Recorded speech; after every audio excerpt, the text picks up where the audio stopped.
Shabak faced criticism from employees for saying the company would not take a side on the issue. A week later, he reversed course and issued an apology saying he is fully against the bill. Walkouts are planned at work sites in California, Florida, and elsewhere. And we all remember the little girl singing Frozen's Let It Go in a Ukrainian bomb shelter about 2 weeks ago.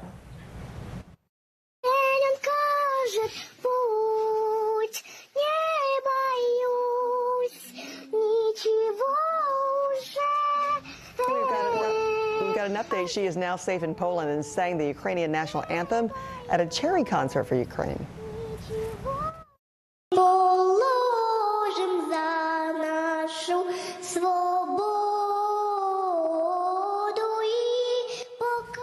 So the crowd cheering her on, holding their phone lights up in solidarity. That's wonderful. We want to thank you for starting your Tuesday morning with us here on Early Today. Have a good one.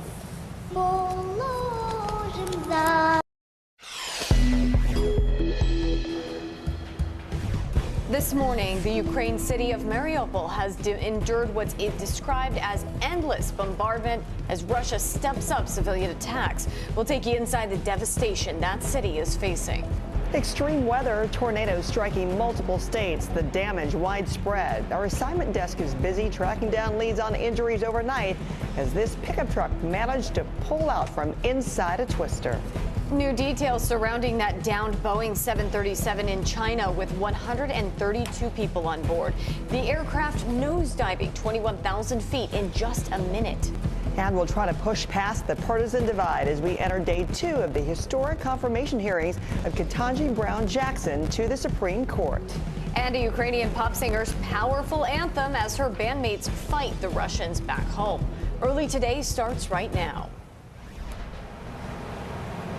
Good morning on this Tuesday. I'm Corey Coffin. Glad you're with us. I'm Francis Rivera. Breaking overnight, catastrophic tornadoes ripped through central Texas. In Round Rock, people ran for cover as a storm barreled through a Walmart parking lot.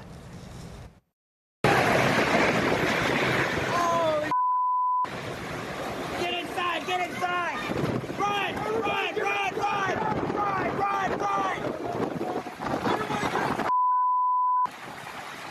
Oh my God! A car! Run! Run! Run! Run! The wind's powerful enough to move those cars, and just watch as this tornado plows across the road, spinning a red pickup truck on its side like Hot Wheels until it manages to land upright and eventually drive off. This was in Elgin.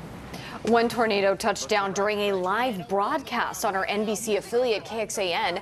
The massive funnel moving across rush hour traffic. The storms left behind a 2-mile wide field of debris in Jacksboro. Now this morning, over 50,000 people are experiencing power outages. Let's turn now to Bill Cairns, who's tracking these devastating storms for us. Good morning, Bill.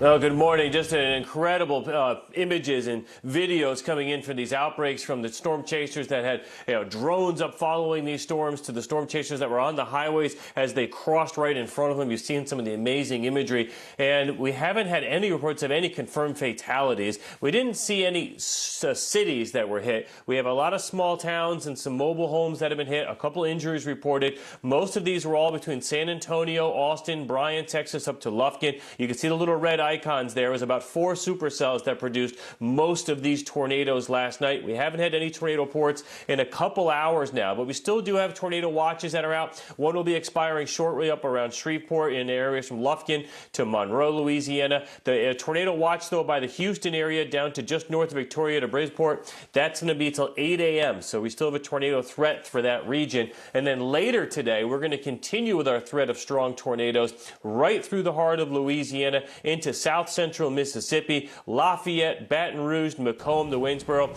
A moderate risk. We do expect once again today, not just tornadoes, but strong tornadoes. A deadly situation possible. We'll keep you posted. Well, can't let your guard down with that. All right, Bill, thank you.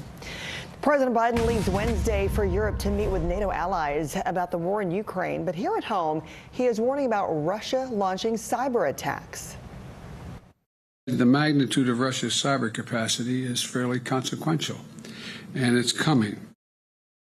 The White House is concerned the Kremlin will target American businesses. The president says tools will be available to help the private sector increase their security. Meanwhile, in its latest assessment of the war, the Pentagon says the Russian military is flummoxed and frustrated by the Ukrainian resistance as the invasion continues now into day 27. NBC's Molly Hunter joins us live from Volovets, Ukraine. And Molly, has Russia made any progress when it comes to capturing major cities? Corey, good morning. That's right. You heard that from the Pentagon official who said they're frustrated, they're stalling out. A NATO official went as far as to say, call it a stalemate or on the verge of a stalemate yesterday. Now, we did just get an update from UK defense officials this morning. They say despite heavy fighting, Ukrainian forces continue to fight off Russian forces in Mariupol. It says Russian forces elsewhere in Ukraine have endured yet another day of limited progress, with most forces largely stalled in place. And it also adds that several Ukrainian cities continue to suffer heavy Russian air and artillery bombardment. Of course, we've talked about the Russian playbook and how they have completely changed the game to now focus on a strategy of attrition, of starving out some of these cities. Nowhere are we seeing that in action more, of course, than the devastating situation in Mariupol. Yeah, Molly, as you mentioned, Mariupol, there have been so many dire updates coming out of there for days now. What do we know about the efforts to get people safely evacuated?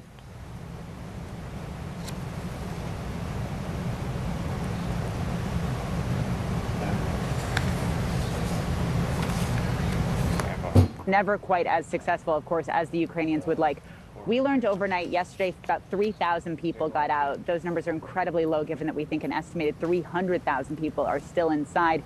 But the way the humanitarian corridors have changed, so it is not big buses, it's not ICRC kind of big marked buses going into the city. It is impossible for buses now to get into that city. So you have to get into a private car, friends, relatives, get out of this city on your own as a civilian who has survived the last 3 weeks in Mariupol to a couple of villages right outside the city limits.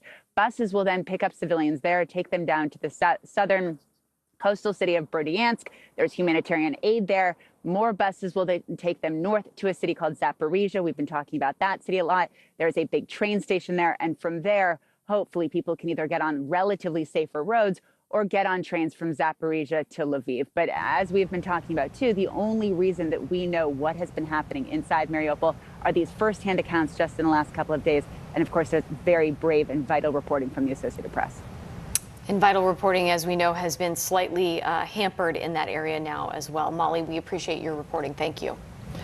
We are learning more about the brutal siege on the city of Mariupol, as we've heard a little bit from Molly. But Gabe Gutierrez has a story of brave journalists and residents who escaped and who are now sharing their stories. It is a massacre of historic proportions, witnesses say. The bloody siege on Mariupol is putting Russia's brutal tactics on full display, choking off supplies to civilians, and leaving Olga, who asked us not to use her last name, choking back tears. She barely escaped Mariupol, dodging shelling and landmines. We were like blind cats, she says. We just took a gamble and left. Also out of Mariupol, the two Associated Press journalists who documented the first horrors of the Russian invasion, including the bombing of a maternity ward. The doctors pleaded with us to film families bringing in their own dead and wounded. No one knows what's going on in our city, they said. In a new harrowing account, they described their escape. The Russians were hunting us. They had a list of names, including ours, and they were closing in. But Ukrainian soldiers were under orders to find and extract them first. If the Russians catch you, one of the soldiers said, they will get you on camera and make you say that everything you filmed is a lie. All your efforts and everything you have done in Mariupol will be in vain. We also spoke with Ukraine's deputy prime minister, who says Russian troops are rounding up residents and sending them to so-called filtration camps before they're deported to Russian-controlled territories. People are searched. They check telephones, documents, and personal belongings. They want to know whether this person is pro-Ukrainian. These people disappear. NBC News can't independently verify that. Russian state television claims evacuees are arriving in Russia willingly. That is an absolute lie. Analysts say Russia has used such tactics before during its wars in Chechnya. Olga told us she's now heard of people who've gone to the camps. We asked her why, and she responded with a question. If you thought your child would not survive the next half hour, is there any place you would not go? Olga still has not heard from her parents. They're trapped in Mariupol. And our thanks to Gabe Gutierrez for that report. Now to that tragic air disaster in China, where rescuers are searching through the wreckage, trying to find answers after a Boeing 737 passenger jet crashed into a mountain, killing everyone on board. Here's NBC's Tom Costello. On a remote mountain in southern China, the shredded remains of a China Eastern flight with 132 people on board. Rescue teams on scene say it appears no one survived. The Boeing 737-800, just 6 years old, was 90 minutes into its flight from Kunming to the city of Guangzhou. The plane's flight path from Flight Radar 24 tells a horrific story. Cruising at 29,000 feet, it suddenly went into a very steep nosedive, plunging 21,000 feet in just over 1 minute. At 7,400 feet, it briefly climbed, then dove again. Terrifying for anyone on board. Chinese dash cam and surveillance video purport to show the plane's fatal plunge. This is an extremely big mystery. This airplane has no history of doing anything like this. With 5,000 flying worldwide, the 737-800 has a very good safety record. Importantly, the plane was not a 737 MAX, which is still grounded in China following 2 fatal crashes overseas. The plane's black boxes may provide the best clues into what happened. It is astonishing how quickly this airplane fell out of the sky in such a short period of time. The NTSB is on standby to respond. Boeing says it's cooperating with investigators. China Eastern, meanwhile, says it's grounded the rest of its 737-800s pending the outcome of the investigation. This is a plane flown every single day worldwide, including hundreds here in the United States. Back to you. Tom, thank you. Judge Ketanji Brown Jackson will make history in the hot seat this morning as her confirmation hearings get underway in earnest. With introductions out of the way, the Supreme Court nominee will spend 12 hours answering questions before the Senate Judiciary Committee. NBC's Bree Jackson is in D.C. with a preview. Bree, good morning. Talk about what we can expect today. Good morning, Francis. Well, we got a good preview of what we can expect from yesterday's opening statements. Democrats kept the focus on the nominee, pointing to her experience as a federal judge and public defender. Senator Cory Booker also held the historic implications. Judge Ketanji Brown Jackson would be the first black woman to serve on the high court. Republicans hinted at their line of questioning, accusing her of being soft on crime. In every case, in each of these 7, Judge Jackson handed down a lenient sentence that was below what the federal guidelines recommended and below what prosecutors requested. She hails from a law enforcement family, and no, she's not soft on crime. For her part, Jackson used her opening statements to thank her parents and her family. She also pledged to decide cases, quote, without fear or favor if confirmed. I have been a judge for nearly a decade now, and I take that responsibility and my duty to be independent very seriously. I decide cases from a neutral posture. Now, in the court of public opinion, Jackson already has strong support. A new Monmouth poll shows 55% believe she should be confirmed. Only 21% say no, and about a quarter say they are still undecided. Now, these next few days could be what sways them. Questioning begins today at 9 a.m. Eastern. Francis? Okay, Bree, thank you. All right, real quickly, let's check back in with Bill on today's extreme weather. Hey, Bill. Yeah, the flash flooding is starting to materialize. We already have 4 areas under flash flood warnings. That's the maroon counties there, shown in Arkansas and areas in Louisiana and Texas. 16 million people are included in these flash flood watches. The area of greatest concern for flash flooding, under a moderate risk of flash flooding today, from Alexandria, Louisiana to Jackson, Mississippi to Starkville, and later tonight around Tuscaloosa and Birmingham. That's a look at your national forecast. Now here's a look at the weather outside your window. Well, the severe weather threat is pushing from East Texas into Louisiana today, tonight into Mississippi, and late tonight into areas of Alabama. It'll be warm out ahead of this storm system from the southeast to the northeast, with the rain moving into the Ohio Valley. Timing of this storm coming up. Okay, Bill, thank you. In today's Quick Hits, NBC's New American Song Contest, hosted by Snoop Dogg and Kelly Clarkson, features artists representing all 50 states. So for the first time, viewers can vote for their fave in real time on TikTok. And television's longest-running game show, The Price is Right, is hitting the road for its Come On Down tour. It'll be making 50 stops coast to coast to give fans a chance to win major prizes. Plus, an original Andy Warhol Marilyn Monroe portrait is hitting the auction block in May for guess how much? $200 million. Christie's New York expects the 1964 painting to set a record for the most expensive 20th century artwork ever to sell at auction. We'll be right back. You're watching NBC News Now. Here's what's happening. Right now on NBC News Now. We've got all the angles covered tonight. Look at what's making headlines around the world. President Biden making news tonight on several fronts. We're answering the questions you want answered. There's a lot to talk about this evening. Let's start breaking all this down. We begin with breaking news. Now to an NBC News exclusive interview. We'll get right to that breaking news, the desperate search and rescue. Our team is live all across the path of destruction tonight. Nearly 200 firefighters responded to the scene. What you see on the tablet here is what we see in real life on the street. You know I got your back, right? Keep going.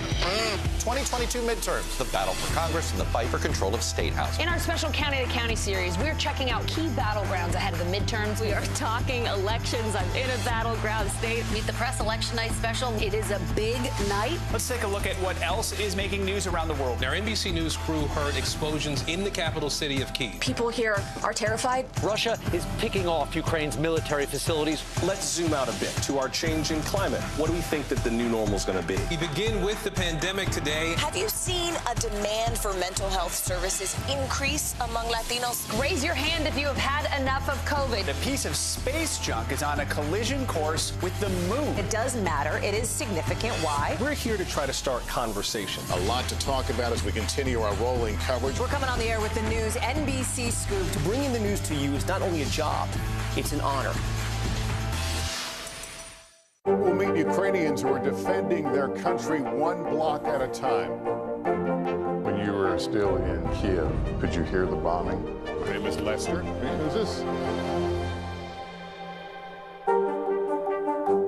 Sometimes the news can be difficult and overwhelming for kids to understand, so we've created a newscast just for them. We hope your family will watch Nightly News Kids Edition.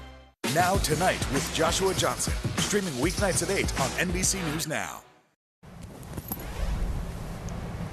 New on NBCnews.com, a Texas appeals court reinstated an injunction blocking the state's Department of Family and Protective Services from investigating parents whose transgender teens receive gender-affirming care. Texas Governor Greg Abbott's February 22nd directive stated that gender-affirming care should be investigated as child abuse. The court wrote that lawyers challenging this order demonstrated that it would result in irreparable harm. All investigations will now be paused while the case goes to trial. LGBTQ plus Disney employees and allies are calling on the company to do better when it comes to their rights. Today, employees plan to walk off the job in protest of the company's response to Florida's recently passed Don't Say Gay bill. The protests come after Disney CEO Bob Chapek faced criticism from employees for saying that the company would not take a side on the issue. Then a week later, Chapek reversed course and issued an apology saying he is fully against the bill. Walkouts are planned at work sites across California, Florida, and elsewhere. Still to come on Early Today, women score a win in the labor boom. Wages rise in the wake of the pandemic. And a shakeup in the Sweet 16. The shocking upsets from a wild day in the women's tourney. To stand on the edge of the cliff and jump takes a lot of guts. We are meeting people one after the next who have made profound changes. I think you're going to be blown away by the life lessons. Listen to Making Space Now, wherever you get your podcasts. Live from Ukraine, from Mayfield, Kentucky, from Waukesha, Wisconsin. To cover the news, you have to be in it. This is how so many towns and cities are protecting themselves. You can actually see they're pushing the gates open. I also want to get home. You'll get home. You'll get home. Do you remember any tornado as bad as this one? You look at this and you're thinking, we're not going to have power for weeks, if not months. Exactly. Every night, it's your news playlist. Top Story with Tom Yamas, weeknights at 7 on NBC News Now. This is a very different kind of program. We're here to start conversation about the big things happening in our world. Professor, I'm not asking you to predict the future, but what do we think that the new normal is going to be? Is part of this that everyone's rethinking their jobs during this pandemic and their relationship to their employers? What is your biggest tip for any parent who's concerned about this? It's not my job to tell you what to think. My job is to think about what you tell me. Now Tonight with Joshua Johnson, streaming weeknights at 8 on NBC News Now.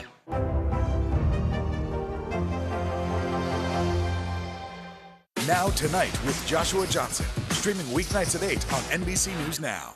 Sometimes the news can be difficult and overwhelming for kids to understand. Ukraine and Russia. Could you help me understand what's going on? So to help make sense of it, we've created a newscast just for them. We hope your family will watch Nightly News Kids Edition.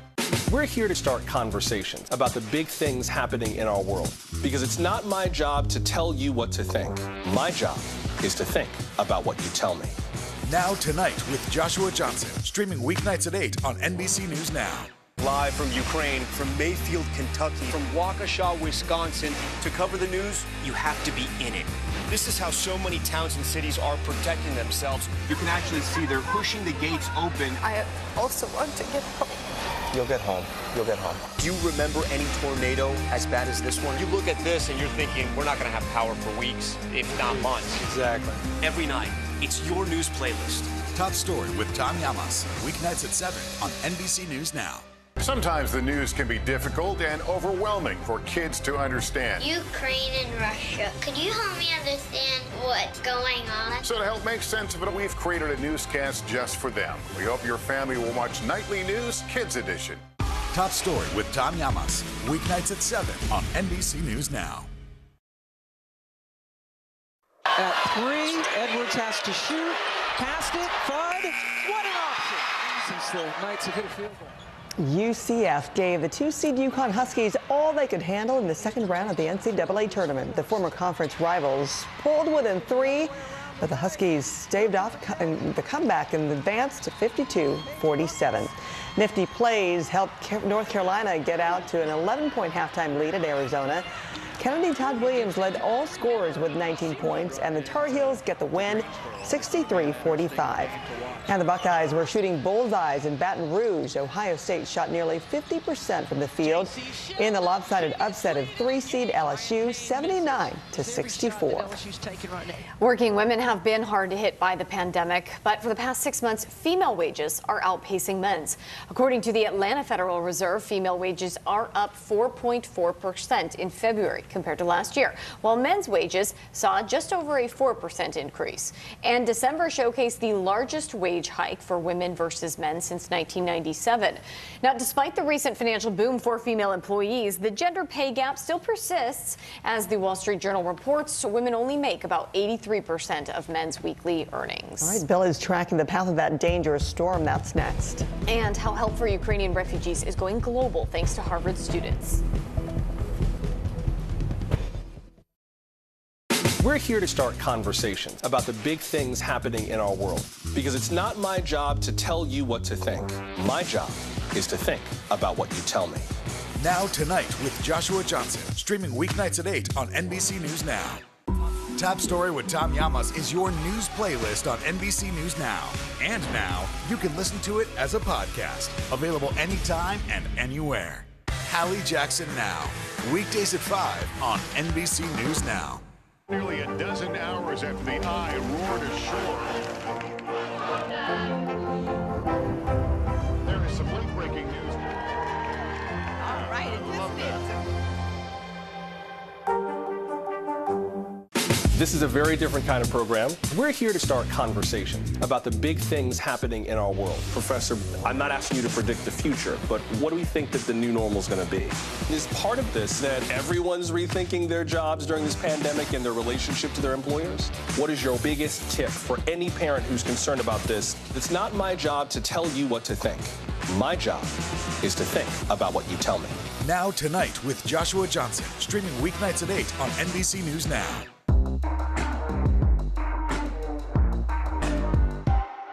Nearly a dozen hours after the eye roared ashore. There is some late-breaking news.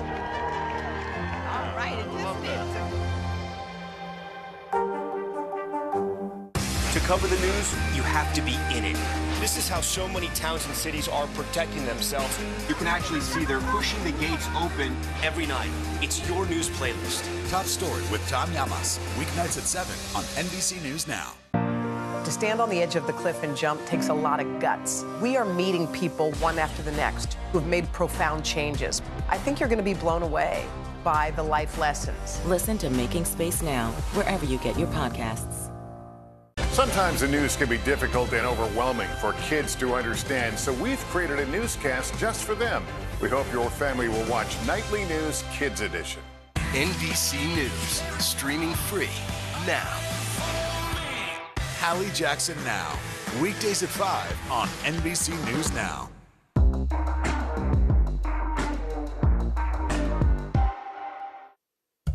Welcome back to Early today. Obviously, the big story is the tornado threat that's happening now in Texas, sliding through Louisiana and Mississippi. Tomorrow, we're going to watch these storms sliding through the southeast. We will have a wind damage threat, isolated tornadoes everywhere in yellow, about 20 million people at risk from Raleigh all the way to Tallahassee, Florida, guys. All right, Bill, thank you. The Ukrainian pop star's anti-war anthem touches a chord across America. That story next.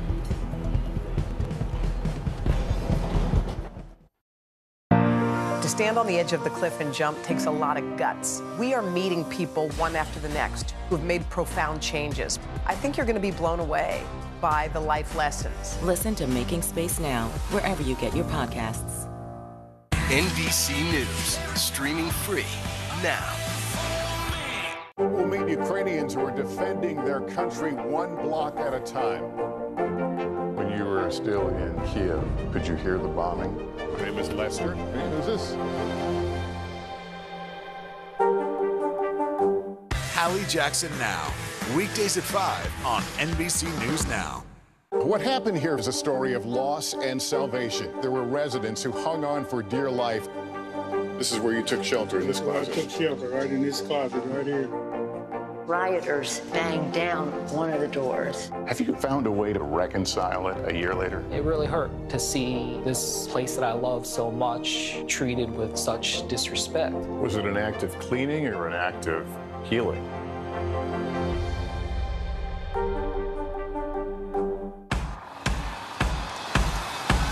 News is happening now.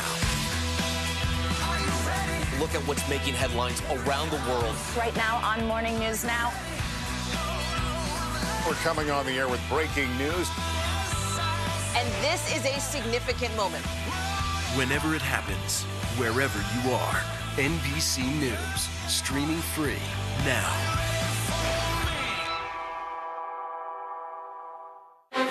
Can this still end diplomatically with Vladimir Putin in charge of Russia? There's a Supreme Court nominee. What would it take for you to vote to confirm her? So I guess the question is, can this end with sanctions alone? If it's Sunday, it's Meet the Press.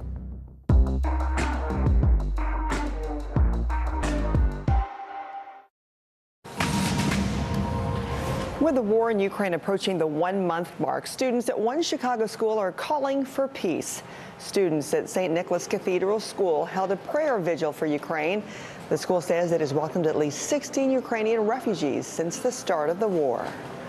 A pair of Harvard students are helping refugees connect with hosts around the world. Avi Schiffman and Marco Bernstein developed the Ukraine Take Shelter website. The two say the site already has over 1 million users. Meanwhile, a Russian court is banning Facebook and Instagram under the country's extremism law. Earlier this month, Facebook and Instagram's parent company, Meta, banned several Russian state-run media accounts on its platforms. For the third time, the Court of Arbitration for Sport upheld a FIFA ban that will continue to sideline Russian soccer teams from World Cup qualifying. And LG Electronics announced it is suspending all product shipments to Russia. In a statement, LG said it is committed to supporting humanitarian aid efforts. And ballet stars performed in a Dance for Ukraine charity event in London. Organizers say the gala raised over $180,000 for Ukrainian aid. Well, she went from the war zone to center stage here in the United States. Stephanie Gosk with a powerful performance by a Ukrainian music star. Ukrainian band Kaska has tens of millions of fans in Eastern Europe. Their dream was to play at South by Southwest, the famed music festival in Austin, Texas. That dream was about to come true. And then the war broke out. 2 of the 3 had to fight for their country. Lead singer Oleksandra Zaritska was left with a tough choice. I'm Ukrainian and I have my voice, and my voice is my powers. Feeling she could do more here, Zaritska flew to Texas by herself and took the stage on Saturday with stand-in bandmates and a crowd wrapped in Ukrainian flags. What was it like for you to step on that stage without your bandmates? Oh, it's hard. My band is my family. She performed a cover of Bob Dylan's Masters of War, an angry anti-war ballad. The straight message to Putin. Zaritska connecting the frustration of a different era to the world today. You that never done nothing but build to destroy, she sang. You play with my world like it's your little toy. Stephanie Gosk, NBC News. Yeah, we know the power of music, even more so when it has that kind of message that's going to resonate, hopefully, across the world. Yeah, and that bravery from so many Ukrainians. Yeah. Thanks so much for starting your morning with Early Today. I'm Frances Rivera. And I'm Corey Coffin. Coming up at 9 Eastern, NBC News will have a special report as Day 2 begins in the hearings for Ketanji Brown Jackson.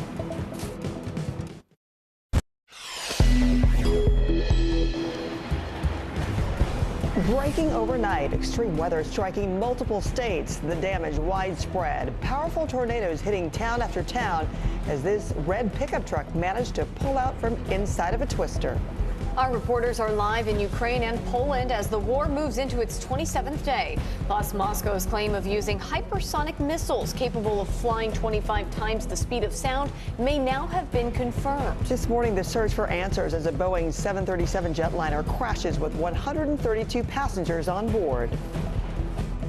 I hope that you will see how much I love our country and the Constitution and the rights that make us free.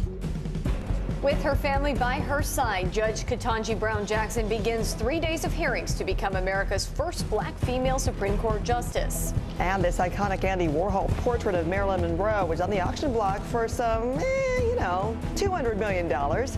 A busy Tuesday ahead. Early Today starts right now. Good morning, I'm Frances Rivera. And I'm Corey Coffin. Glad you're with us. Breaking overnight, extreme weather and catastrophic tornadoes rip through central Texas.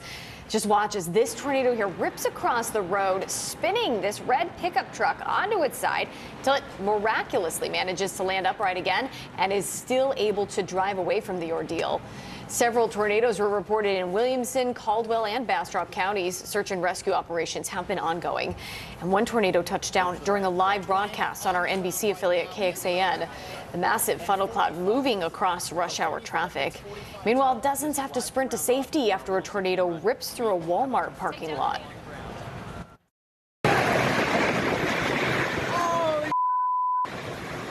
Get inside! Get inside! Run! Run! Run! Run! Run! Run! Run! Oh my God! A car! Run! Run! Run! Run! Run! The wind's powerful enough to move those cars, and here is the devastation in Bowie. Homes reduced to piles of debris. Power crews are working to restore electricity there. So far, over 50,000 people are experiencing power outages across the state. Let's turn now to Bill Cairns, who is tracking these devastating storms. Hi, Bill.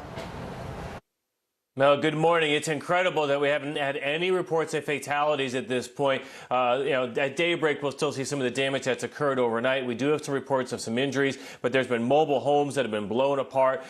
20 tornado reports, most of them in between San Antonio and Lufkin, especially around the Austin and Bryan, Texas areas. We had about 4 supercell thunderstorms that produced most of the damage. We still have additional tornado watches that are up, one that's expiring now in northern Louisiana. The other one's up until 8 a.m.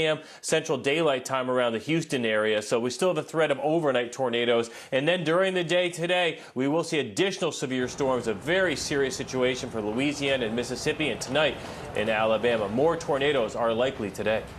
All right, Bill, we'll check in with you in a bit. Thank you. President Biden leaves Wednesday for Europe to meet with NATO allies about the war in Ukraine. But here at home, he's warning about Russia launching cyber attacks. The magnitude of Russia's cyber capacity is fairly consequential, and it's coming.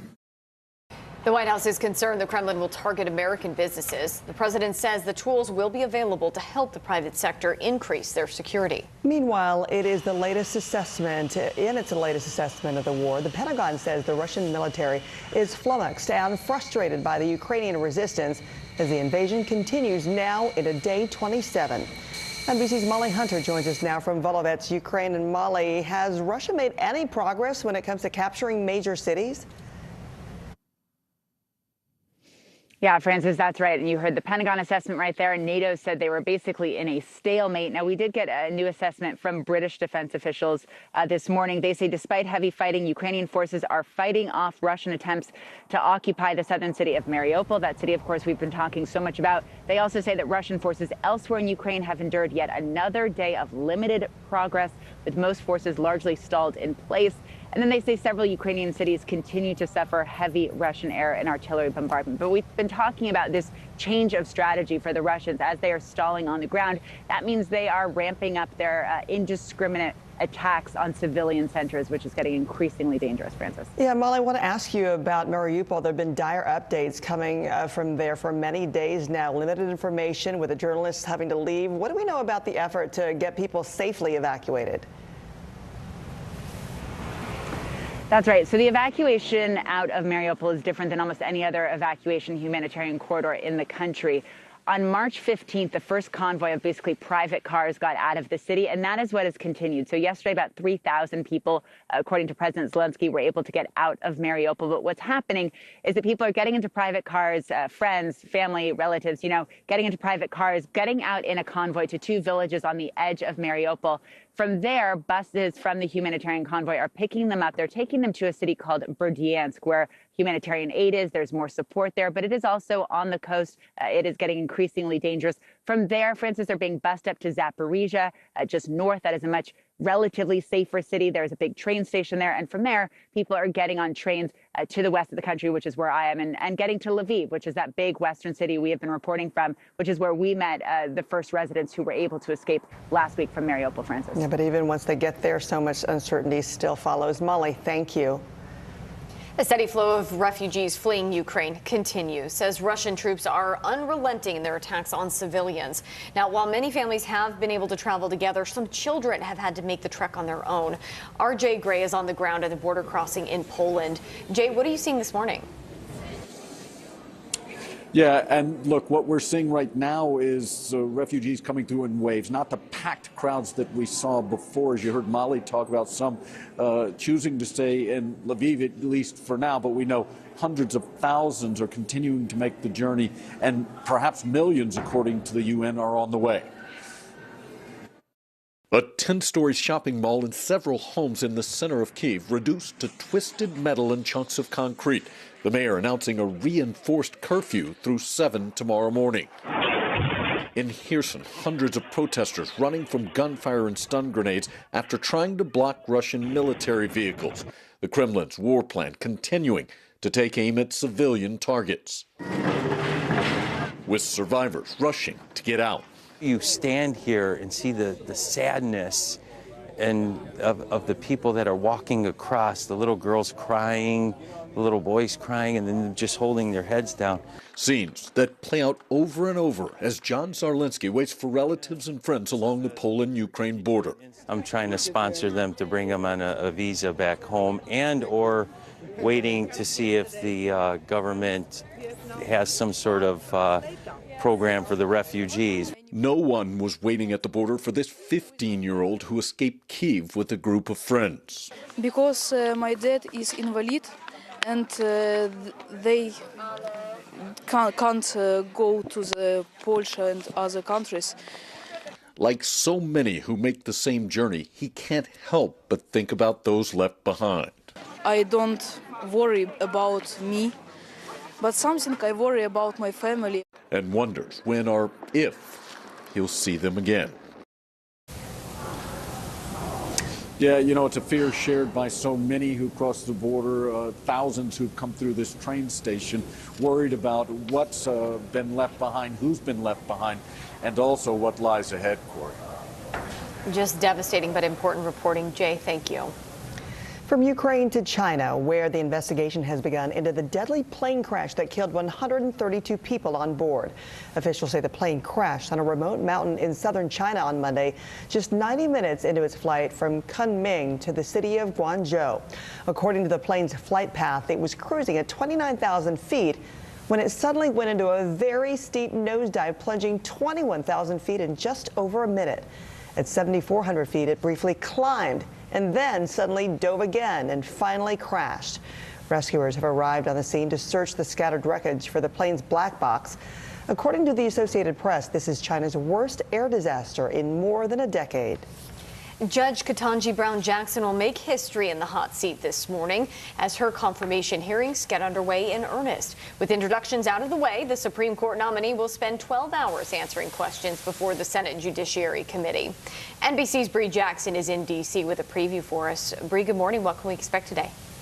Good morning, Corey. We received a good idea of what to expect from yesterday's opening statement. Democrats kept the focus on the nominee, pointing to her experience as a federal judge and public defender.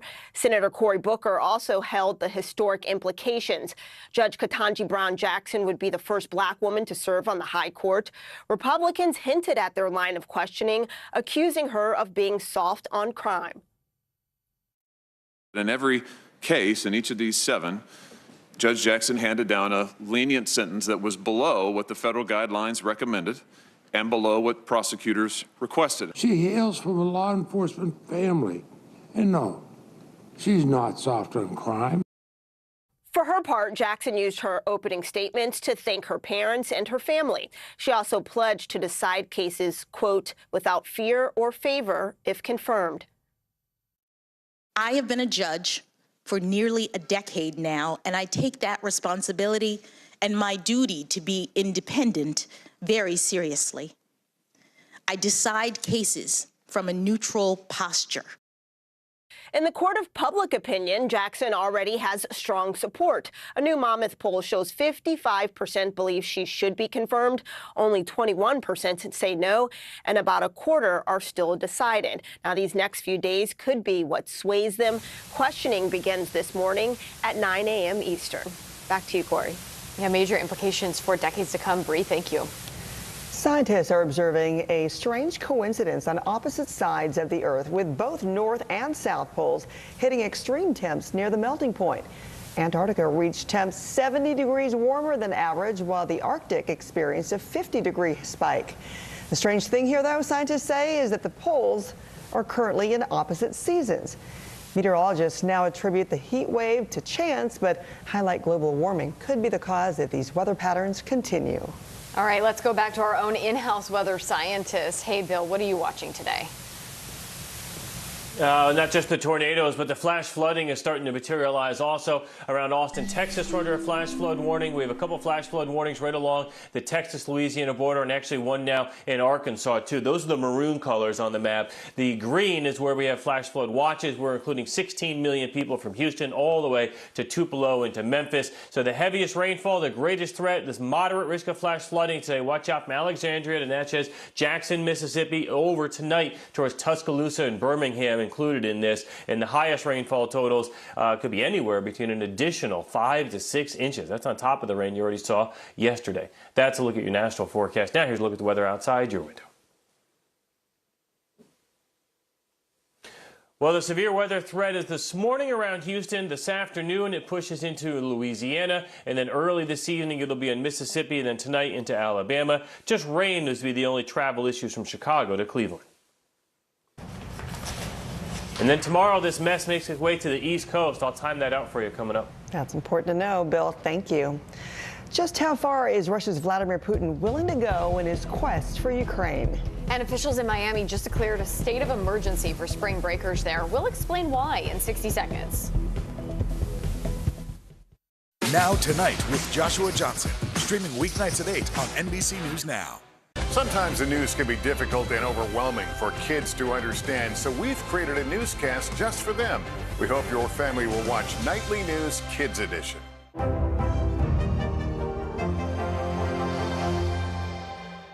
We're here to start conversations about the big things happening in our world, because it's not my job to tell you what to think. My job is to think about what you tell me. Now Tonight with Joshua Johnson, streaming weeknights at 8 on NBC News Now. Top Story with Tom Llamas, weeknights at 7 on NBC News Now.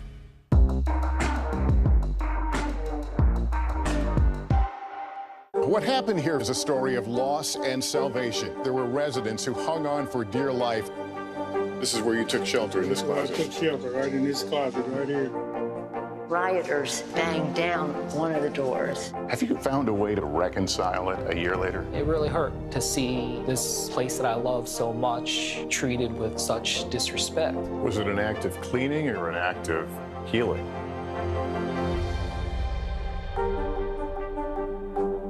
We're here to start conversations about the big things happening in our world, because it's not my job to tell you what to think. My job is to think about what you tell me. Now Tonight with Joshua Johnson, streaming weeknights at 8 on NBC News Now. What happened here is a story of loss and salvation. There were residents who hung on for dear life. This is where you took shelter, in this closet. I took shelter right in this closet right here.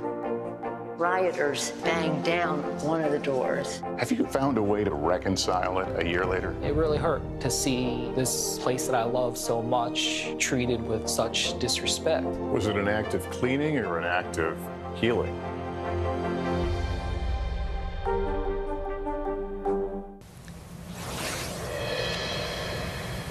New this morning, Sky News is reporting that Russian opposition leader Alexei Navalny has been found guilty of fraud by a court outside of Moscow. Prosecutors are seeking a 13-year sentence. The Putin critic is already serving 2.5 years in a prison colony for a separate conviction of embezzlement. Navalny has denied the accusations, saying they are politically motivated. Amnesty International has previously designated Navalny as a prisoner of conscience. Crowds, rowdy tourists, and shootings have led Miami Beach authorities to declare another state of emergency during spring break for the second year in a row. At a press conference, Miami Beach Mayor Dan Gelber also announced a 12 a.m. to 6 a.m. curfew from Thursday to Monday. The move follows two separate shootings that this past weekend that left 5 people hospitalized. Police also say they've seized 100 guns over the past 4 weeks, including 37 firearms over the past 3 days. Miami's mayor said the curfew is an attempt to push back against the reputation that Miami Beach is a 24-hour party city. Still to come, the Chicago school doing its part to help Ukrainian refugees. And just how far will Vladimir Putin go in his war to seize Ukraine?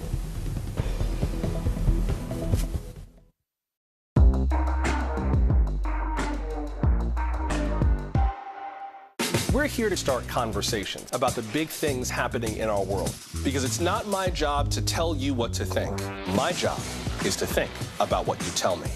Now Tonight with Joshua Johnson, streaming weeknights at 8 on NBC News Now.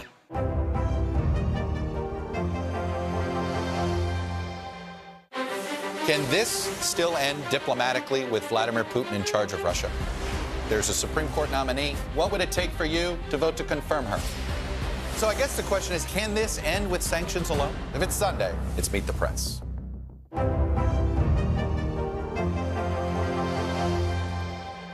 Good morning, I'm Joe Fryer. And I'm Savannah Sellers. 2022 is off to a busy start.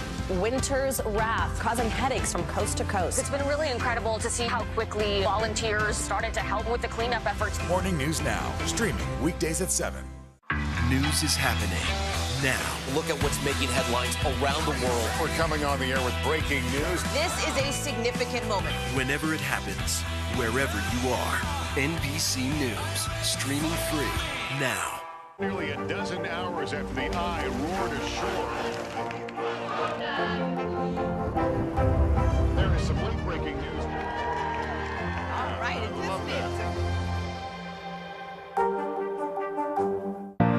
To stand on the edge of the cliff and jump takes a lot of guts. We are meeting people one after the next who have made profound changes. I think you're going to be blown away by the life lessons. Listen to Making Space Now, wherever you get your podcasts.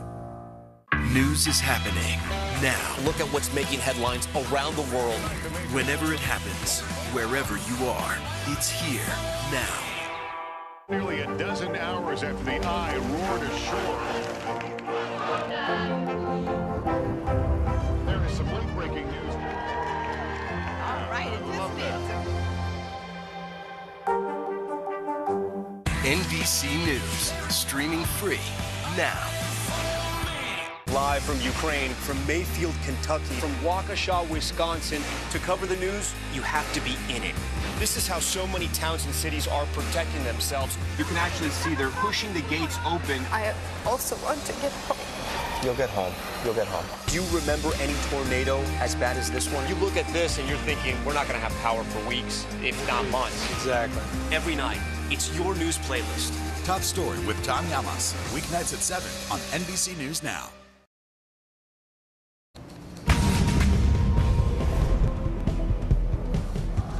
With the war in Ukraine approaching the 1-month mark, students at one Chicago school are calling for peace. Students at St. Nicholas Cathedral School held a prayer vigil for Ukraine. The school says it's welcomed at least 16 Ukrainian refugees since the start of the war. And a pair of Harvard students are helping refugees connect with hosts around the world. Avi Schiffman and Marco Bernstein developed the Ukraine Take Shelter website. The two say the site already has over 1 million users. For the third time, the Court of Arbitration of Sport upheld a FIFA ban that will continue to sideline Russian soccer teams from World Cup qualifying. And ballet stars performed in a Dance for Ukraine charity event in London. Organizers say the gala raised over $180,000 for Ukrainian aid. Now to the sputtering diplomatic efforts to bring Ukraine and Russia together. It's almost 1 month since the bloody Russian invasion began. NBC's Keir Simmons has that part of the story. Hopes fading of a meeting between Russia's President Putin and Ukrainian President Zelensky. Zelensky had warned, without those talks, Europe faces a descent into World War III. The Kremlin spokesman saying no significant progress has been made in negotiations so far. Diplomacy deteriorating on multiple fronts. Russia's foreign ministry calling in the US ambassador to Russia, threatening to sever ties. Furious after President Biden called President Putin a murderous dictator. The Russian leader has called his critics scum and traitors. Despite all this, Turkey's President Erdogan trying to mediate after speaking with President Putin last week. His spokesman was on that call. I see them actually closer today than they were 3 or 4 weeks ago. He says Turkey's efforts to bring Zelensky and Putin together is the only way to stop the bloodshed. It sounds like you're suggesting, frankly, a level of trust with President Putin that simply isn't there. For some leaders, that is true, but that's why, there must be a trust channel. If everybody burns bridges with Russia, who's going to talk to them? But President Putin, who's still able to sell Russian oil and gas, is now facing the possibility of new sanctions as President Biden travels this week for a NATO summit. All right, Keir, thank you. Up next, Bill is tracking the path of that dangerous storm. And the jaw-dropping price. Andy Warhol's famous Marilyn Monroe portrait is expected to score at auction. Top Story with Tom Llamas is your news playlist on NBC News Now. And now, you can listen to it as a podcast. Available anytime and anywhere. What are you doing for teachers who feel that they're being stretched too thin? Did you understand how prevalent hunger was in your own community?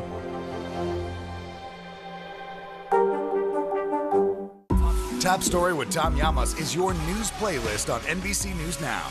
And now, you can listen to it as a podcast. Available anytime and anywhere. To stand on the edge of the cliff and jump takes a lot of guts. We are meeting people one after the next who have made profound changes. I think you're going to be blown away by the life lessons. Listen to Making Space Now, wherever you get your podcasts.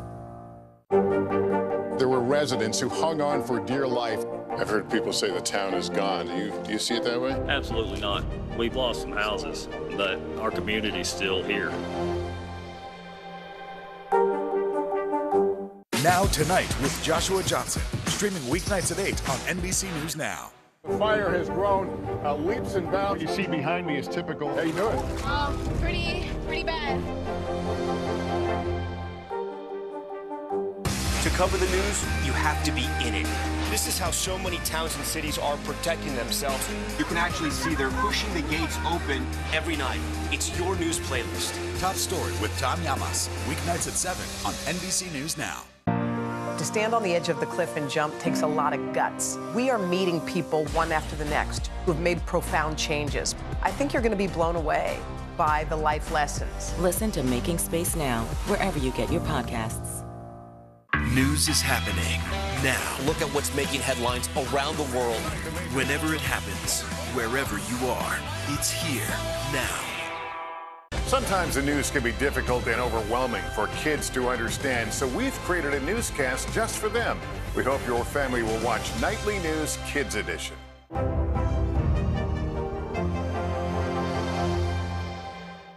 Hold on to your seats. The Thing About Pam is the chart-topping podcast series from Dateline and Keith Morrison. A strange story and a career of strange stories. All episodes are available now, wherever you get your podcasts. Welcome back to Early Today. Here's the timing for these storms. Throughout the day today, we're targeting Louisiana, Mississippi for the biggest threat of tornadoes. We'll have heavy rain all the way up through Tennessee and Kentucky, a flash flood threat. And then tonight into tomorrow, the severe weather threat will sweep overnight through areas of Alabama. And then tomorrow during the day, it'll be areas of coastal South Carolina, Georgia, and Virginia that will have the chance of those storms, guys. All right, Bill, thanks. Next, the Sweet 16 is set for the women's NCAA tournament. We'll tell you who made the cut. That's next. JC Sheldon, biggest lead of the game. You're watching NBC News Now. Here's what's happening. Right now on NBC News Now. We've got all the angles covered tonight. Look at what's making headlines around the world. President Biden making news tonight on several fronts. We're answering the questions you want answered. There's a lot to talk about this evening. Let's start breaking all this down. We begin with breaking news. Now to an NBC News exclusive interview. We'll get right to that breaking news, the desperate search and rescue. Our team is live all across the path of destruction tonight. Nearly 200 firefighters responded to the scene. What you see on the tablet here is what we see in real life on the street. You know I got your back, right? Keep going. 2022 midterms, the battle for Congress and the fight for control of state housing. In our special County to County series, we're checking out key battlegrounds ahead of the midterms. We are talking elections. I'm in a battleground state. Meet the Press Election Night special. It is a big night. Let's take a look at what else is making news around the world. Our NBC News crew heard explosions in the capital city of Kyiv. People here are terrified. Russia is picking off Ukraine's military facilities. Let's zoom out a bit to our changing climate. What do we think that the new normal is going to be? We begin with the pandemic today. Have you seen a demand for mental health services increase among Latinos? Raise your hand if you have had enough of COVID. The piece of space junk is on a collision course with the moon. It does matter. It is significant. Why? We're here to try to start conversation. A lot to talk about as we continue our rolling coverage. We're coming on the air with the news NBC Scoop. Bringing the news to you is not only a job, it's an honor. Can this still end diplomatically with Vladimir Putin in charge of Russia? There's a Supreme Court nominee. What would it take for you to vote to confirm her? So I guess the question is, can this end with sanctions alone? If it's Sunday, it's Meet the Press. Sometimes the news can be difficult and overwhelming for kids to understand, so we've created a newscast just for them. We hope your family will watch Nightly News Kids Edition.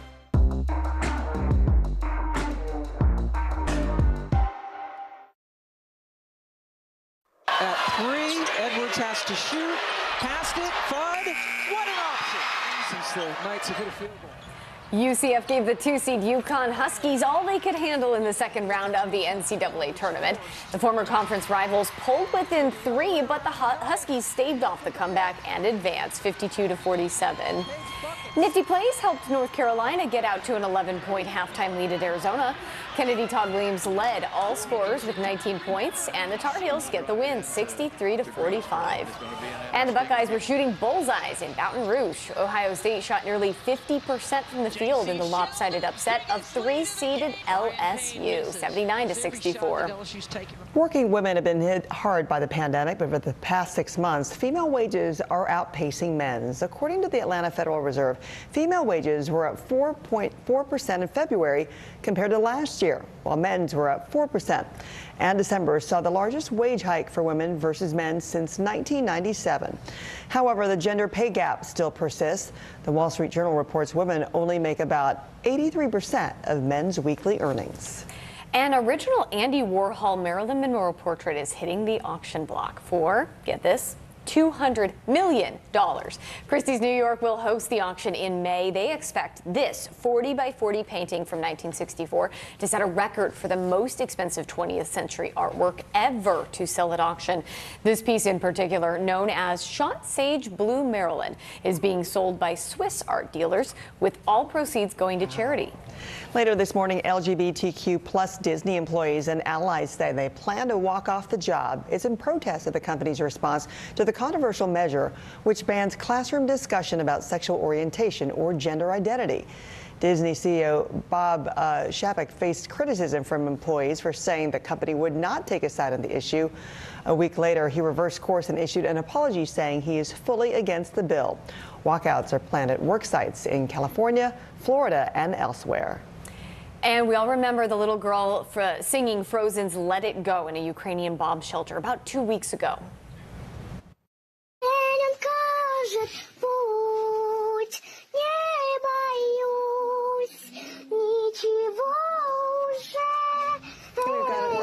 We've got an update. She is now safe in Poland and sang the Ukrainian national anthem at a charity concert for Ukraine.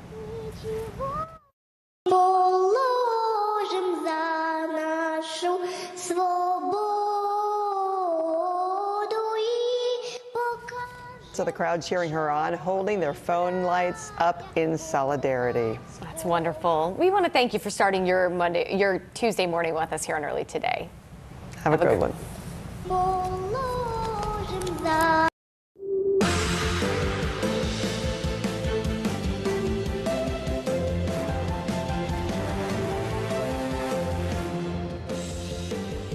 Good morning, I'm Joe Fryer. And I'm Zinklaya Samwa, in for Savannah Sellers. It's another busy day of news with two major stories we're following this morning. One of them in Washington, where history is unfolding. Day 2 of Supreme Court confirmation hearings about to get underway in the Senate this morning for Judge Ketanji Brown Jackson. If confirmed, she would be the first black woman to serve on the Supreme Court. Thank you for this historic chance to join the highest court, to work with brilliant colleagues to inspire future generations and to ensure liberty and justice for all. But President Biden's nominee faces opposition from Republicans who are promising pointed questions for Jackson today, particularly her record on criminal cases. We have full coverage of what we can expect today coming up in just a few minutes. The other major story we're following this morning is the war in Ukraine. This morning, several key cities bombed beyond recognition, with President Biden warning that Russia could soon escalate its assault with chemical weapons. Russian forces are inching closer to the center of the country's capital, Kyiv, but Ukraine's President Volodymyr Zelensky says his country will fight till the end. And Ukraine's armed forces say they've reclaimed control of a city 30 miles west of the capital. All this as the refugee crisis grows. The UN now says more than 3.5 million people have been forced from their homes, most of them women and children. The most traumatic question I had from my kid is why Russians try to kill us. And I really don't understand why they want to kill us. We have team coverage this morning. Military analyst Colonel Jack Jacobs will help us take a closer look at Russia's military progress and the Ukrainian resistance. But we're going to start in Ukraine with NBC News foreign correspondent Molly Hunter in the western city of Volovets. Molly, good to have you with us. Let's start with the humanitarian effort. Ukraine says it evacuated a little more than 8,000 people on Monday. That includes about 3,000 from hard-hit Mariupol. What is the situation like over there right now? Joe, good morning. And 3,000, not even close to the numbers that Ukrainian officials are hoping to see come out of that besieged city. There are an estimated 300,000 people still inside. And this, of course, is the southeast city, which has just been besieged, has been starved out by the Russians. Now, the only way out are these evacuation quarters, which have continually failed. But you have to now get in private cars to get to two villages that are just on the outset, on the outskirts of Mariupol. Buses actually can't get in anymore. So you have to go through about 15, 16 checkpoints, get to those two villages. And Joe, that is where you can get on buses, go to another city called Berdyansk. It is also on the coast. It is also strategic, becoming increasingly dangerous. That is where people are getting their first load of medical supplies, much needed food, water. They are then getting on buses and going up to Zaporizhia, Joe. And Zaporizhia is where a big train station is. That is where people are getting on the trains and heading westward to Lviv or to Volovets, where I am. And last week, when those first trains arrived from Zaporizhia with residents of Mariupol, that's when we started to get firsthand accounts from people who had actually survived for the last 3 weeks, Joe. I want to also ask you about the southern city of Kherson, which has been captured by Russian forces. Yesterday, we saw Russian troops try and disperse Ukrainian protesters who were rallying against the occupation. What more can you tell us about what happened there? Joe, that's right. And this is, as you say, the first city that Russians have been able to take over and actually hold and continue to occupy. There were protests out, as there have been many days in the last couple of weeks. And they came out, Russian forces came out with stun grenades and gunfire. In a statement from officials there, they said Russian security forces ran up, started throwing stun grenades into the crowd and shooting. Now, on the video that we have seen and our team has verified, we hear loud bangs and we hear gunfire, and we see a lot of civilians unarmed running for cover, Joe. And I also want to ask you about looking forward. We heard last night Ukraine's President Zelensky, again, calling for a meeting with President Putin, saying that he's open to dropping his country's ambition to join NATO. That's a key Russian demand. So at this point, how likely is a meeting between both leaders, something that will actually perhaps bring Putin to the table? That's exactly right. And this is not the first time President Zelensky has said this or asked for this meeting. We have heard him in many of his late night selfie addresses that he says Putin and I need to sit down and talk. Now, word is from two FT journalists with sources inside the negotiating room. They say that Mariupol has been a sticking point in the negotiations. Russians obviously see Mariupol as a huge strategic win, but we know the Ukrainians are not backing down. According to defense officials from the UK this morning, the Ukrainians are continuing to put up a very good fight. Russian forces are not being able to continue to encroach on that city. But as far as what will get Vladimir Putin to the table, Dmitry Peskov is speaking right now in Moscow. We may get some indication after that press conference whether or not anything has changed. But up until now, Joe, we have no indication that Vladimir Putin is serious about getting to the table with President Zelensky. All right, Molly Hunter reporting from Ukraine. Molly, thank you so much. Let's get more on the situation in Ukraine with NBC News military analyst Colonel Jack Jacobs. Colonel, good to have you on again. I want to start by asking you about the Ukrainian military's latest operational report. For those unfamiliar, the report claims that Russian forces on the ground have food and ammunition stockpiles that will last no more than just 3 days. However, the report also says that in the sky, Russia's aviation presence has increased over the past 24 hours. So knowing all that, is it fair to say Russia has had more success in the skies than it has on the ground? Well, it hasn't had very much success on the ground by their own standards. They didn't achieve their objectives. They didn't achieve anything as quickly as they thought they would. And a lot of it has to do with the courage of the Ukrainian people and the anti-tank and anti-aircraft weapons they've received from the West. But the Russians have also suffered from an inability to use their tactical capabilities to the fullest. They tend to stick to the roads. They're all in vehicles. They're easy to pick off. They don't have security on the flanks or to the front. It is easy for the Russians to resupply on the ground, less easy in the air because they do not have tactical air superiority. There is air parity at best in some areas. And the Ukrainians have ground-to-air anti-aircraft weapons that are very, very effective. But the Russians are having a great deal of trouble using their tactical advantage, their tactical capability to good advantage. And as long as the Ukrainians continue to harass the Russian formations and take their toll in large numbers of Russian killed and wounded, the stalemate might continue. And I hear you saying that Russia may be struggling. And I know yesterday President Biden gave one of his strongest warnings yet that Russian President Vladimir Putin may be considering use of chemical or biological weapons, warning against that. Let's hear what he said. His back is against the wall, and he's talking about new false flags he's setting up, including he's asserting that we, America, have biological as well as chemical weapons in Europe. Simply not true. I guarantee you. They're also suggesting that Ukraine has biological and chemical weapons in Ukraine.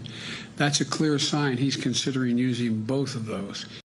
So, hearing that, do you think it's likely Putin will use these kinds of weapons in Ukraine, and how would that impact the West's response to this conflict, if at all? Well, we don't know if it's likely, but it's certainly possible. Don't forget, we have the capability of listening to everything that these people say, both on the ground and in the Kremlin, and we have some idea of what their objectives are, both tactical and strategic. And if you consider the fact that Putin has indiscriminately shelled population areas, is not focused necessarily on Ukrainian forces, but instead using artillery, missiles, and other indirect fire to destroy the infrastructure of Ukraine and terrorize the Ukrainian people and kill large numbers of them. If you consider that, then the conclusion that you wouldn't put anything past Putin, including the use of chemical weapons, and as some suggested, small-yield tactical nuclear weapons, you wouldn't put any of that past him. And, Colonel, you've talked a lot about what's happening on the ground. I want to get your take on the diplomatic efforts to end this war. Ukraine has signaled a willingness to meet some of Russia's security demands, including the idea of becoming a neutral country and dropping that bid to join NATO, as we heard again from President Zelensky yesterday. What will it take for Putin to end this conflict? Well, I can't see Putin sitting down to the table with anybody. He doesn't even sit next to any of his advisors, as we saw in that iconic photograph of him sitting at the end of a very long refectory table. He's not going to sit down with anybody. And there's been a suggestion that there is a way to have a negotiated settlement. We're probably a long way from that, but it would include things that have already happened. That is an assertion by Ukraine that it's not going to join NATO, but it's also going to include Ukraine's giving up the eastern provinces and, most importantly, the seacoast on the Black Sea, which Russia desperately wants. But I don't see any of that happening anytime soon. Important analysis. Colonel Jack Jacobs, thanks so much. The flow of refugees into Eastern Europe is showing no signs of slowing down. More than 3.5 million Ukrainians have now left their homes for countries in Eastern Europe. And the mass exodus is putting a sizable strain on Poland. That country alone has welcomed more than 2 million refugees since the war began. For more on the refugee situation, let's go to NBC News senior national correspondent Jay Gray, who joins us now from a town near the Polish border. Jay, good morning. So the town you're in is seeing huge flows of refugees because it serves as a major transportation center that then helps get refugees to other parts of Europe. Walk us through what the situation is like where you're at right now. Yeah, Joe, you're absolutely right. We're in the Przemyśl train station, about 3 miles from the actual border crossing, and the first real train station inside Poland if you're coming from western Ukraine. And you can see, not packed right now, but that's because people are flowing through in waves. You see families coming through, and this area gets full, and then they'll get on trains or buses and head out, and it drops off again, and then runs back through again. But you can see as you look along, it gives us kind of a snapshot of what happens here. People buying tickets, people consulting with law enforcement here, and most important for a lot of people, grabbing a hot meal, a soup, some water, something that they can have that they haven't had perhaps for 2 or 3 days as they've tried to make the journey here. Getting here a lot more difficult. We've talked about that. We know that right now there are more than 7 million people in Ukraine who are homeless. They don't have a home anymore. Many of them don't have a community. It's been taken away by what's happened in this war, but they can't get to the border. And so that's a real struggle that many are dealing with at this point. But again, they come through here and it's very transient. They don't stay very long because they've got to move elsewhere. And as you talked about coming into all this, Joe, Poland, for the most part, when it comes to long-term refugees, is about full. I mean, we've talked with the mayor of Warsaw, who says his community, his city, the biggest in Poland, has seen a population rise of 19% by refugees alone. So there are 19% more people in Warsaw just in refugees that have shown up there. He says all of his city services right now have been dedicated to those refugees, and that he's got to find a balancing point where he can start to take care of his city again. And it's only going to get more difficult because, as the UN has said, a lot of those 7 million are expected to head this way, and that number over the next several weeks is expected to grow. Yeah, I mean, Jay, that city alone, Warsaw, has welcomed more than 300,000 Ukrainian refugees since the war broke out. The mayor you're talking about, he says it's a struggle to help more refugees. So is there anything that's actually being done to try and redirect refugees to other cities or other countries? Or does it seem like many Ukrainians are still heading to the capital? Well, I think many are headed that way, but what they've done, not only at the Warsaw train station, but here as well, has made more opportunities for them to get elsewhere. Tickets are paid for, so that's not an issue, but they've added routes going to Germany, going to the Czech Republic. We've seen people flooding in who want to take people to Spain. We've seen organizations coming in saying they'll take people to Finland, to the UK, and so the broader European Union is getting involved here and trying to help. But what Poland's saying is we need to help now, that waiting is not an option because they know so many more are on the way. Jay Gray continuing to shine a light on the successes and the struggles happening there along the border in Poland. Jay, thank you so much. Appreciate it. Yeah. We want to turn now to the other big story we're covering this morning. It is a historic week on Capitol Hill as the Supreme Court confirmation hearings for Judge Ketanji Brown Jackson resume later this morning. Judge Jackson will face a long day of questioning from Senate Judiciary Committee members, putting her one step closer to making history as the first black woman on the Supreme Court. Judge Jackson delivered a powerful and personal opening statement yesterday detailing her long and impressive career while acknowledging the magnitude of this moment. My parents taught me that unlike the many barriers that they had to face growing up, my path was clearer, so that if I worked hard and I believed in myself in America, I could do anything or be anything I wanted to be. If I am confirmed, I commit to you that I will work productively to support and defend the Constitution. I know that my role as a judge is a limited one, that the Constitution empowers me only to decide cases and controversies that are properly presented. And I know that my judicial role is further constrained by careful adherence to precedent.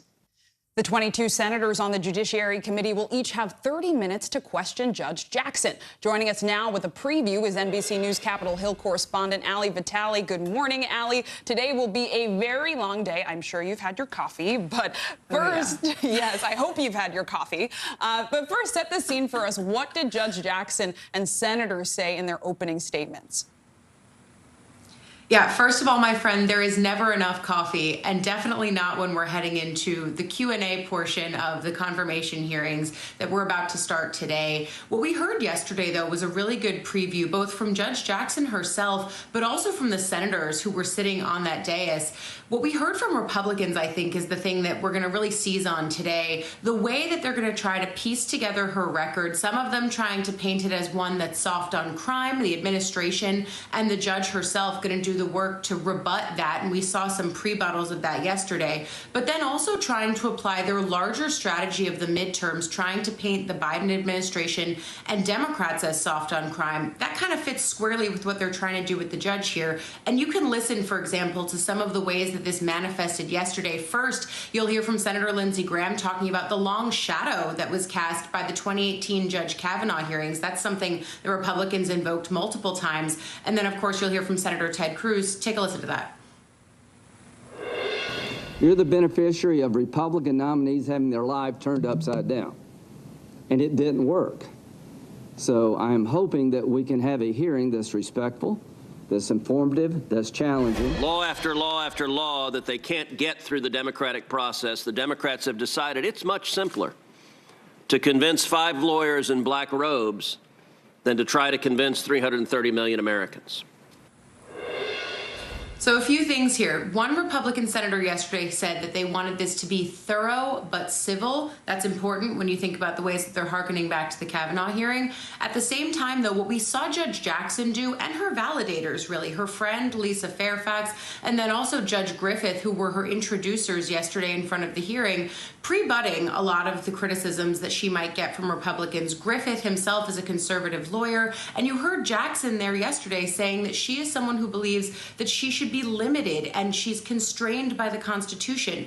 Those kinds of prebuttals will hit directly at Republicans who are going to try to paint her as some kind of activist judge or rubber stamp for the administration. That's something we already heard yesterday, but we're definitely going to hear more of that today. Yeah, so Allie, all that lays the groundwork for today. The 22 senators on the Judiciary Committee will each be able to question Judge Jackson for 30 minutes. And that's just round one. Then there's more after that. So today, which senators are you keeping an eye on? Don't remind me. Yeah, I know. I'm sorry. And what are the issues you think are going to come up in this first day of questioning? Yeah, it's exactly what we were talking about. Each senator gets 30 minutes today, and then there's another round of questions tomorrow. Look, the goal for the sources that I've spoken to on the committee that's sort of been guiding Jackson through this process is to keep this as low-key as possible. You've seen them repeatedly try to elevate this out of the partisan and into the biographical, into her record, into her qualifications. So far, they have largely been able to do that. The few of the people that I'm watching, though, Josh Hawley is a key person here.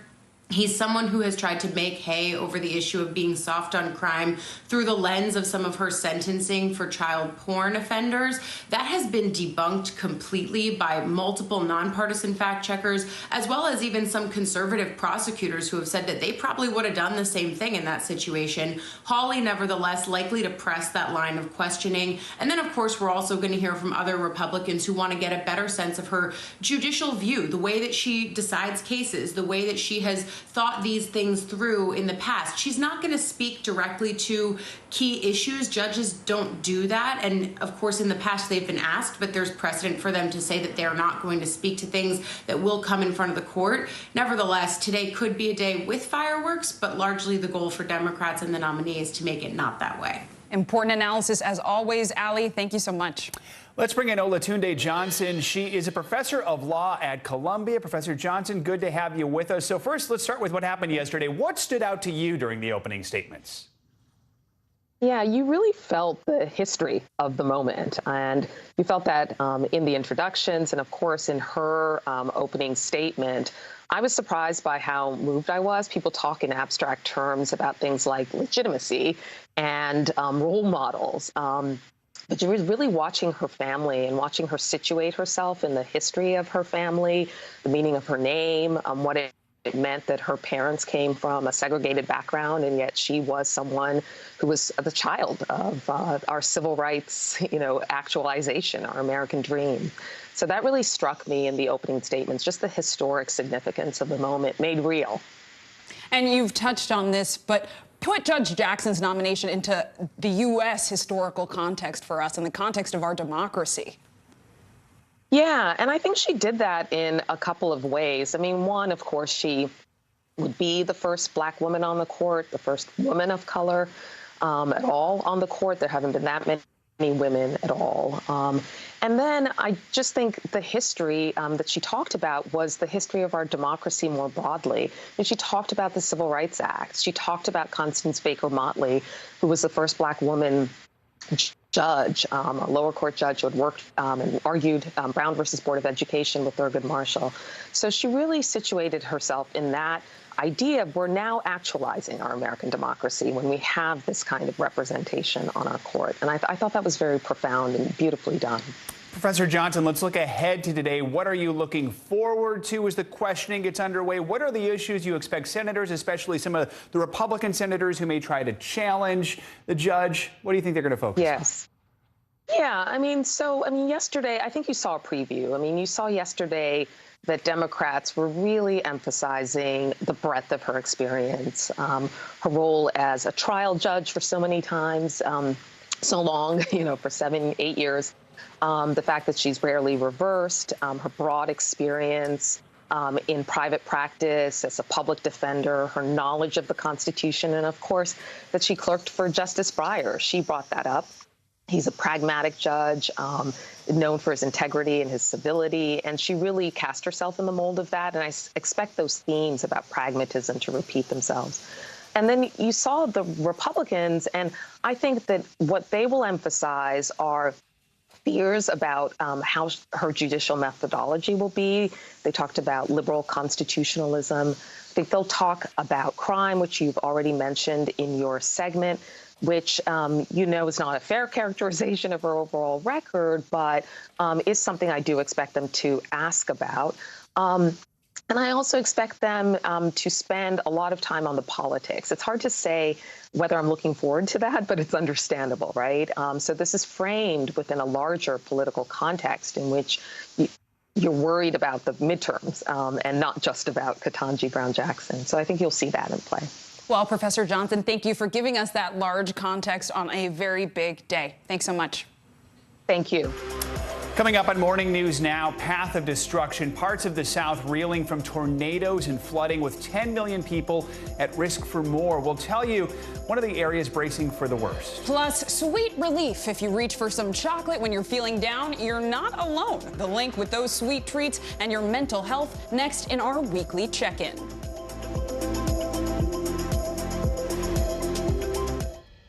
The fire has grown leaps and bounds. You see behind me is typical. How you doing? Pretty bad. This is a very different kind of program. We're here to start conversation about the big things happening in our world. Professor, I'm not asking you to predict the future, but what do we think that the new normal is going to be? Is part of this that everyone's rethinking their jobs during this pandemic and their relationship to their employers? What is your biggest tip for any parent who's concerned about this? It's not my job to tell you what to think. My job is to think about what you tell me. Now Tonight with Joshua Johnson, streaming weeknights at 8 on NBC News Now. Let's go. This is a critical choke point for this fire.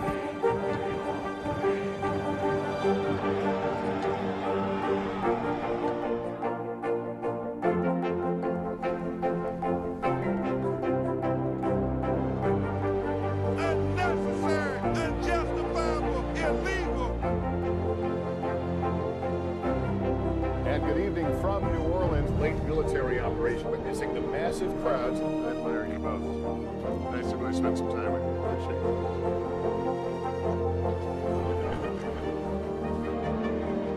At any moment now.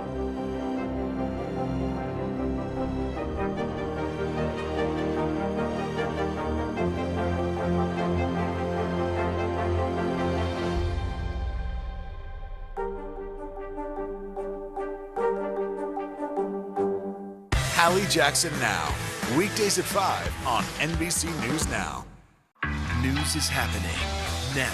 Look at what's making headlines around the world. We're coming on the air with breaking news. This is a significant moment. Whenever it happens, wherever you are, NBC News, streaming free now. Can this still end diplomatically with Vladimir Putin in charge of Russia? There's a Supreme Court nominee. What would it take for you to vote to confirm her? So I guess the question is, can this end with sanctions alone? If it's Sunday, it's Meet the Press.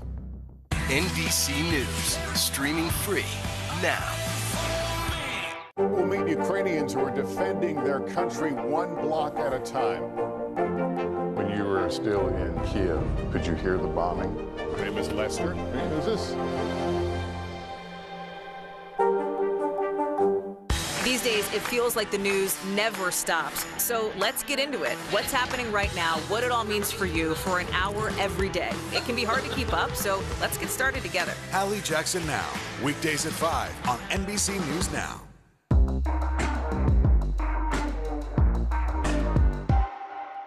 Top Story with Tom Llamas, weeknights at 7 on NBC News Now. Welcome back. More of our coverage on the war in Ukraine coming up, including the civilians joining the fight against Russia through hacking. But first, here are some of the other major stories making news right now. We've got more severe storms on the way in the south. That could impact millions of Americans this morning. Several tornadoes touched down in Texas and Oklahoma yesterday, leaving behind a path of destruction in its wake. But the region is not out of the woods yet, and severe weather is expected to hit the area again throughout the day. NBC News correspondent Morgan Chesky joins us now from Jacksboro, Texas, which is north of Fort Worth. Good morning to you, Morgan. Yeah, guys, good morning. And a frightening night for so many Texans. Tornado watches and warnings stretching for hundreds of miles across the state. And today we're getting our first glimpse at some of the damage. I'm in front of Jacksboro Elementary School. Hard to believe that there were hundreds of students and teachers inside this building when a suspected tornado struck right around 3:30 in the afternoon, essentially shearing off one side of the school. Fortunately, no one was seriously injured, and we are talking about a trail of destruction that stretches all across the state. Severe storms slamming Texas. It's moving to our north, but it's crossing the road. With tornadoes, heavy winds and rain, and even snow falling across the state. Tornado on the ground right now. Just outside Austin in Round Rock, a confirmed tornado tearing across Highway I-35 during rush hour traffic. Get inside! Get inside! Run! Sending shoppers running to take cover inside this Walmart and ripping off the side of a bank. It was moving cars, it was tipping over trees. You can see this tornado ripping through Elgin, a suburb near Austin, tossing a red truck on its side before it's flipped again and then somehow drives away. On the ground, some homes now completely demolished. Another confirmed twister hitting the town of Bowie.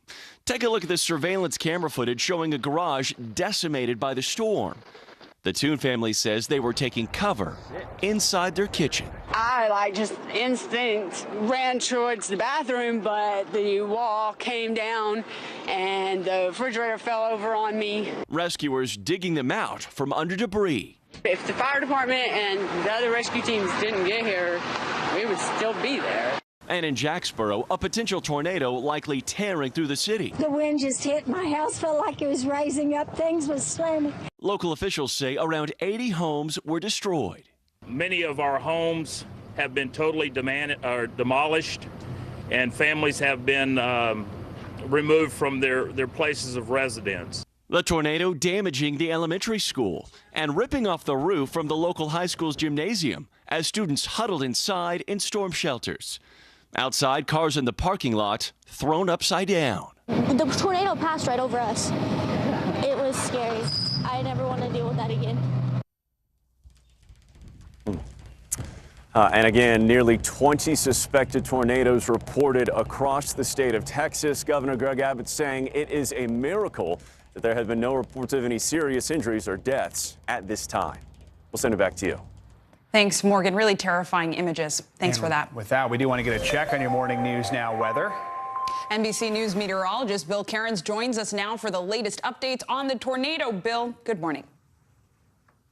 Yeah, good morning. It is a miracle. I mean, these were some strong tornadoes. In all, we've had 20 reports of tornadoes. Most of those were in between the San Antonio area and Lufkin, Texas, right near Austin, where you saw that one in the broadcast cross the highway, and then numerous tornadoes near Bryan, Texas also. So that was all between around 5 p.m. and about 11 p.m. last night. Since then, we haven't had any confirmed tornadoes. We still do have some tornado watches that are out from the Houston area to Monroe, Louisiana.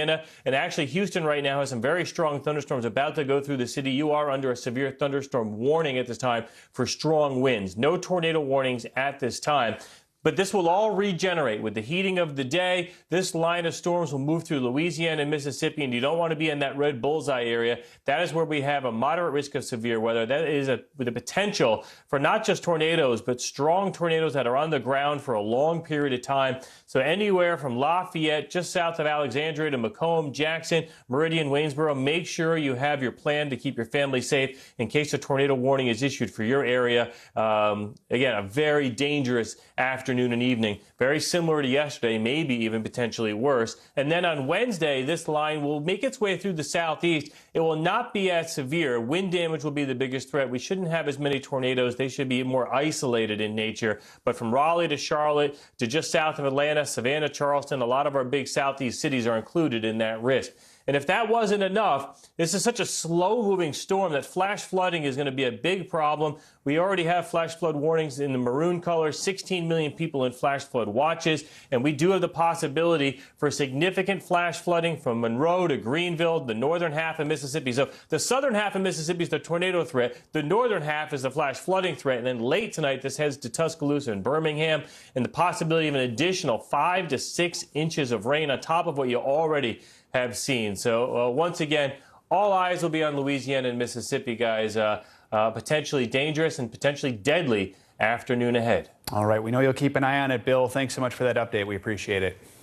We're more than 2 whole years into the pandemic, and while many have returned to some semblance of a normal life here in the United States, in other parts of the world, cases are once again beginning to rise. Let's bring in Dr. Amish Adalja for more on this. He's a senior scholar at Johns Hopkins Center for Health Security. Dr. Adalja, good to have you with us. So let's start overseas. England is rolling out its second booster shot for those who are most vulnerable to COVID. That includes people both over 75 and with weakened immune systems. Of course, this comes as the Omicron subvariant continues to spread across Europe. So how might these boosters help fight that variant? And could this be a sign of things to come here in the U.S.?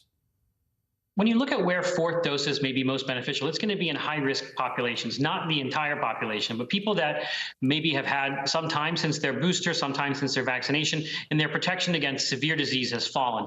That's where I think fourth doses may make sense, and that may be where we see in the United States fourth doses be recommended, not to the general public, but to people that are elderly, immunocompromised, high-risk conditions. That's likely to be the case just to provide more protection against severe disease, which is what really matters.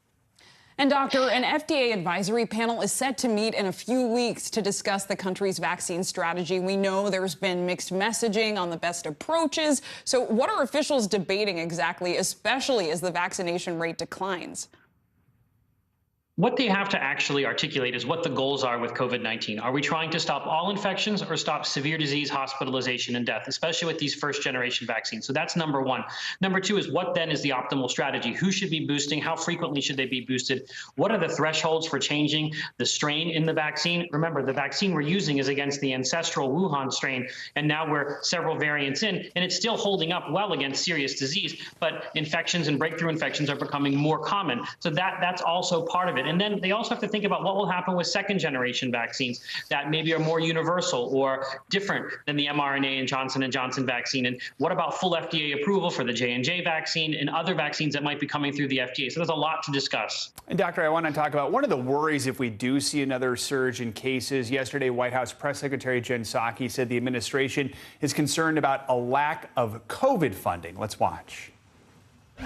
Our concern right now is that we are going to run out of money to provide the types of vaccines, boosters, treatments to the immunocompromised, and others free of charge. It's a concern we've seen echoed numerous times by doctors on this show. So what's at stake here if the U.S. does not come up with more funding for COVID? The reason why we're handling COVID so much better now is because we've got a whole slew of medical countermeasures, monoclonal antibodies, antivirals, vaccines, many of which are only available under emergency use authorization. So that means there's not a commercial market. That means it's the government that is the exclusive buyer and the exclusive distributor. So if we're going to be able to utilize these tools in the absence of a commercial market, the government needs funds to be able to purchase them, or we will not have any of the advantages that we've accrued over 2 years. So I think this is an example of Congress being very reactive and going back into that panic and neglect cycle that they often do with public health emergencies. When something recedes, they lose their priority. All right, Dr. Amish Adalja, as always, thank you so much. Appreciate it. And now it's time for our weekly mental health check-in. Admittedly, it's my favorite segment on this show, so I'm excited, where we talk through some of the biggest mental health headlines. Yeah, we also just want to take a moment to pause, take a deep breath. We had a lot of news so far this morning and reflect on our emotional well-being. Let's bring in board-certified psychiatrist Dr. Sue Varma to help us understand some of these headlines we've been seeing lately. So, Dr. Varma, good morning. Yeah, good morning. And so let's start with... Yes, thanks for joining us. So let's start with March Madness. What some people may not know is that March is not just a time for sports, but it's also Gambling Awareness Month, and rightfully so, considering the magnitude of the NCAA basketball tournament. So how does gambling affect mental health, and what can we do if someone we know or love is struggling with addiction, especially during such an intense month and time? Absolutely. And I love the fact that you're recognizing it as an addiction and that we are doing so and putting it in the same category as other behavioral addictions. So there's a loss of control over our behavior. There's an intense preoccupation with gambling. There's a lot of shame and secrecy and lying that's going on. And gambling addictions often co-occur with other behavioral addictions or chemical addiction, in addition to depression and anxiety. And people with gambling addictions are at higher risk for suicide as well. So I think it's so important that family members not ostracize, not alienate these folks who are dealing with gambling addictions and really bring them into the fold of the family and say, hey, let's get help. There are national hotlines, state hotlines, and cognitive behavioral therapy, sometimes medication, psychotherapy, family counseling can all be super beneficial with gambling addictions. We're going to offer some of that information here coming up in just a little bit, that for those who are wondering if they need to seek help or help someone get help. I want to ask about another consequence of the COVID pandemic. That's a spike in postpartum depression. A new study from the University of Michigan says the number of mothers experiencing postpartum depression tripled when the pandemic began. So why did we see such a dramatic spike for women, and how can we start breaking the stigma surrounding postpartum depression? Yes. So postpartum depression during the pandemic really exposed a lot of the systemic challenges that women and families faced. Everything from lack of affordable childcare to getting paid family leave. Women were so much more isolated during this time, not being able to take a caregiver or a loved one into regular prenatal appointments, often not being able to have an additional person in the delivery room, perhaps even just one partner. And not having a lot of the services, being left at home with a newborn, maybe other children, not getting the partner support if somebody was working outside of the house, and their jobs being marginalized. So we did see an increase from anywhere from 1 in 10 women prior to the pandemic experiencing postpartum depression to 1 in 3. And briefly, Doctor, we want to end on a sweet note. The National Confectioners Association, which is a thing, I did not know that, says consumers bought nearly $37 billion worth of chocolate in 2021, a record. I know I was one of them, and experts say that record may actually be broken again this year. So knowing that, why and how do chocolates and sweets give such an impact to our mental health, and are there any downsides to relying on sweets for mental health boosts? Yes, relying on mental health boosts in small amounts, dark chocolate, let's say, can be beneficial for your mental health and physical health, and certainly not detrimental in small amounts. The problem comes when we start to rely upon them as a source of comfort, which a lot of people did. Look, we're isolated, we're at home, we're doing a lot more online shopping. And we are feeling deprived in a lot of ways of stimulation, and it is a quick mood booster. So again, if you're going to do it, limit it and keep it to the dark chocolate. Dr. Sue Varma, thanks so much. And if you or someone you know is struggling with gambling, please call the National Problem Gambling Helpline Network, 1-800-522-5700. Right, coming up, war through the eyes of a child, when we return how the Russian invasion has impacted some of the youngest Ukrainians. Plus, Hack Attack, how engineers are joining the fight against Russia without leaving their home. You're watching Morning News Now.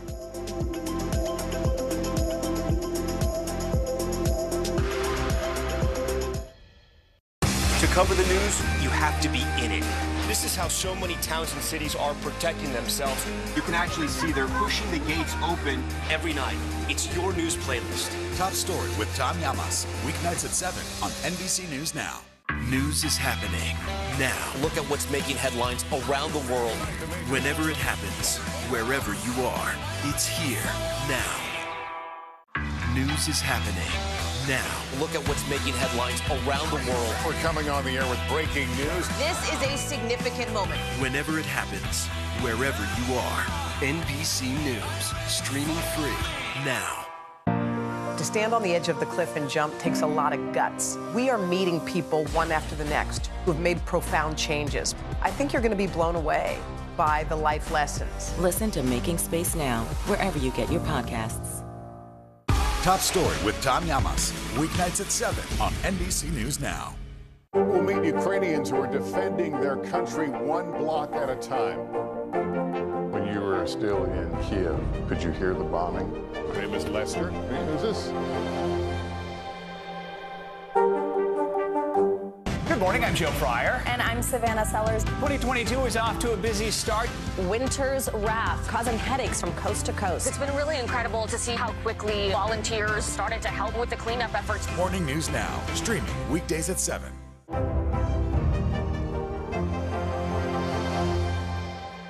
Sometimes the news can be difficult and overwhelming for kids to understand, so we've created a newscast just for them. We hope your family will watch Nightly News Kids Edition.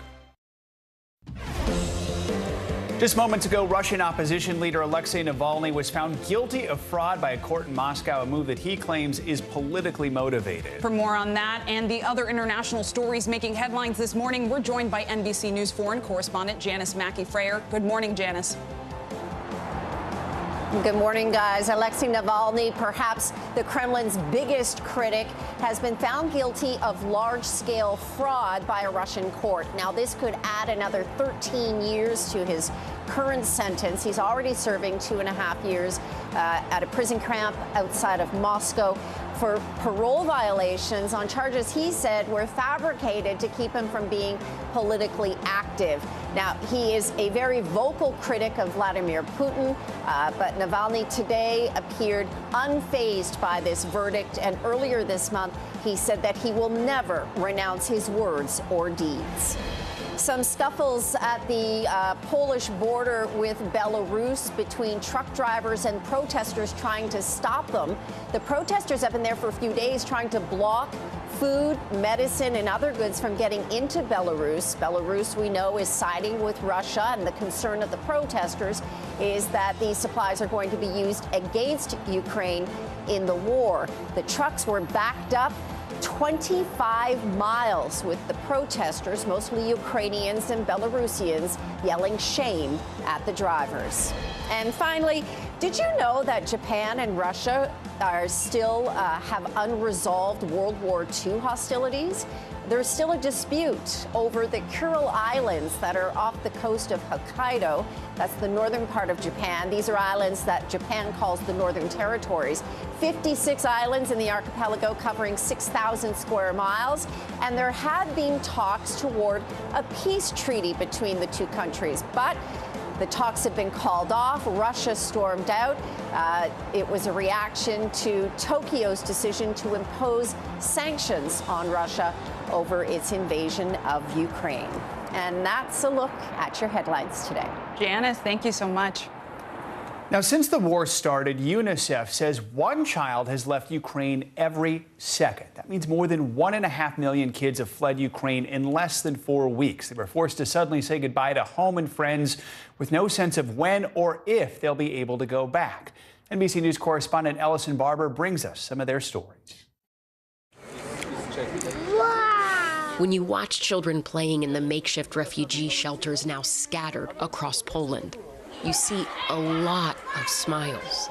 Talk to the same kids, and you get the sense that they laugh and play, not because they're unaware of the horrors they survived, but because it is their way to survive those moments in hell.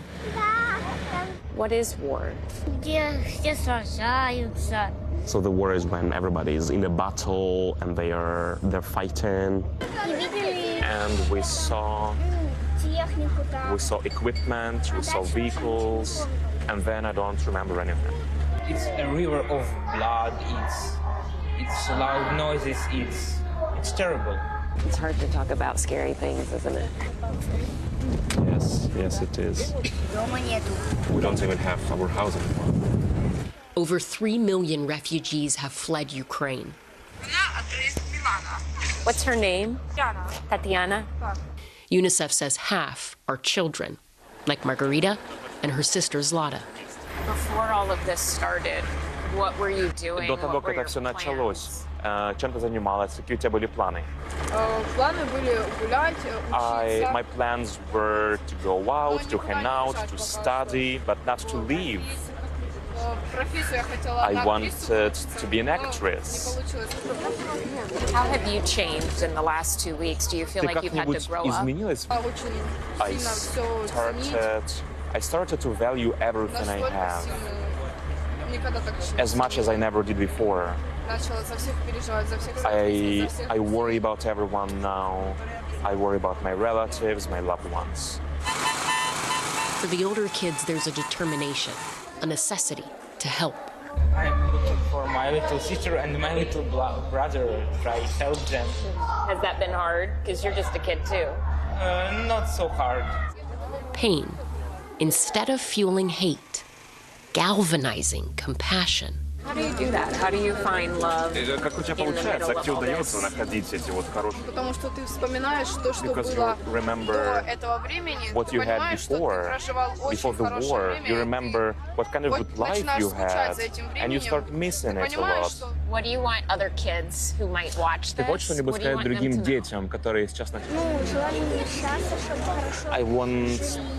I want to wish them happiness, and I want them to live good life and clear, safe sky over their heads. Ellison Barber, Arłamów, Poland. And in Ukraine, everyday civilians are finding different ways to join the war effort. NBC News correspondent Ali Arouzi introduces us to a man who is using his software engineering skills to attack Russian companies online. Taras says he can't fight the Russians on the front line, but online he's doing all he can to hurt the invading country's war effort. I cannot be drafted to military directly due to health reasons, but if anything else but that, I do it. Taras, who asks us to conceal his identity and use a pseudonym for security reasons, says he used to be a software engineer, but the war pulled him in a different direction: cyber hacking. What was the motivation for you to do this? I try to do whatever I can reach to end the war, to stop it, to stop killing Ukrainian people. You can see as goals that we would be targeting. He says his objective is to overload Russian websites by flooding them with traffic, making it impossible for servers of Russian businesses and media outlets to carry on working. To be clear, this type of attack is a crime for individuals in the United States and Russia, but Russia has deployed similar tactics in the past, according to the White House. Taras says that the cyber attacks that he and other digital fighters conduct strike deep blows to the Russian economy, as they've increased in frequency during the war, according to the cybersecurity company Rostelecom Solar. And how much damage does this do to the Russian operation? It is dealing a lot of monetary damage to the companies that we are targeting. These are Russian media sites, sites that a lot of Russians are using, banks, railway system sites, military governmental sites. It's not just the economy he's after, but the Russian state media. That has proved to be a harder target. Yeah, propaganda machine is hitting hard Russian people, and I think they lost their minds or something. You're telling them what's happening here, sure. and they're your family members, but they're not listening to you. Yes, they think that this is fake. Taras moved to Western Ukraine a few years ago, but says his family, like so many others, have had to run away from their homes in hard-hit areas. His grandparents faced grave dangers living in Kharkiv, but they didn't want to leave. It took a lot of persuasion, but finally he convinced them to join him. That was a huge relief. I exhaled like I never exhaled before when they came. Thanks to Ali Arouzi for that report. And coming up on Morning News Now, plans on hold. Why so many Americans in the middle of renovating their homes are now being forced to wait. Plus, Gasolina artist Daddy Yankee says he's retiring. More on his legendary career in music next.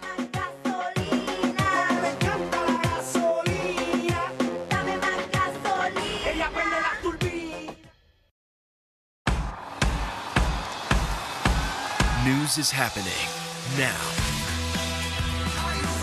Look at what's making headlines around the world. Right now on Morning News Now. We're coming on the air with breaking news. And this is a significant moment. Whenever it happens, wherever you are, NBC News, streaming free now. Top Story with Tom Llamas, weeknights at 7 on NBC News Now. To stand on the edge of the cliff and jump takes a lot of guts. We are meeting people one after the next who have made profound changes. I think you're going to be blown away by the life lessons. Listen to Making Space Now, wherever you get your podcasts. There were residents who hung on for dear life. I've heard people say the town is gone. Do you see it that way? Absolutely not. We've lost some houses, but our community's still here. Hold on to your seats. The Thing About Pam is the chart-topping podcast series from Dateline and Keith Morrison. A strange story and a career of strange stories. All episodes are available now, wherever you get your podcasts. The fire has grown leaps and bounds. What you see behind me is typical. How you doing? Pretty bad. The cost of gas is coming down slightly, but it's still far above where it was last month, which might be fueling a surge in fuel theft. NBC News correspondent Jesse Kirsch reports from L.A. As high gas prices continue to sting nationwide, some people apparently aren't paying a cent at the pump. One of the gentlemen has a dispenser key, because every time they will come in, they will open the dispenser and they will steal diesel from there. One Dallas area gas station says thieves appearing to be captured on camera here have stolen over $23,000 of diesel in recent months. A North Carolina pump says it was also hit. Like remote control, they bypass the pump. Once they bypass it, they don't know how to do nothing. Lift the nozzle up, choose the grade, they can start filling. AAA says the heists are part of a growing trend across the country, with thieves even drilling into cars with newer gas tanks, which you can't siphon from as easily. The reason for that likely is just because gas prices are so expensive. Over the past week, AAA says the national average price of gas has dipped slightly, but the average price of regular is still up more than 70 cents a gallon from just a month ago. And in states like California, it's still climbing. Half a tank, $76. How does that feel? Nuts. AAA says right now the average gas prices in California are the most expensive in the country. Here in Los Angeles, it can cost you even more to fill up the tank. Plus, we could see those prices go up again in the days ahead. Outside San Francisco, more than 500 workers are striking at a Chevron refinery. Chevron says it's prepared to keep up normal operations, but AAA says a shutdown could strangle California's gas supply. We're just out here trying to, lessen the burden on our workers' families. It's the same plight of all blue-collar workers. The eye-popping gas prices are sending more people into the electric vehicle market. Edmund says searches for hybrid and electric cars are up 84% since last month. I'm in love with it, especially now as I drive past gas stations. Some states are trying to help by pumping the brakes on their gas taxes. Maryland and Georgia's governors have already signed suspensions into law. We are doing our part to lessen the impact on your wallet. Our thanks to Jesse Kirsch for that report. Turning now to supply chain delays, which are causing a serious headache for people trying to renovate their homes. As CNBC's Diana Olick explains, one holdup can cause a major domino effect. Robert Wilkoff bought his Bethesda, Maryland property just before the pandemic hit. From there, it just kind of fell apart. He expected it to take about 14 months to build his new home. It's now 24 months and not done yet. The project has been plagued by supply chain delays, everything from basic construction materials to appliances. Doors, solid core doors, took forever to get. And the delays just built on each other. Because if the doors aren't in, they can't trim. If they can't trim, then they can't put the flooring down. It's like everything in construction has a domino effect. And as the delays go on, the costs rise, thanks to inflation across just about everything that goes into not just building a home, but furnishing it. From a year ago, prices for window and floor coverings are up 11%, living and dining room furniture up 19%, major appliances up 11%, and even clocks, lamps, and decorator items up 10%. I had no idea they were installing this equipment today. In Memphis, Tennessee, Winston and Elizabeth Eggleston are trying to build a pool and an extra backyard house for Winston's father to live in. It's almost become kind of comical because if anything can happen, it's been happening. Not exactly funny, though, as delay after delay prolongs the project. They're just thankful they started before prices went up. The pool that we're putting in right now would be almost double in price today if we were to start the project now. So, at least we have that. Back in Bethesda, Robert Wilkoff is still waiting on his garage doors, which cost $2,000 more than he expected. Latest delivery date? I have no idea. I don't know if I'll ever see a garage door. Thanks to Diana for that report. Daddy Yankee is retiring after decades of smash hits and worldwide success. Top Story anchor Tom Llamas takes a look back at his iconic career. It's the beat that lit up the early 2000s. With the catchy verse, you can't help but sing.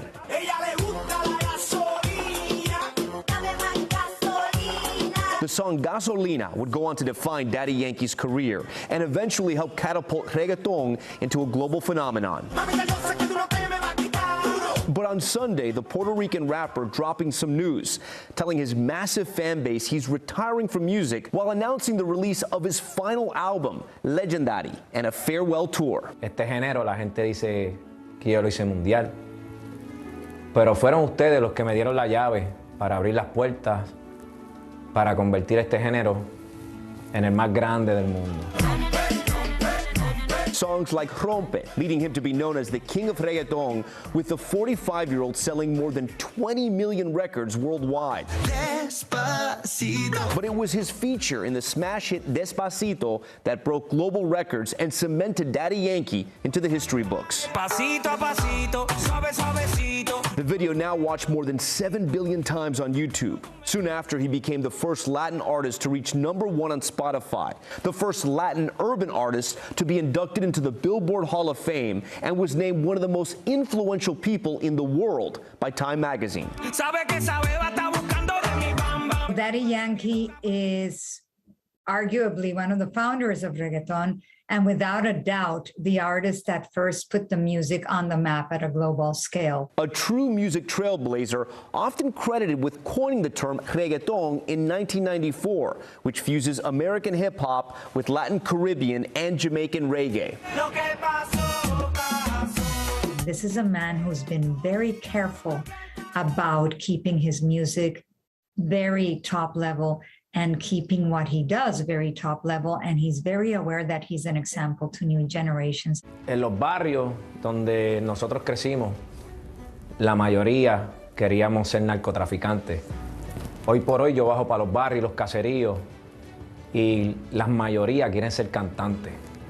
Eso para mí vale mucho. Daddy Yankee may be saying adios for now, but his music, his videos, and reggaeton is nowhere near disappearing. And we all want to visit his fountain of youth because for sure.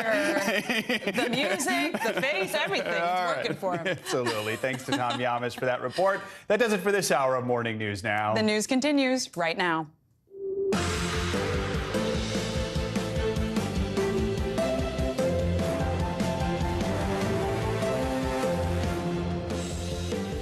Good morning, I'm Joe Fryer. And I'm Zinklea Samoa, in for Savannah Sellers. We're following two major stories this morning with a team of correspondents to bring it all to you. One of them here at home, where President Biden's Supreme Court pick, Ketanji Brown Jackson, is facing her second day of confirmation hearings. If confirmed, she would become the first black woman on the nation's highest court.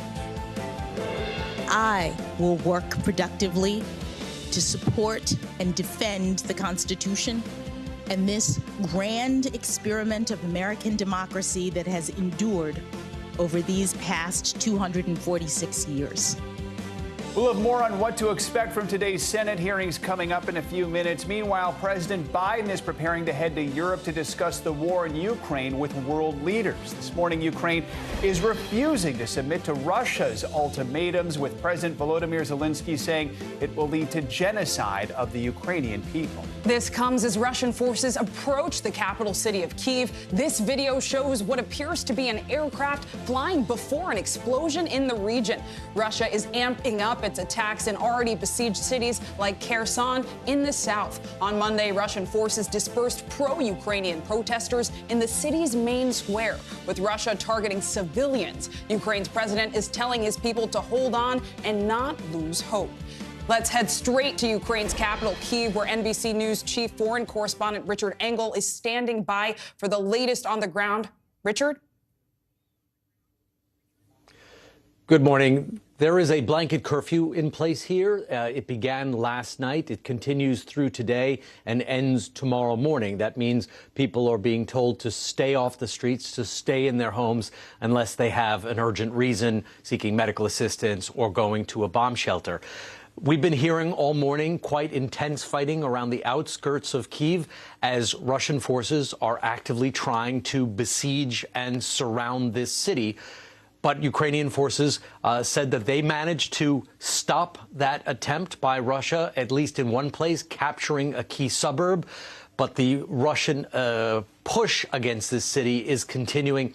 Although, as you mentioned, in Kherson and in other places where Russian troops have managed to take territory, they can't hold it. Ukrainians are proving if there is anything they hate more than Russia's invasion, it's Russian occupation.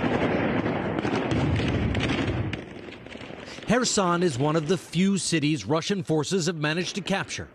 The people here are Russian-speaking, and before the war, they had a reputation for being pro-Russian. But instead of welcoming the foreign troops with open arms, Russian soldiers had to open fire to drive Ukrainians back. Shooting mostly in the air, injuring several people. President Zelensky this morning praised the bravery in Kherson and told Ukrainians they'll need a lot more of it. Playing an air raid siren, Zelensky said Ukrainians should not be afraid of the sound, but get used to it. President Biden is also warning of tough times ahead, saying Vladimir Putin, with his offensive stalled, may try to regain momentum by using banned chemical or biological weapons.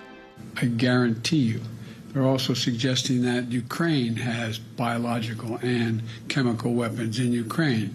That's a clear sign he's considering using both of those.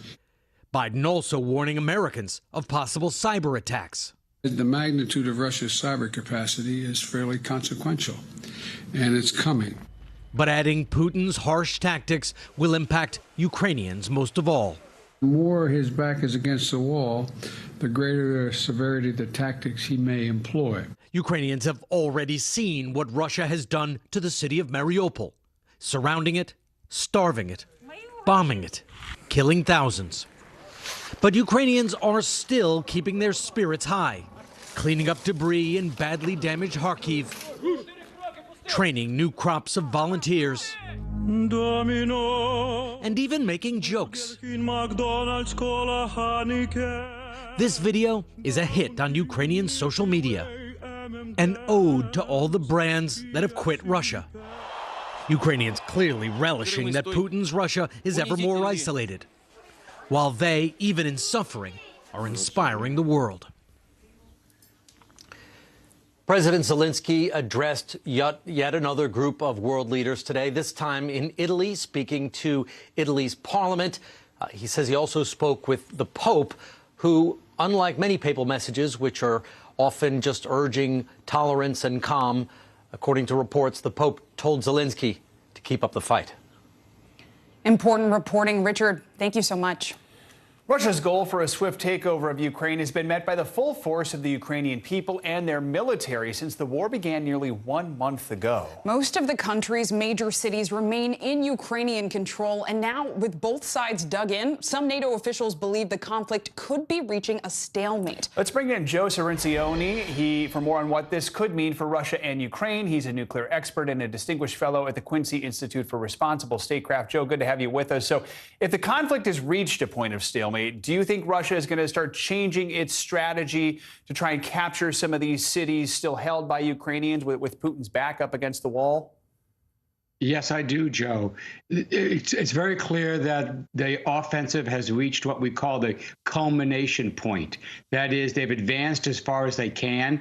The military forces are unable to conduct continuing operations to move further into Ukraine. They're stalled. And we see that Vladimir Putin is increasingly desperate to regain the momentum. Well, how do you do that? Well, one way is to terrorize the population, increase the shelling, increase the bombardment on civilian targets. If you can't advance militarily, try to terrorize the population and get control of the cities that way. The other is to do something unconventional. That is to use other weapons. Cyber is a possibility, but most of us are looking at the possible use of chlorine gas, a chemical weapon that Putin used in Syria with the Syrian forces. It doesn't kill that many people, Thousands of people died in Syria from the gas, but it's a terror weapon. It's heavier than air. It will seep down into the shelters where Ukrainians are seeking refuge. That is the kind of thing that we expect next from Vladimir Putin. And Joe, I do want to turn to some positive signs for Ukraine's nuclear complex. The Russian forces occupying Chernobyl have allowed the technical staffers at the site to go home and rest for the first time in more than 3 weeks. And the nuclear plant in southeastern Ukraine is now 2/3 operational after it was attacked after several weeks by Russia. Do you think this is a sign of progress between the two sides? What's your take?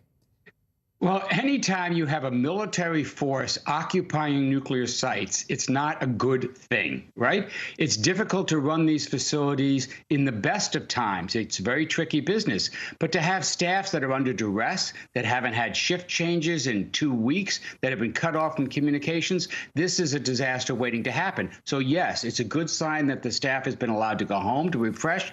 But who are they going to get to come back to replace them? Who's operating the plants now? There are many unanswered questions here on who's capable of running these facilities without incident. This is definitely something that has concerned the International Atomic Energy Agency at the highest level. They want to be able to go in there. They want international inspectors to go in. They want to cease fire around these facilities. Putin has shown no sign of doing anything like that.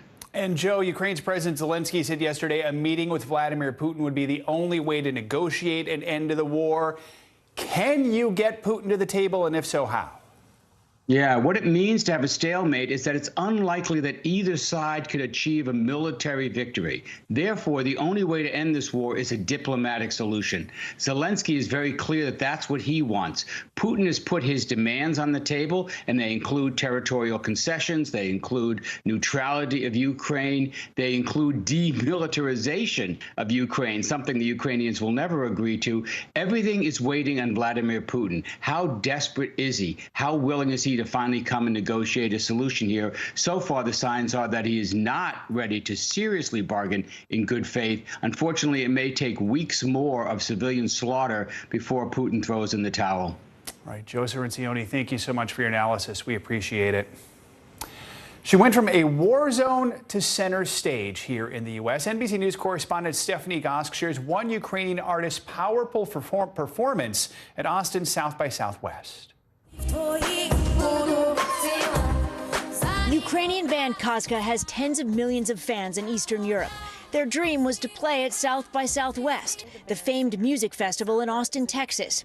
That dream was about to come true. And then the war broke out. 2 of the 3 had to fight for their country. Lead singer Oleksandra Zaritska was left with a tough choice. I'm Ukrainian and I have my voice, and my voice is my powers. Feeling she could do more here, Zaritska flew to Texas by herself and took the stage on Saturday with stand-in bandmates and a crowd wrapped in Ukrainian flags. What was it like for you to step on that stage without your bandmates? Oh, it's hard. My band is my family. She performed a cover of Bob Dylan's Masters of War, an angry anti-war ballad. The straight message to Putin. Zaritska connecting the frustration of a different era to the world today. You that never done nothing but build to destroy, she sang. You play with my world like it's your little toy. Stephanie Gosk, NBC News. Despite the U.S. government's warnings for Americans to leave Ukraine, some have done the exact opposite and have entered the country to assist Ukrainians in their own fight for freedom. NBC News correspondent Jake Soboroff joins us live from Ukraine. Inside a Lviv warehouse, we met an American who said he showed up here on his own. What are you doing in Ukraine? I came for humanitarian aid. David Breimer says he's a former U.S. Army medic and dual Israeli citizen who also served in the Israeli Defense Forces. It needs to be more stressful than the way that it's going. He came to Ukraine from southern Illinois, he says, to train volunteer medics to treat the wounded. These are my wounded. Lay down. I bought a plane ticket, no plan, didn't know anybody. I just literally packed a med bag, packed a duffel bag full of medical supplies, and showed up at the border. He's part of an unknown number of Americans who travel to the country against the explicit wishes of their own government. We still do not believe that Ukraine is a safe place for Americans to go. That message not heeded by another group of Americans who volunteered to go into combat. I was working as a combat medic, and we, in our vehicle, hit a mine and blew up. I'm tough. And this week ended up casualties themselves near Kyiv. I can't even count a second between the time that he said there are landmines everywhere and the boom. NBC News can't verify their account nor that of Breimer's, but they're not alone. You hold it like that. Not good. Ukrainian President Volodymyr Zelensky has urged foreign involvement in the war. Ukraine has started welcoming foreign volunteers who are coming to our country, he said. I'm sure it will be successful, but their safety is anything but certain. Yeah, I got some cuts. I got some glass on my face. On top of the potential for severe injury or death, experts warn if captured by Russians, they risk being treated as mercenaries and not. Ready. For his part, David Breimer stands by his decision to come here. Bang! Why is this guy from Southern Illinois deciding to put himself in harm's way in the middle of a conflict between this nation and Russia? These civilians didn't ask for this. Everybody has the right to live. Here in Lviv, just moments ago, we received the all-clear from the second air raid siren of the day. The foreign ministry here in Ukraine says that over 20,000 people have volunteered to come and take part from foreign countries in the war effort, 52 foreign countries, as a matter of fact. Before the war, the U.S. pulled out both diplomats and any troops that were remaining in this country, and that leaves Americans here participating in the war, whatever way they might be, on their own and potentially in harm's way. Zinkley. Jacob Soboroff, stay safe. Thanks so much. The other major story we're following this morning is the historic confirmation hearings of Judge Ketanji Brown Jackson for the Supreme Court. Today is day 2 of the confirmation process, where senators expected to question the judge for hours. Yesterday, we heard opening statements which set the tone for the week ahead. NBC News senior congressional correspondent Garrett Haake has more from Capitol Hill. Judge Jackson will be right back in this room, in this chair, for as long as 12 hours today, the most pivotal day of her confirmation hearings, as senators get up to 30 minutes each to put her record and her life under the spotlight. Judge Ketanji Brown Jackson on Monday introducing herself to the nation and to the senators who will decide if she becomes the first African-American woman on the Supreme Court. I have dedicated my career to ensuring that the words engraved on the front of the Supreme Court building, equal justice under law, are a reality and not just an ideal. Backed by beaming family, including her daughter and teary-eyed husband, Judge Jackson thanking her parents for encouraging her on this historic course. They gave me an African name, Ketanji Onyeka, which they were told means lovely one. Unlike the many barriers that they had had to face growing up, my path was clearer. Jackson spoke for just 12 minutes Monday. Today, she'll face 30-minute rounds of questioning from all 22 members of the committee. Some Republican senators previewing lines of questioning and attack. You once wrote that every judge has, and I quote, personal hidden agendas, end quote, then influence how they decide cases. So I can only wonder, what's your hidden agenda? Is it to let violent criminals, cop killers, and child predators back to the streets? You have made clear that you believe judges must consider critical race theory when deciding how to sentence criminal defendants. Is it your personal hidden agenda to incorporate critical race theory into our legal system? Democratic senators noting the magnitude of the moment. We are on the precipice of shattering another ceiling. Confident in the former public defender turned federal judge's ability to present her own best defense. What do you expect to hear from Judge Jackson in this hearing? I think what you're going to see in the questioning today is someone who knows herself. She knows why she made certain decisions, and she is just going to charm people at home. Judge Jackson got 3 Republican votes when she was confirmed for her current position. One of those Republicans, Lindsey Graham, will have a chance to question her today. The other 2, Susan Collins and Lisa Murkowski, aren't on this committee, but they have voted for the majority of President Biden's judicial nominees. They're not likely to say how they're going to vote until this nomination comes to the floor. That's expected to be sometime around Easter. Garrett Haig, thank you. We're also following several other major stories this hour. That includes the latest on that deadly plane crash in China. Investigators are looking into what caused the Boeing to go down in the mountains with 132 people on board. What we're learning about the final 2 minutes of the flight. Plus, walking out. Disney employees are protesting the company's response to Florida's so-called Don't Say Gay bill today. Why they say Disney should have done more and the impact this could have on visitors to the park.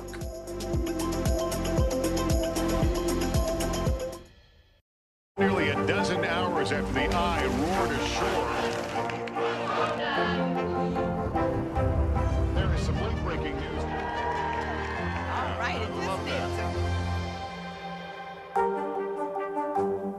To cover the news, you have to be in it. This is how so many towns and cities are protecting themselves. You can actually see they're pushing the gates open every night. It's your news playlist. Top Story with Tom Llamas, weeknights at 7 on NBC News Now. Sometimes the news can be difficult and overwhelming for kids to understand, so we've created a newscast just for them. We hope your family will watch Nightly News Kids Edition. To cover the news, you have to be in it. This is how so many towns and cities are protecting themselves. You can actually see they're pushing the gates open every night. It's your news playlist. Top Story with Tom Llamas, weeknights at 7 on NBC News Now. News is happening now. Look at what's making headlines around the world. We're coming on the air with breaking news. This is a significant moment. Whenever it happens, wherever you are, NBC News, streaming free now. Live from Ukraine, from Mayfield, Kentucky, from Waukesha, Wisconsin. To cover the news, you have to be in it. This is how so many towns and cities are protecting themselves. You can actually see they're pushing the gates open. I also want to get home. You'll get home. You'll get home. Do you remember any tornado as bad as this one? You look at this and you're thinking, we're not going to have power for weeks, if not months. Exactly. Every night, it's your news playlist. Top Story with Tom Llamas, weeknights at 7 on NBC News Now.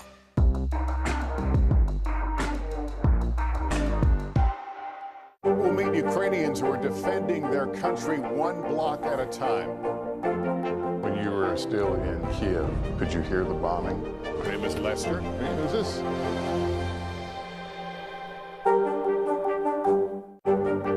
There were residents who hung on for dear life. I've heard people say the town is gone. Do you see it that way? Absolutely not.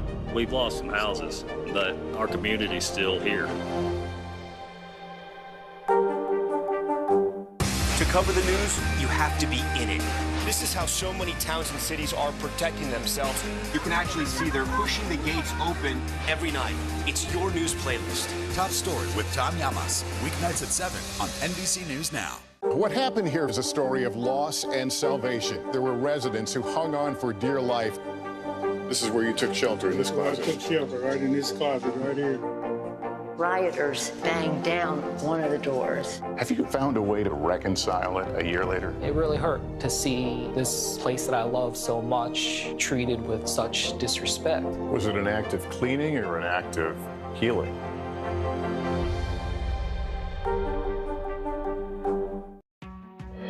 Welcome back. In a few minutes, we continue our special coverage of the second day of Ketanji Brown Jackson's confirmation hearings. But first, we want to get you some of the other stories making news this morning.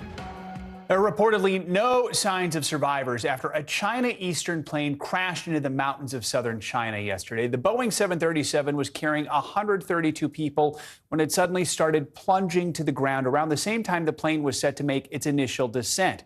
It's China's first commercial air disaster in more than a decade. Now investigators are looking into why the jetliner went down. NBC News correspondent Tom Costello joins us now with the latest. Tom, good morning. Yeah, Joe, good morning. So investigators in China and the U.S. are hoping the plane's so-called black boxes survived this very high-impact crash. They could provide the critical clues about what caused the crash. But for a plane to drop like a rock from 29,000 feet in under 2 minutes is terrifying and almost unheard of. In southern China, anguish and despair as the families of the 132 people on board China Eastern Flight 5735 are told there is little hope that their loved ones survived. At the crash scene, a top priority for investigators is to find the plane's black boxes. They could provide the best clues into what caused a modern jetliner to go down so quickly. Chinese dash cam and surveillance video on state TV appear to show the plane's fatal plunge. The Flight Radar 24 data suggests a terrifying final 2 minutes of flight. Cruising at 29,000 feet, the plane suddenly went into a very steep nosedive, plunging 21,000 feet in just over a minute. At 7,400 feet, it briefly climbed, then dove again. Passengers would likely have been thrown about the cabin. I think at this point, everything is on the table. There's so many questions and so few answers here. At this point, I would not rule out any possibility. Outside experts say among the immediate questions, did the plane's horizontal stabilizers, which provide balance, somehow malfunction? Was there an autopilot problem? Was the plane properly maintained? This was not a 737 MAX, the plane that crashed in Ethiopia and Indonesia and was subsequently grounded. Data shows the Boeing 737-800 is one of the most reliable passenger planes ever built. But with 5,000 in service worldwide, including the U.S., every airline that flies the 800 will be eager to learn what caused this crash. It's a very new airplane, but still, new airplanes can be felled by improperly trained crews or inadequate maintenance, or perhaps a design problem. In a statement, Boeing's CEO writes, "We are deeply saddened by the news of the accident and have offered the full support of our technical experts to the investigation." Hundreds of these planes are in service in the United States. China Eastern has grounded the rest of its 737-800 fleet for now. The NTSB says it is standing by to send a team to China if requested. Now, if the black boxes survived, and that's a big if, the cockpit voice recorder should have captured the frantic conversations between the pilots, but also any alarms going off inside the cockpit. The flight data recorder would have contained thousands of computer data points about the flight and the plane's performance. But it is really, right now, really a question about whether those black boxes survived at all. Guys, back to you. All right, Tom Costello. Thank you, Tom. And this morning, Disney employees are set to walk off the job to protest the company's response to that controversial Florida legislation, the so-called Don't Say Gay bill. Blaine Alexander joins us now from Orlando. Blaine, good morning. Well, Clay, good morning to you. You know, the timing really is not great for Disney. All of this comes as thousands of people are set to descend upon Disney theme parks for spring break this week. Now, during a town hall yesterday, the CEO reiterated his apology, but some employees say that's not enough. And with these planned walkouts set to impact not only the theme parks, but other parts of Disney as well. This morning, turmoil at one of the most famous companies in the world. Disney, which spans iconic properties from Marvel, ESPN, and Hulu to cruises and parks, including Disney World, now facing a fierce internal debate, with leadership, including new CEO Bob Chapek, working to right the ship as politics rocks the happiest place on earth. Employees are expected to walk off the job today over Florida's so-called Don't Say Gay bill. If signed into law, the bill would ban classroom instruction on sexual orientation or gender identity in kindergarten through 3rd grade. Critics say reversing decades of progress on LGBTQ rights. The Parental Rights in Education bill has prompted weeks of protests across the Sunshine State. Now, a group of Disney employees urging their colleagues across the country to stage a walkout today, writing in an open letter, "We must now take action to convince the Walt Disney Company to protect employees and their families." The group says Chapek did not do enough to speak out against the bill. Chapek, at the time, explaining, "Now, we were opposed to the bill from the outset, but we chose not to take a public position on it because we thought we could be more effective working behind the scenes." In an employee town hall Monday, the company promised a listening tour, a task force, and efforts to oppose similar legislation in other states. The company tells NBC News in a statement, "We know how important this issue is for our LGBTQ+ employees, and we pledge our ongoing support of the LGBTQ+ community in the fight for equal rights." Employee Nicholas Maldonado plans to join his Disney co-workers in the planned walkout. Once this bill's signed, it's basically forcing people that are LGBT back into the closet. The frustration is extending beyond theme park gates, including to ESPN, where two broadcasters held a 2-minute moment of silence on air during the NCAA women's basketball tournament over the weekend. We're going to take a pause from our broadcast to show our love and support for our friends, our families, and our colleagues.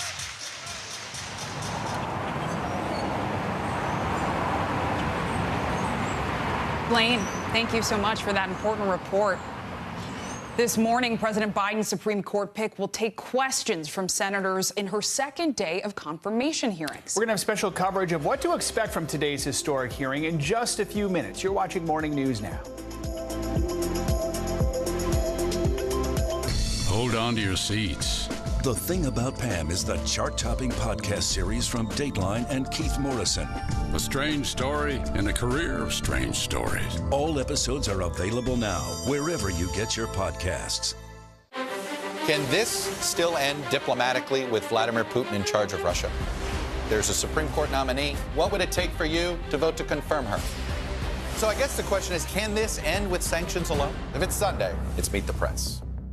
Now Tonight with Joshua Johnson, streaming weeknights at 8 on NBC News Now. The fire has grown leaps and bounds. You see behind me is typical. How you doing? Pretty bad. Top Story with Tom Llamas is your news playlist on NBC News Now. And now, you can listen to it as a podcast. Available anytime and anywhere.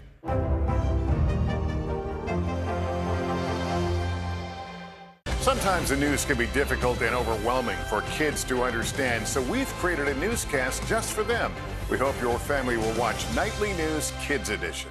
Good morning, I'm Joe Fryer. And I'm Savannah Sellers. 2022 is off to a busy start.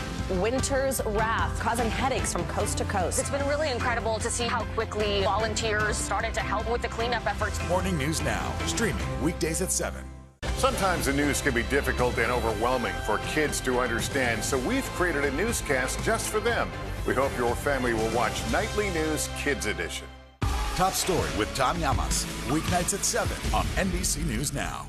Can this still end diplomatically with Vladimir Putin in charge of Russia? There's a Supreme Court nominee. What would it take for you to vote to confirm her? So I guess the question is, can this end with sanctions alone? If it's Sunday, it's Meet the Press. Hallie Jackson Now, weekdays at 5 on NBC News Now. Live from Ukraine, from Mayfield, Kentucky, from Waukesha, Wisconsin. To cover the news, you have to be in it. This is how so many towns and cities are protecting themselves. You can actually see they're pushing the gates open. I also want to get home. You'll get home. You'll get home. Do you remember any tornado as bad as this one? You look at this and you're thinking, we're not going to have power for weeks, if not months. Exactly. Every night, it's your news playlist. Top Story with Tom Llamas, weeknights at 7 on NBC News Now. Welcome back. The second day of confirmation hearings for Supreme Court nominee Judge Ketanji Brown Jackson will begin shortly. Each of the 22 senators on the Senate Judiciary Committee will have 30 minutes to question Judge Jackson today. And as the confirmation process has become more political in recent years, Judge Jackson emphasized her commitment to neutrality in her opening remarks yesterday.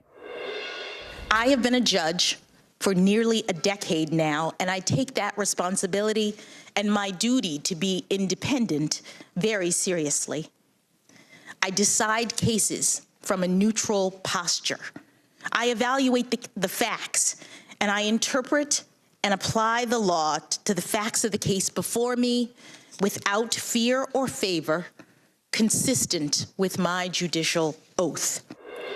It is shaping up to be a long but historic day as Judge Jackson is now the first black woman to be nominated, looking to become the first black woman to sit on the Supreme Court. We're going to have live coverage throughout the day, starting with NBC News Washington correspondent Michelle Sindor, also moderator of Washington Week at PBS.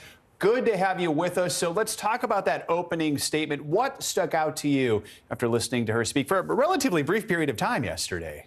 Judge Jackson really leaned in on the history of the moment, saying that she understood the significance of being the first Black woman to be nominated to the Supreme Court. But as you noted, she also made it clear that she loves the Constitution and she loves this country, and that she plans to apply the law with no bias. I was struck by the fact that she talked about the meaning of her name, Ketanji. A lot of her friends that I talked to, close classmates at Harvard and at Harvard Law, told me that she would always, even as a freshman at Harvard, would make sure that people understood how to say her name because she understood the heritage that her parents were handing to her.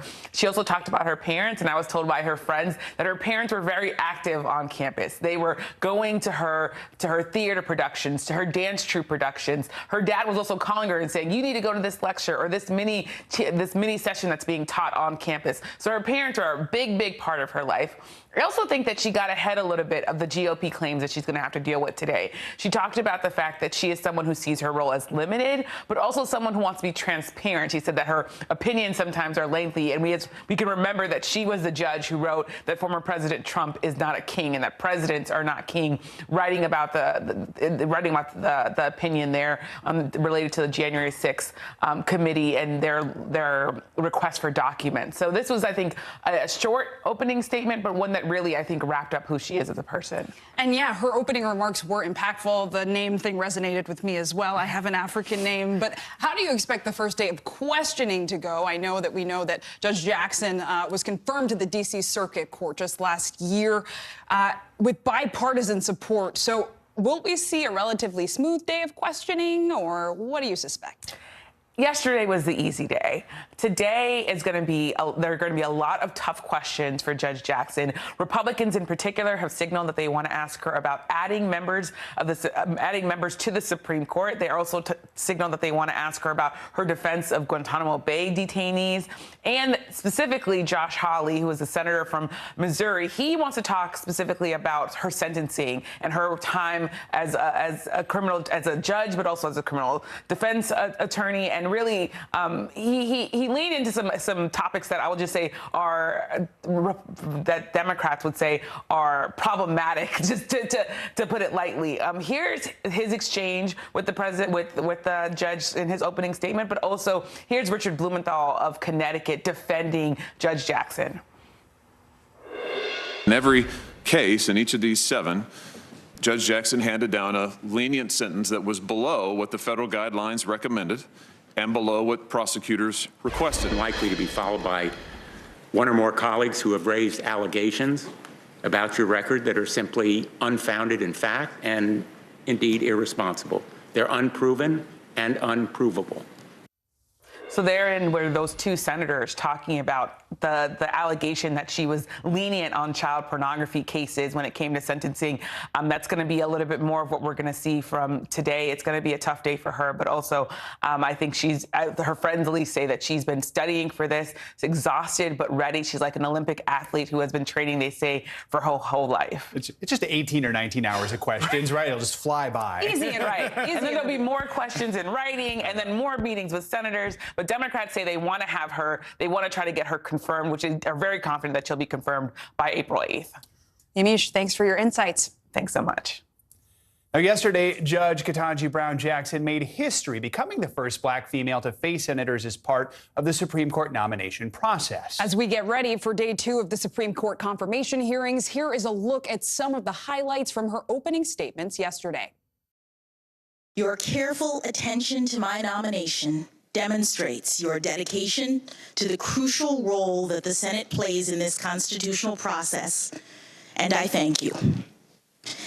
If I am confirmed, I commit to you that I will work productively to support and defend the Constitution and this grand experiment of American democracy that has endured over these past 246 years. I have been a judge for nearly a decade now, and I take that responsibility and my duty to be independent very seriously. I decide cases from a neutral posture. I evaluate the facts, and I interpret and apply the law to the facts of the case before me without fear or favor, consistent with my judicial oath. I know that my role as a judge is a limited one, that the Constitution empowers me only to decide cases and controversies that are properly presented. And I know that my judicial role is further constrained by careful adherence to precedent.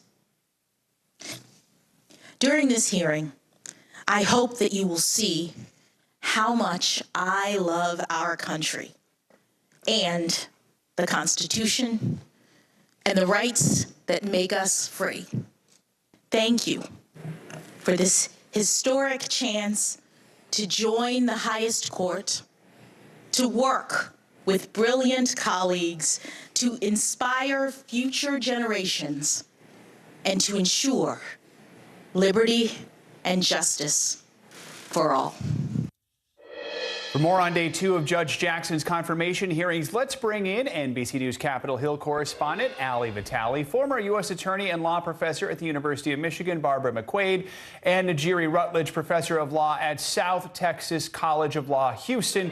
Good morning to all of you. Good to have all of you with us. So, Ali, we'll start with you. Judge Jackson is not the only one that seems to be auditioning for a job. We know that senators often use this platform, confirmation hearings, to boost their profile. What did you hear during opening statements, particularly from GOP senators like Cotton and Hawley, that stood out to you?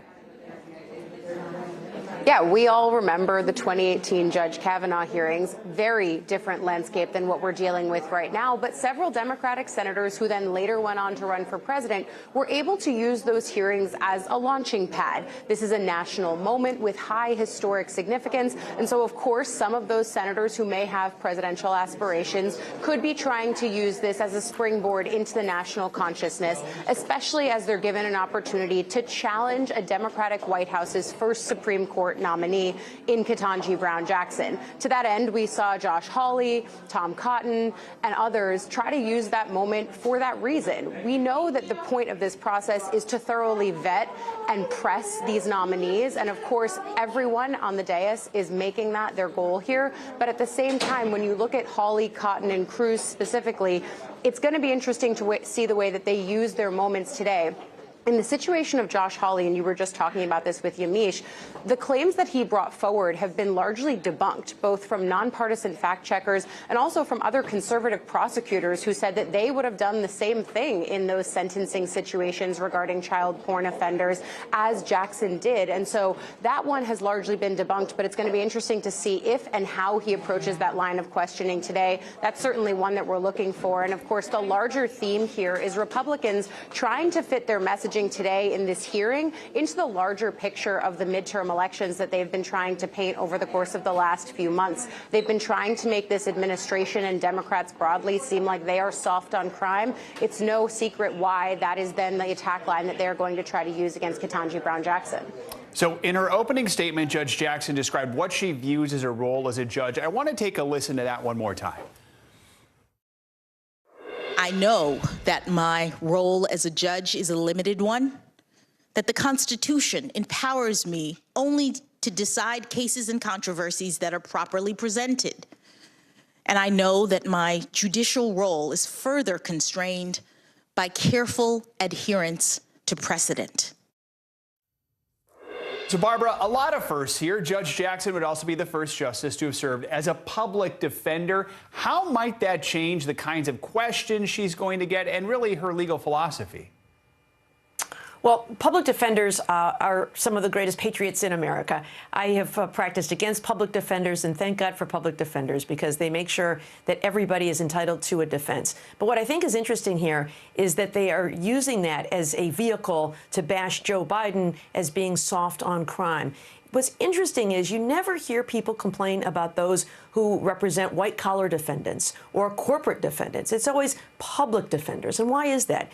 Their clients are indigent by definition, and in a large urban community like Washington, D.C., where Ketanji Brown Jackson practiced, largely black. And so what it says is you are willing to represent people who are charged with crimes who are poor and black. And I think that that is a dog whistle for people to think about an us versus them narrative, and it's a vehicle for Joe Biden. Certainly everybody is entitled to a defense. if certain people don't get a defense, then none of us are safe to get a defense. John Adams and Abraham Lincoln got that. They represented indigent defendants, and people are not their clients. People are defending the Constitution when they are representing someone who's accused of a crime. But I think you will hear that line of bashing, again, just using her as a vehicle to suggest that Joe Biden is somehow radical left-wing, out of touch with America, and is opening the floodgates for criminals to take over our cities. Really interesting analysis. And Nadiri, turning to you, we know that Judge Jackson clerked under Justice Stephen Breyer, the man she would be replacing on the Supreme Court. So first, let's listen to what she had to say about him yesterday. Justice Breyer, in particular, not only gave me the greatest job that any young lawyer could ever hope to have, but he also exemplifies what it means to be a Supreme Court justice of the highest level of skill and integrity, civility, and grace. It is extremely humbling to be considered for Justice Breyer's seat, and I know that I could never fill his shoes. But if confirmed, I would hope to carry on his spirit. So talk a bit about the legacy Justice Breyer has created, especially you could hear the emotion in her voice talking about him. How might that influence Judge Jackson? I think Judge Jackson saw Justice Breyer as a mentor. He certainly has always been viewed as a consensus builder. He's been viewed as someone who really has a genuine intellectual curiosity about the law. We know that from his long hypotheticals during oral arguments. We know from his decisions that he believes in transparency. And that's something else that Judge Jackson mentioned, that her opinions, though they are long, the purpose is to be transparent. I think an important part of Justice Breyer's legacy is his defense of the institution of the Supreme Court and that it not become a political battleground. And I believe that Judge Jackson is going to try to honor that as well.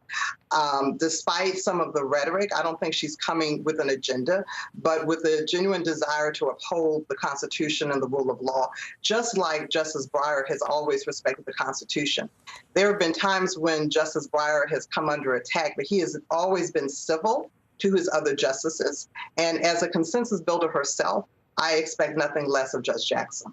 So, Allie, we will be reminded today this is a political process. Judge Jackson's received endorsements really from all over the political spectrum. That includes some high-profile conservative judges, police unions. Last night, you reported exclusively from victims' advocacy groups. How might that come into play during this confirmation process, especially considering that we expect some senators to try and paint this sort of soft-on-crime picture?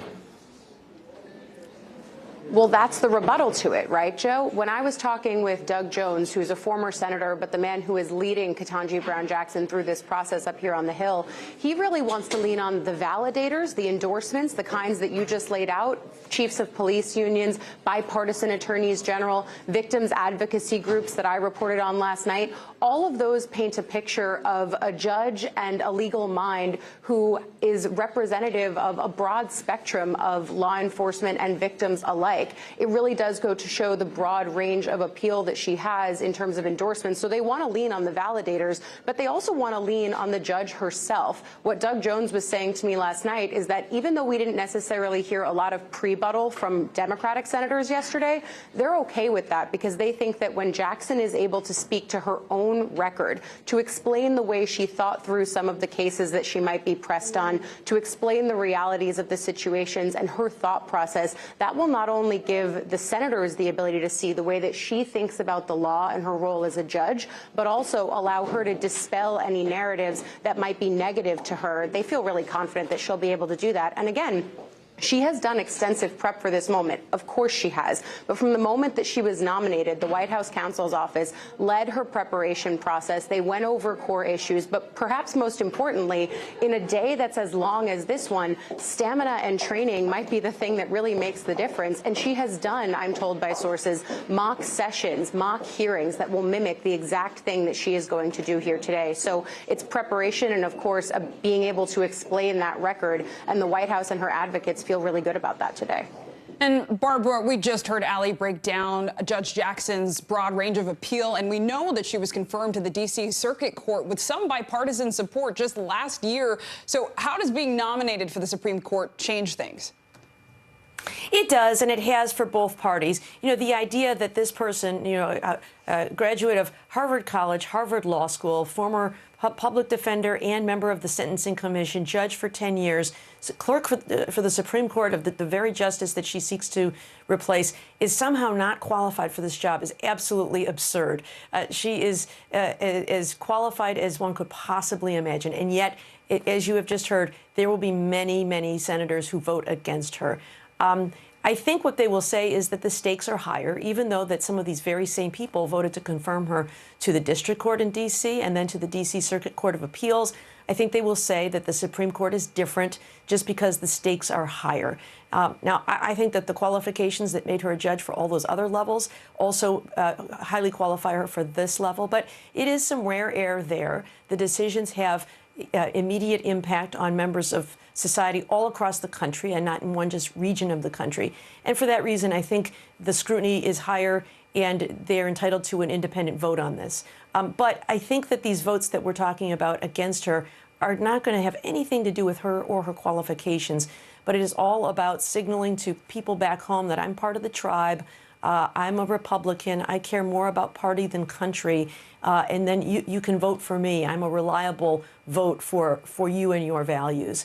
And I think that's a sad state of affairs in our country, that we've become so polarized that instead of deciding what might be best for the interest of the country, senators are instead voting on what's in the best interest of their party and truly nakedly what's in the best interest of themselves. Looking live right now inside the room where the hearing is taking place, there you see Committee Chair Senator Dick Durbin, who will be leading the proceedings today, which should be getting underway in just a few moments. Allie, Barbara, and the jury, want to thank you all. Ask you to stand by for a moment as we wait for things to get underway in the next few minutes. Now, if confirmed, Judge Ketanji Brown Jackson would be the first black woman on the Supreme Court. So let's take a listen to what some of her peers said about the significance of her nomination. My initial reaction of her nomination is just excitement and joy. Having a black woman on the Supreme Court, that messaging alone is priceless. I think black women are very excited, and it's been a long time that they've been waiting for a nomination like this, and what a nominee. I am truly humbled by the extraordinary honor of this nomination. She has all of the qualifications, academic, she has the legal acumen. Yeah, local girl done good. Harvard certainly had its share of very smart women and smart men, but Judge Jackson took it to a different level. She brings trial court and appellate court experience, and then also sentencing experience. We've never had a public defender, so that by itself is notable. So she brings a lot to the table beyond the race and gender diversity that has been much the topic of conversation around her nomination. For too long, our government, our courts haven't looked like America. But all eyes will be on her because she is the first. She will be the first, if confirmed, on that court.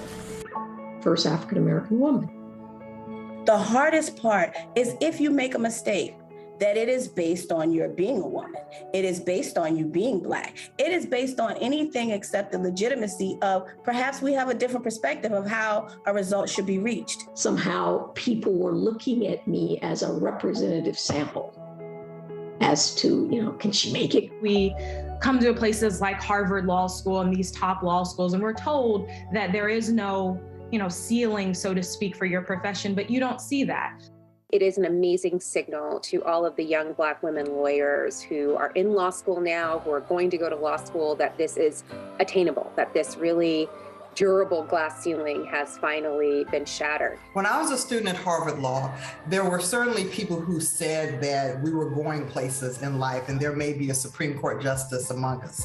I never thought it would be a black woman because we've never had that before. And I'm joyful because the representation that we seek as judges of color, as black judges, seems to truly be at a point where we're going to be included I had no idea that I would ever become a judge.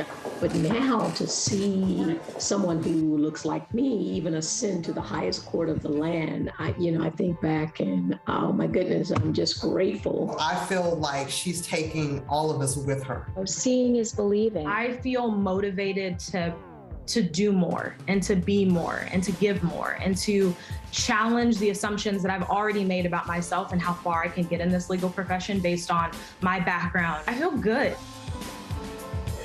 For more on the historical significance of this moment, let's bring in Dr. Dinah Ramey Berry. She is a professor and chair of the History Department at the University of Texas at Austin. Professor Berry, good to have you with us. So what were your thoughts after hearing Judge Jackson's opening statement yesterday? I thought it was wonderful. She was humble. She talked about her family and her faith. And I think that we learned a little bit about who she is from the people that represented her, a friend from college, and also another judge that she worked with in the past. So I thought she was wonderful, and I appreciated her opening statements. And this is a very historical moment. And you're a scholar on the history of African-American women, which is a pretty cool subject, I like to think. What does this nomination and potential confirmation mean for Black women in this country? It is an outstanding mark of our history. It marks that we are at a moment where a Black woman is at the highest court of the land.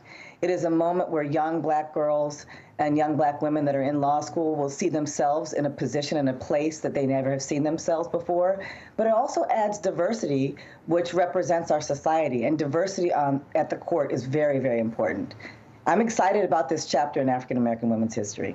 Yeah, so I mean, if confirmed, Judge Jackson's going to bring a unique voice and background to the highest court in the country. Help us understand more. I mean, why this diversity is so important, especially in the legal world, especially with the highest court in the land. And what do you think we've been missing out on by not having a Black woman on the Supreme Court all these years?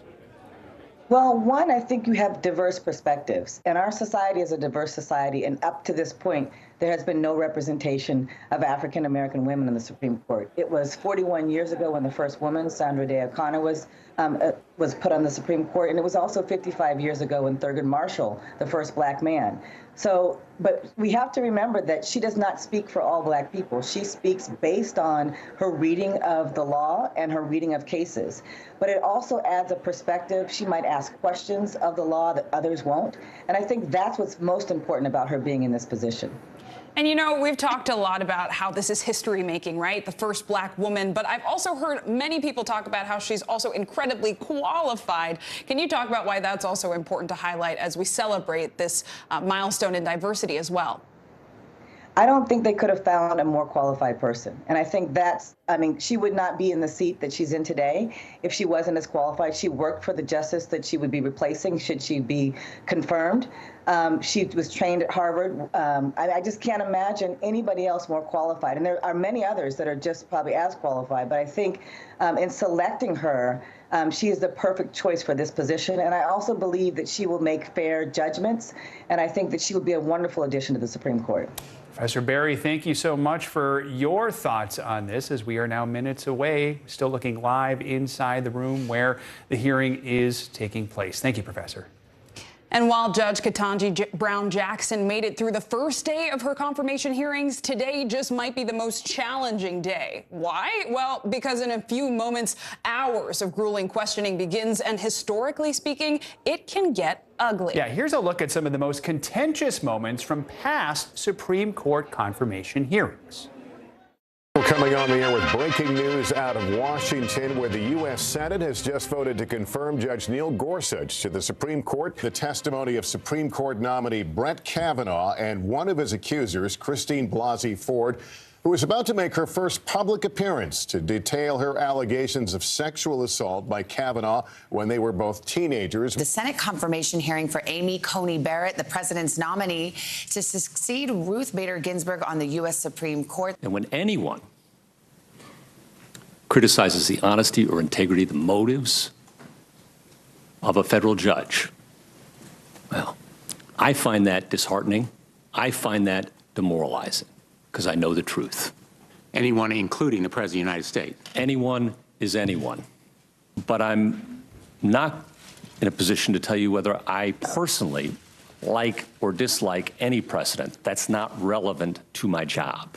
The Supreme Court of the United States has held in Roe versus Wade that a fetus is not a person for purposes of the 14th Amendment. And the book explains that. Do you accept that? That's the law of the land. I accept the law of the land, Senator, yes. That there's no such thing as a Republican judge or a Democratic judge. We just have judges in this country. I liked beer. I still like beer. But I did not drink beer to the point of blacking out, and I never sexually assaulted anyone. I am innocent of this charge. I intend no ill will to Dr. Ford and her family. The other night, Ashley and my daughter Liza said their prayers, and little Liza, all of 10 years old,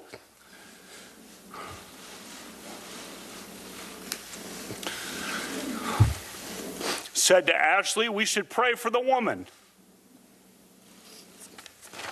It's a lot of wisdom from a 10-year-old. I am here today not because I want to be. I am terrified.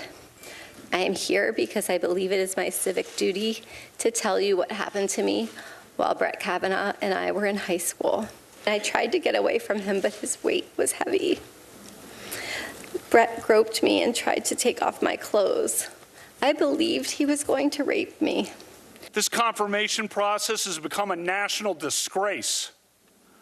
The Constitution gives the Senate an important role in the confirmation process, but you have replaced advice and consent with search and destroy.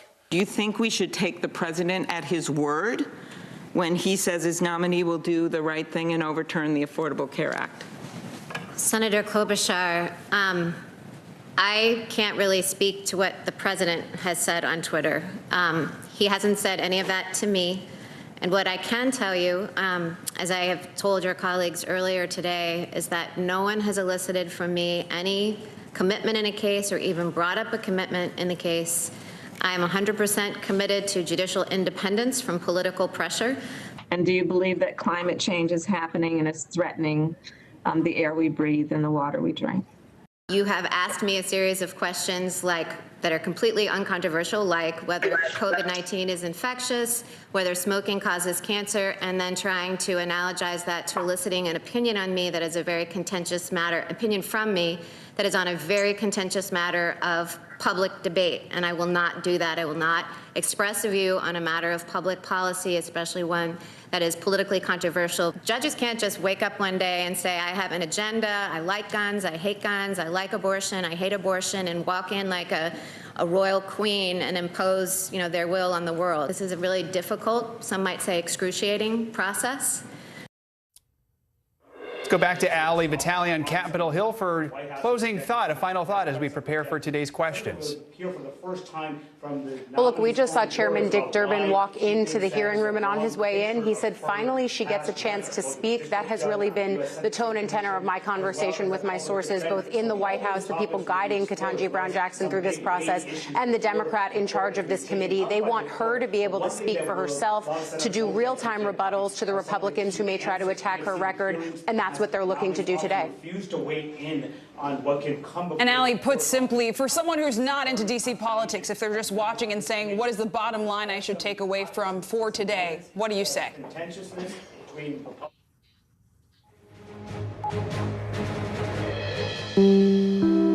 This is an NBC News special report. The Supreme Court confirmation hearings of Ketanji Brown Jackson. Here's Lester Holt and Savannah Guthrie. Good morning, everyone. We're coming on the air to bring you live coverage of the confirmation hearings for Supreme Court nominee Ketanji Brown Jackson. President Biden's pick to replace retiring Justice Stephen Breyer. This is a historic moment we're seeing play out on Capitol Hill. Judge Jackson is the first black woman to ever be nominated to the U.S. Supreme Court. If confirmed, she will be the first black female justice in the court's more than 200-year history. Yesterday, introducing herself to the committee, to the nation. Today, they get down to business. And we were We're taking a peek inside that hearing room as senators start filtering in to take their seats. This morning will be the first chance those senators get the chance to question the judge publicly. Already there's a clear division along party lines as expected. Some Republicans used their opening statements yesterday to paint Judge Jackson as soft on crime. Democrats say her background, particularly as a trial judge and a former federal public defender, is an asset that will be a critical addition to the court. The judge herself gave a very personal opening statement yesterday. Her parents were there, her children, her husband, and she vowed to defend the Constitution and decide cases without fear or favor. She said neutrality would be her guiding principle. Now, there are 11 Democrats and 11 Republicans on the committee. Each is going to get about 30 minutes to question Judge Jackson. It starts today, could filter into tomorrow as well. Let's go right to NBC News senior Capitol Hill correspondent Garrett Haake, who joins us now. Garrett, good morning. What are we expecting? Well, Savannah, we're expecting a very long day for the judge, who's going to have to take questions on everything from the finer points of issues like intellectual property and antitrust law to more broad questions about how she makes the decisions that she makes. You heard several Republicans yesterday want to get at the root of what the role she thinks a Supreme Court justice even is, whether she's interpreting the Constitution, how much she's reading into it. And she's likely to have to fend off attacks on her record, particularly on how she sentenced child predators and others convicted of some of the most heinous crimes a person can be convicted of. Several Republicans have indicated that they think that is an area of weakness for her that they want to explore. Democrats feel like they don't necessarily have to defend Judge Jackson. She's perfectly capable of defending her own record, but they too want to highlight elements of her, both her political background in terms of working on the Sentencing Commission and also her record in 9 years as a federal judge. So a very lengthy day today. We're looking at potentially 12 hours in the chair for Judge Jackson. All right, Garrett, thank you. And joining us now, NBC News Justice correspondent Pete Williams. Pete, as we talked about yesterday, she's been this route before. She's been before this committee. What's different here? Well, different, of course, the stakes are much higher because in a Supreme Court confirmation hearing, it's different because lower court judges, which is the thing she's done in the past, have to apply precedent. It's Supreme Court justices who make the precedent. But she becomes one of just, by our count, 4 Supreme Court nominees who have actually had more than 4 hearings. She's had, this will be her 4th hearings, 4th Supreme Court, 4th Senate confirmation hearings, and there have been just a few other Supreme Court justices who have been before the Senate that many times for different federal appointments. So she's practiced in that way. And of course, in the last couple of weeks, she's also practiced with White House officials, the White House counsel's office. She's been through all the questions that they think she's going to face. On the matter that Garrett just raised, on the question of her sentencing in child pornography cases, this is something that Senator Josh Hawley said yesterday he was going to raise. It is true that she tended to issue sentences that were below the federal guidelines. What he left out is most federal judges do the same thing. She's in the mainstream of sentencing for child pornography cases because even the U.S. Sentencing Commission has said that the guideline range is out of date because it has failed to keep track of the new technology that makes sharing these images so easy, and it fails to distinguish between people who are actively producing this material and simply obtaining it on the computer. So for that reason, most judges think the sentencing guidelines are out of date. She was in the mainstream on that, but that's a question she's going to get, as well as questions about the time when she was a public defender, especially her defense of one of the detainees from Guantanamo Bay. Pete, thank you. Thank you, Pete. We want to bring in our panel here. We're joined now by NBC News Washington correspondent Yamiche Alcindor and NBC News political analyst Eugene Robinson. Welcome to you both as we watch what we shouldn't miss is history in the making here. The first black female Supreme Court justice to be nominated to the highest court. And it's interesting, Yamiche, I wonder what your reporting tells you, because every Supreme Court confirmation hearing is high stakes by its nature. This will not alter the ideological balance of the court. And for some, that means the temperature is a little lower than it might otherwise be. It's going to be a little lower in that there's not going to be, as you said, this balance of the court at stake. But this is still history in the making, and this is still a time where a lot of the Republicans on the committee are looking to 2024. So we can imagine that as she leans into the history of being the first Black woman to be nominated to the Supreme Court, and also doubles down on the idea that she loves this country, loves this Constitution. That's what she said yesterday. She's also going to be on the defense here. Yesterday was the easy day. Today, she's going to be having to talk about whether or not she sees race as having a role to play in the law. She's asked and answered that question before. She said that she doesn't see race as being a place where it impacts her decisions on the law. But we can also expect the Republicans not only to go after her on those, as Pete Williams said, those child pornography issues, and her defending them pretty clearly. We can also expect that they will be talking about whether or not she believes in adding people to the Supreme Court, whether or not she might recuse herself when it comes to affirmative action cases because she's on a board for Harvard. I was texting with one of her close friends today, and they told me yesterday was very, very emotional, but that they believe that their friend is like an Olympic athlete who has been training for this their whole time. That athlete is about to enter into the hearing room, and if that's the athlete, she's been to several prior Olympics, having faced several confirmation hearings. Eugene, as I turn to you, the court is about to hear some of the biggest hot-button issues of our time, a major case on abortion. She would not sit for that. That case is being litigated right now. There are affirmative action cases before the court. All of these issues are very central right now. Right, they are, and so, however, the temperature will be lower this time, just because it doesn't change the ideological balance. I think the Republican senators who frankly would like to run for president someday, Josh Hawley, Ted Cruz, Tom Cotton, I think you'll hear them kind of ask performative questions, just to be blunt about it. They're playing to their base. I'm not sure how much serious inquiry we'll get. I hope we get some. And about those cases, those hot-button cases that are coming up, there is, I think, a legitimate question on the Harvard case, the affirmative action case, whether or not she should recuse herself. She's on the Harvard Board of Overseers. That's, and we just heard Senator Durbin gavel in this session. And your family. Good morning, Mr. Chairman. This second day is known affectionately by a term of medieval justice known as the trial by ordeal. This will be your opportunity to speak, but each member of the committee has 30 minutes to ask. And I know that they're going to be careful to stay within time limits of those 30 minutes. I do want to remind my colleagues that history has proven that speeches don't have to be eternal to be immortal. President Lincoln learned at Gettysburg that 275 words were enough. So I hope my colleagues and friends will stick to the 30-minute guideline. I'll tap on the gavel if you're getting perilously close to extending beyond.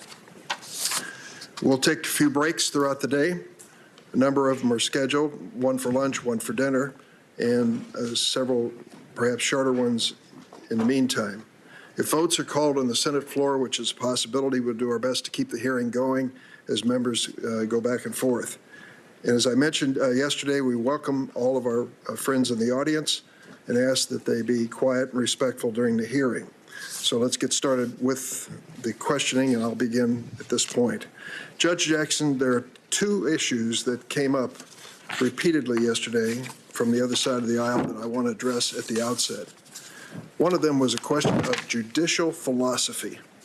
No one questions either your academic law school credentials or your service as clerk and as federal judge, but time and again you have been asked, what is your judicial philosophy? Does it fit into Scalia's originalism, Kavanaugh's textualism? Is it strict construction? Is it liberal? Is it conservative? Lo and behold, I've discovered the answer. It turns out that during the course of your time as a judge, you have actually had written opinions, 573 to be exact, I think. Maybe I'm off by one or two. And they more or less express your view of the law as the facts are presented to you in each one of those cases. And then some 12,000 pages from the Sentencing Commission, transcripts of deliberations on important issues. For most of us as elected senators, if people asked what what's your philosophy, we'd point to our voting record. You have a record when it comes to court decisions.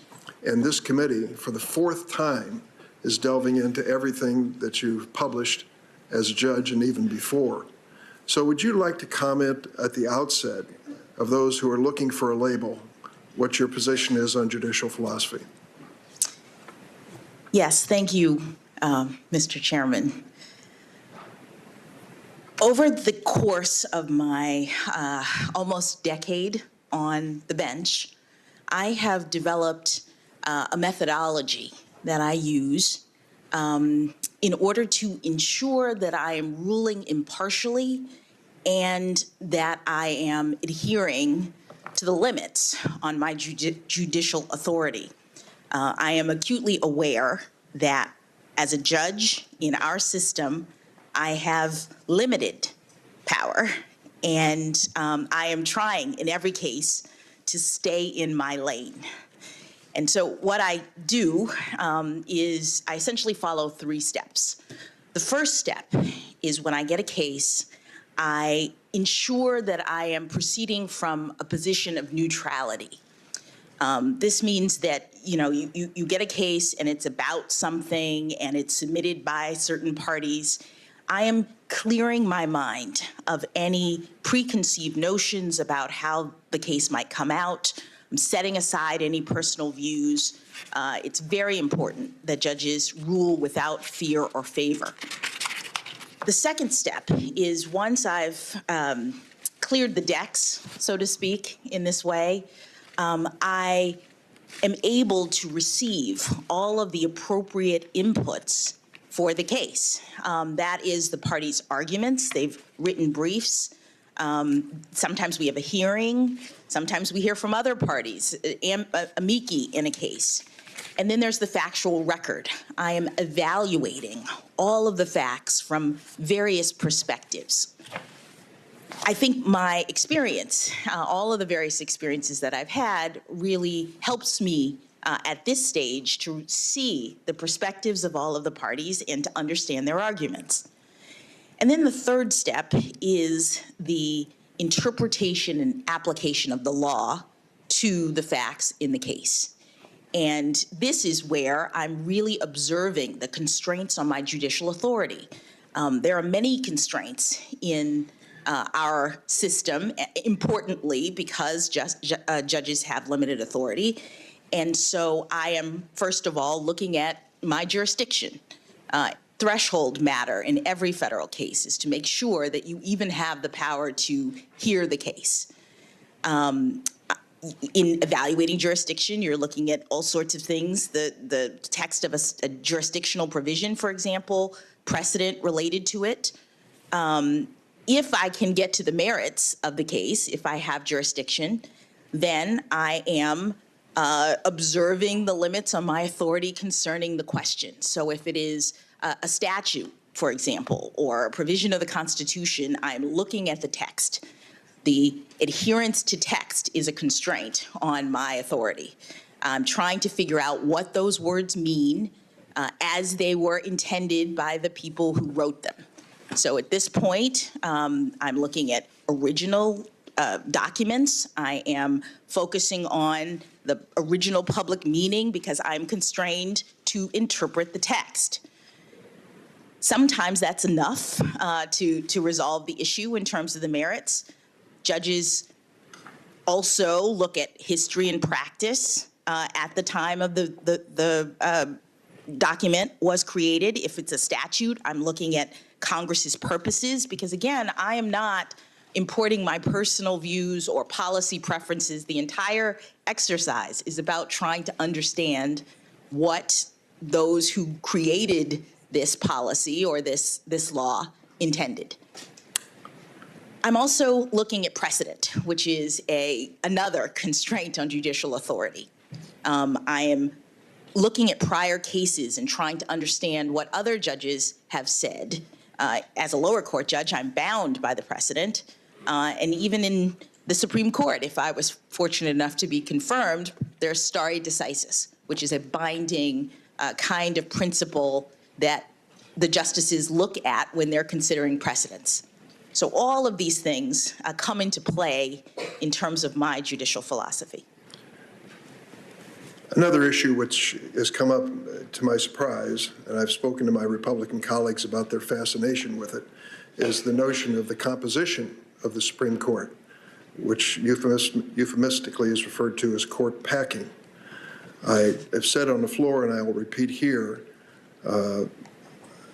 there is exactly one living senator who has effectively changed the size of the Supreme Court. That was the Republican leader, Senator McConnell, who shrank the court to 8 seats for nearly a year in 2016 when he blocked President Obama's nomination of Merrick Garland. Now, that question on court packing was posed to Amy Coney Barrett, Justice in the court, when she appeared before this committee. She was asked about it. She said, and I quote, "could not opine on it." And on many other policy issues, then Judge Barrett said repeatedly she could not share her views, stating, and I quote, "I will not express a view on a matter of public policy, especially one that is politically controversial, because that is inconsistent with the judicial role." I do believe we should have rules and traditions and precedents, but we shouldn't have a separate set of rules for Republican nominees and Democratic nominees. So, Judge Jackson, if a senator were to ask you today about proposals about changing the current size of the Supreme Court, what would your response be? Senator, I agree with Justice Barrett in her response to that question when she was asked before this committee. Again, my North Star is the consideration of the proper role of a judge in our constitutional scheme. And in my view, judges should not be speaking to political issues, and certainly not a nominee for a position on the Supreme Court. So I agree with Justice Barrett. Let me address another issue that came up yesterday in the opening phase of this nomination hearing. And it's the issue involving child pornography. I want to turn to that issue because it was raised multiple times, primarily by the senator from Missouri. And he was questioning your sentencing record in child pornography cases that do not involve the production of pornographic material. They're known as non-production cases. I wanted to put some context here. The senator from Missouri has, in his tweets, said of your position on this issue, Judge Jackson has a pattern of letting child porn offenders off the hook for their appalling crimes, both as a judge and a policymaker. She's been advocating it since law school. This goes beyond soft on crime, the senator said. I'm concerned this is a record that endangers our children. I thought about his charges as I watched you and your family listening carefully yesterday, and what impact it might have had on you personally to know that your daughters, husband, parents, family, and friends were hearing the charges that your implementation of this law, sentencing, endangered children. Could you tell us what was going through your mind at that point? Thank you, Senator.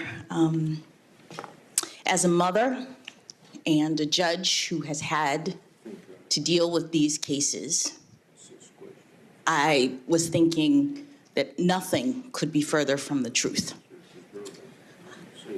These are some of the most difficult cases that a judge has to deal with because we're talking about pictures of sex abuse of children.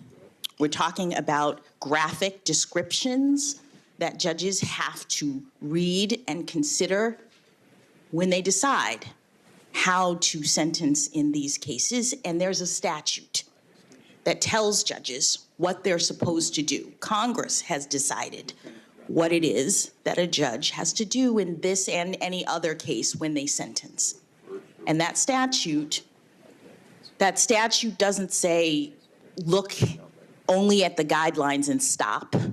The statute doesn't say, impose the highest possible penalty for this sickening and egregious crime. The statute says, calculate the guidelines, but also look at various aspects of this offense and impose a sentence that is, quote, sufficient but not greater than necessary to promote the purposes of punishment. And in every case, when I am dealing with something like this, it is important to me to make sure that the children's perspective, the children's voices are represented in my sentencings. And what that means is that for every defendant who comes before me and who suggests, as they often do, that they're just a looker, that these crimes don't really matter, they've collected these things on the internet and it's fine, I tell them about the victim statements that have come in to me as a judge. I tell them about the adults who are former child sex abuse victims who tell me that they will never have a normal adult relationship because of this abuse. I tell them about the ones who say, I went into prostitution, I fell into drugs because I was trying to suppress the hurt that was done to me as an infant. And the one that was the most telling to me, that I describe at almost every one of these sentencings when I look in the eyes of a defendant who is weeping because I'm giving him a significant sentence. What I say to him is, do you know that there is someone who has written to me and who has told me that she has developed agoraphobia? She cannot leave her house because she thinks that everyone she meets will have seen her pictures on the internet. They're out there forever. At the most vulnerable time of her life, and so she's paralyzed. I tell that story to every child porn defendant as a part of my sentencings so that they understand what they have done. I say to them that there's only a market for this kind of material because there are lookers, that you are contributing to child sex abuse. And then I impose a significant sentence and all of the additional restraints that are available in the law. These people are looking at 20, 30, 40 years of supervision. They can't use their computers in a normal way for decades. I am imposing all of those constraints because I understand how significant, how damaging, how horrible this crime is. It should be noticed as well that the cases which the senator from Missouri referred to yesterday all resulted in incarceration of some magnitude. In the one case, the Hilly case, I want to quote what you said on the record. This family has been torn apart, speaking to the defendant, by your criminal actions. You saw it on the faces of those women, you heard it in their voices, and the impact of your acts on those very real victims who are still struggling to recover this day makes your crime among the most serious criminal offense this court has ever sentenced. And you imposed a sentence of 29.5 years on that defendant. So the notion that you look at this casually or with leniency, as the senator said, your record belies that. And in fact, what we're dealing with here is an issue which even this committee and members on the committee have been loath to address again. The original law was written at least 9 or 10, maybe longer, years ago, and the quantity of material was relevant to the sentencing. And now that we have computer access to voluminous amounts of material, it has raised questions, has it not, within the judiciary as to the appropriate sentencing in today's circumstances. This was a question that was raised before the Sentencing Commission, was it not? It was, Senator. The Sentencing Commission has written at least one report, it did when I was there, looking at the operation of this guideline. As you said, the guideline was based originally on a statutory scheme and on directives, specific directives by Congress at a time in which more serious child pornography offenders were identified based on the volume, based on the number of photographs that they received in the mail. And that made total sense before, when we didn't have the internet, when we didn't have distribution. But the way that the guideline is now structured, based on that set of circumstances, is leading to extreme disparities in the system because it's so easy for people to get volumes of this kind of material now by computers. So it's not doing the work of differentiating who is a more serious offender in the way that it used to. So the commission has taken that into account, and perhaps even more importantly, courts are adjusting their sentences in order to account for the changed circumstances. But it says nothing about the court's view of the seriousness of this offense. Judge, there have been several news organizations that have taken a look at the senator from Missouri's charges, ABC News, CNN News, The Washington Post, and others, and have concluded that they are inaccurate and unfair to you in their conclusions. In fact, one writer has said they are meritless to the point of unacceptable levels. Nationally, in 2019, only 30% of non-production child pornography offenders received a sentence within the guidelines range, fewer than 30%. Between 2015 and 2020, in the D.C. District Court where you served, judges imposed below-guideline sentences in non-production cases 80% of the time for the reasons you've just explained. Judges in Missouri, the home state of the senator who has criticized your record, did so 77% of the time. One particular judge whom the senator supported to become a federal judge by appointment of President Trump, unfortunately, has 77% record. If I'm sorry, I want to make sure that this is accurate.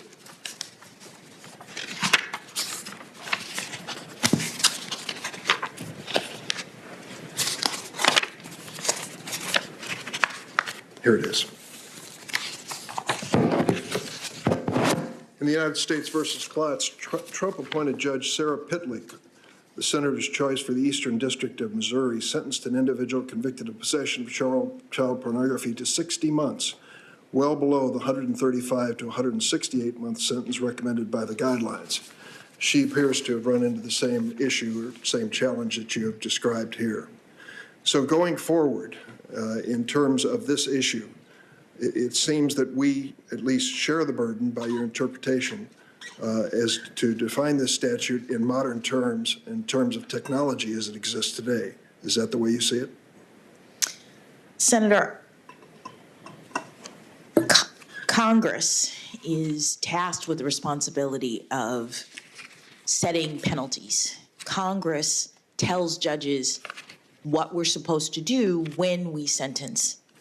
And what I'd say is that Congress has to determine how it wishes for judges to handle these cases. But as it currently stands, the way that the law is written, the way that Congress has directed the Sentencing Commission appears to be not consistent with how these crimes are committed.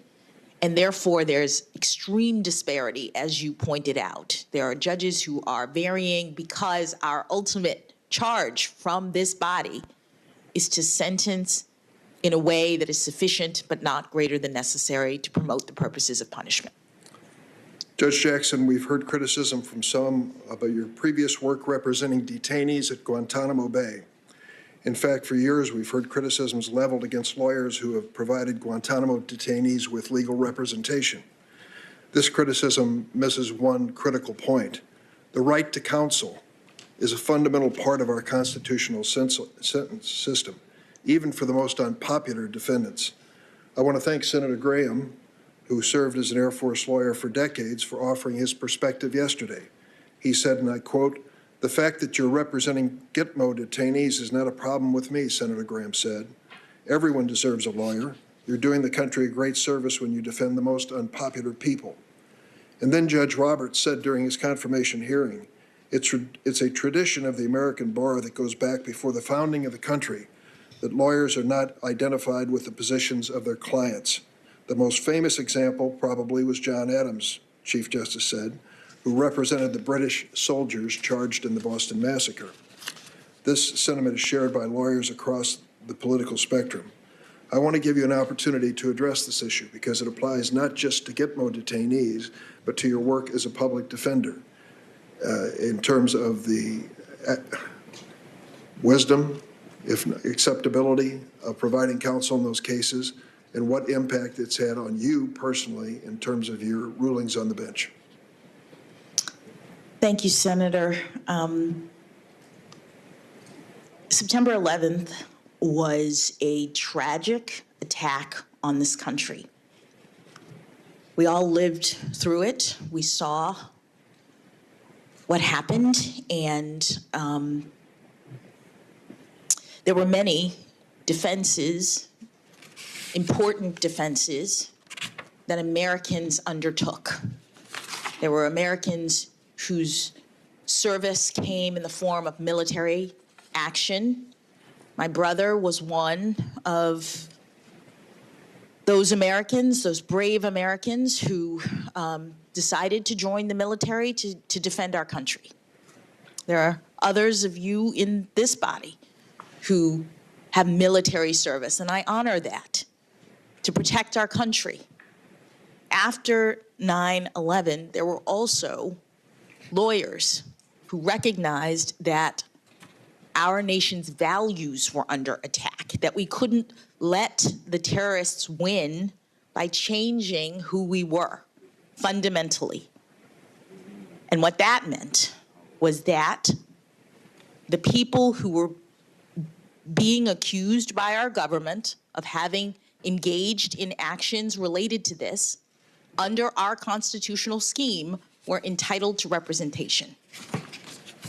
We're entitled to be treated fairly. That's what makes our system the best in the world.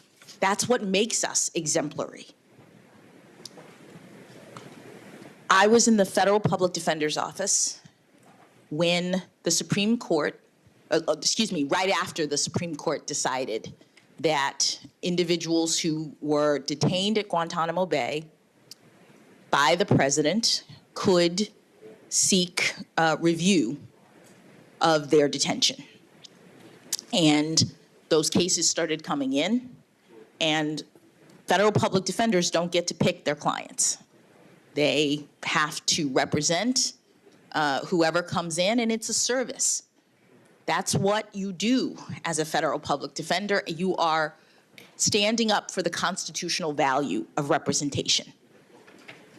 And so I represented, as an appellate defender, some of those detainees. In the early days, the legal landscape was very uncertain. This had never happened before, not only the attack, but also the use of executive authority to detain people in this way. And there were a lot of questions that the court was asking. The Supreme Court had taken a series of cases to try to understand what are the limits of executive authority, which is important. All of our liberty is at stake if we don't get it right in terms of what the executive can do. The Supreme Court has recently reaffirmed that the Constitution does not get suspended in times of emergency. And so lawyers were trying to help the court to figure out what the executive's power was in this circumstance. And as an appellate defender, I worked on the habeas petitions of some of these detainees. My petitions were virtually identical because we had very little information. Part of the issue at the very beginning of these cases was that most of the factual information was classified.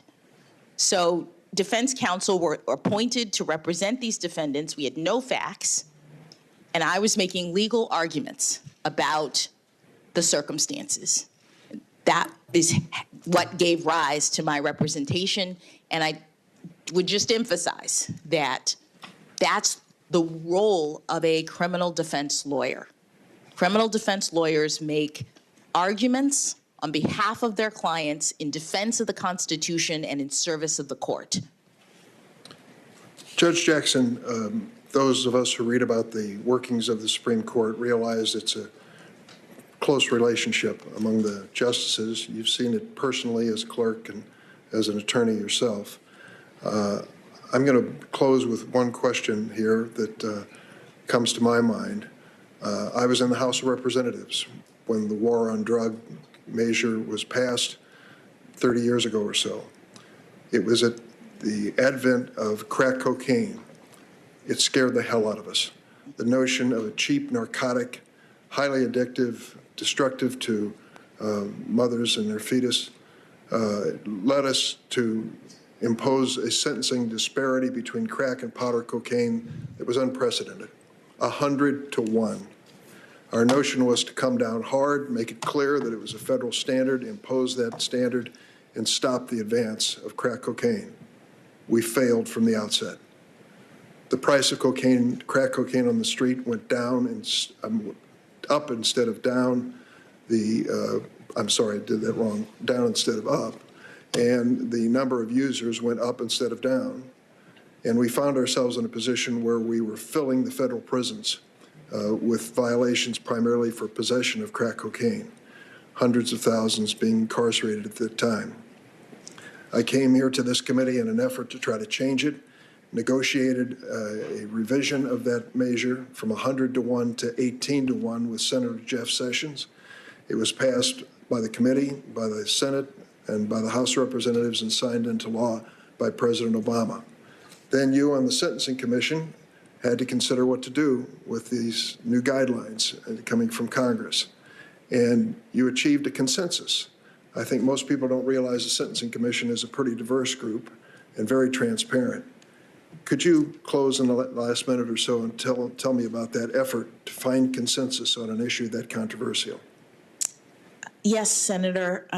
As you mentioned, the Sentencing Commission is a very diverse group of people who've been appointed by presidents of different parties by law. And at the time that I was on the commission, we had a range of people, judges from different backgrounds, who had different views about the criminal justice system, but we had a directive from Congress insofar as Congress had changed the penalties, as you mentioned, related to crack cocaine. And so we worked together to make a determination about whether or not the guidelines needed to change, and if so, whether or not to impose those changes retroactively in light of all of the evidence that you point out, all of the Congress's changes, and the need to avoid unwarranted sentencing disparities, which is exactly the charge that this body has given to the commission. And we worked together. We reached unanimous agreement that the change in the guidelines that was necessitated by the change in the statute should apply retroactively to people who had been convicted and sentenced under the prior regime. And then Congress followed shortly thereafter by making it a statutory change to apply those changes retroactively. Thank you, Judge Jackson. Senator Grassley. Thank you, Mr. Chairman. Welcome again to our committee.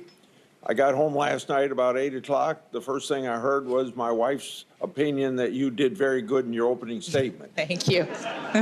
She didn't have anything to say about my statement.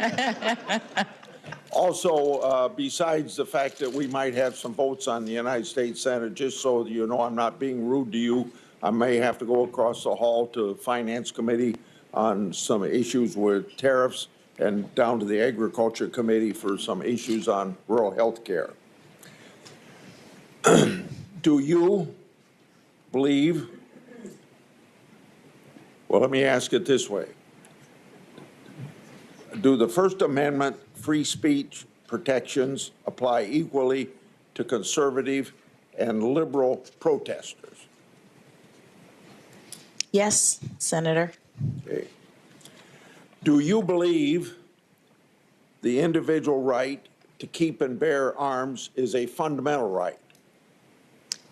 Senator, the Supreme Court has established that the individual right to keep and bear arms is a fundamental right. Could you tell me how you might go about deciding what a fundamental right is under the Constitution? Well, Senator, I don't know that I can tell you that in the abstract in the sort of way that you may have posed the question. There is precedent in the Supreme Court related to various rights that the court has recognized as fundamental. The court has some precedents about the standards for determining whether or not something is fundamental. The court has said that the 14th Amendment substantive due process clause does support some fundamental rights, but only things that are implicit in the ordered concept of liberty or deeply rooted in the history and traditions of this country. They're the kinds of rights that relate to personal, individual autonomy. And they've recognized a few things in that category. And that's the tradition of the court for determining whether something is fundamental in that way. Okay. On another subject, kind of personal to me over a long period of time and about half of this committee, but it's a controversial issue even within this committee. I favor allowing Supreme Court hearings to be televised. What's your view on this? How would you feel about cameras in the courtroom, which about 40 or 45 of our states allow? Well, Senator, I would want to discuss with the other justices their views and understand all of the various potential issues related to cameras in the courtroom before I took a position on it. I think that's a fair answer at this point. I'm going to ask you about a bill that I got passed a long, long time ago. And it's something that at some level of courts, sometime the district court, sometime at the circuit court, and even once or twice at the Supreme Court, these courts tend to do damage to a bill called the False Claims Act. This bill has brought $70 billion of fraudulently taken money back into the federal treasury since it's been passed. And courts have weakened it, and then Senator Leahy and I usually find ourselves having to pass legislation to say to the courts, you got it wrong. In fact, there's a very controversial bill right now before the United States Senate on that very subject. It's fought fraud in the Department of Defense, healthcare industry, the pharmaceutical industry. $70 billion is pretty important. So when you if you're approved to be on the Supreme Court and the issue of false claims comes up, I hope you think of Chuck Grassley.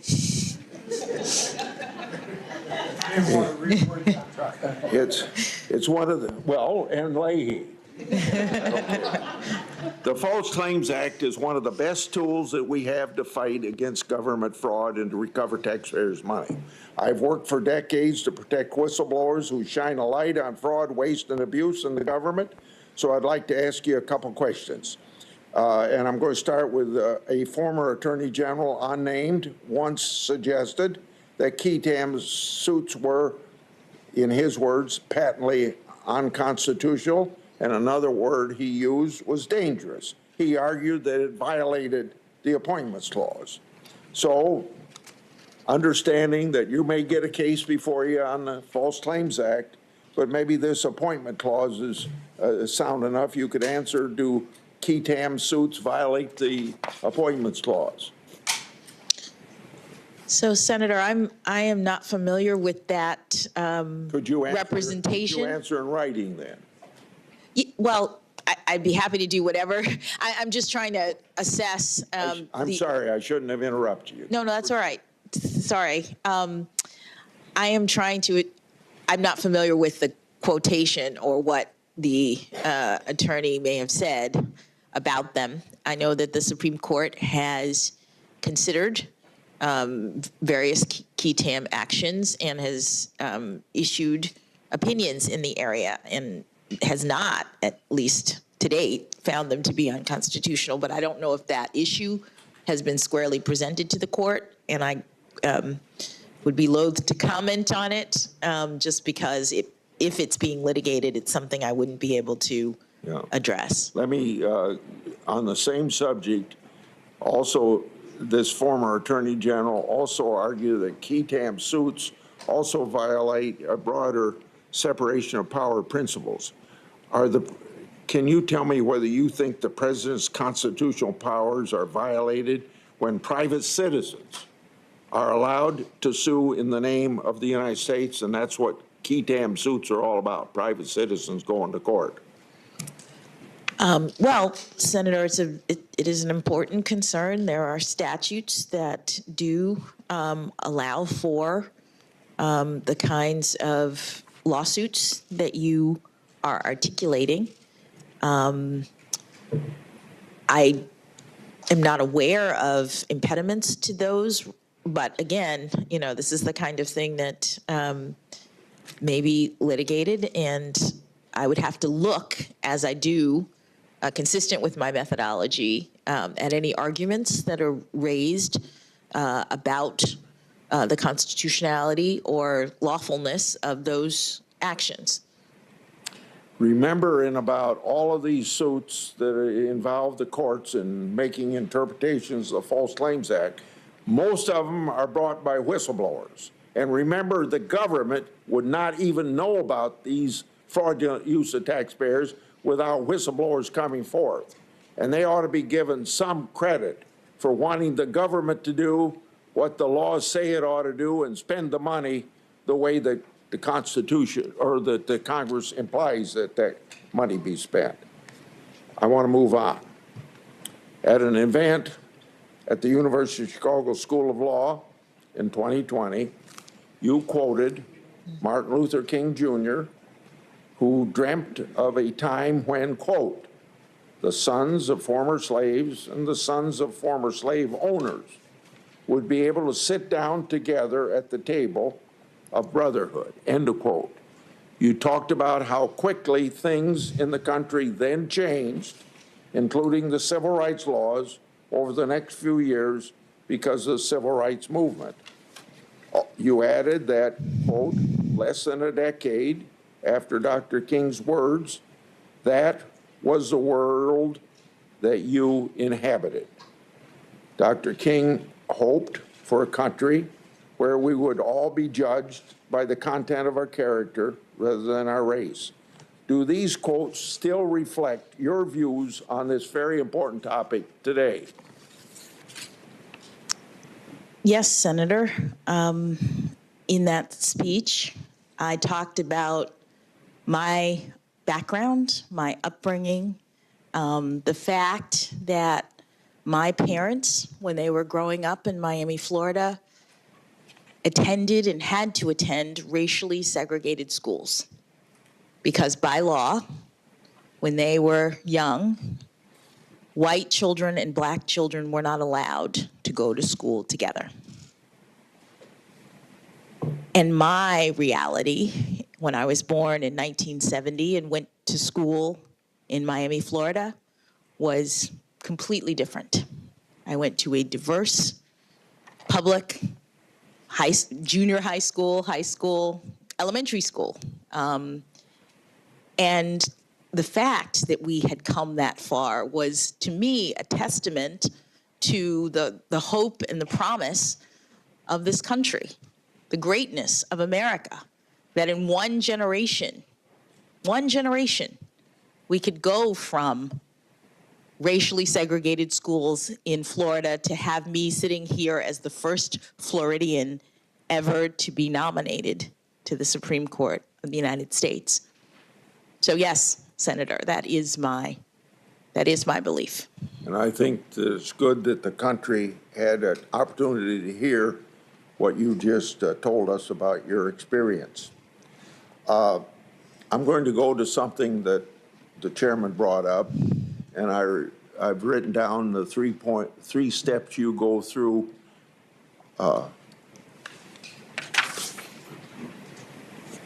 No, another question, but also one that he brought up on court packing and your opinion. I heard what you said, and you said it should be a policy question, but I want to go to something in 2013 during your hearing to be a district court judge. Senator Coburn asked you whether you believed in the theory that the Constitution is a living document whose meaning evolves over time. You said no. In 2021, however, during your circuit court nomination hearing, you declined to answer the same question when asked why the answer to your question of 2013 and not in 2021. In written questions, you noted that you weren't a sitting judge. So please explain to me or describe for us the difference between ethical rules for sitting judges versus judicial nominees who are not already judges. Senator, I don't know that there are ethical rules that are different. What I'll say is, with respect to my approach to judging, there is not a label, I think, that fits what it is that I do and how I've approached my role. As I mentioned to the chairman, I'm very acutely aware of the limitations on the exercise of my judicial power. And those limitations come in the form of adherence to the text. Assuming you even get to that stage of the process, that you have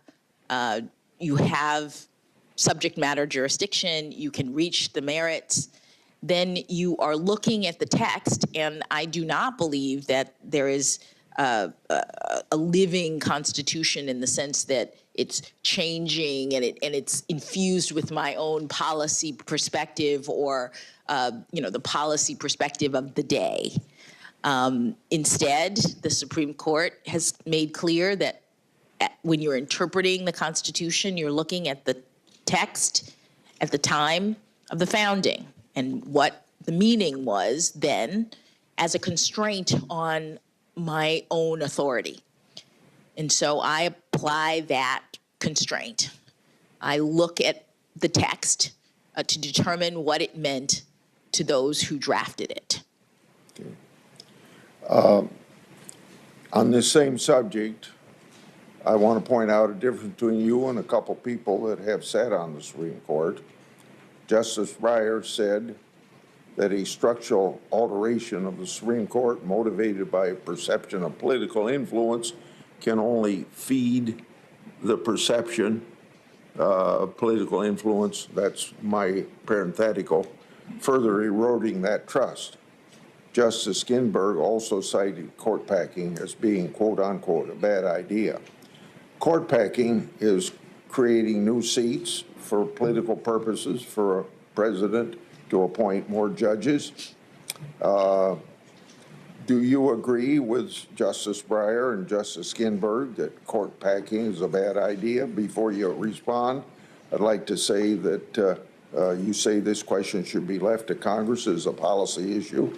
I'd reiterate that sitting Supreme Court justices have spoken on that matter, so I don't think it'd be inappropriate for you to do if other people sitting there have said that it's a bad idea. Well, respectfully, Senator, other nominees to the Supreme Court have responded as I will, which is that it is a policy question for Congress. And I am particularly mindful of not speaking to policy issues because I am so committed to staying in my lane of the system, because I'm just not willing to speak to issues that are properly in the province of this body. Okay. Then I would interpret your answer, and you don't have to respond to this, but I think you're saying Breyer and Ginsburg should not have stated their views on that issue. During his opening statement yesterday, one member of this committee suggested that the Supreme Court has been bought by dark money groups. Do you agree that the Supreme Court has been bought by dark money groups? Senator, I don't have any reason to believe that that's the case. I have only the highest esteem for the members of the Supreme Court, whom I hope to be able to join if I'm confirmed, and for all of the members of the judiciary. Thank you for that answer. I'm going to go to international law. During an ABA panel on international law last year, Justice Breyer said that as a federal judge, quote, "You can't do your job properly," end of quote, without considering international law and, quote again, in some cases, and it's a growing number, end of quote, and I assume a growing number of opportunities to use international law. In 2018 op-ed, Justice Breyer said that, quote, "The best way to preserve American values may well be to take account of what happens abroad," end of quote. Under what circumstances is it appropriate to consider international law when interpreting our Constitution? Thank you, Senator. I have nothing but the highest esteem and respect for my former boss, who I've spent the better part of the past couple decades calling my justice, having clerked for him. But I do think that the use of international law is very limited in our scheme and in our judging. There are certain cases in which it is relied upon where Congress directs or where the standards are such. The case involves a treaty, for example, and you have to interpret international law in order to be able to address it. But there are very, very few cases, I think, in which international law plays any role, and certainly not in interpreting the Constitution. I think you probably have answered my next two questions, but if you say you have nothing to add, I would still want to ask the questions. Do you think it's appropriate to look to international law when interpreting enumerated and unenumerated constitutional rights? No, Senator. Which specific, again, I think you've answered this, but I want to ask it anyway. Which specific constitutional clauses or rights has the Supreme Court held that can be interpreted by looking to international law? I'm not aware of any that are properly illuminated by reference to international law. Yeah. Now I want to go to a question that Senator Durbin asked. I'll probably go a little more, but I remember when this is about your judicial philosophy, and you made 3 points, 3 steps you take to go through a case and apply the law, and you say your methodology is limited power and stay within your lane. I'd like to ask you, well, you've served on the district court for several years and spent 8 months on the D.C. circuit. During yesterday's opening statement, we heard a lot about the importance of judicial philosophy. In your own words, you've described that, so you don't have to go through that again with me.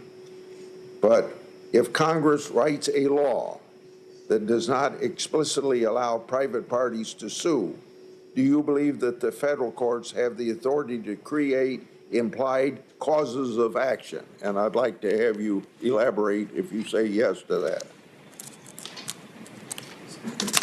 I would say that as a general matter, no, Senator. I mean, our obligation as judges is not to create policy. And if Congress has enacted a statute that establishes a cause of action or restricts causes of action, then as a general matter, I don't think that courts can impose one. Now, you know, I'm saying generally because there may be circumstances that I'm not thinking of. I know that the Supreme Court has, in very narrow circumstances at times, discussed implied causes of action. But I think the charge of the judge is to impose the law as written. There's 115 justices that serve before you if you are approved by the Senate. Is there any of them now or in the past that has a judicial philosophy that most closely resembles your own? You know, I haven't studied the judicial philosophies of all of the prior justices. I will say that I come to this position, to this moment, as a judge who comes from practice, that I was a trial judge, and my methodology has developed in that context. I don't know how many other justices, other than Justice Sotomayor, have that same perspective, but it informs me with respect to what I understand to be my proper judicial role. What aspect of your record as a judge do you believe have been the most important for the good of the country? Well, I think that all of my record is important to some degree because I think it clearly demonstrates that I'm an independent jurist, that I am ruling in every case consistent with the methodology that I've described, that I'm impartial.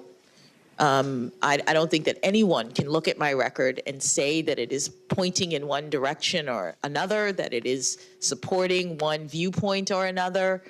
I am doing the work and have done the work for the past 10 years that judges do to rule impartially and to stay within the boundaries of our proper judicial role. Let's go to immigration. Congress gave the Attorney General, quote, unquote, sole and unreviewable discretion to decide whether expedited removal would apply to, quote, an alien who has not been paroled or admitted to the United States. You decided a case called Make the Road, New York, where you seem to agree that Congress gave the Department of Homeland Security sole and unreviewable discretion to decide which illegal immigrants would be subject to expedited removal. But you still went on to review the department's decision. In fact, you issued a nationwide injunction blocking Department of Homeland Security from removing illegal immigrants who had been in the country for less than 2 years. In that hearing, you told us that if the text was clear, that ended the question.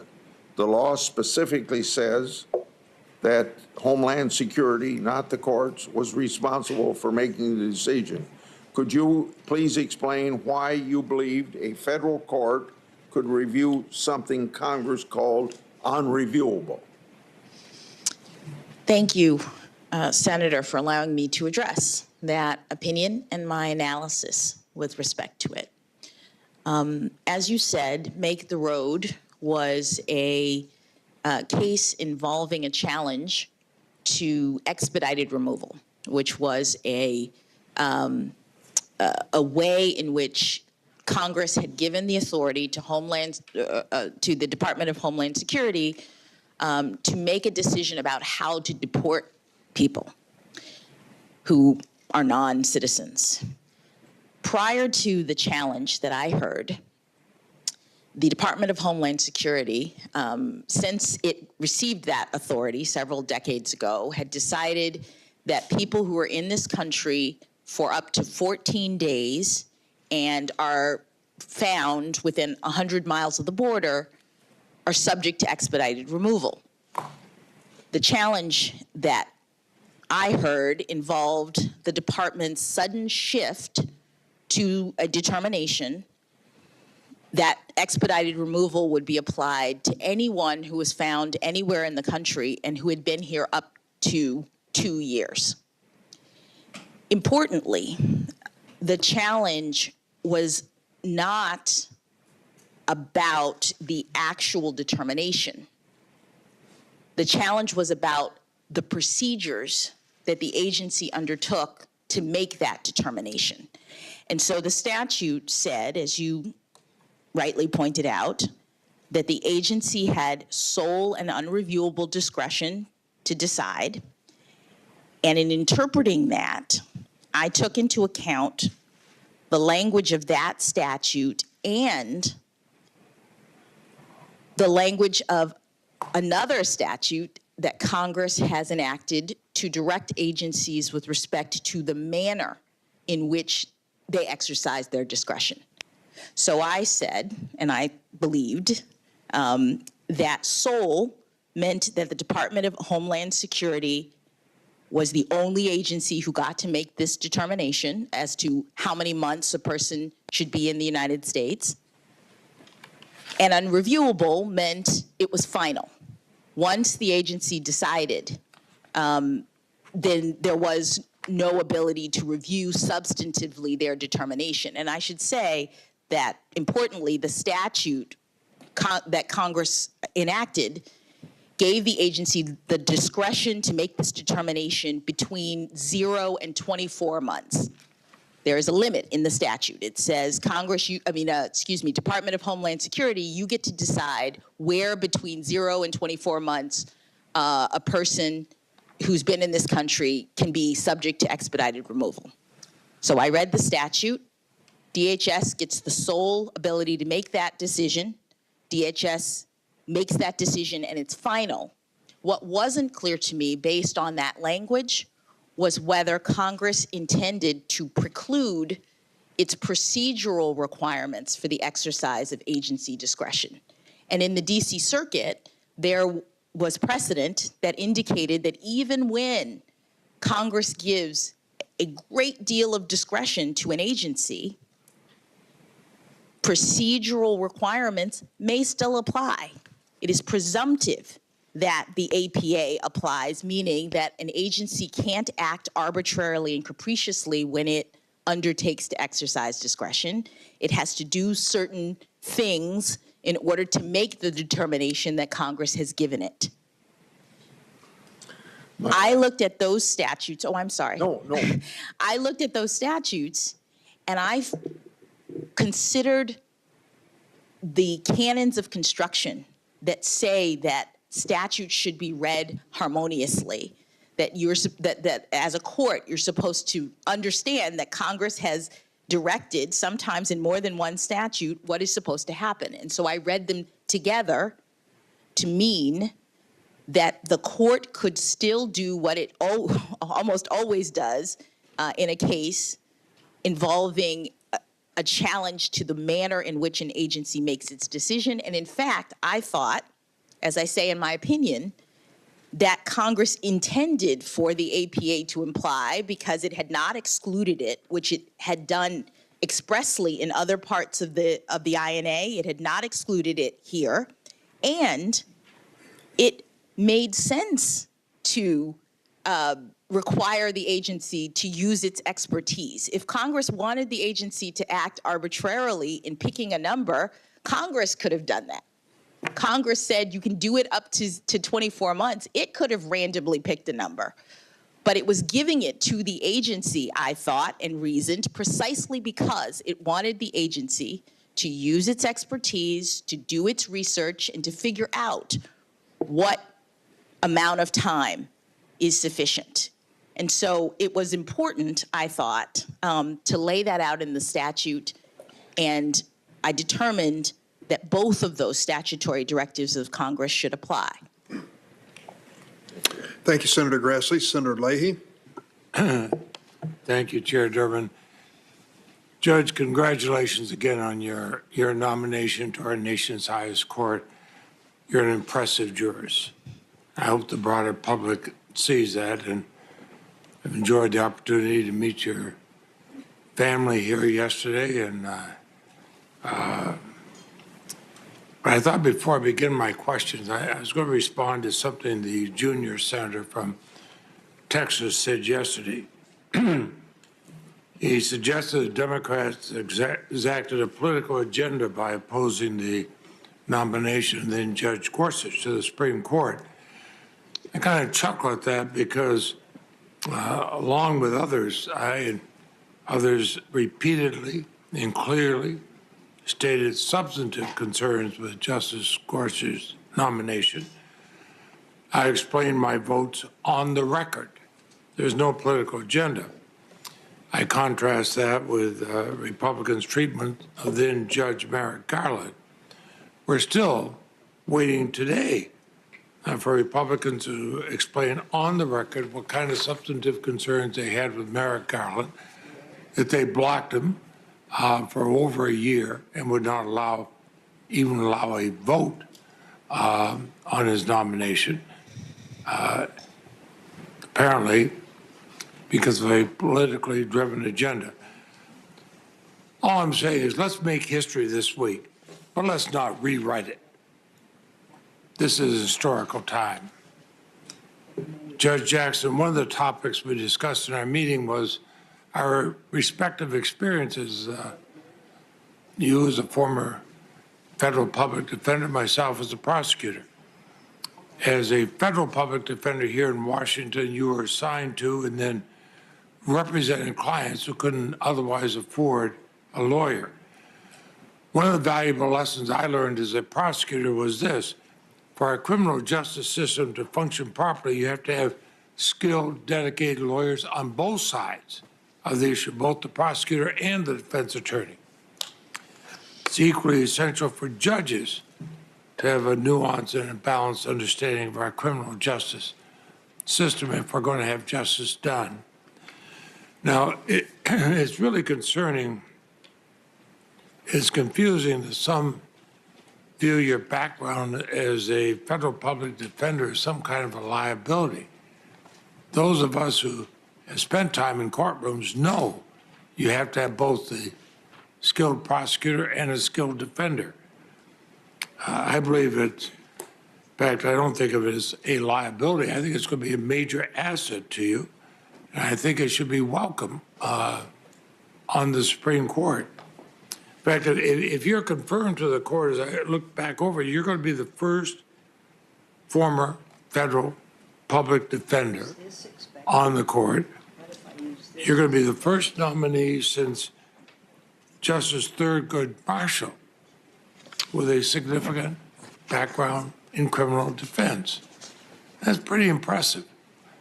So all of us should want that represented in the Supreme Court, because decisions on the Supreme Court can have a lasting impact on our criminal justice system. My question is this: I believe that your experience as a federal public defender has made you a better judge, helped you maintain impartial and balanced perspective in criminal and other cases, and I assume you would agree with that. Yes, Senator.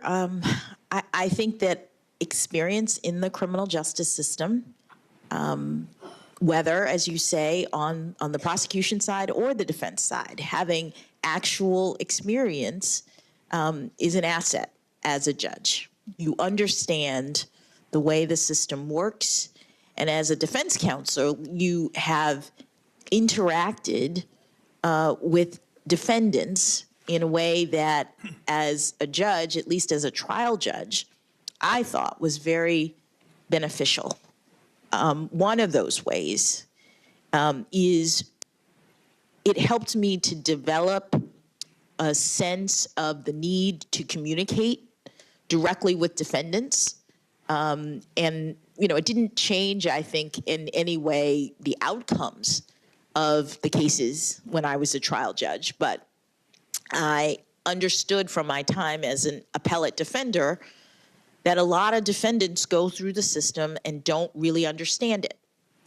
And the problem with that, from our society's standpoint, is that when people go through the criminal justice system and don't have a good understanding, they tend to not take responsibility for their own actions. They tend to be bitter and feel as though the justice system has wronged them. And so while they're doing their time, rather than reflecting on the fact that this is the consequence that they have to face for actually committing a crime, instead of doing the work to rehabilitate themselves, they're focusing on how wronged they are, how victimized they feel. And so what I decided as a trial judge was that I was going to make sure that everyone who was in my courtroom, and especially the defendant, understood all of the procedures that we were going through, all of the steps. I spoke directly to them. I asked them, do you understand what's happening? Because I wanted them to know. And then, even perhaps more importantly, as I said about my child pornography cases, I focused on the harms of the behavior that was at issue. When I sentenced a defendant, I made clear in every case, here is the problem. This is what you've done. Here is the damage to our society. And I don't know that I would have done that if I had not been a criminal defense lawyer. Well, and that's sort of what, I was getting to, the fact that you have that experience. It's obvious you don't get, as a public defender, you don't get to choose your clients. It's not like you're going out there picking and choosing. You're told you're going to defend this person, but they're given that right under the Sixth Amendment. And you're a member of the bar or judge or public defender, you take an oath to uphold the Constitution. And the Sixth Amendment's a pretty important part of it, wouldn't you say? Absolutely, Senator. And it's also a pretty important part for indigent defendants. Is that not correct? That is correct, especially for indigent defendants, because they are determined to not be able to afford counsel.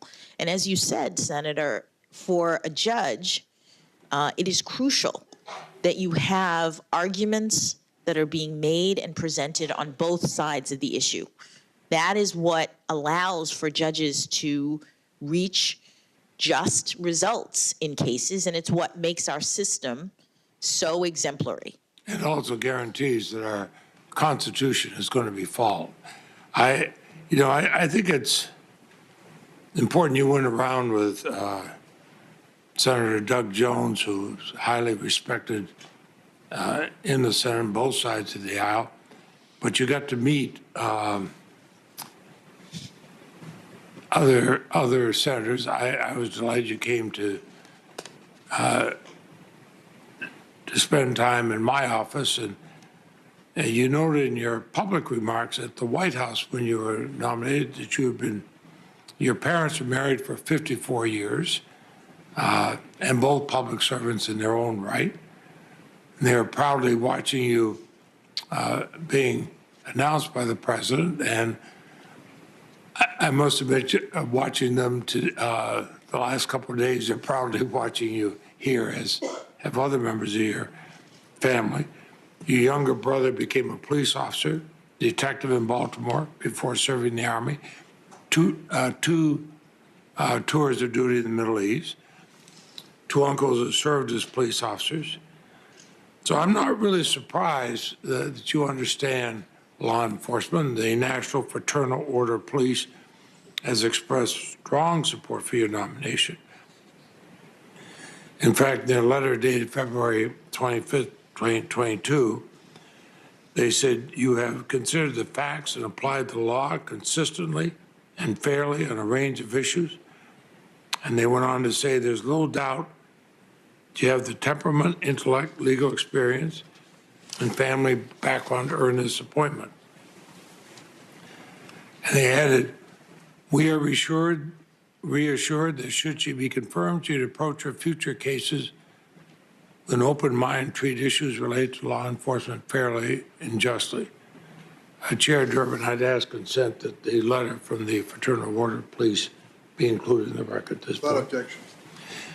Now, that's a statement from the largest law enforcement labor organization in the United States.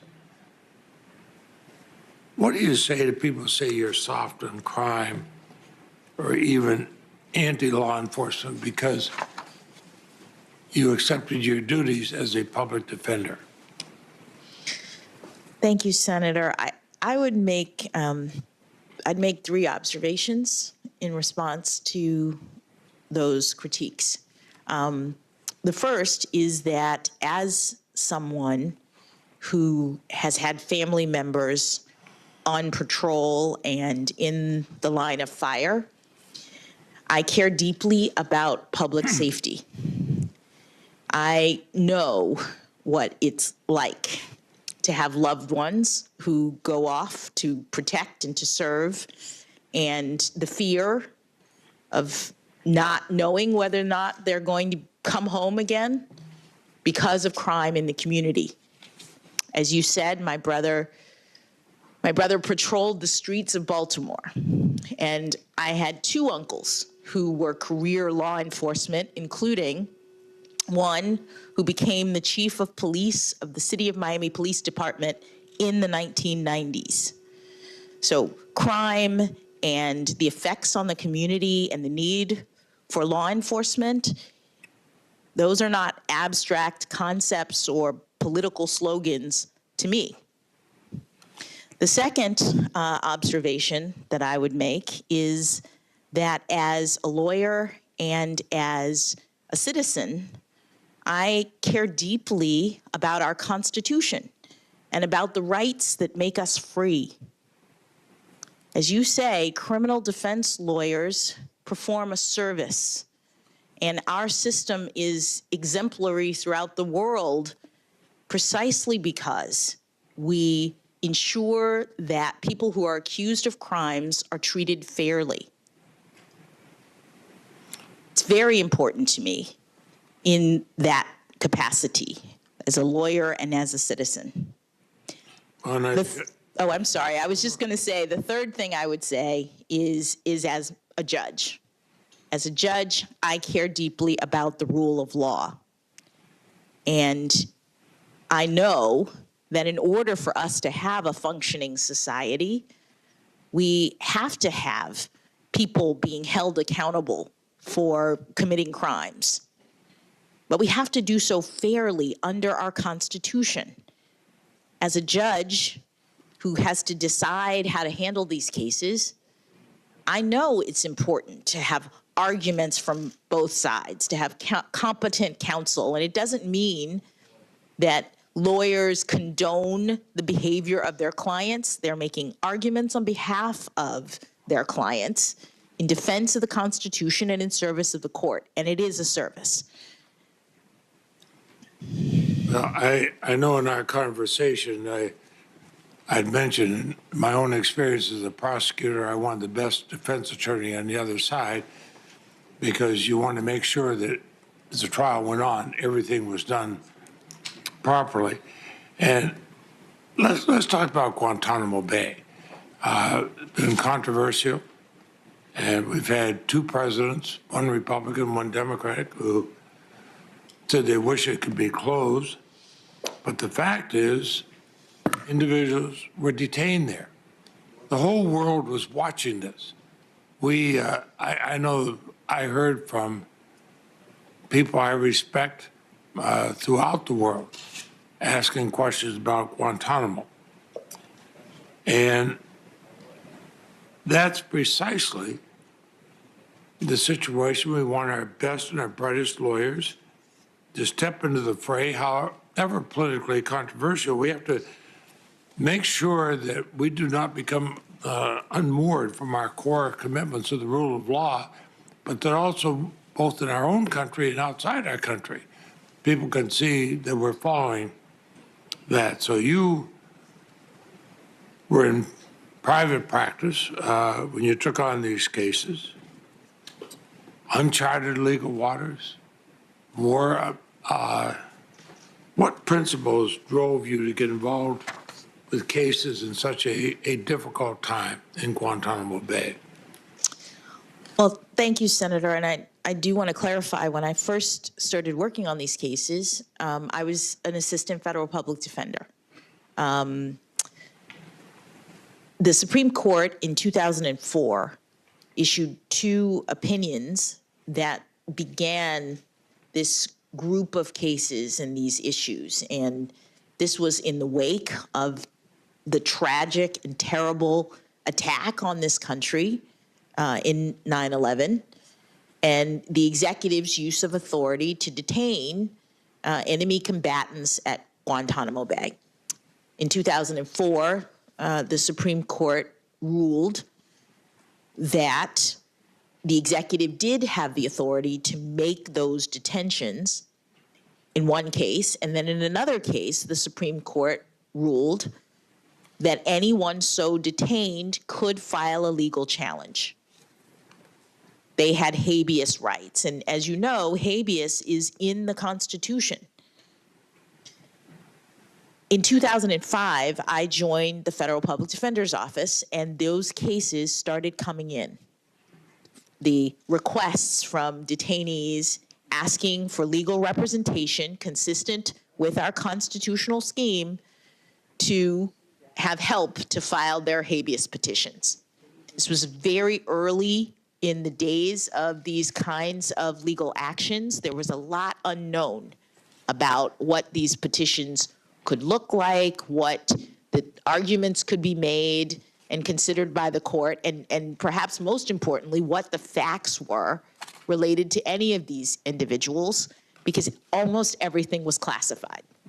So defense counsel was getting these people in with no information. I was in the appellate division of my office, and as an appellate defender, I worked on legal issues. I was paired with I was assigned by the federal public defender. I was an assistant federal public defender, and I was paired with a trial defender who attempted to do the fact gathering, who traveled to Guantanamo Bay. I never traveled there or anything like that. I worked on the law. And as you noted, the law was very uncertain. This was brand new. And people were trying to figure out what are the limits of executive authority in this context. We knew that the Constitution was not suspended, even though we had this emergency. So what did that mean with respect to these individuals? I filed as a federal public defender. I was assigned to work on 4 cases. And I filed almost identical petitions, because what you're doing, especially when you have no facts, is just preserving legal arguments for your clients. That is consistent with what lawyers do. And then you mentioned private practice. So I went into private practice in, I believe it was 2007.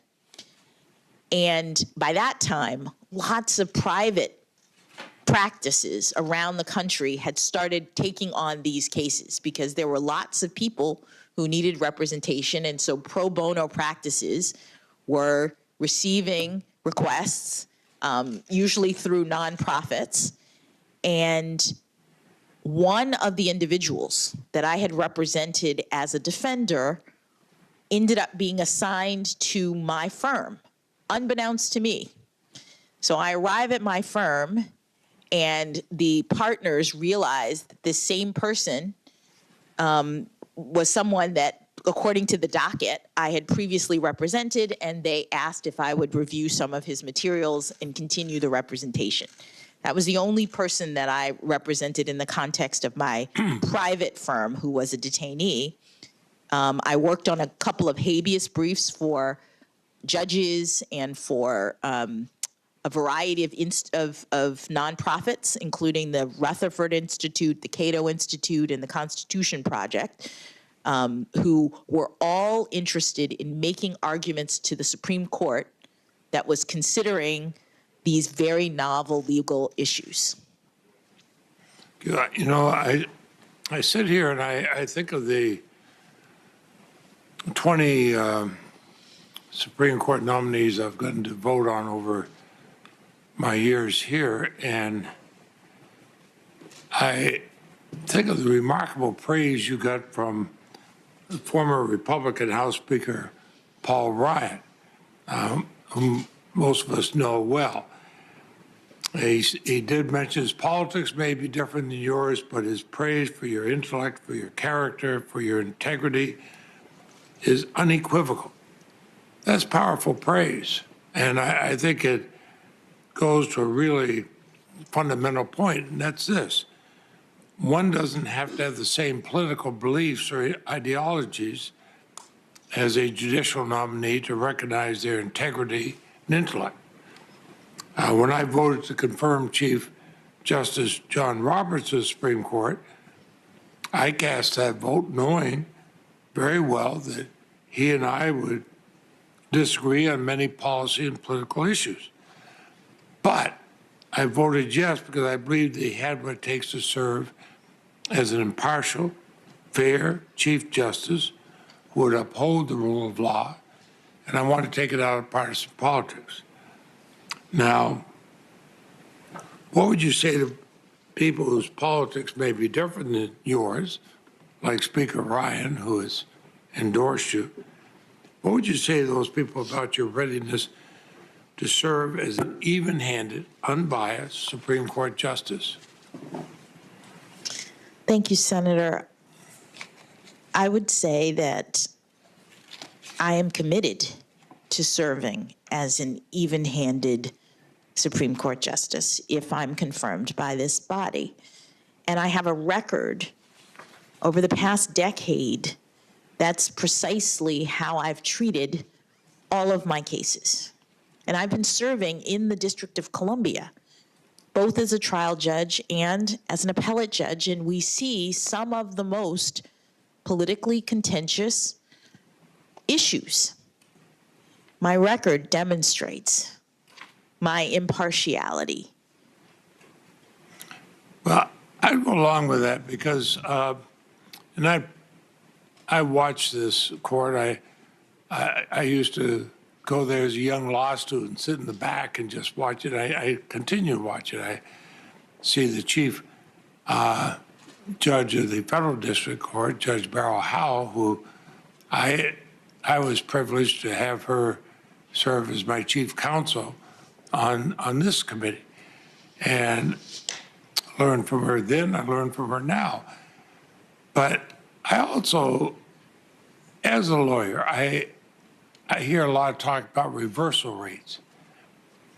Now, no judge goes without being reversed somewhere. If they're never reversed, they haven't heard many cases.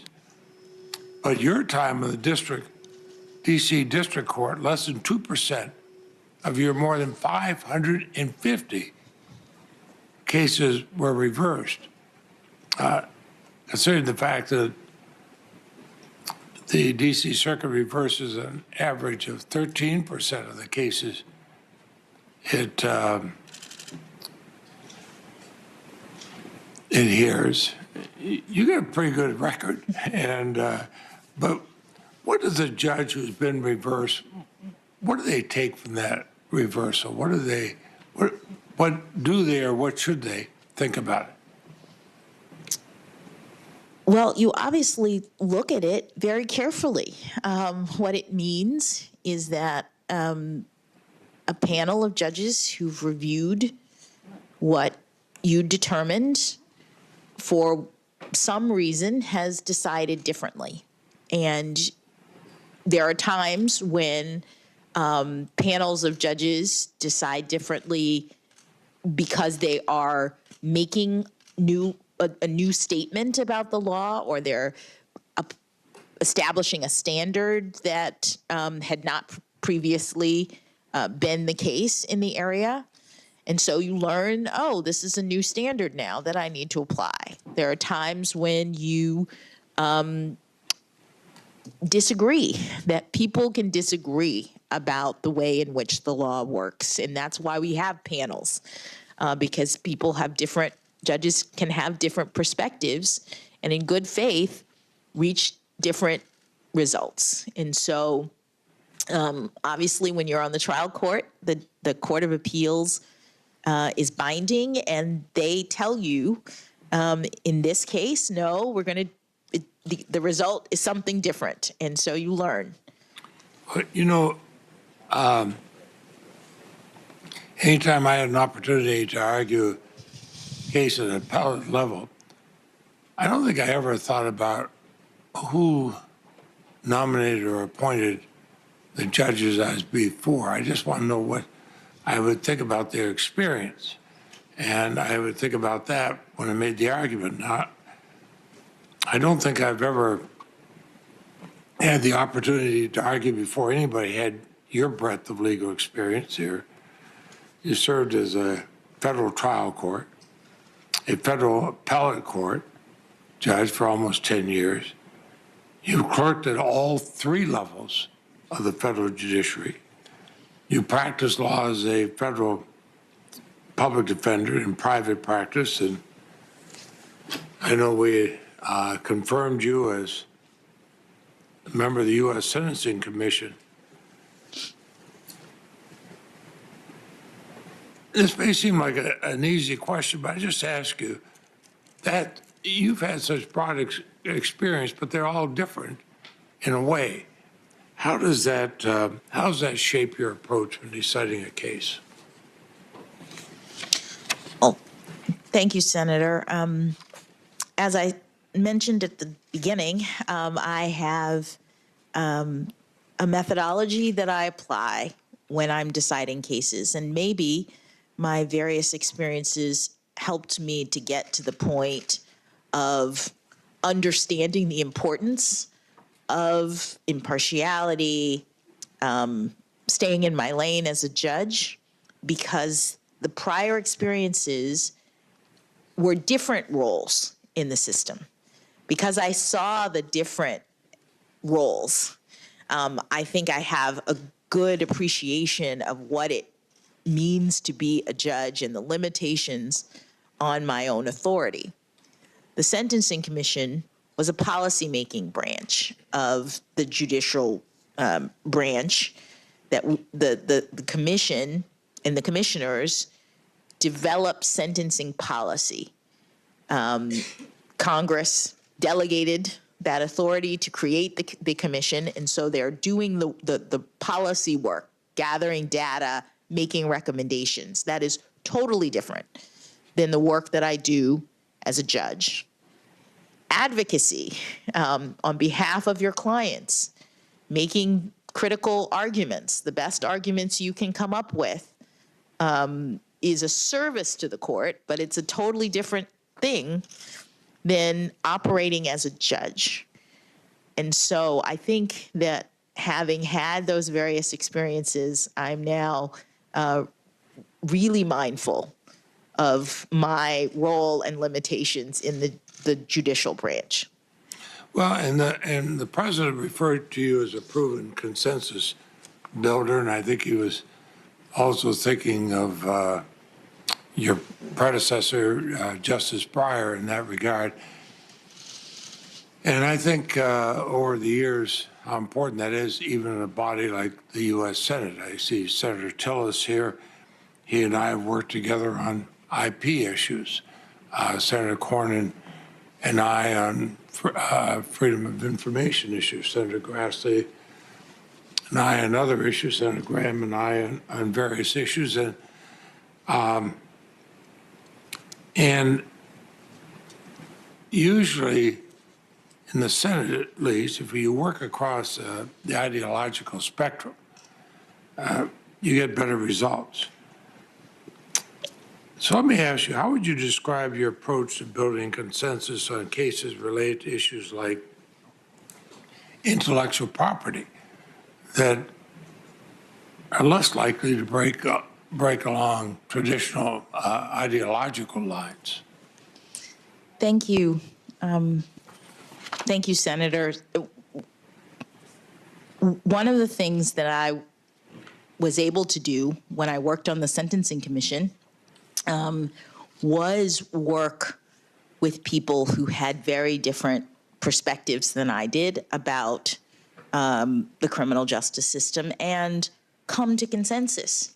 It's very important, as you've said, to try to find common ground. And Justice Breyer was such a wonderful model, a role model for that kind of ability as a Supreme Court justice. It's something I learned from him and something I tried to model in my work on the commission, that I try to model in my work as an appellate judge, and that I would model or do if I were confirmed to the Supreme Court.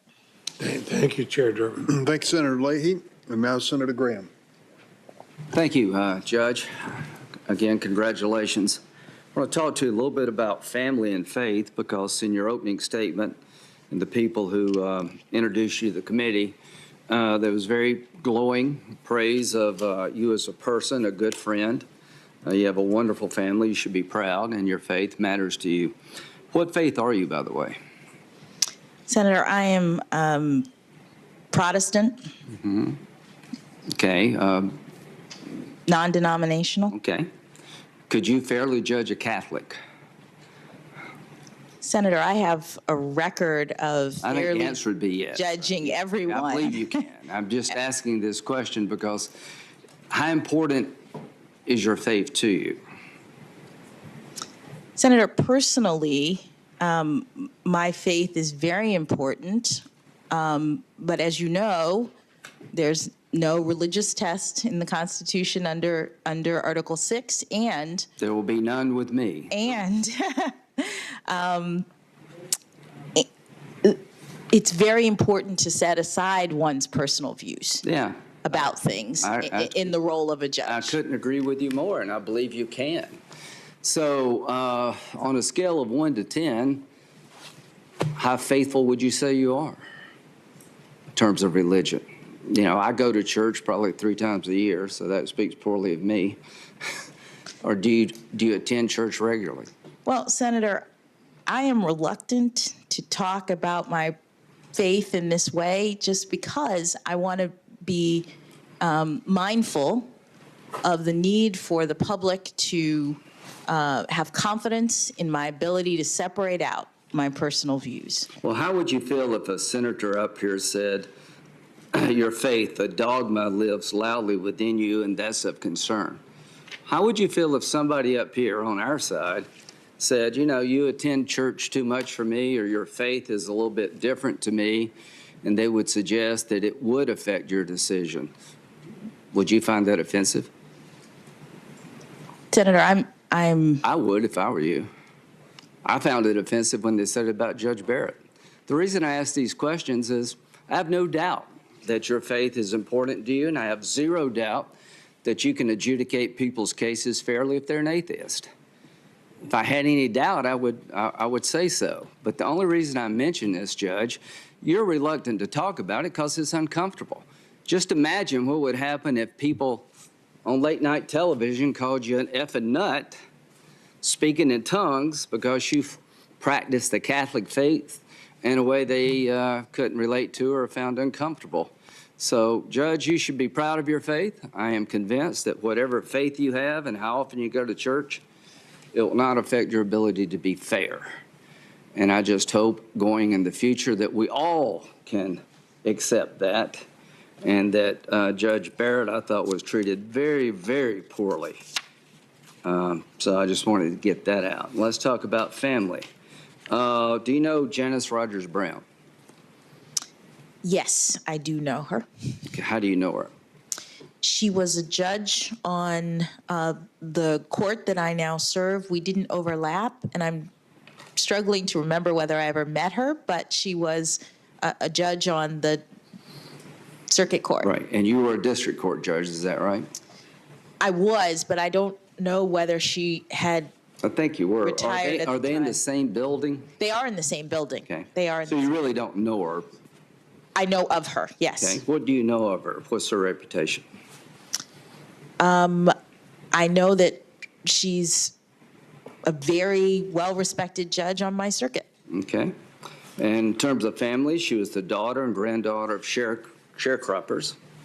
She was raised in Alabama under Jim Crow. Despite this adversity, she put herself through law school as a single working mother. That's pretty impressive, isn't it? Yes, Senator. Your background is very impressive. You seem to have a great family. If family mattered, we would not have done to her what was done to her here in the United States Senate. Do you realize that she was filibustered for 2 years when she was appointed to the D.C. Circuit?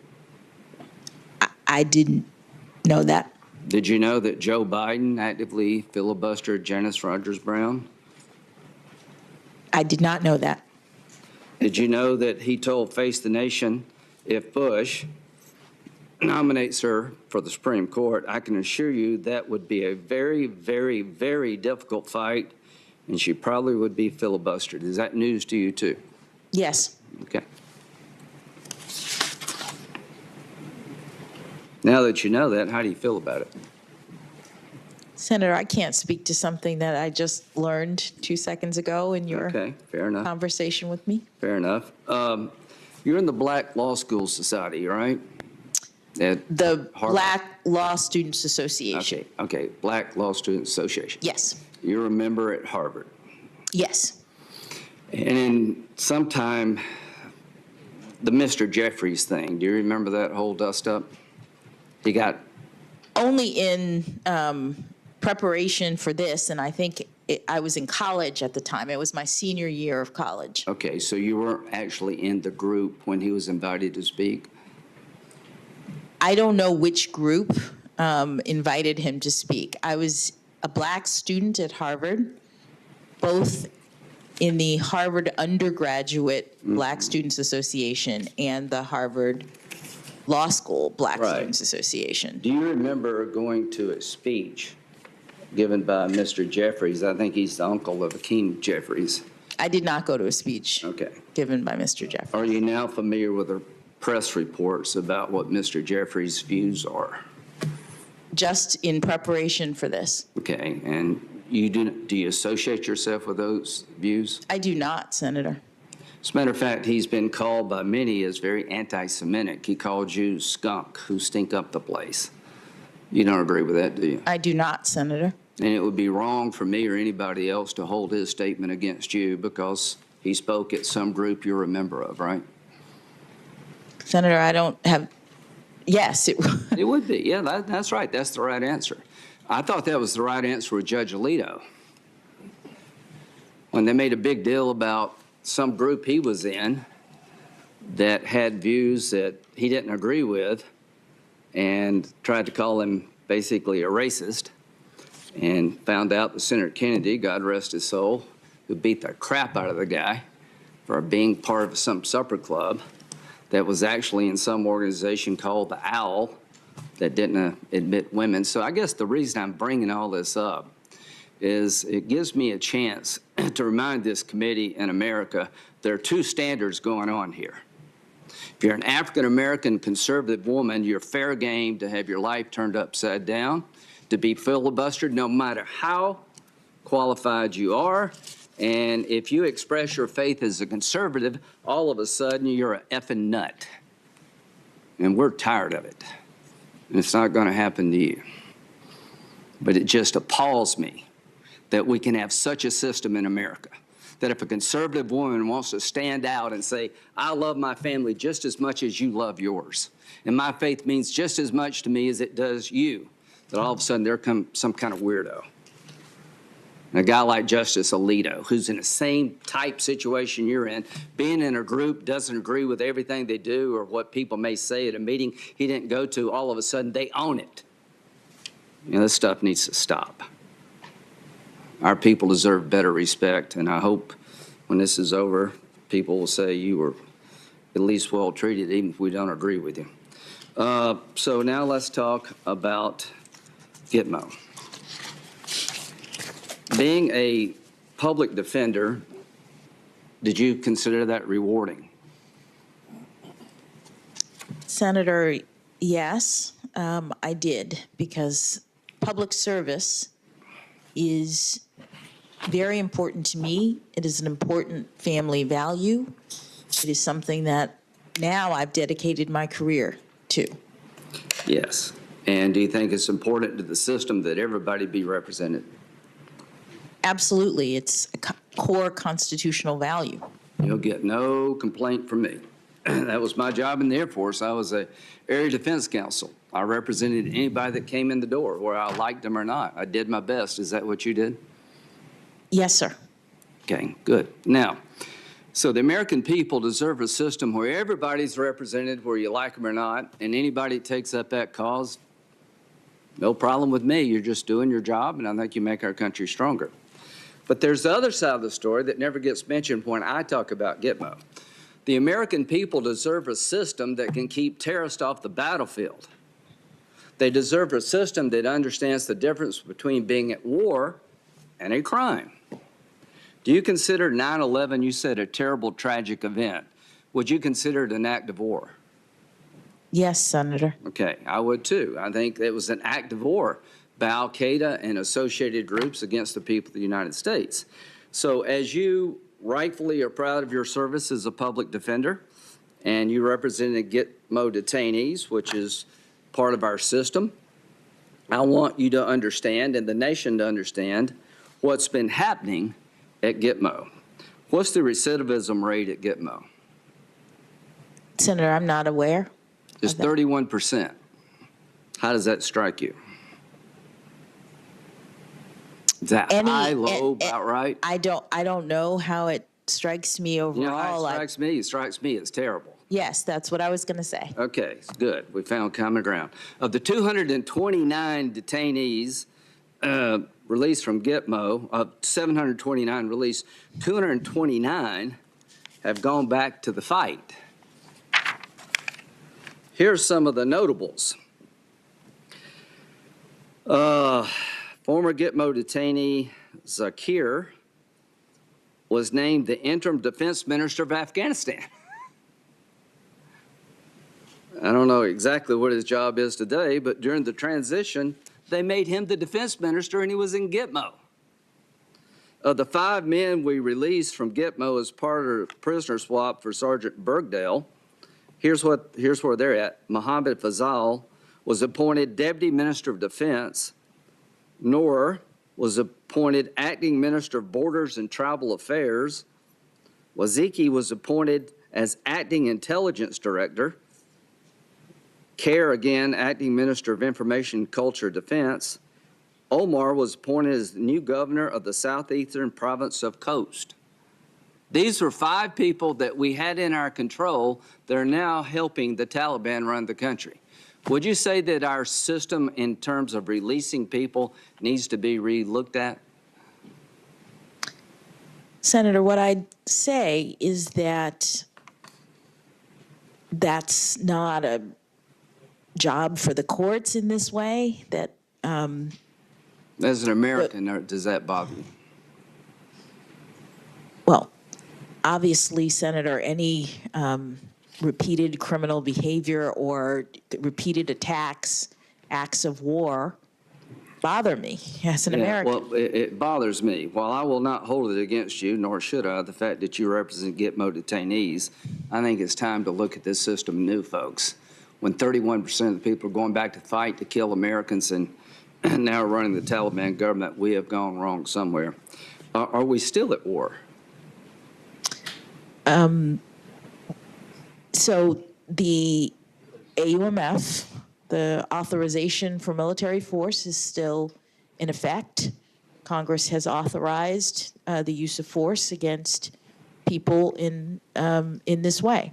But do you personally believe that Al-Qaeda, ISIS-type groups are still at war with us? I think, yes. I mean, I think So we're still in a state of war with certain elements of radical Islam to this very day? I believe that's documented, yes. Okay. Now, what's the process to determine whether one's an enemy combatant under our law?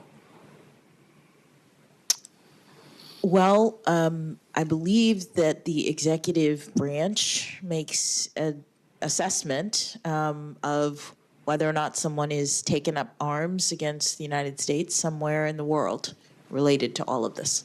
Okay, so it's an executive branch function to determine whether or not this person qualifies as an enemy combatant Well, I believe that they make a under current law. Under current law, I believe that determination is made by the executive branch and the person is detained. And then the question becomes whether they are able to bring some sort of legal challenge to that They have a habeas determination. right. Yes. Okay, so the law is that the executive branch determines if you're an enemy combatant. And under our law, you can appeal that decision to a federal court through habeas. Is that correct? I believe that's correct. Okay. Is it your view that we can hold enemy combatants as long as they're a threat to the United States? I believe that's what the Supreme Court has determined. Okay. Did you argue that that should not be the case before in an amicus brief? I'm trying to think. I had 2 amicus briefs that I worked on, or 3 technically, but 2 different cases. Well, we'll have another visit tomorrow. So Yes. Go back and check. Yes. I'm pretty sure that in your brief, you argued that the executive branch should not have the ability to hold an enemy combatant indefinitely. You need to try them through some process or release them. Yes, Senator, as you were talking, my clients, the Cato Institute, the Rutherford Institute, and the Constitution Project, made that argument and asked me to draft their brief. Yes. Well, do you agree with that argument? Senator, my responsibility was to make my clients' arguments, and as a nominee to the Supreme Court, that's the kind of issue. The Supreme Court did not address that issue. They, in fact, the case became moot. Did you organize an effort to get 20 judges to file a brief to the Supreme Court on this issue? Not on that issue, no, Senator. On another issue? Yes, Senator. Okay. Did you actively go out and recruit 20 judges to help you file a brief on another issue regarding law of war detention? Not technically. What do you mean by that? What I mean is that I was at Morrison & Foerster, which was my law firm, in the Supreme Court and appellate group. One of the partners at Morrison & Foerster was a former federal judge who wanted to make this argument and who said, I have former federal judges who are friends of mine who would like to join with me to make this argument. So I worked with her, the partner at my firm who was a former federal judge, to make. So it was her idea to get former judges to write this, Yes. not yours? Yes. And you just helped in the implementation of that idea? So, Senator, as a member of the Supreme Court and appellate group in a law firm, that is the practice. Right. Now I'm asking Amicus you, practice, yes. It wasn't your idea, it was somebody else? Yes. Okay.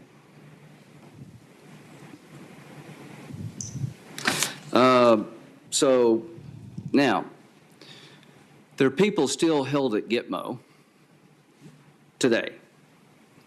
Do you understand that? Yes. Okay. What system is in place regarding their future?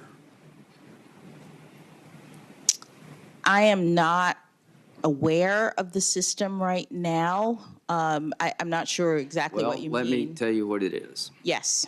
There's a periodic review process made up of an interagency where they go through the files of these folks and they determine whether or not they still present a threat to the United States or the world at large.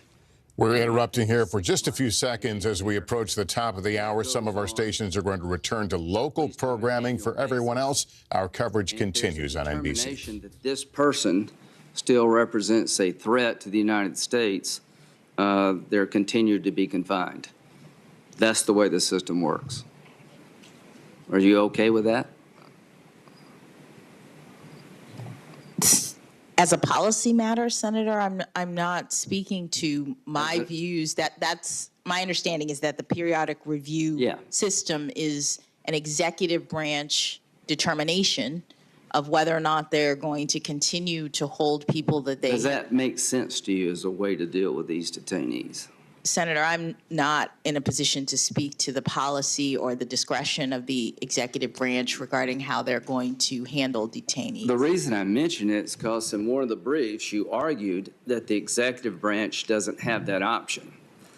That if you had had your way, the executive branch could not do periodic reviews about the danger the detainee presents to the United States.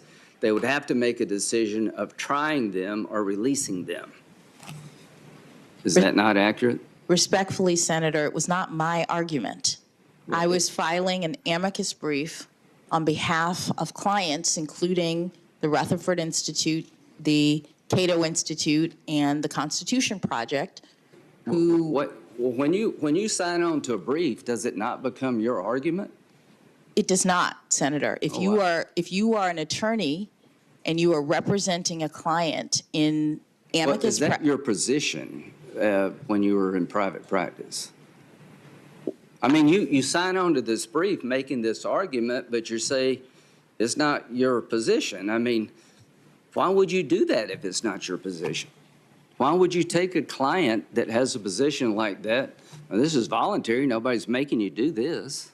Oh, Senator, I would refer you to the same sorts of statements that Chief Justice Roberts made when he came before the committee, which is that lawyers represent clients. I get that. I'm not holding the client's views against you. The people you represent at Gitmo, they deserve representation. But this is a amicus brief where you and other people try to persuade the court to change policy. The policy I described is a periodic review.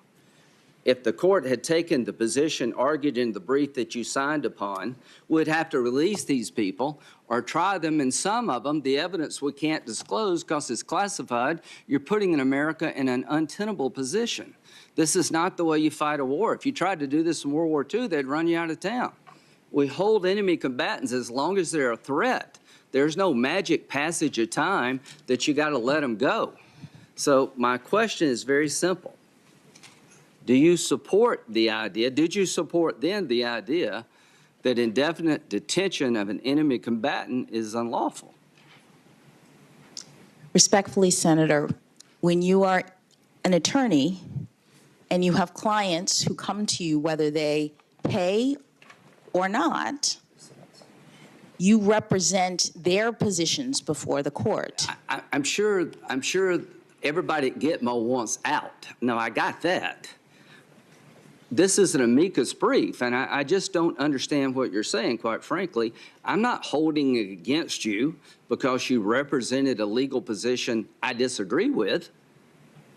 I mean, that happens all the time. I'm just trying to understand what made you join this cause. And you say somebody hired you, but did you feel okay in adopting that cause? I mean, when you signed on to the brief, were you not advocating that position to the court?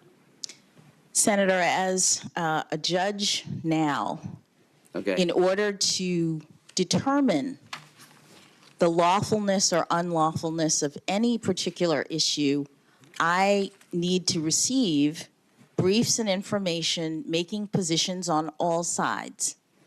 And I got what a judge is all about. Listen, I'm not asking you to decide the case in front of me right here. I'm asking me to explain a position you took as a lawyer regarding the law of war, and I am beyond confused. I know what you said in your brief. whether I agree with it or not, it's not the point. I just want you to understand that it's important for all of us to know where you were coming from. If that brief had been accepted by the court, it would be impossible for us to fight this war. Because there's some people going to die in jail in Gitmo and never go to trial for a lot of good reasons, because the evidence against them is so sensitive we can't disclose it to the public.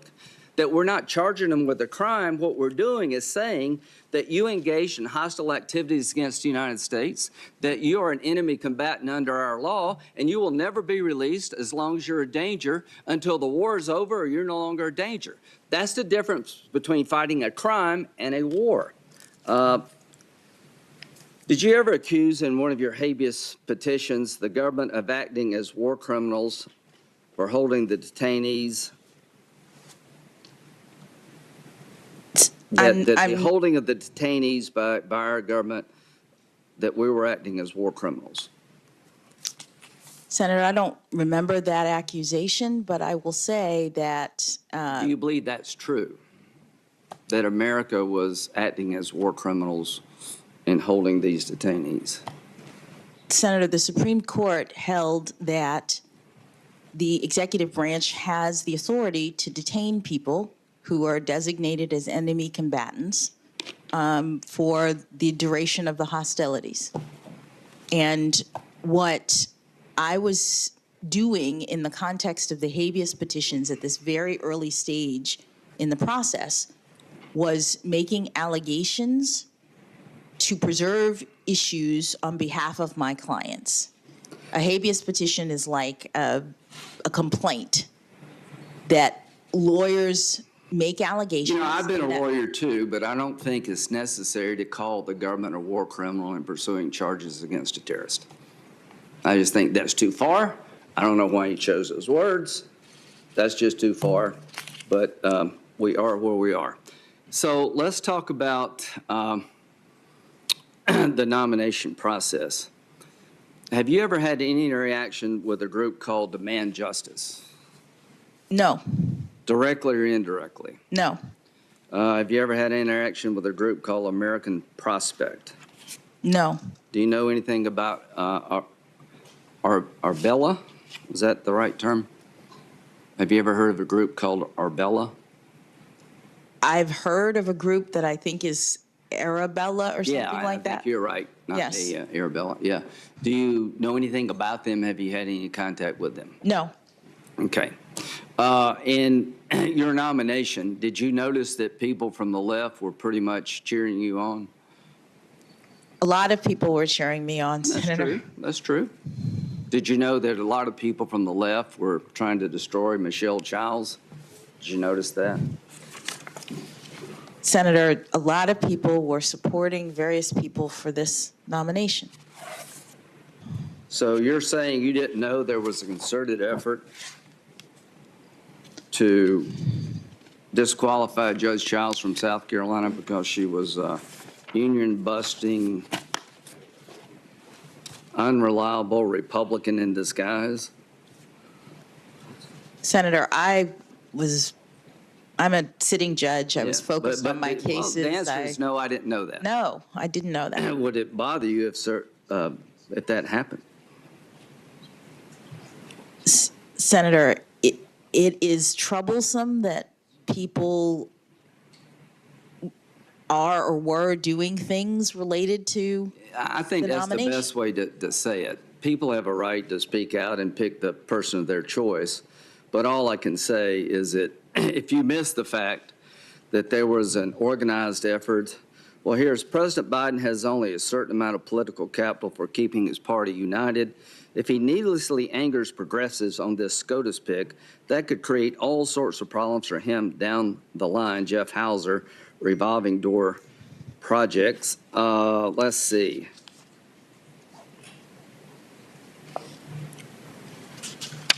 I just got so many quotes. It's difficult to imagine someone with a record like Judge Childs winning votes from criminal justice advocates like Senator Cory Booker, even Dick Durbin. Childs' experience is nothing like the diversity of experience that the Biden administration has championed. Let's see. Picking her, Childs, would demoralize the base, side with corporate America. The fact that Lindsey Graham is vouching for her should give the White House pause. Our revolution, Joseph Gervangi, or whatever his name is, I'm sorry about that, Joseph. He's Bernie Sanders' PAC director. You didn't know that all those people were declaring war on Judge Childs? Senator, I did not. Okay. Well, no, I'm not saying you did. You said you didn't know. I'll take it your word. But I am saying that what is your judicial philosophy? So I have a methodology that I use in my cases in order to ensure that I am ruling impartially, and that— So your judicial philosophy is to rule impartially? No, my judicial philosophy is to rule impartially and to rule consistent with the limitations on my authority as a judge. And so my methodology actually helps me to do that in every case. So you wouldn't say that you're an activist judge? I would not say that. Okay. So we'll have 20 minutes more later on, but here's what I would say. That every group that wants to pack the court, that believes this court is a bunch of right-wing nuts that are going to destroy America, that consider the Constitution trash, all wanted you picked. And this is all I can say, is the fact that so many of these left-wing radical groups that would destroy the law as we know it declared war on Michelle Childs and supported you is problematic for me. Thank you. Thank you, Senator Graham. Let me mention a few points here. Congressman Jim Clyburn was a strong supporter of Michelle Childs, and now I believe— We'll take a pause here. We've been watching the confirmation hearings for Judge Ketanji Brown Jackson. They've been going on for about 2 hours now, and you see the rotating, you see this, the form and fashion of it now. Each senator from each party getting about 30 minutes of questioning. We've heard her talk about some of the hot button issues of the day, some contentious questioning there before Senator Lindsey Graham, Republican of South Carolina, about, in particular, her past representation of detainees at Guantanamo Bay, both as a federal defender but also in private practice. One of the other hot button issues of the day that came up is this issue of court backing, the idea that if you add more members to the court, that will diminish its now rightward leaning ideology. She said she could not opine on that issue, something that Justice Amy Coney Barrett also said in her confirmation. She also several times made the point about constraints on judicial authority as a judge, which she couldn't do. She stressed that many, many times. She said that anyone could look at her record. No one could look at her record and see her as leaning in one way or the other. That obviously is up for argument here in this hearing. A lot of questions about her judicial philosophy, her approach to the law. Also, there was what I think came across as a pre-buttal, the first questioning by Senator Dick Durbin, who's the chairman of the committee, because as I go to our senior Capitol Hill correspondent, Garrett Haake, one of the issues that's been previewed by Republican opponents of this confirmation is that she is soft on crime by virtue of some of her work as a federal defender and some of the decisions she's made, particularly in the area of child pornography. And we really saw, Garrett, an impassioned defense by Judge Jackson of the decisions that she has made in those cases, both a legalistic defense, but also one that made clear how important she considers these cases and how personal they are to her. Yeah, Judge Jackson said as a mother, nothing could be further from the truth than the idea that she might have somehow been soft on child predators in her sentencing. And she actually turned the issue back on Congress. She says it's up to Congress to set the statute, up to Congress to set the sentencing guidelines that she must follow as a judge, suggesting that the guidelines that were in place for her then were way out of date. And you mentioned it was Dick Durbin, the Democratic chairman of this committee, who really took the wind out of the sails of some of the Republican arguments we were expecting to hear today, both on that question, on the question of court packing, which allowed Judge Jackson to kind of lean into what is now Justice Barrett's answer on this question, saying that's not an issue for me to talk about. You saw that kind of calmed the waters for the next several senators to ask questions until we got to Lindsey Graham, who, it should be noted, voted in favor of Judge Jackson's confirmation to her current role. All the issues about Guantanamo Bay and her work as a a public defender defending some of those inmates there would have been known to him at the time that he cast his last vote in favor of putting her on the circuit court. Savannah? And he made clear, as somebody who worked in the JAG Corps as a lawyer in the military, that he takes no issue with her work as a public defender, but did get into and drill down some of the choices she made as a private attorney, signing onto amicus briefs on behalf of some Gitmo detainees. That's what we were hearing toward the end of it. We want to turn to Hallie Jackson. Yeah, Hallie is NBC senior Washington correspondent. Hallie, Amy Coney Barrett's name, if not just her name, her experience in her hearings was a major part of what Republicans want to talk about. And you heard about that from what we just saw as we were coming off the air here from Senator Lindsey Graham, and that moment that I think sort of caught people's attention there when he started grilling, frankly, Judge Jackson about her faith, asking her how often she went to church. On a scale of 1 to 10, how religious is she, et cetera. She was extremely reluctant to get into these questions because, as she noted, she wanted to make sure that she was separating her personal philosophies, her personal opinions on faith from the way that she would rule as a justice, potentially. But what was clear, and Senator Graham essentially acknowledged this, he was referencing, of course, to questions about now Supreme Court Justice Amy Coney Barrett, Lester, as you note, and her Catholic faith, and the way that that had come up in some of the discussions around her confirmation hearing previously, specifically from, for example, Senator Dianne Feinstein, who we'll hear from shortly here in the confirmation hearing for Judge Jackson. She remains sort of a shadow hanging over this in some ways, right? The specter of Amy Coney Barrett, as you referenced, Judge Jackson referencing her answer on the issue of court packing. It will, I'm sure, shock you not at all that there is some political posturing that is happening here, right? We are going to see that throughout the day today. We have already seen some of it. On the Democratic side, you heard some references to, for example, what happened with Merrick Garland, somebody who was, Democrats wanted to be, the former president wanted to sit on the Supreme Court, whose nomination did not get moved forward.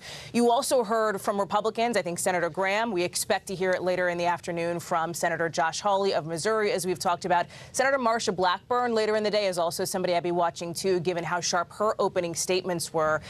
But overall, you really saw Judge Jackson try to put some lines, try to put some barriers around her judicial philosophy. She said a couple of times she believes in staying in her own lane, right? This is a question, when you look broadly at the way that she would rule as a Supreme Court justice, that Republicans and Democrats are interested in.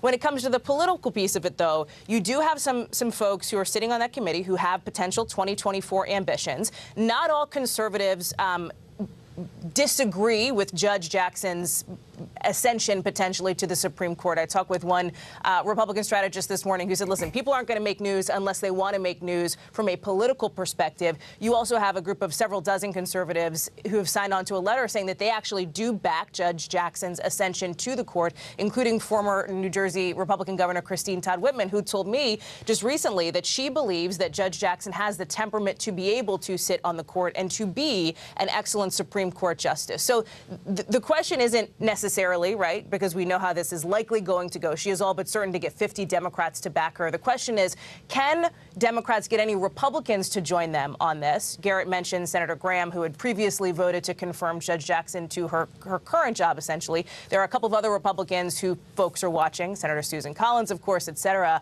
So the question is, how many Republicans can they potentially get on board here? But so far, listen, there have been a couple of spicy moments, but I think this is largely going as expected. You can imagine that Judge Jackson is extremely prepared for some of those questions related to her sentencing of child predators. You heard that in her opening sort of salvo, if you will, to the pre-buttal from Senator Dick Durbin. And that's something that we'll be watching as this day goes on. That hot seat only going to get warmer. Certainly, as you mentioned, there are Republicans here with potential 2024 aspirations. But Hallie points out the bottom line here as we turn to our NBC News Washington correspondent Yamiche Alcindor and NBC News political analyst Eugene Robinson.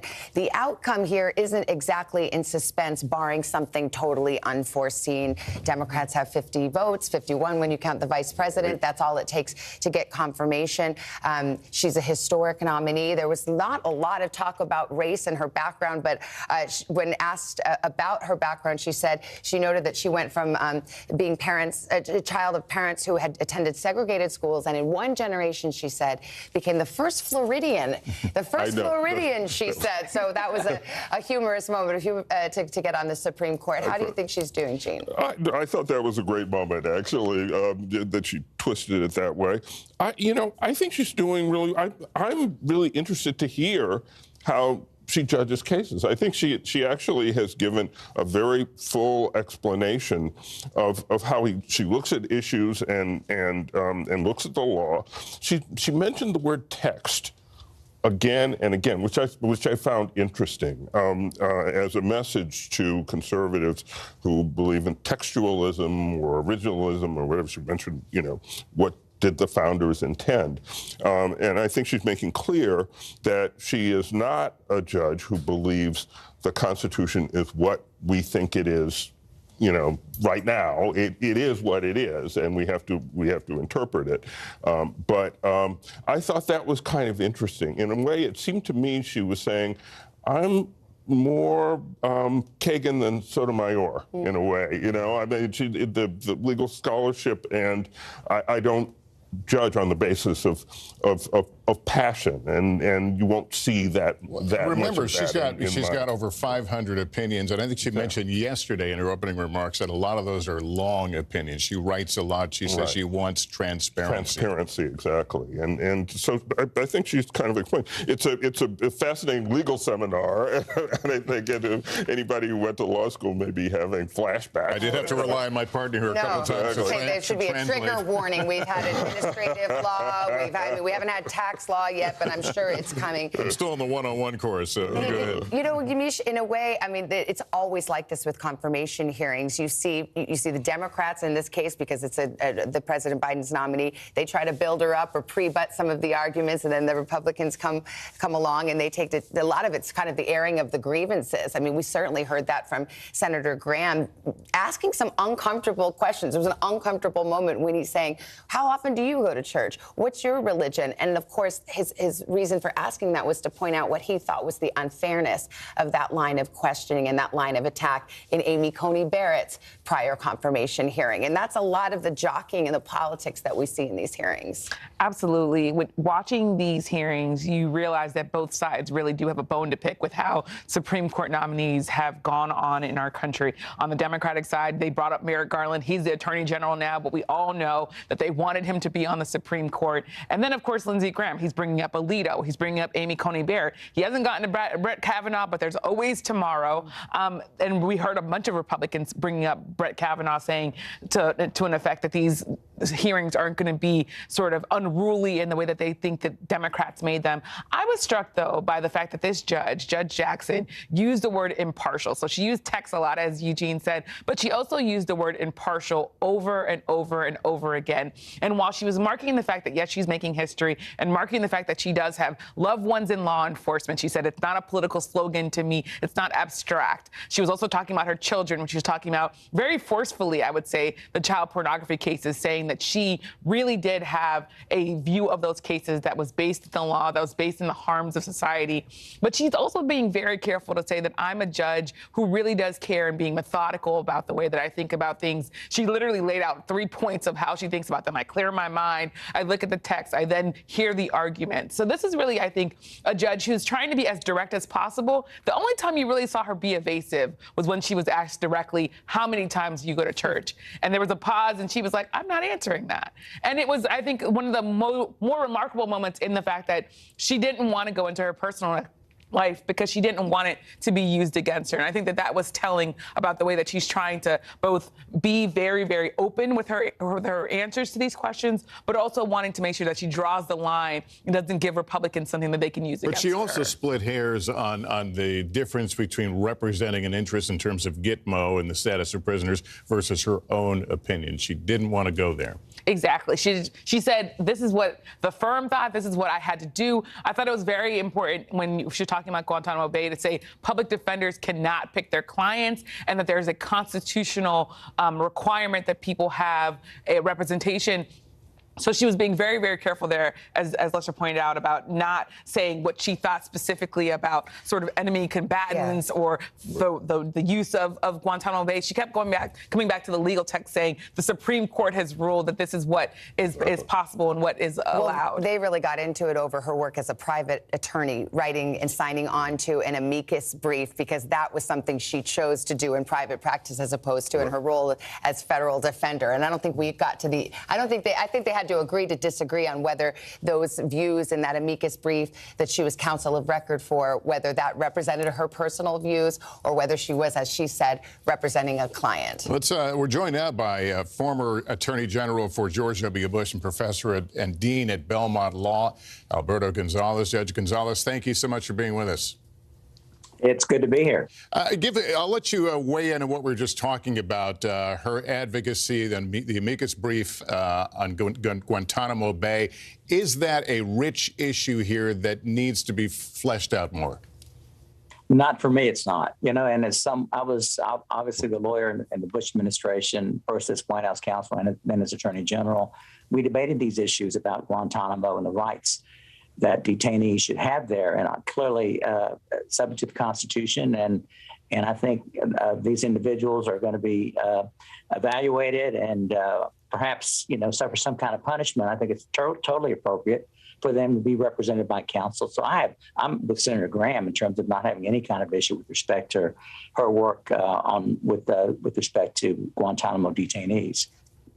Do you think, Judge Gonzalez, that this soft on crime critique that we saw previewed by Senator Josh Hawley, Republican of Missouri, yesterday, and talked about this morning with the questioning with Senator Durbin, is that a fertile line of attack as far as you're concerned? The criticism is that she sentenced child pornography defendants in her courtroom to sentences that were under the guidelines recommendation. But it gets pretty particular and legalistic, because she actually was within the range of 70% of other federal judges. And she talked about the disparity in the sentence and tried to throw it back on Congress a little bit, saying, well, Congress, if you want to fix this problem, you ought to change the guidelines and give us some guidance here. Do you feel like that attack was dealt with sufficiently, or do you think this is something where Republicans will be able to lay a glove on this nominee? I don't think it'll be successful in derailing her nomination, quite frankly. And it is true. Judges do have discretion with respect to sentencing.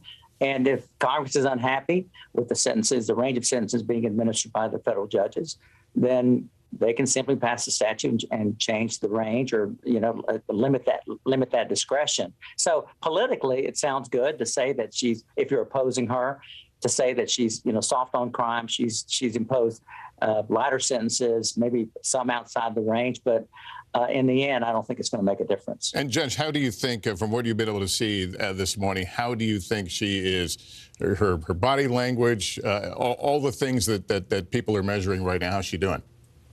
I think she's doing good.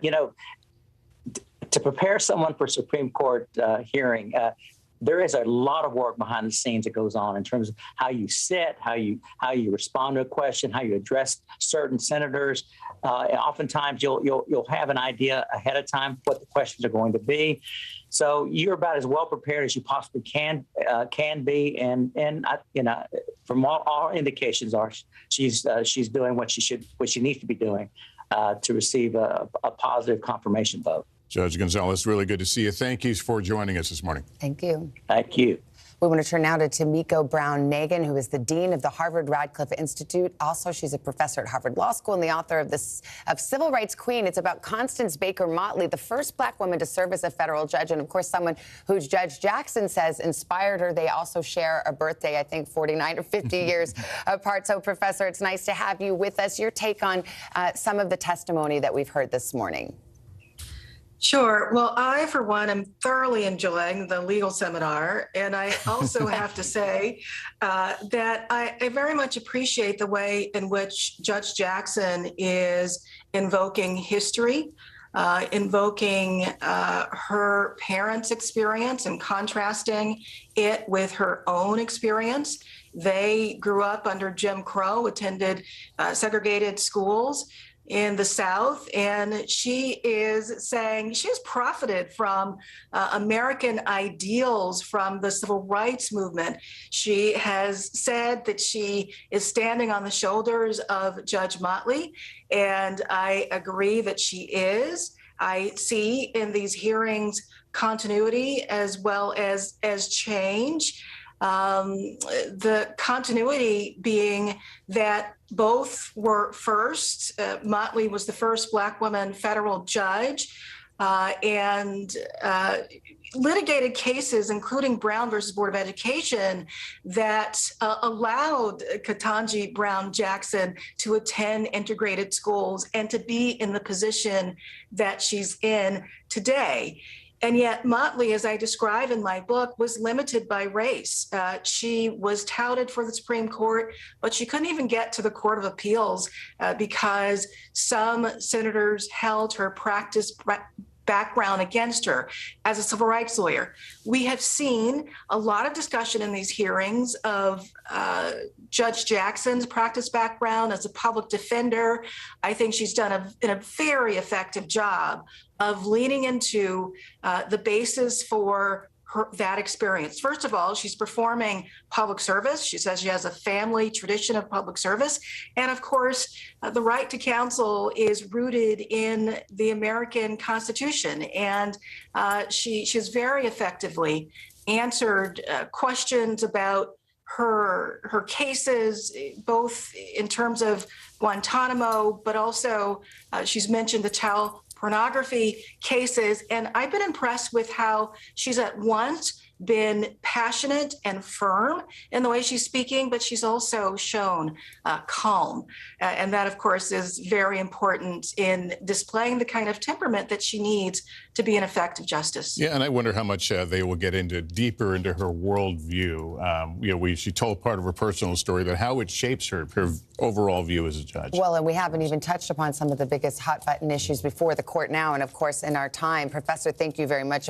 Speaking of affirmative action or abortion, we talked a little bit about administrative procedures law, international law. Interestingly, to the panel here, I think it was Chuck Grassley who got her to break with her former boss, Justice Breyer. Yeah. And this is an issue that is very conservatives and liberals have disagreed over this for a long, long time, whether international law should be applied in interpreting our United States Constitution. Right. Justice Breyer having said in a prior statement that he thought it was relevant. And here today, Judge Jackson disagrees with the boss and says there are very few cases where international law applies, especially the Constitution. So, Gene, that was... Yeah. I don't think she could recall an incident, did she? She was saying she didn't think that it had much relevance. Exactly. She didn't see that really coming up very much. She said if it were a case involving a treaty. Yes. Right. Interpreting a treaty exactly. where it might be. But not in terms of interpreting our rights. And what's funny about it is it's not the arcane legal point. It's the point that there was a time when she was willing to take on and say directly her answer. We talked about some places where she was maybe a little more evasive, but that's one where she went ahead and disagreed with And we saw her just leaving the hearing room a moment ago. Looks like they're on a break there in Washington, D.C. That is going to conclude our coverage. You can catch updates throughout the day on MSNBC or on NBC News Now. We'll have more tonight on NBC Nightly News. For Savannah, all the team gathered here. I'm Lester Holt in New York. Good day, everyone. Thank you for watching.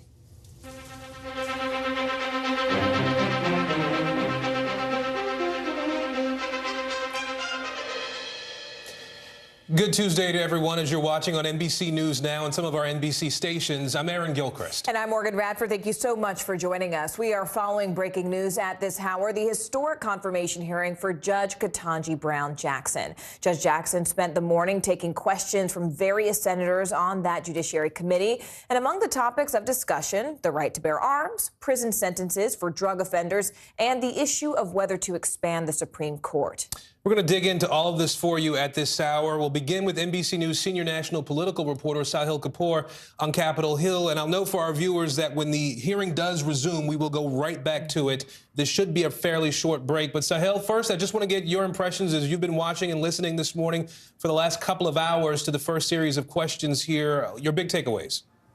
Yeah, it's been a tense 2.5 hours, Aaron, and it's just getting started. This hearing could go for another 7 or 8 hours at least, if not more, because all 22 members of this panel are going to get 30 minutes to question Judge Jackson. A few things stood out to me. The fact that Senator Dick Durbin asked one question about Jackson's judicial philosophy and her method of judging cases, and then used the rest of his time to preempt a number of expected Republican criticisms and attacks, whether it's court packing or her views on the Sentencing Commission or Senator Josh Hawley's claims about her sentencing practices when it comes to cases of child pornography and exploitation of minors. She answered all of those questions and gave us a preview of how she will address some of the more aggressive Republicans who are questioning her. She vowed repeatedly to be an impartial judge, talked about how her experiences have taught her different sides of the law, and several times used the phrase, it's important for judges to stay in their lane, talked about staying in her lane, and used that argument when asked about expanding the Supreme Court, said that's a province of Congress. That is up to the legislative branch and not judges. She cited then Judge Amy Coney Barrett when she came before the same committee for her Supreme Court hearings in October 2020, also punted on that question of court expansion or court packing. So that's where we are now. I would expect some more contentious questioning to come up. So far, I would say the most contentious has been Senator Lindsey Graham, who used part of his time to settle old scores and grudges, not only talking about Democrats' treatment or mistreatment in his view of Judge Amy Coney Barrett, asking her when she was coming before the court, the committee, to a lower court judicial position about her religion, her Catholic faith, her denomination, whether that affects her rulings, but also digging back about 20 years to Janice Rogers Brown, a Bush a nominee for the D.C. Circuit Court of Appeals. So there's a lot of trauma, clearly, that's living within Senator Graham and some of his Republican colleagues about these judicial wars of the past, and I would expect to hear some more of that. You know, Sahil, I want to stay on that notion of trauma for a minute, because let's be clear, that exchange between Senator Graham and Judge Jackson, it was uncomfortable. I mean, it was a tense moment. It was uncomfortable to watch. He covered everything from her experience as a black student at Harvard, really had a bone to pick about the fact that Judge Childs was not chosen. He talked about her religion. Can you give us some of the context of that questioning? I mean, what do you think he was trying to achieve there? What was he trying to show by making such an uncomfortable moment, for example, about her religion? Senator Graham seems to be on a mission to argue and to try to prove that Democrats have treated conservative judicial nominees badly, and that he is determined not to do the same to Democratic appointees. Now, Democrats have a very different view of this. They say the reason that Brett Kavanaugh's hearing, for instance, was controversial is that he was accused of sexual assault, and Judge Jackson is not being accused of sexual assault. They say Amy Coney Barrett's hearing was controversial, or they criticized her on issues like the ACA and how she would rule on the Affordable Care Act case coming before the Supreme Court, because she had a record of criticizing the Supreme Court's rulings dating back to 2012 that upheld the law. So Democrats say they were basing it on actual things in the record and not simply making up bases of criticisms. Now, Graham asked Jackson one rather awkward question: on a scale of 1 to 10, how religious are you? She seemed a little stunned by the question, and she noted that she didn't believe it was appropriate to talk about her personal religious faith because judges are supposed to keep that aside. There is a First Amendment. We have separation of church and state in this country, and that is the context in which she was trying to simultaneously respond to his question, but also not give people who of a different faith, or maybe who are atheists or agnostics, the impression that she would allow her Protestant faith to get in the way of her decision making. So that's, I think, Lindsey Graham is channeling what a number of other Republicans feel, which is that conservatives have been at the short end of the judicial confirmation wars in terms of the treatment of their nominees. But there is the simple fact that they now control a 6-3 conservative Supreme Court, an enormous advantage that they have built with their own exceptionally aggressive tactics with regard to the Supreme Court, notably blocking President Barack Obama in 2016 from filling a vacancy for about 10 months, which is something, by the way, that Senator Patrick Leahy, the Vermont Democrat, brought up. Yeah, I mean, it's interesting because obviously the pageantry, the political pageantry of this has certainly already begun. There was lots of sort of grievances lobbed truly from both sides, from Merrick Garland to the way Judge Amy Coney Barrett was handled. Can you, though, give us a sort of preview, Sahil, because at the very beginning you said that the questions we saw today was sort of a preview of the more aggressive questions we can expect in the next hours and in the day ahead. Sahil, what do you expect to see in terms of those, you know, quote unquote, more aggressive questions? Well, still to come in the questioning are a trio of conservative senators who are known to have presidential ambitions, one of whom ran for president in 2016, Ted Cruz. I would expect some aggressive questioning from him. There is Josh Hawley of Missouri, who would open that line of questioning, regarding Judge Jackson's sentencing practices when it comes to child pornography cases. The White House has been very aggressive in countering and debunking this, pointing to fact checks, saying that Hawley is ripping her record out of context, saying that her sentencing practices are firmly within the mainstream of how judges have approached issues like this. And that includes conservative lawyers, a piece at the National Review, a conservative publication, accusing Hawley of a disingenuous smear of Judge Jackson is getting quite a bit of attention. Keep an eye on that. And then Senator Tom Cotton probably had the most politically charged opening remarks yesterday. The Republican from Arkansas mentioned everything from critical race theory to immigration to crime to catch and release immigration practices, the situation at the southern border, court expansion, all sorts of things that are hot button issues that are kind of a red meat offerance to the conservative base. Red meat indeed. A lot to unpack there. Sahil Kapoor for us there live on Capitol Hill. Sahil, thank you. Let's go to the White House now. Our Mike Memoli is at his post where he's been watching the hearings develop as well. And Mike, obviously, we know that there are a lot of people in the White House who are watching what's developing here today, too. Sometimes we'll hear sort of responses or talking points that will come out during hearings like this. Have we heard anything yet from anyone inside the West Wing? No, you're seeing, as is unusual compared to the last administration, a lot of tweets, but not from the president. In most cases coming from the White House Chief of Staff, Ron Klain, amplifying some of the praise coming for Judge Jackson, also responding and helping to amplify some of the rapid response work that the White House and some of the outside groups are doing. But by and large, the White House is pleased with what they're seeing so far. No surprises, really, in terms of some of the lines of questioning we're seeing from the Republicans who have gone so far. I thought it was particularly interesting, though, from Lindsey Graham, who, as the White House is looking at this process, they're trying to find a path to getting as much bipartisan support for her as possible, potentially even beyond the 53 votes she got when she was up last June for the current seat she holds on the Circuit Court, the D.C. Circuit Court, considered the second highest court in the land. Lindsey Graham of South Carolina, of course, was one of those Republicans, one of those 3 Republicans who voted for her last year. And you could see, and the White House was watching this very closely, Graham potentially laying the groundwork for opposing her confirmation to the high court by focusing on a number of issues. One, her outside advocacy, filing an amicus brief in issues revolving around cases involving Gitmo, Guantanamo Bay, the detention facility there. But more interestingly, Graham playing to some of the politics here. He was noting, in fact, the politics around the selection of Judge Jackson. We all remember, as we were focusing on who President Biden might select for this seat, the selection coming down to really, in the end, 2 judges. Judge Jackson, who, of course, won the nomination from the president, but also Judge J. Michelle Childs, who Graham had been openly supporting. Remember, she was a district judge, is still a district judge in South Carolina. Graham posing to Judge Jackson some of the criticism that was coming of Judge Childs' records from groups on the left, some of the progressive forces in the Democratic Party who were trying to urge the president not to choose her. Of course, the president didn't choose Judge Childs. He chose Judge Jackson. You and I, Aaron, have talked about this, Morgan as well, the fact that Judge Jackson always appeared to be the front runner, the lead candidate from the earliest days of this process. But Graham trying to hold against Judge Jackson some of the criticism of the candidate he was favoring back home in South Carolina. Judge Jackson trying to stay, as she has throughout this process, away from the politics, saying she was unfamiliar with some of those attacks on Judge Childs' records, but obviously staying unclear as much as she can.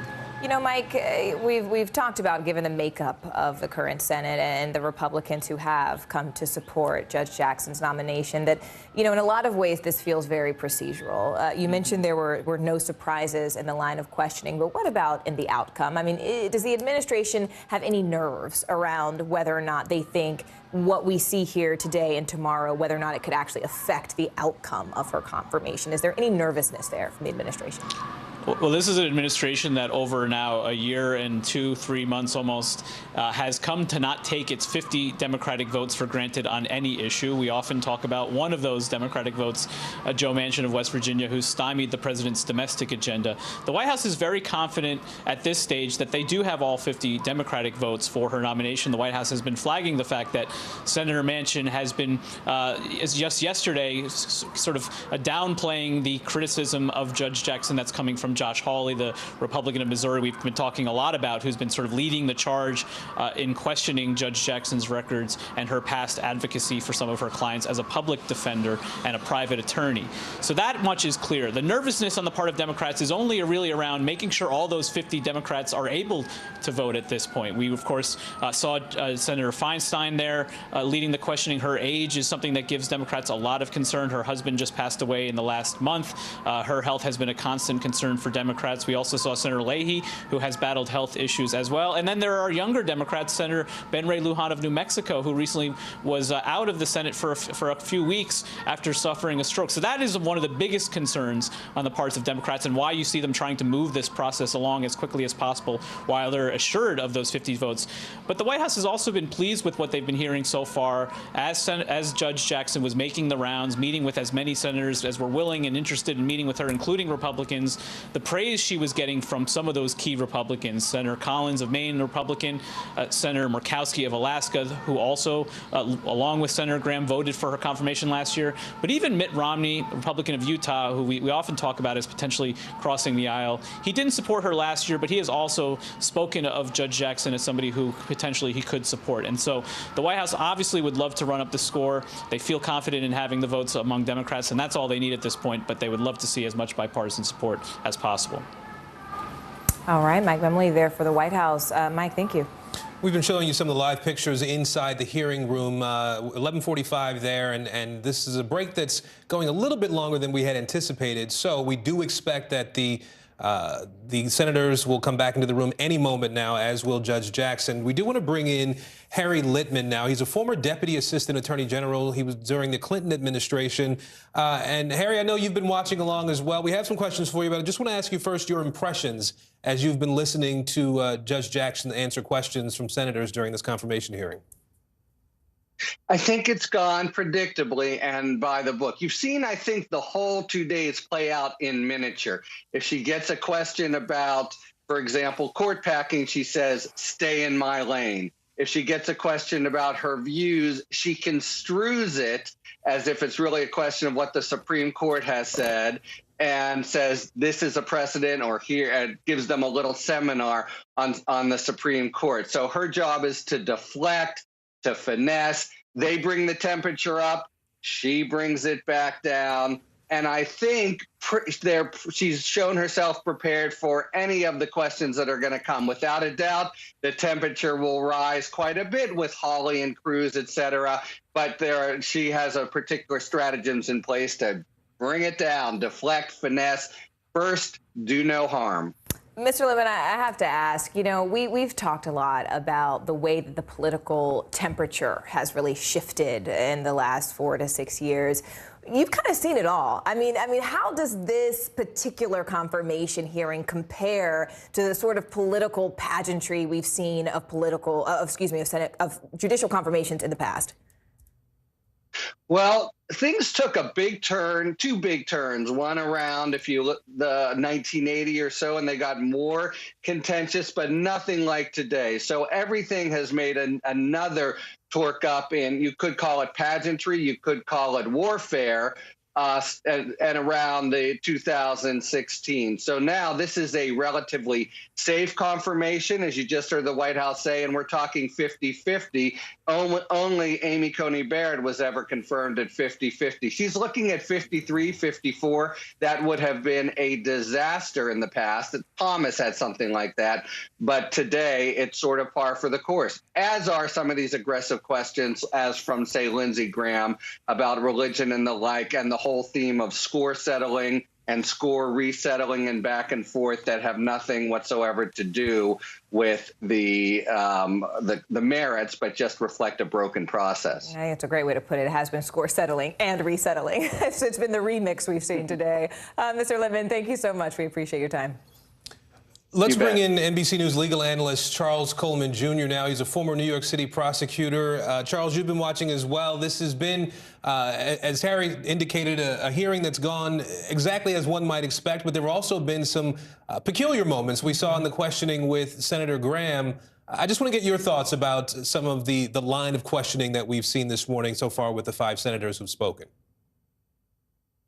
Well, Aaron, what I can tell you from what I've watched so far is that when you don't have enough to attack on the merits, that's when you turn to, as Morgan has already talked about, the political pageantry of it. So we've seen a lot of political theater take place, primarily because her record is solid and she's shown herself to be relatively unflappable with respect to the questioning. I do want to point out the very stark contrast in her demeanor versus Brett Kavanaugh. When Brett Kavanaugh was going through his confirmation hearings, he was visibly shaken. He was very much so agitated and very emotional. Whereas Judge Brown Jackson has been very, very calm. She's been very, very sort of measured in terms of how she's responded to questions that, quite frankly, have not really been about her record. They've been about scoring political points with the opposition. And so it's been very interesting to watch because of the fact that she has been so solid on her record, this has evolved into very much so political theater.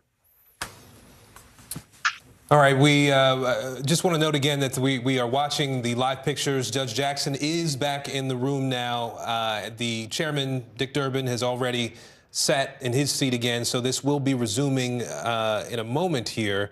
We expect, again, we've noted that there are 22 senators on this committee, and each of them will get a chance to ask 30 minutes worth of questions if they choose to use that time. And to be clear, I mean, we're talking about 11 hours to 12 hours of questioning that is set to resume as we speak. We can see Judge Jackson has already taken her seat. The doors have opened. The senators have entered the chambers. We're about to hear that questioning continue. Judge, Let's listen. I want you to do me a favor. Will you nerd out with me a little bit? I will try, Senator. And we'll start with stare decisis. Yes. And I've never figured out why lawyers speak in Latin rather than in English when describing these concepts by which judges apply precedent. But would you agree with me that even under an appropriate stare decisis analysis, that Dred Scott and Plessy versus Ferguson were appropriately overruled by the Supreme Court? Well, Senator, I've not engaged in the actual analysis, but I think it is well established now that the cases that overruled Dred Scott and Plessy were correctly decided. Yeah, I mean, there is a means by which the courts can correct their mistakes, correct? By overruling previous decisions? If the various considerations that the Supreme Court has uses to make that determination are satisfied. Have you ever heard a federal judge talk about super duper precedent or super precedent? I have not. I've never seen it either, in any opinion. I've heard it here in the Judiciary Committee on a number of occasions when somebody has a favorite case or outcome that they don't want to see the Supreme Court revisit. Let me ask a minute. Obviously, your nomination by President Biden is historic, and I congratulate you again, congratulated you previously, and I think it's been long overdue. When Clarence Thomas, the second African-American who was nominated to and confirmed by the Supreme Court, was nominated to the court. Did you celebrate that as a historic event? I'm trying to remember where I was at the time. I believe I did, yes. When we're talking about staying in your lane, and I appreciate your responses to a number of the questions, even though I'd love to get your answer to the question, but where you've deferred answering, saying you want to stay in your lane and not be seen as a policymaker. Would you agree with me that one of the most important questions under our constitutional form of government and the separation of powers is who decides? In other words, some questions are appropriately decided by judges who are unelected, served for life, insulated from politics, and other decisions are appropriately within the left up to the legislative branch because we are accountable to the people who can vote for us, they can vote against us if they don't like the policies that we enact in legislation. Would you agree with that? Who decides is an important question in terms of determining the appropriate role for both the judiciary and the legislature? As a general matter, I agree. It rarely comes directly like that as an issue. It's usually not a jump ball between the legislature and the executive. I get it. You don't get a lot of easy questions. Well, but you, as a general proposition, you won't disagree with me. What I'd say is that the courts are properly tasked with resolving legal questions. And that, cases are controversies, right? Exactly, in right. every case. And Congress is not similarly constrained. We can pass broad policies, comprehensive legislation, changing policy, but the difference is, one of the differences is the voters can unelect us if they don't like what we're doing. That is true. I want to ask you, did you study under Lawrence Tribe when you were at Harvard? I did not. Well, as you know, Justice Breyer, your mentor, wrote a little book called Active Liberty. And Lawrence Tribe, who was formerly a law professor at Harvard, wrote a review of that book in the New York Times Review of Books, and the title of it is Politicians in Robes. Are you familiar with that article? I am not. Well, in the article, Professor Tribe accuses Justice Breyer of engaging in what he calls a noble lie. And he said, he talks about the morality of resorting to falsehoods and delusions to conceal, usually from the masses, but sometimes from oneself, the truths whose revelation would wreak havoc or at least do more harm than good. Professor Tribe goes on in criticizing Justice Breyer's book. He says in his stubborn avowal that the court, even with its current far-right supermajority, remains an apolitical body, he perpetuates a lie that is anything but noble. You've talked about staying in your lane, not making policy decisions, not being seen as political. Do you agree with Justice Breyer that, or with Professor Tribe? Senator, I believe that judges are not policymakers, that we have a constitutional duty to decide only cases and controversies that are presented before us, and within that framework, judges exercise their authority to interpret the law and not make the law. So you would agree with me that judges should not be politicians? Yes. Let me talk to you a little bit about some of the decisions that have been made by the Supreme Court over many years, starting perhaps with Dred Scott, that adopts the substantive due process argument to determine the constitutionality of various laws. Perhaps the most recent decision by the Supreme Court that was a dramatic departure from previous laws in the states and in the nation was the Obergefell case, which dealt with same-sex marriage. In the opinions that were written there, it was noted that here we are 234 years after the Constitution had been ratified, 135 years since the 14th Amendment had been ratified, that the Supreme Court articulated a new fundamental right, which is a right to same-sex marriage. You're familiar with that case, aren't you? I am. At the time, it was noted that 11 states, including the District of Columbia, had passed laws sanctioning same-sex marriage. But also at the same time, there were 35 states who put it on the ballot, and 32 of those states decided to maintain the traditional definition of marriage between a man and a woman.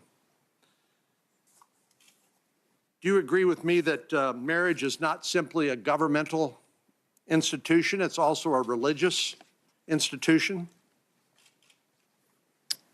Well, Senator, marriages are often performed in religious institutions. Well, you agree with me that many of the major religions that I can think of, and they're Christianity, Judaism, Islam, embrace a traditional definition of marriage, correct? I am aware that there are various religious faiths that define marriage in a traditional way.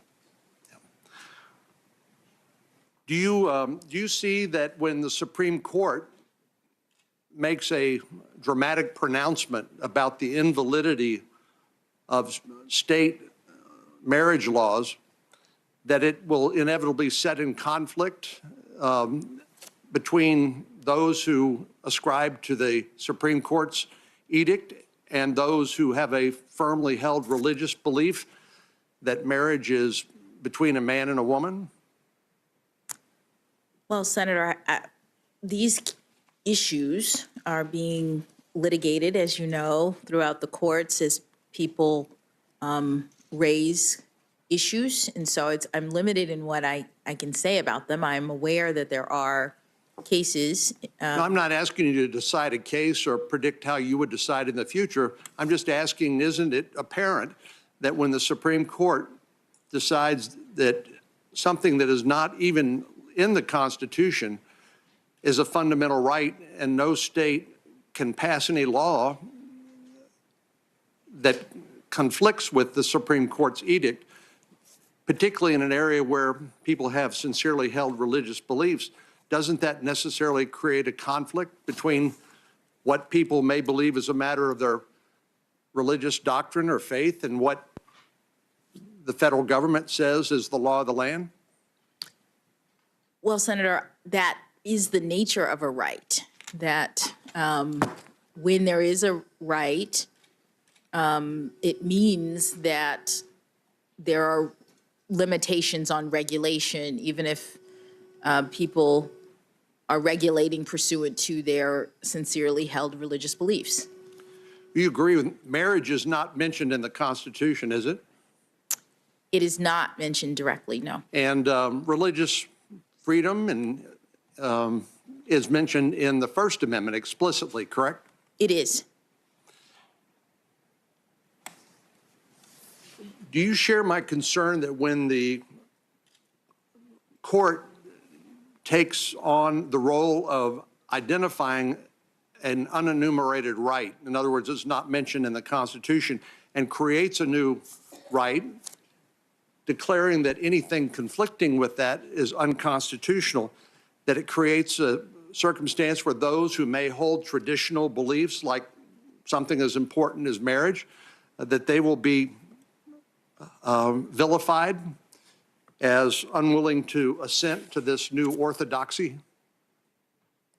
So, Senator, I understand that concern, and because there are cases that are addressing these sorts of issues, I'm not in a position to comment about either my personal views or whether I'm not asking you to. Justice Alito in the Oberfeld case wrote, he said, "I assume those who cling to the old beliefs will be able to whisper their thoughts in the recesses of their homes.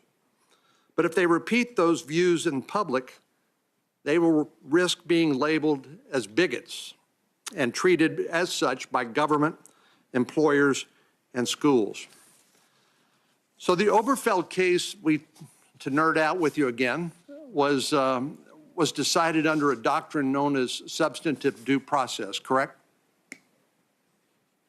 If memory serves, yes, substantive due process, and I think there might have been equal protection concerns mentioned as well. The Supreme Court has applied that somehow fairly mysteriously by saying it's created by the confluence of the Fifth Amendment and the 14th Amendment to the United States Constitution. But historically, it's been applied in ways that seem to sanction explicit policymaking by the courts. For example, the Lochner versus New York case, which I know you talked to Senator Lee about in particular, which it was a New Deal case which set limitations on how long bakers could work in New York. The Supreme Court struck that down and said it violated the right of free contract. Now, Lochner, as you know, was overruled 30-something years later, but it's also been applied in a number of different circumstances. For example, it's been suggested that Dred Scott, which treated slaves as chattel property, was a product of substantive due process. Justice Hugo Black has criticized the doctrine of substantive due process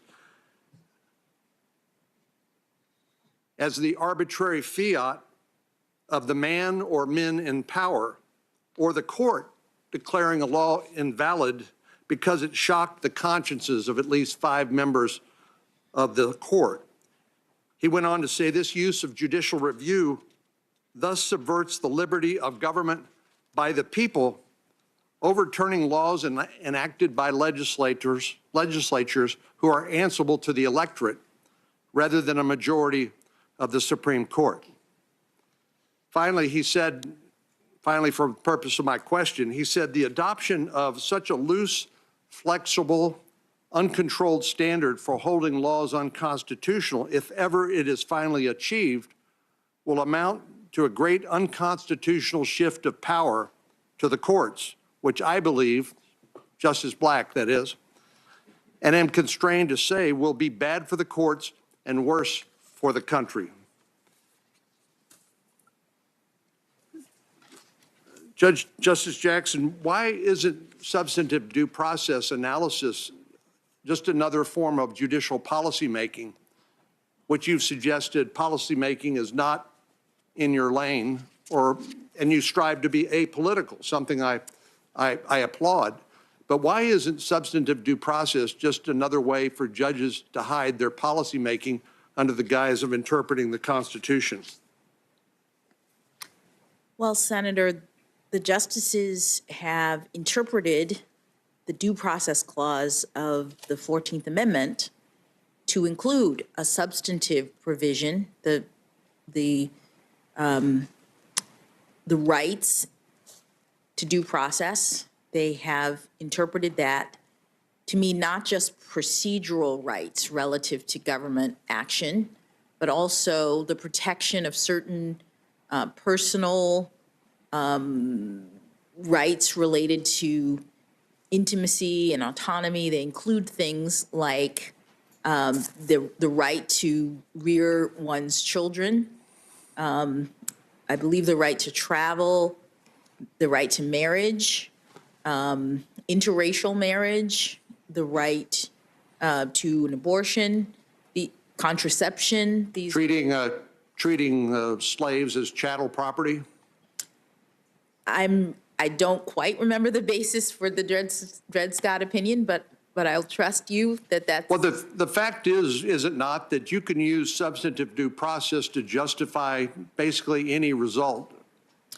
Well, the court. Whether it's conservative or liberal, libertarian or conservative, whatever you would like to call. It's just it's a mode of analysis by the court that allows the court to substitute its opinion for the elected representatives of the people, and would you agree? The court has identified standards for the determination of rights under the 14th Amendment substantive due process. And who gives them the right to do that? If it's not mentioned in the Constitution, where does the right of the court to substitute its views for that of the elected representatives of the people, where does that come from?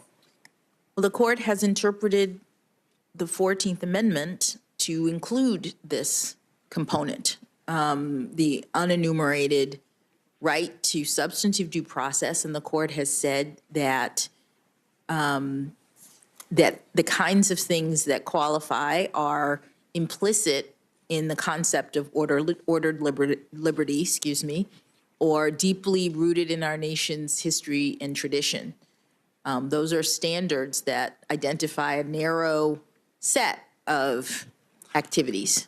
Well, Judge, in the Oberfeld case, Justice Roberts, in his dissent, noted that the court invalidated marriage laws of more than half the states and orders the transformation of a social institution that has formed the basis for human society for millennia. So that was the basis for the institution of marriage, is the practice for millennia and the recognition that marriage was between a man and a woman. Now, don't get me wrong, I'm not arguing the merits or lack of merits of same-sex marriage. I believe the states and the voters can choose what they will, and that's their prerogative, and I think that's legitimate. But when the court overrules the decisions made by the people, as they did in 32 of the 35 states that decided to recognize only traditional marriage between a man and a woman, that is an act of judicial policy making, is it not? Senator, the Supreme Court has considered that to be an application of the substantive due process clause of the 14th Amendment. Right. And it doesn't, the Constitution doesn't mention anything about substance when it talks about due process. The 14th Amendment and the 5th Amendment don't talk about substantive due process. It talks about due process of law. Correct? Correct. Well, one of the things that concerns me is here is an example of the courts finding a new fundamental right that is mentioned nowhere in the document of the Constitution. That's the product of simply court-made law that we're all supposed to salute smartly and follow, because 9 people who are unelected, who have lifetime tenure, whose salary cannot be reduced while they serve in office, they decide, 5 of them decide that this is the way the world should be. What other unenumerated rights do you believe exist? And how could we possibly anticipate what those might be? For example, the 9th Amendment says the enumeration in the Constitution of certain rights shall not be construed to deny or disparage other rights retained by the people, which suggests to me that there are other, as yet unidentified, rights out there, and somehow, someday, some court is going to tell us we've identified an unenumerated right, and we're going to reject the right of the American people to determine what the policies ought to be as regards that right, because we the 9 people sitting on the Supreme Court have decided we've discovered a new unenumerated right, and it shall be the law of the land, and no legislature can pass any law that conflicts with it. What other unenumerated rights are out there, or can you say? Senator, I can't say. It's a hypothetical that I'm not in a position to comment on. The rights that the Supreme Court has recognized as substantive due process rights are established in its case law. But, Your Honor, this is not a trick question. Oh, I understand. Okay. I'm just not in a position to speak to the. Well, can you understand why ordinary folks wonder, who do these people think they are, and where does this authority come from? I think the authority comes from we the people.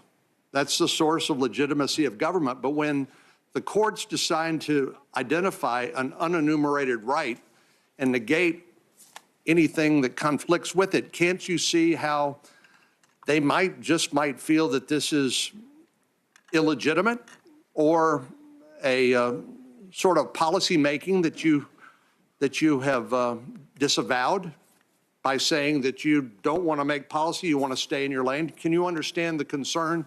Absolutely, Senator, I do understand it. And because I believe the court's legitimacy is very important. That's why I agree with Justice Breyer that, notwithstanding what anybody else says, that should be an aspirational goal of the judges, because we're all concerned about the legitimacy of our institutions, and particularly, I would say, the institution of our judiciary. So how do you as a judge, when you are approaching your decisions, how do you try to avoid being seen as a policymaker by embracing doctrines like substantive due process, which is essentially gives judges carte blanche to do whatever they want? Well, Senator, I've not had that particular situation, but I have a methodology that is designed to avoid my importation of policy perspectives. The judges are constrained in our system. That's part of the constitutional design.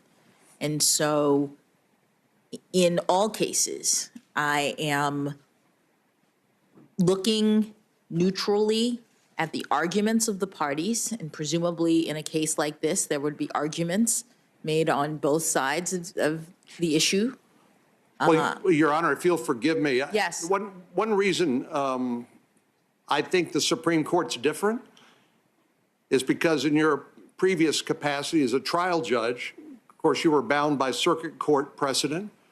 And on the circuit court, you're bound by the Supreme Court precedent. But as a member of the United States Supreme Court, you will be bound by nothing. You will be unaccountable to the voters. And so you said you can. Well, respectfully, Senator, I mean, yes. So you're not going to be able to find the answer in some law book somewhere. You're going to be presented with a case, and the argument's going to be made. This is an unenumerated fundamental right, and the voters, whatever they've said is irrelevant, because we, 5 members of the Supreme Court, are going to decide what the law of the land should be, and anybody who disagrees with us will be labeled a bigot or be accused of discrimination, even if their beliefs happen to flow from sincerely held religious conviction, like the definition of a marriage between a man and a woman. But you've already told me that you see why this is a concern. I see why it is a concern, and I would just say that although the Supreme Court is not, bound in the sense of having to apply prior precedent, there is stare decisis in our system. There are now standards in the stare decisis world that the Supreme Court applies when it when it's asked to. Thank goodness the Supreme Court has been willing to revisit its precedent, or we'd still be living with Plessy versus Ferguson or Dred Scott. You know, one of the things Senator Whitehouse and I agree on is he and others frequently ask nominees for the Supreme Court, do you think Brown versus Board of Education is settled law? And believe it or not, some nominees won't answer the question. I mean, it boggles the mind. I tend to think that nominees from both parties tend to be overcoached and not and told you can't be, if you don't answer the question, you have a better chance of being confirmed. But some of these things are obviously settled, and I wish we had a more candid conversation about the source of the power that unelected lifetime tenured judges have to basically rule America when they decide that something is an unenumerated fundamental right. Let me, in the minute 48 seconds I have, ask you about a specific case. You remember U.S. versus Brown? This was a guilty plea, and where you were asked to assess a punishment. And at one point in the proceedings, you said, I'm going to state for the record, however, that this court has a long-standing policy disagreement with the criminal history guidelines with respect to the application of the two-point enhancement. Do you remember when you said that? I don't remember that particular statement. How is that policy disagreement different from other disagreements where you said that you're not going to get out of your lane, you're not going to get into the policy lane? Yes, Senator. The Supreme Court in the sentencing realm has made the guidelines, the sentencing guidelines, advisory. They used to be mandatory. Judges used to have to calculate the guidelines for sentencing purposes and then essentially apply a sentence within the guideline range. In a case called United States versus Booker, the Supreme Court determined that the guidelines are advisory now, so they don't have to be applied in every case. You have to calculate them, but judges have more freedom to give effect to Congress's the various provisions in the statute related to sentencing. In Booker and in its progeny, the Supreme Court made clear that judges at sentencing. Judge, I only have a limited amount of time, so let me just close on one other question, and forgive me for interrupting you, but there's such a thing as a judicial filibuster too. Sorry, I was trying to get to the point. Let me just ask. I don't know you well, but I've been impressed by our interaction, and you've been gracious and charming. Why in the world would you call Secretary of Defense Rumsfeld and George W. Bush war criminals in a legal filing? It seems so out of character for you.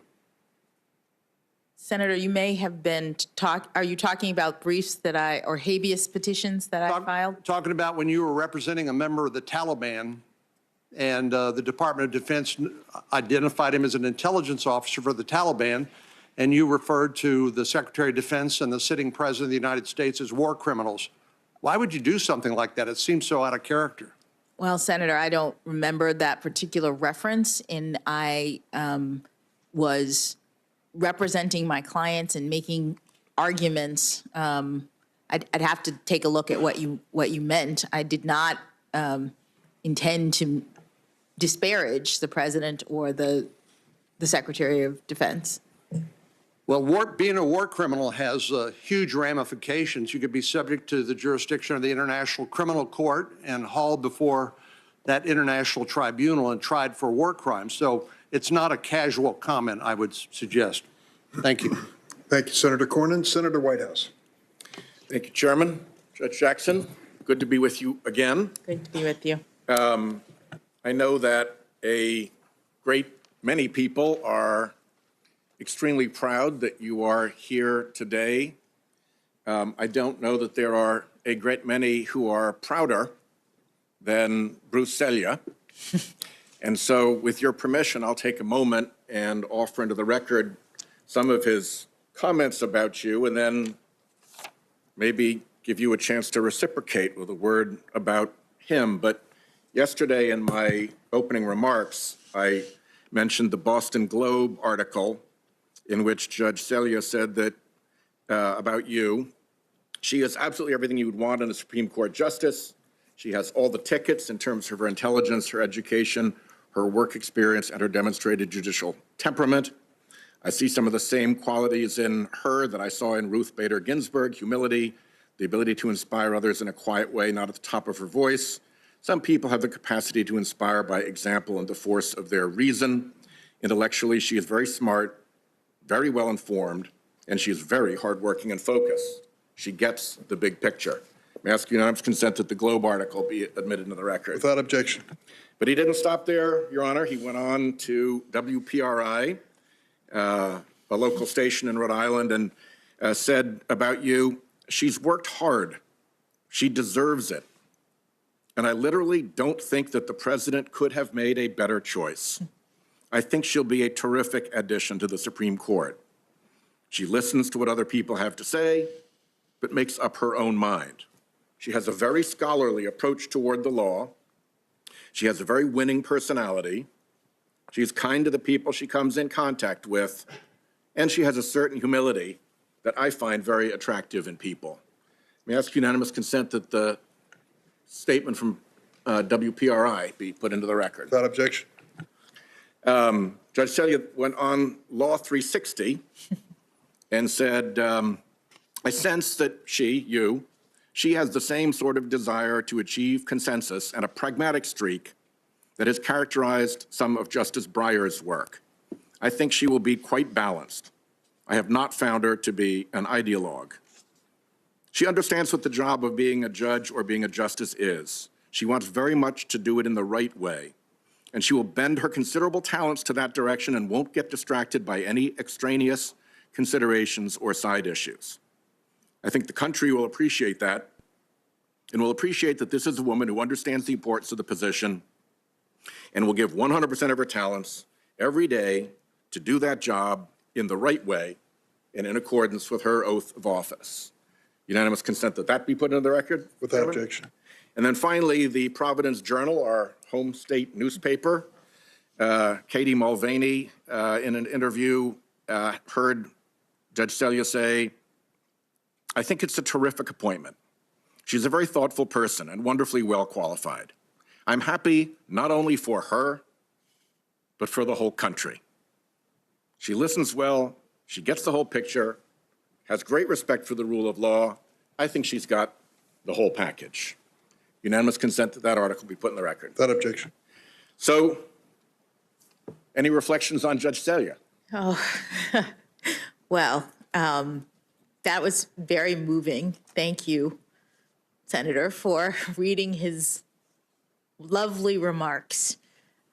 It's exactly who I know Judge Selye to be, always eloquent, always insightful, and I'm so flattered by his admiration, because he is someone that I have admired my entire professional life. He taught me how to look at issues very carefully, how to write in a lot of ways because of the way in which he's so fastidious with his opinions. And he's been an extraordinary mentor and role model for me. Well, we are very proud of him in Rhode Island. As you know, he's on senior status, and when he went on senior status, we were able to recommend the Rosary Thompson to succeed him, of whom I think Rhode Islanders are equally proud, and she has now gone on senior status. And Mr. Chairman, I hope we'll be considering shortly an equally impressive Biden nominee for her position. On an unrelated subject, and it relates to yesterday's activities, you can relax a moment, Your Honor. This will not be a question for you, but a lot was said in this room yesterday about dark money by our Republican friends, to the point where one of the headlines about yesterday read, "Republicans hammer dark money groups." And I'll be the first to concede that there is dark money on both sides, and I hope very much we can get rid of it on both sides shortly by legislation. But there is a difference, I believe, between a dark money interest rooting for someone and right-wing dark money interests having a role in actually picking the last 3 Supreme Court justices. Now, how do we know that they had a role in doing that? Well, we know because everybody involved said so. It was pretty straightforward stuff. President Trump said we're going to have great judges, conservative, all picked by the Federalist Society. That's pretty plain. Senator Orrin Hatch, the former chairman, was asked, some have accused President Trump of outsourcing his judicial selection process to the Federalist Society. I say, damn right. The co-founder of the Federalist Society said that the administration is relying on the Federalist Society to come up with qualified nominees. And then Don McGahn, who ran the operation for Trump in the White House, said, "I've been a member of the Federalist Society since law school, still am, so frankly, it seems like that role has been insourced." So there's pretty clear and pretty broad agreement that that selection process took place out of the public eye, and it appears to have been informed heavily by dark money interests. They were not alone in saying this. Here's Laura Ingraham on Fox News, concerned about abortion cases coming up before the court. "We have 6 Republican appointees on this court. After all the money that's been raised, the Federalist Society, all these big fat cat dinners, if this court with 6 justices cannot do the right thing, then I think it's time to circumscribe the jurisdiction of this court. That's the way to change things finally."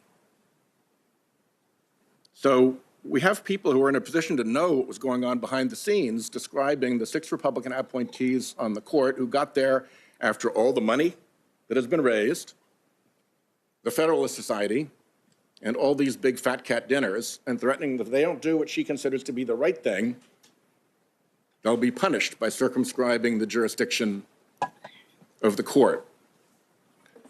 That's pretty big talk, but it's backed up by pretty big dollars. If you go back to before this enterprise got underway, the money that came into the Federalist Society from what's called Donors Trust, which has been described as the dark money ATM of the right, a Koch brothers affiliated operation. Back, say, in 2002, it got $5,000. No big deal. By 2019, when this operation was in full swing, it got $7 million. We don't know who the real donor was because that's the job of Donors Trust, is to de-identify the donor, to launder the identity off the donation so you can't connect the dots any longer. But $7 million, I think, is quite a lot of money. And unfortunately, the Federalist Society was not alone. Right down the hallway is something called the Judicial Crisis Network. Its office is on the same hallway as the Federalist Society in the downtown Washington building, although JCN's website and tax filings list a mailing address at a different location, an address shared by multiple companies. And right down that hallway at that Judicial Crisis Network, there's even more money pouring. And here's how much poured into the last 3 nominations via the Judicial Crisis Network. $21 million related in time to the Gorsuch nomination, $17 million to the Kavanaugh nomination, $14 million to the Barrett nomination. And of course, we don't know who the actual donor is. Could be the same donor, who knows? And because we don't know who the donor is, we don't know what business they might have had before the court. And I think it matters when people are seeking to influence the makeup of the court that the public understand what business they may have before the court. And anonymity hides all of that. And they didn't stop with the Trump nominees. They got up on the air, a dark money group using dark money to accuse Biden's Supreme Court nominee, at that point a player to be named later. Judge Jackson had not been selected at this point, of being a tool or stooge of liberal activist dark money. This is a screenshot from their advertisement paid for by the Judicial Crisis Network. So it's worth understanding for a moment what the Judicial Crisis Network is and where it lies. And it lies in a network of organizations. The prevailing way that political mischief is accomplished these days is with a paired 501c3 and 501c4 organization. The 501c3 gets the tax deduction, the 501c4 gets to participate in political activity. And sure enough, there's an 85 fund and a Concord fund that are twinned together as a 501c3 and 501c4 organization. And they filed under Virginia corporation law to operate under what they call fictitious names. That's the term of law under which they file, fictitious names. And there's the Judicial Crisis Network, one of the fictitious names of the Concord Fund. It has a parallel judicial education project that is a fictitious name of the 85 Fund. If you're interested in voter suppression, you can move down to the Honest Elections Project Action, another fictitious name, and its 501c3 twin, the Honest Elections Project. And they've even got new ones that are less active, Free to Learn Action and Free to Learn. So these are 8 organizations that are essentially one organization. As lawyers, we think from time to time about piercing the corporate veil. That's corporate veiling that you could pierce with a banana. And it runs back and forth with 3 groups called CRC Advisors, CRC Strategies, and CRC Public Relations that take and send money to these organizations as part of the sort of planning element. You might say that CRC Advisors, CRC Strategies, and CRC Public Relations, this trio, is the command center, and this is the operational torso of the creature. So I show this all because it shows considerable effort when somebody goes to that much trouble to create that many organizations to hide how much money they've spent to control the nomination process to the court. And it's no small amount of money. In the original Washington Post research, they pegged it at $250 million. Further research led to testimony in my court subcommittee that the number was actually $400 million. And we have a recent report that we haven't fact-checked that the number is actually even higher than that. So I may amend this number upward once we're done with our fact-checking. $400 million funding conservative activists' behind-the-scenes campaign to remake the nation's courts. That operation is a very different thing than a group rooting for somebody. And I want to make sure that that difference is clear, since our friends on the Republican side have made dark money such a big focus of their attention already. There is a drastic difference between rooting for somebody and controlling the turnstile that decides who gets on the court, controlling the funding of the political campaigns that pursue the folks on the court. And actually, once you get on the court, we're working now with the judiciary itself to try to clean up the mess of that same anonymous money appearing before the court through phony front groups that file amicus briefs in little flotillas, or if it's an important enough case, in a full armada of dark money funded front groups. So that bears not at all on this nominee, but because this is a very public forum and because we've heard all that so-called hammering of dark money groups, I wanted to make sure that it was clear to everybody how this game is played and what the difference is in the way the two sides play it. So now, back to our business, Judge Jackson. You have served as a trial court judge. I have. You have served as an appellate court judge. I have. And with any luck, you are on your way to serve as a Supreme Court justice. Now, one of the things that is very different about trial court judges and appellate court judges is what their role is with respect to fact-finding. It's my belief from my time spent as a practicing lawyer that the role of fact-finding belongs at the trial court level. That's where you can look the witnesses in the eye. That's where the evidence can be amassed. That's where the trial judge has the responsibility of sifting through it. If there's a jury, then the jury, of course, is the ultimate fact finder. But if you're in a non-jury trial, the trial judge is the fact finder. Then the case goes up on appeal, and it comes up with a record of fact in the case. And in my view, that record of fact that comes up to the appellate court is actually a constraint on the power of the appellate court to go wandering off. The court is obliged to consider the appeal based on the factual record that was adduced in the district court. So you, having lived in both of those houses, the trial court house and the appellate court house, tell me a little bit about what that change meant to you as you went from being a trial judge to an appellate judge. Thank you, Senator. It is a really big difference. As you mentioned, at the trial court, you are on the ground level. Parties have filed the case.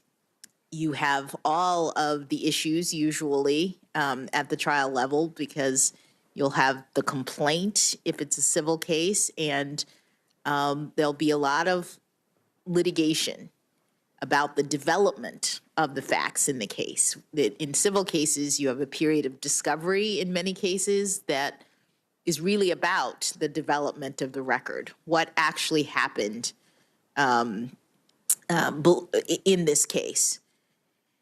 Sometimes there's even a trial, and that too is a part of the development of the facts in the case because a jury will be charged with the responsibility of determining what happened, who's guilty, for example, if it's a criminal case, or who's liable, if any, if it's a civil case. And sometimes there are even questions presented to the jury that they have to determine the facts. At the appellate level, as you said, there is already a record, and the court is looking primarily at the law, the legal principles that guided the decision below based on the factual record. And importantly, at the appellate level, there are standards of review that the Court of Appeals applies when it decides how to review whether or not to reverse or affirm the judgment of the lower court. And I've been very mindful, especially as a trial judge, of the standards of review. When I was prepping lawyers for oral argument before appellate courts, I would often say, please don't quarrel with the facts unless you have a knockdown case, because if you want to get the appellate court to relitigate the facts, you're up against the harshest standard of review available, the clearly erroneousness test. And clear error is no small thing. Outside of that narrow finding by an appellate court that somehow the district court got it wrong, filtered through that clear error standard, are there other circumstances in which it's proper for appellate courts to do their own independent fact-finding outside of the record of the case that they're reviewing? I am not aware of any. There may be, but in my experience, the fact finding is done at the trial level. The Court of Appeals only looks at facts under standards like clear error. And so therefore the record is usually set and established by the time you get to the Court of Appeals. Yeah. And I think that it's actually one of the constraints on the judiciary that they don't get to go and do free-range fact-finding. They have to be tethered to the record of the actual case before them. It's related to the case or controversy requirement. That is correct, Senator. And in that regard, civil juries are, I think, something that Americans have prided themselves on for a long time. You go back to the colonial days, and the civil jury was one of the immediate imports from England. Every colony set up civil juries. When the Crown tried to interfere with the civil juries in the colonies, it became casus belli for the Revolution. It was in the Declaration of Independence of what the king had done wrong that offended the colonists and caused the Revolution. And the documents around the founding and around the creation of the Constitution all reflect passionate belief in the importance of the jury, including the civil jury, which, as you may know from your experience in the trial court, is getting to be a rarer and rarer creature. And in fact, there are trial judges who have written about how do we keep the civil jury alive? And I'd like to hear your thoughts about whether there's more to the civil jury than just a fact-finding appendage of the trial judge, whether it was seen by the founders and whether it belongs in our constitutional structure as a part of the responsible self-governance that was established by our Constitution. Yes, Senator. It is part of our ordered liberty. It is a mechanism by which citizens can participate in governance. They can be called upon by the court to sit in judgment of other people in the community. And it was something that was a part of the democratic vision of the founders from the very beginning. Blackstone was one of the legal experts who the early lawyers of the United States relied on. I suppose there were lawyers who had nothing but Blackstone's commentaries in the Bible on their shelf. And Blackstone described the jury as having a role to make sure that the power and clout of big and powerful interests could be protected against, that it was a refuge from the power of what he called the more powerful and wealthy citizens. There was long experience in government of corruption, whether it was getting to a chief executive and getting them to do things your way for improper reasons, or whether it was controlling a legislature, a legislative body. But the jury is fundamentally different because they don't stick around. They're there for one case and one case only, and then they disappear.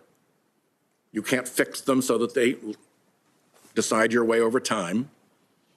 And if in that one case you try to fix them, you've likely committed a criminal offense. Tampering with the jury is a pretty significant thing, is it not? It is. If anybody tampered with a jury of yours, how would you respond? Oh, very seriously. So the jury lives in a protected environment from a lot of the political power and the danger of corruption that the elected branches often suffer. And do you have thoughts about the importance of the civil jury in that regard as the bastion where people can go, where they'll get a square deal from regular citizens and can stand toe-to-toe with the lawyers for however big or mighty an opponent they may have with almost no danger, let's put it that way, little danger, less in danger of the fix being put in? Well, certainly the jury system is designed in that manner, that citizens are brought in from the community. When we pick juries, we ask as judges, do any of you in this pool have any connection to anyone? You know, So you screen them for conflicts of interest? You screen them heavily. That's part of the what we call the voir dire, the sort of. We don't do that with people who come to Congress. Well, in the court They system, come with their conflicts of interest, often right on their lapels, sometimes hidden in their back pockets. But juries, not so, correct? Not so. And in fact, that would be a reason to exclude someone from the jury. And we even ask, you know, do any of you as judges, we say, do any of you know me? And if you do, you'll have to let me know and be removed. Because the idea, as you've indicated, is to get people from the community who have no connection to the case and can hear the evidence that's presented in the courtroom and the arguments of the lawyers and make a decision that is unconnected to any sort of personal interest they might have. Protecting the jury against the dangers of bias or corruption, giving the parties before it a clean and fair shot. Yes, Senator. So, with any luck, you will be on the Supreme Court before long, and I hope you will remember all of this, because it seems to me that the court has been on something of a campaign to deprecate and diminish the civil jury, including by allowing big corporations to build into their standard contracts, buried way down in the fine print that folks often don't read, and even if they do read it, they'll never get through the phone tree to find somebody to complain about it and try to strike it out of the contract. It's a take it or leave it adhesion proposition, and they build into that you've given up your right to a jury, your Seventh Amendment right to a civil jury. It's right actually in the Bill of Rights. And I cannot think of another right that the court pays less attention to or throws more readily under the bus. If you read the mandatory arbitration cases, there's rarely a mention of the Seventh Amendment. And it seems to me that it flies in the face of the purpose of the jury to allow the citizens of the greatest power and wealth, who are today corporate citizens, to actually be able to take on the ability on their own through contracts that the customer has no chance to negotiate, the employee has no chance to negotiate, to actually take away that right that was at the heart of our founding without a squeak of objection or even notice by the court. And I think it's created a dramatic shift in power towards big corporations. And I think it has harmed innumerable employees and customers. So I am extremely happy that you have been able to answer these questions with such clarity about the role and the history and the value of the civil jury and its importance, not just as your fact-finding adjunct, but as an important part of our constitutional structure, part of our structured liberty as Americans.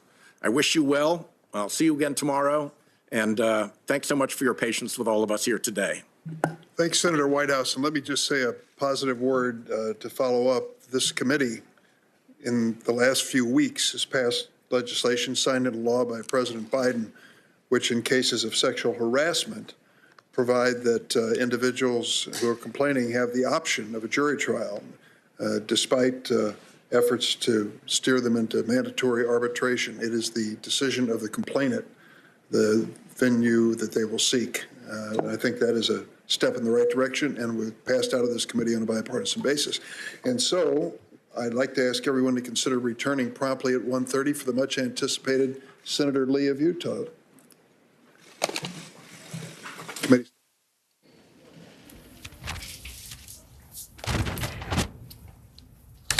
you have been watching the confirmation hearing for Judge Ketanji Brown Jackson. Judge Jackson has been taking questions from various senators on the Judiciary Committee. Now, this hearing is taking a lunch break right now. As you just heard Senator Durbin say, roughly 40 minutes, a little less than that is what we expect. They'll return around 1:30. We will return you to the hearing as soon as it begins again there on Capitol Hill in Washington. Also on the Hill for us right now, our senior national political reporter, Sahil Kapoor, who's been watching and listening along to the hearing as well. In the last session we saw here, Sahil, I think potentially the sort of contentious part of this that we saw was with the last Republican senator to ask questions. That I want to just get your perspective on the direction of that line of questioning that we saw before Senator Whitehouse here.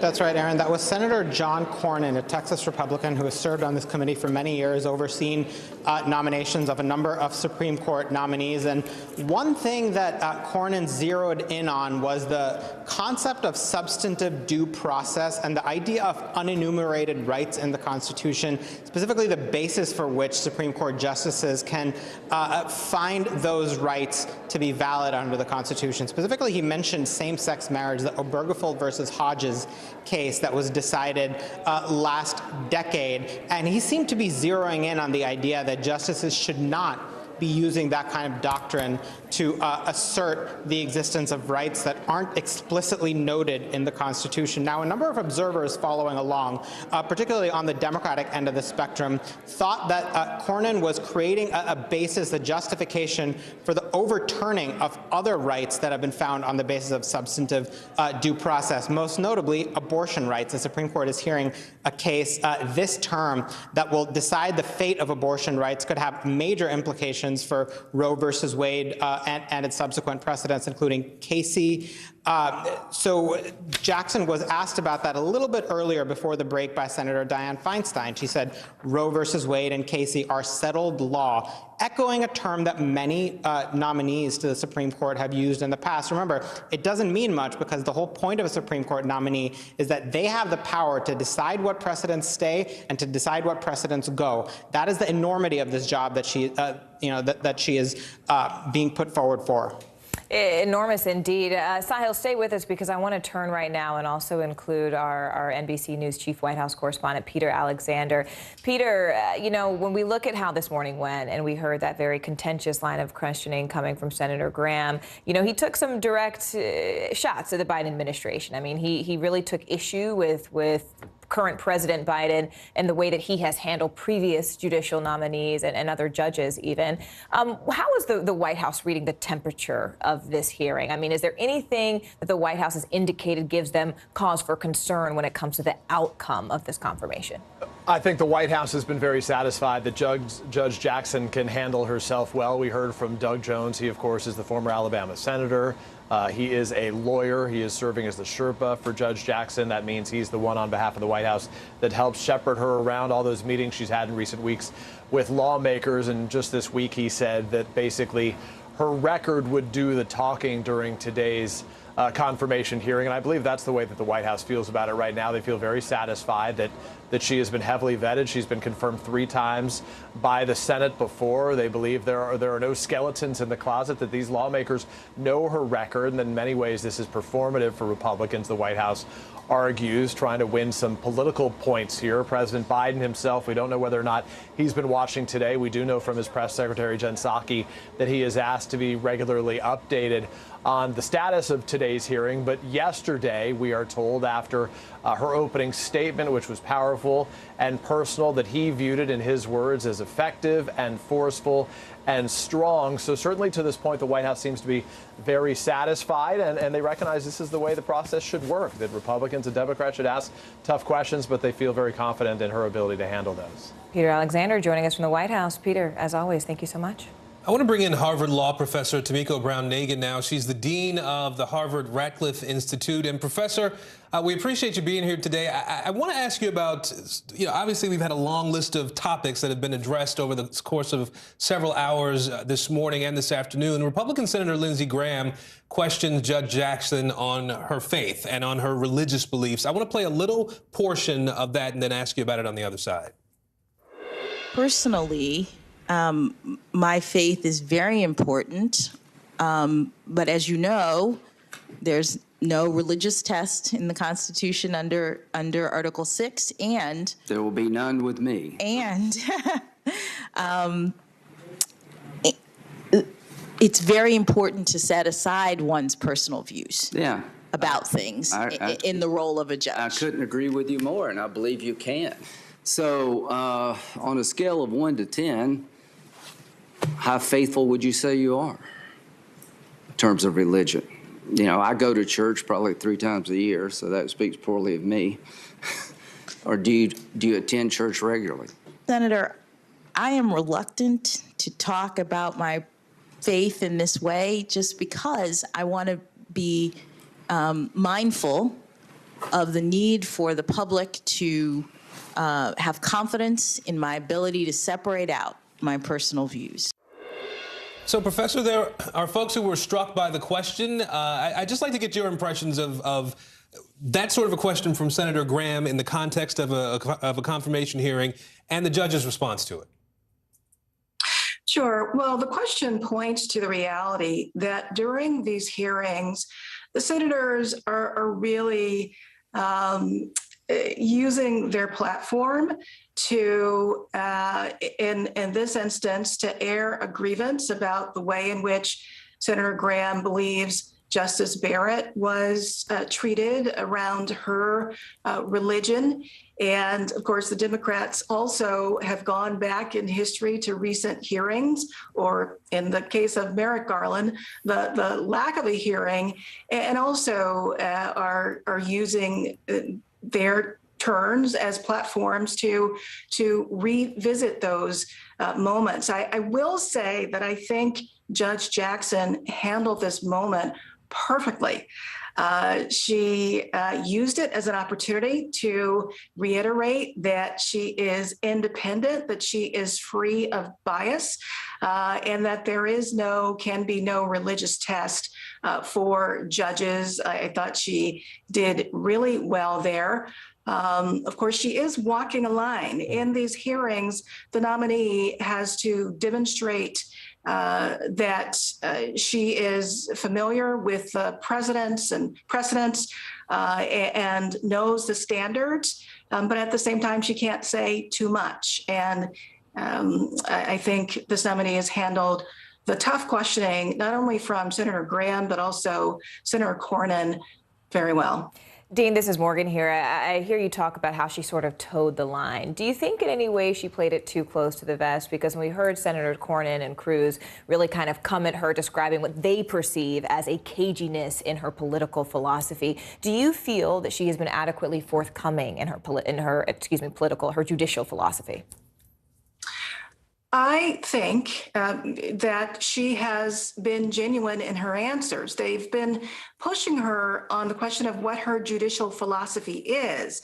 And she said a couple of things. One, that she is independent and that she rules without fear or favor, which is precisely what she should do.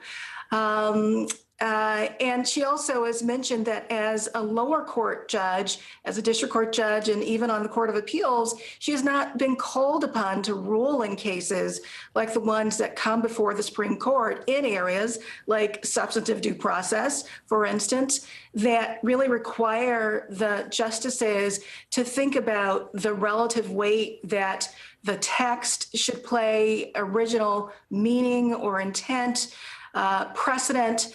She hasn't had those opportunities, and I can appreciate why some senators would find her answers unsatisfactory, but it does strike me that she is being genuine in her responses. And she has said, looking at her record, that no one can legitimately claim that she favors one side or the other.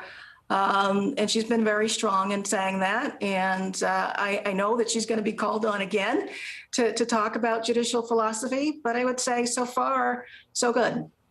All right, Professor Tomiko Brown-Nagin from Harvard Law, we appreciate your time today. We know we kept you a little late, so thanks for being here. I also would like to bring in Harry Litman, a former Deputy Assistant Attorney General during the Clinton administration. Harry, it's great to have you back with us. Listen, there was one moment, among several, but there was one moment with Senator Cornyn where he kept invoking the Dred Scott case. He seemed like there was an intense preoccupation with that case. And just for our viewers to set the scene, that was a decision handed down in 1857 that said that black people in this country, whether slaves or born free, were not full citizens. It was a bit of a head scratcher, his preoccupation with this case, and why, of all the cases in the world, this was the one he kept sort of hammering her with. Why is that? What was he trying to achieve? What's the context there? Okay, so here's what's up. And first of all, it's a grossly oversimplified presentation on substantive due process. But what he's trying to say is Supreme Court can never make up rights, and that, in fact, is what was he was, in fact, looking forward to the abortion cases. It's very well settled that they can, but they have to rely on certain things. Why Dred Scott? Because the conservatives want to say, here's an instance where, but it's a so-called conservative instance where the court made stuff up, and Plessy returns to our original notion of the Constitution. So he wants to, by using this as an example that everyone agrees was terrible and opprobrious, kind of take off the table everything, including Roe v. Wade and Obergefell, same-sex marriage, throw it all off in one swipe and say we're just being neutral. But it's really at this point very far past where the court has gone. The court has said you have to be very careful, look to history, look to tradition, but there are some things, it's just a fact, some rights in the Constitution that are not specifically described in the text. Former Deputy Assistant Attorney General Harry Litman. Harry, thanks so much for joining us again. We really appreciate it. I want to turn back to Capitol Hill now. Sahil Kapoor is still with us there.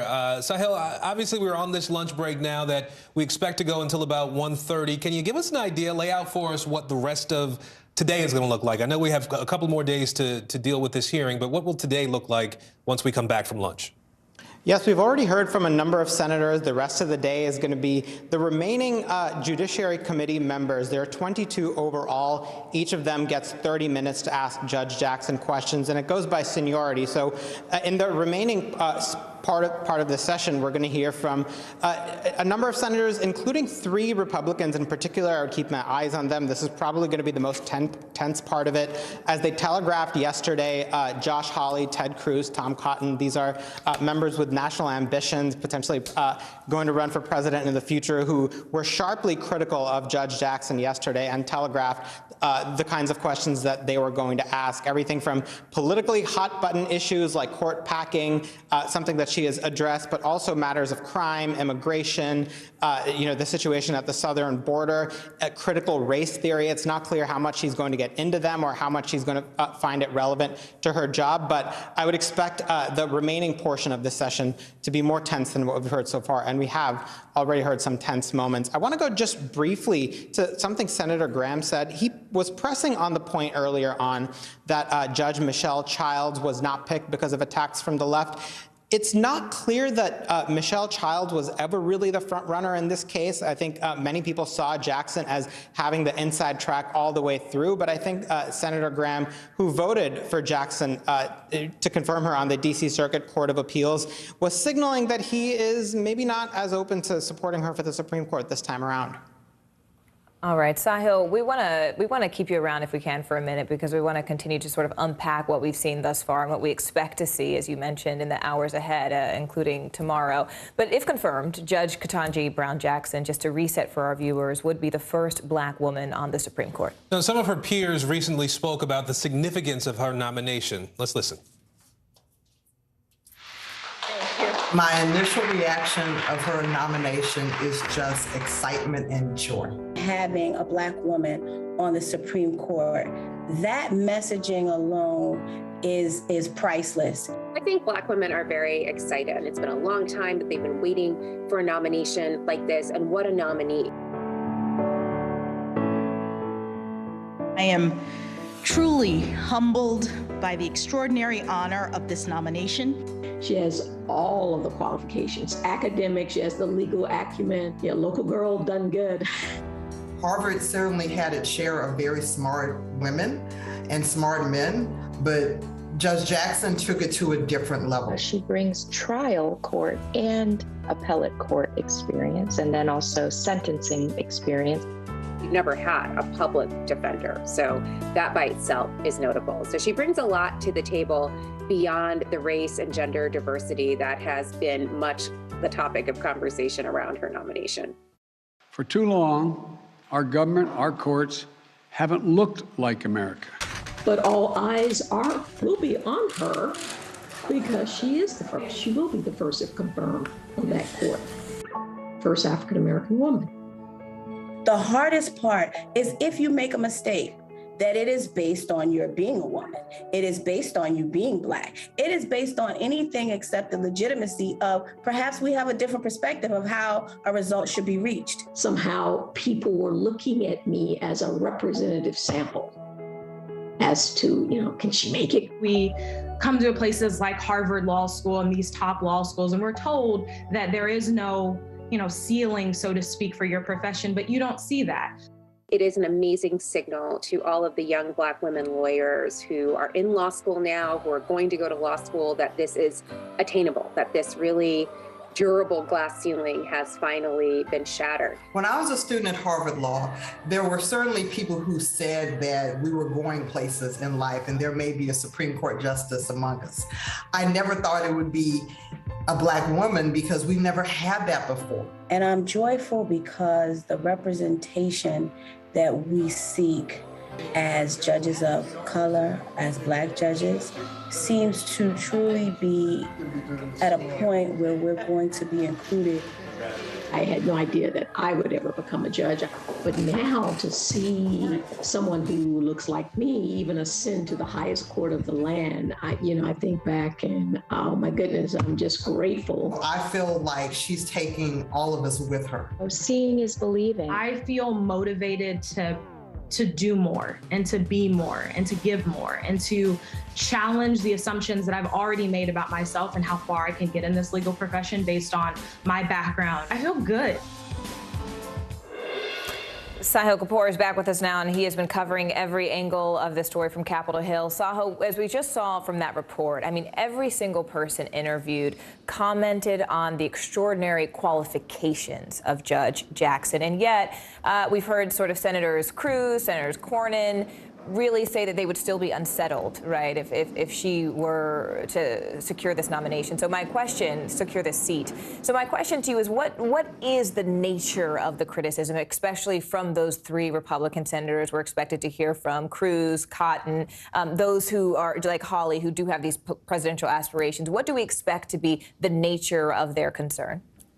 Yeah, well, firstly, these testimonials help build the argument that Jackson's defenders, including the White House, are trying to build of someone who is intelligent in the extreme, who is experienced, who is highly qualified based on her, work as a trial lawyer, as an appellate lawyer, as a public defender, as someone who served on the Sentencing Commission, who's seen the law from all those different angles. So that's the point that they're trying to make. And she has also argued repeatedly during this hearing that she will be an impartial justice, that she will apply the law neutrally and not from an ideological perspective. The single biggest beef, if you will, that the Republicans have with her is that they like judges and justices who pledge that they will approach the law from an originalist or a textualist standpoint. That's the biggest distinction between the types of judges that Republican presidents appoint and that Democratic presidents appoint and have done for several decades now. They want someone who will have a very limited view of what the Constitution authorizes, someone who,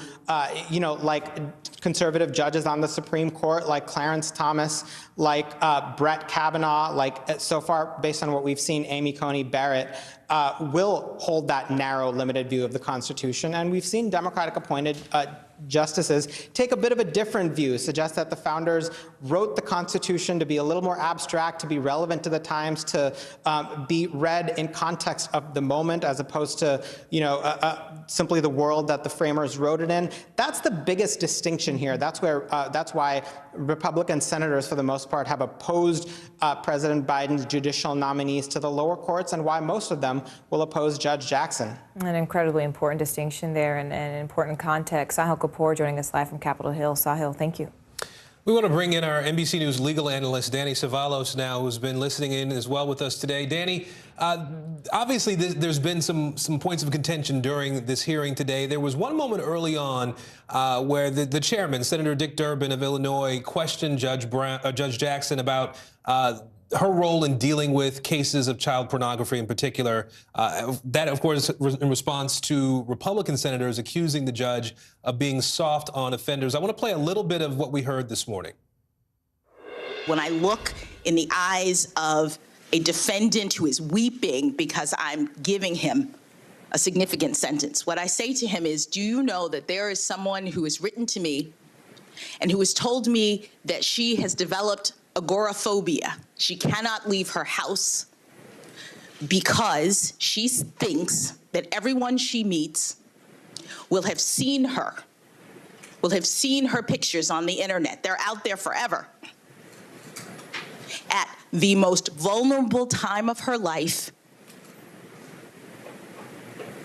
and so she's paralyzed. I tell that story to every child porn defendant as a part of my sentencings so that they understand what they have done.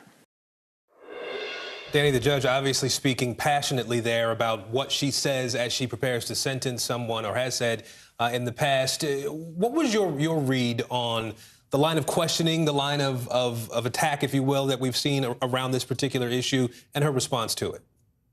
Attacking Judge Jackson for below guideline sentences of child pornographers, at least possession crimes, is totally off base. And here's why. The U.S. sentencing guidelines have been widely recognized as problematic by the U.S. Sentencing Commission itself in a report when it relates to child pornography penalties. Now, the sentencing guidelines are not mandatory. They haven't been since the 2000s. Since a Supreme Court case called Booker, which Judge Jackson discussed today. So for that reason, judges are duty-bound to not just mechanically sentence to a guidelines range. Instead, they're supposed to avoid unwarranted disparities with similar crimes. And because there's so much data available on federal sentencing, that's the kind of information a judge can and will take into consideration. So if you have a defendant and the sentencing guidelines call for many years upon years, but you see that other similarly situated defendants get below guideline sentences, then the judge should hand out a below guideline sentence. So this is a really inappropriate area. In some of these cases by Judge Jackson, even the prosecutors, that's right, the government, the prosecutors moved for a below guideline sentence. Some of them just asked for the minimum guideline sentence. So this is taken way out of context. There's some things that are appropriate to question her about. This is misdirection. All right, Danny, I'm going to ask you to hang with us if you can here for a couple of minutes. And also joining us now, we have Cynthia Oxney. She's a former federal prosecutor and an NBC News legal analyst. We heard Danny sort of describe that misdirection, Cynthia, but what about misinformation? Right. Because we also heard some of these senators, in this age, right, we understand that there has been such questions about the truth in terms of even the boundaries of what truth actually is and includes. And we heard Senator Blackburn, for example, previously say that, for example, Judge Jackson wanted to release all criminal defendants from prisons during COVID, or that she wanted to make sure that judges were going to consider critical race theory as part of their sentencing. We heard Holly say, of course, as Danny mentioned, that she's soft on crime and that she under-sentences these child pornography defendants or those who have been accused. When we hear those types of attacks, can you just give us a brief fact check here? And why do you think that is the particular line of questioning that we're seeing? Well, I think it's the line of questioning because this isn't a legal discussion that we're having today. This is a political grandstanding discussion. A legal discussion would be have more detail about cases. This is, for instance, Senator Blackburn was talking about went on and on about transgender athletes. Well, Judge Jackson has nothing to do with transgender athletes. She has no cases that have been decided about transgender athletes. That is just positioning. And when Josh Hawley goes on about the sentencing, he has to sort of sit there meekly when the chairman says, by the way, you supported these two judges who have the exact same record, and he just has to sit there and take it. But so this is a political grandstanding event, not a political event. And to that point, what makes me nervous, frankly, is when Senator Cornyn spent so much time on Obergefell, which is the gay marriage case, and you get the feeling that is where the conservative intellectuals are focusing on maybe trying to get Obergefell overturned. That was the biggest red flag that came out of, for me today, was his real focus on Obergefell. That is a serious problem. Cynthia, you still there? From today, grandstanding. Cynthia, I'm not sure if we can still hear you. Are you still connected to us? Can you hear us, Cynthia? Yes, I can hear you. Oh, Yeah. perfect. I want to ask you about that. You talk about the Obergefell case and the line of questioning that went to great lengths to sort of talk through that and some other issues. We heard legal terms like substantive due process and stare decisis and things that lawyers know about that maybe regular folks wouldn't be as keyed in on. Help us to understand a little bit about, I guess, the argument, if there was a legal argument there that was trying to be presented, and then the judge's response to that and how you might expect any judge to respond to questions around substantive due process as it relates to the Supreme Court. Well, here's the thing, and you've seen this with Kavanaugh. The conservative justices are now sort of laying the groundwork to overturn Roe v. Wade. And what they're trying to do is say, hey, look at all these cases that were wrongly decided, like the Dred Scott case, like Plessy v. Ferguson, and there's a list of obviously wrongly decided cases, and that the Supreme Court has overturned. And they want to use those to lay the groundwork with the American public when they overturn Roe v. Wade. That's the game that's happening here. And Cynthia, so when you talk about, I'm sorry, Norma. Sorry, Cynthia, I was going to ask you, if confirmed, Judge Jackson would be the first public defender to serve on the Supreme Court. So she's got this very unique experience that would sort of round out the bench, so to speak. In fact, I want to play a little clip of her describing her previous role as a criminal defense lawyer. Crime and the effects on the community and the need for law enforcement, those are not abstract concepts or political slogans to me. As a lawyer and as a citizen, I care deeply about our Constitution and about the rights that make us free. As you say, criminal defense lawyers perform a service, and our system is exemplary throughout the world precisely because we ensure that people who are accused of crimes are treated fairly.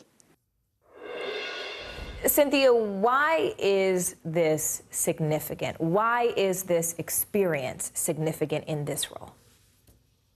Okay, first of all, just know when you're trying cases, the better the lawyer is on the other side, the better you are. So to the extent you have a really good defense attorney, you're a better prosecutor. And it makes the whole system better because it's really a battle on the search for the truth. I think people paint with a broad brush anybody who is a defense attorney, and it's doing our country a great disservice. I mean, let's just compare as we see what's happening in Russia and the Ukraine, the different system in Russia. There is no defense attorney of any value because they can't really challenge the government. And when they do, they're arrested. You'll notice that the Navalny, Putin's only opposition or main opposition, his lawyers were arrested. And in this country, it's a strength of ours. I mean, just let's have a rah-rah moment for our country that we have the strength to take dissent and to battle in order to get the truth and protect the rights of people who are accused of crimes and force the government to come up with the proof instead of making things up. And what's happened over the years is the defense attorneys have been unfairly painted as just sort of part of the criminal system and not really part of the criminal justice system. I think it's great that she's there. If you want to know what's happening in the community and you want to know what needs to happen in the criminal justice community, ask a defense attorney, because they are there every day. They are in the trenches with the cops, in the jails, with the witnesses, in the community. They know a lot. And I'm very excited to have somebody like that on the Supreme Court helping to make these critical decisions. Which is interesting because she also sort of has that diversity of experience within her own family, right? I mean, she has people in her family who are in law enforcement. She has an uncle who was sentenced to life for a cocaine offense. But I want to go back to something you said just a minute ago, Cynthia, if I can ask you one more question. You talked about how the Obergefell case really was signaling as a big red flag, sort of what was on some of these conservative senators' minds. Were there any other red flags you saw? Were there any other things that we heard but perhaps didn't catch? Were there things that were going through their minds, or they weren't quite saying the quiet part out loud? Well, that's the big one for me. I do think the argument about the sentencing is really just for the cameras. I think the argument about, what was said in briefs is really just Lindsey Graham posturing so he has an excuse to vote against her when he voted for her last time. But the Obergefell, to me, is an intellectual discussion that's happening in the conservative community. And they're looking, it's down the road after they get rid of Roe v. Wade to try to get rid of Obergefell. And that's what worries me the most. Cynthia. And let's just say one other thing about her temperament. Just compare her temperament to Kavanaugh. I mean, this woman is even. She is smart. She is cautious. She is careful. She is poised. She's everything you want in a Supreme Court justice. And I could not be prouder that she'll be on the Supreme Court. Cynthia Oxney, as always, we thank you for your time and we thank you for your expertise, and we really appreciate you joining us. Thank you.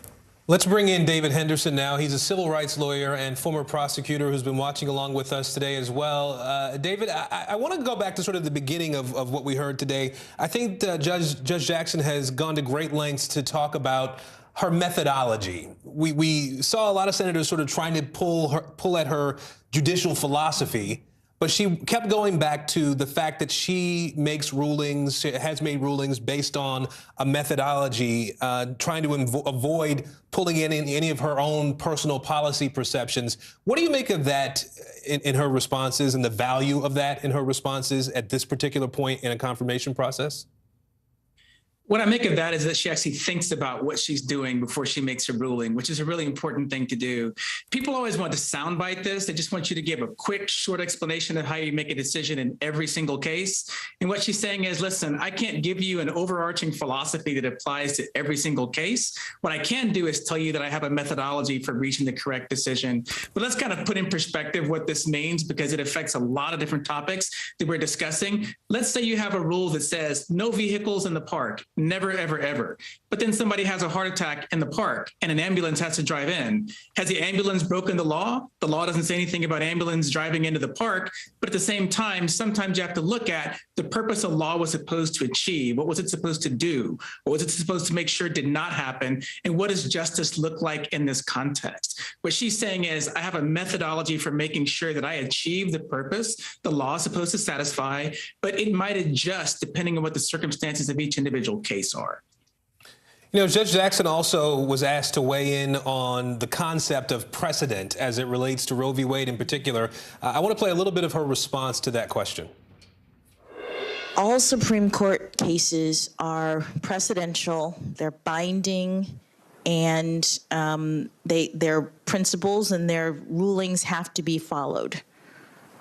Roe and Casey, as you say, have been reaffirmed by the court and have been relied upon. And reliance is one of the factors that the court considers when it seeks to revisit, or when it's asked to revisit a precedent. And in all cases, the precedents of the Supreme Court would have to be reviewed.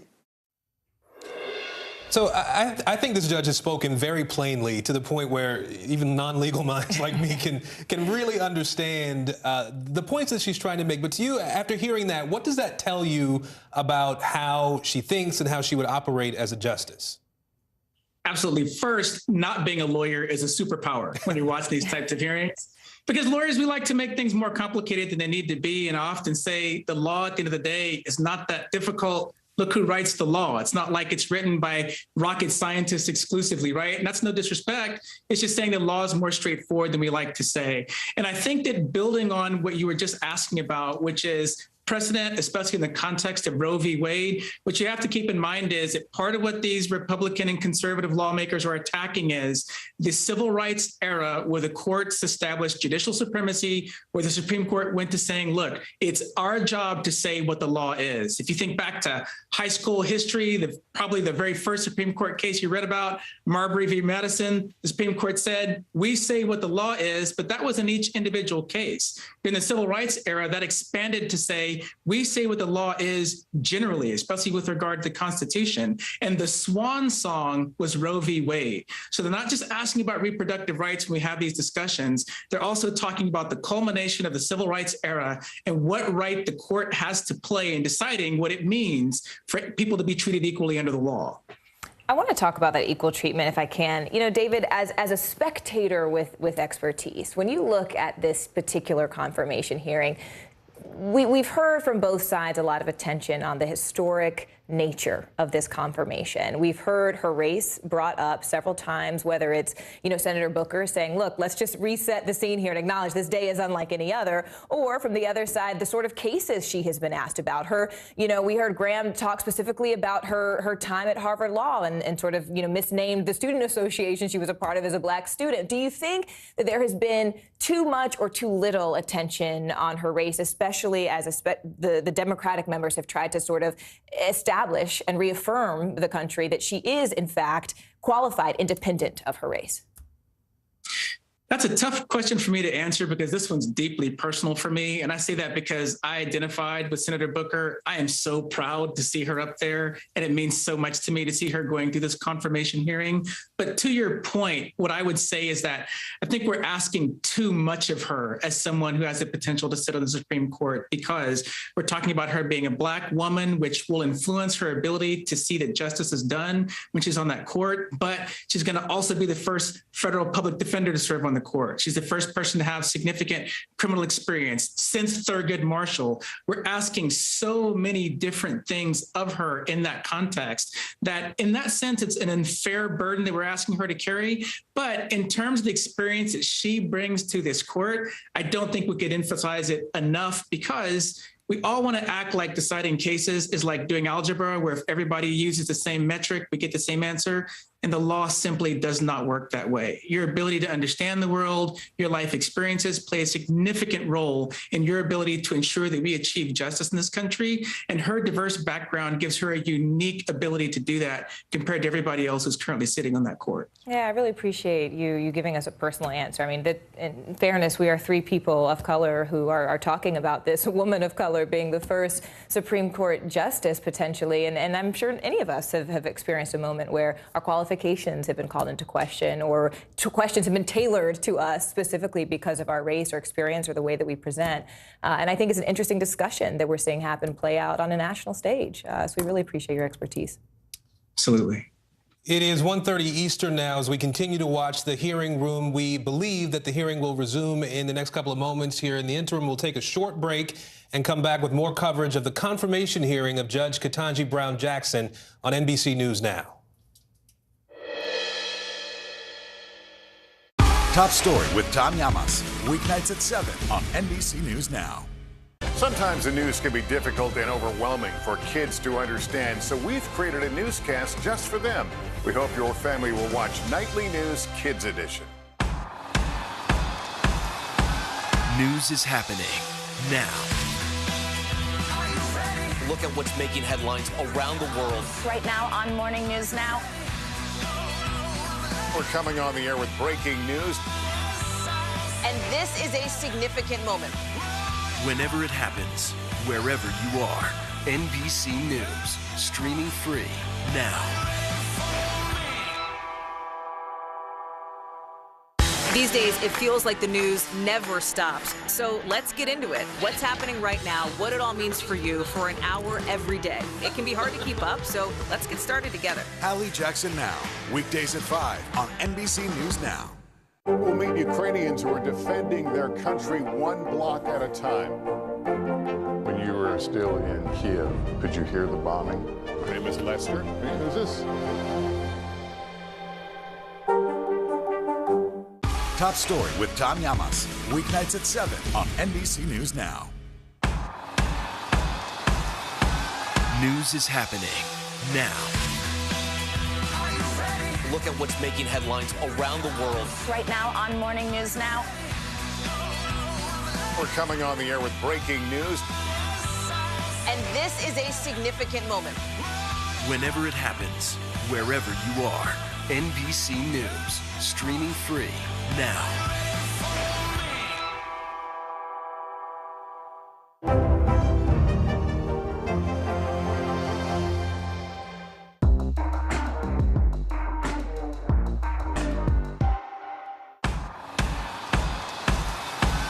News is happening now.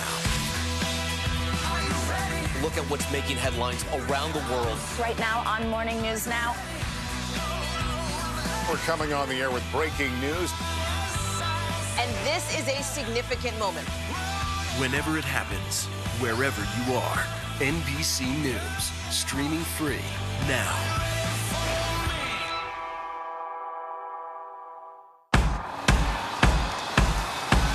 News is happening now.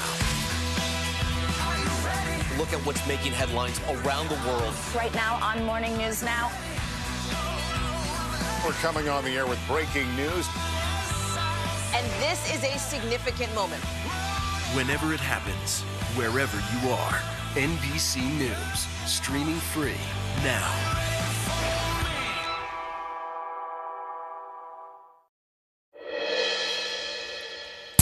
Welcome back to NBC News Now. You are watching the Senate Judiciary Confirmation hearing for Judge Ketanji Brown Jackson. I want to go straight to our Capitol Hill reporter there. We have Sahil Kapoor, who has been following this confirmation hearing from the very beginning, and even from her nomination from the very beginning. Sahil, there's been a lot to unpack here, right? We've heard from a lot of senators. We're talking hours of questioning today that will likely spill into tomorrow.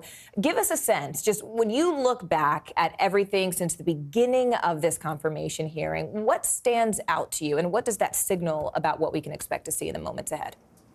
Yeah, hours is absolutely correct. There are about 7 or 8 more hours to go, and this is going to bleed into the second day as well. Either this round finishes tonight, or they finish this round tonight and do a second round tomorrow. Now, a few things have stood out to me so far. Judge Jackson has repeatedly returned to this theme that we've seen, talking about how she would approach cases, her methodology as a judge. She has vowed to be an impartial justice, not to come at this from an ideological standpoint. She said, interestingly, early on, that there's no label that describes how she would approach cases, unlike, the labels of originalism and textualism, which conservative judges like to embrace, which Republican senators like to see nominees talk up. Jackson took a different approach to it. She said she is cautious every step of the way when looking at a case to keep her personal views out of it. She had a line early on, and I'm just going to quote here, "I am not importing my personal views or policy preferences. The entire exercise is about trying to understand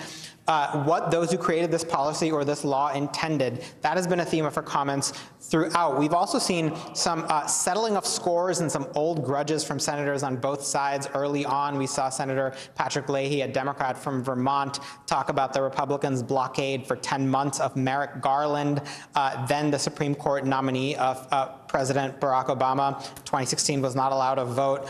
We heard quite a bit of that from Lindsey Graham as well, who complained about the Democrats' treatment of various conservative judicial nominees, digging back all the way, several decades to George W. Bush nominees to the Circuit Court, including Janice Rogers Brown, a name that will be familiar to close watchers of the judicial wars, but many people tuning in, it probably went right over their heads. This was a judge who was blocked by Democrats to the D.C. Circuit, using the filibuster for several years, and then ultimately confirmed in 2005. But Graham is still upset about that. It could be a sign from him that he's laying the groundwork to vote no on on this particular nominee, Judge Jackson, to the Supreme Court, even though he voted for her to the D.C. Circuit. But of course, as I've been pointing out, Democrats don't need any Republican support to get her confirmed, even though they would like some. I want to ask you a little bit more about that, actually, Sahil, and I'll point out to our viewers that the senators are coming back into the room now. So as soon as Chairman Durbin starts to gavel back in, Sahil, we may have to cut you off. But I'm curious about what you know about where these senators stand on what the ultimate vote will be here when this is all said and done.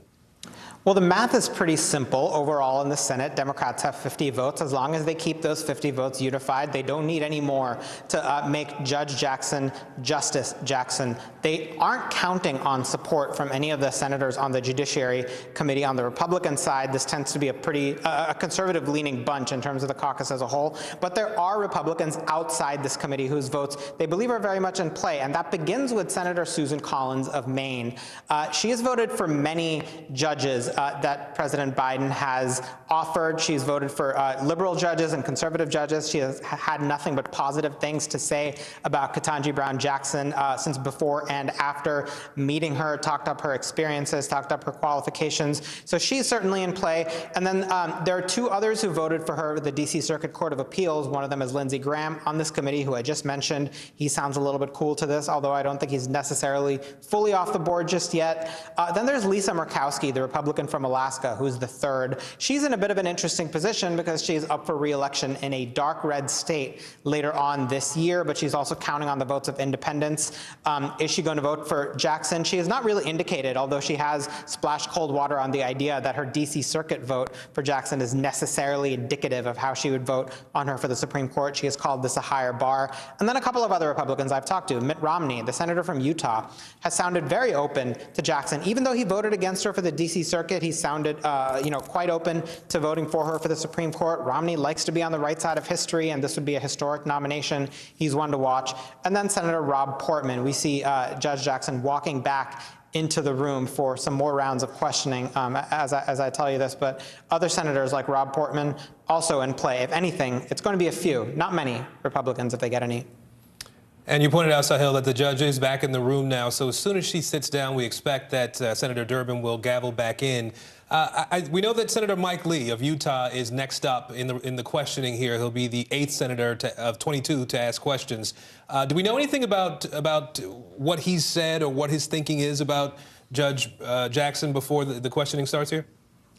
Well, Mike Lee has already featured into this day's hearings, even though he has not spoken, and that is simply because Judge Jackson herself has. Sahil, go ahead. We hate to interrupt you, but they're gaveling in right now, so we want to make sure we don't miss anything as Judge Jackson continues to answer those questions. Sahil, thank you, and let's go ahead and listen in. A quote, war criminal, unquote. I noticed a little surprise in your reaction, and I was surprised by the allegation. During your service as a public defender, you filed several habeas petitions against the United States, naming former President Bush and former Secretary Rumsfeld in their official capacities. You were advocating on behalf of individuals who argued they were civilians wrongly classified as enemy combatants of the United States. And your filing was part of your professional responsibility to zealously advocate for your clients. In those petitions, the individuals raised more than a dozen claims for relief, one of which was an allegation that the government had sanctioned torture against the individuals, which constituted war crimes under the Alien Tort Statute. The Alien Tort Statute allows courts to hear cases for alleged violations of the law of nations or the treaties of the United States. Apparently, this is what Senator Cornyn was referencing. So to be clear, there was no time where you called President Bush or Secretary Rumsfeld a, quote, war criminal, close quote. Did you want to respond? Correct, Senator. No, okay. Thank you. That was correct. Thank you very much. We now recognize Senator Lee. Thank you, Mr. Chairman. Thank you, Judge Jackson, for being here. I want to talk today about some things you heard about yesterday. There was a lot of talk from members of this committee about judicial philosophy. I want to talk a little bit about what that means and why it's important. We'll start with what it means, at least to me.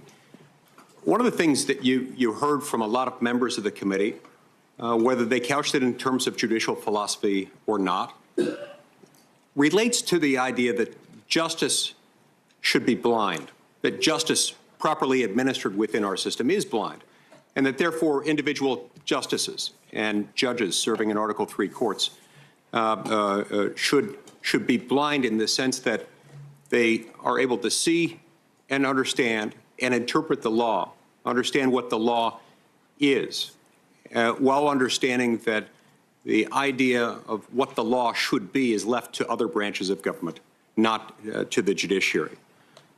In this respect, we recognize that blind justice and blind justices, those who are blind to the things they're supposed to be blind to, are those willing to recognize that if there is a policy flaw in the law, and if there's a policy change that needs to be made, it's not the role of the court to change it.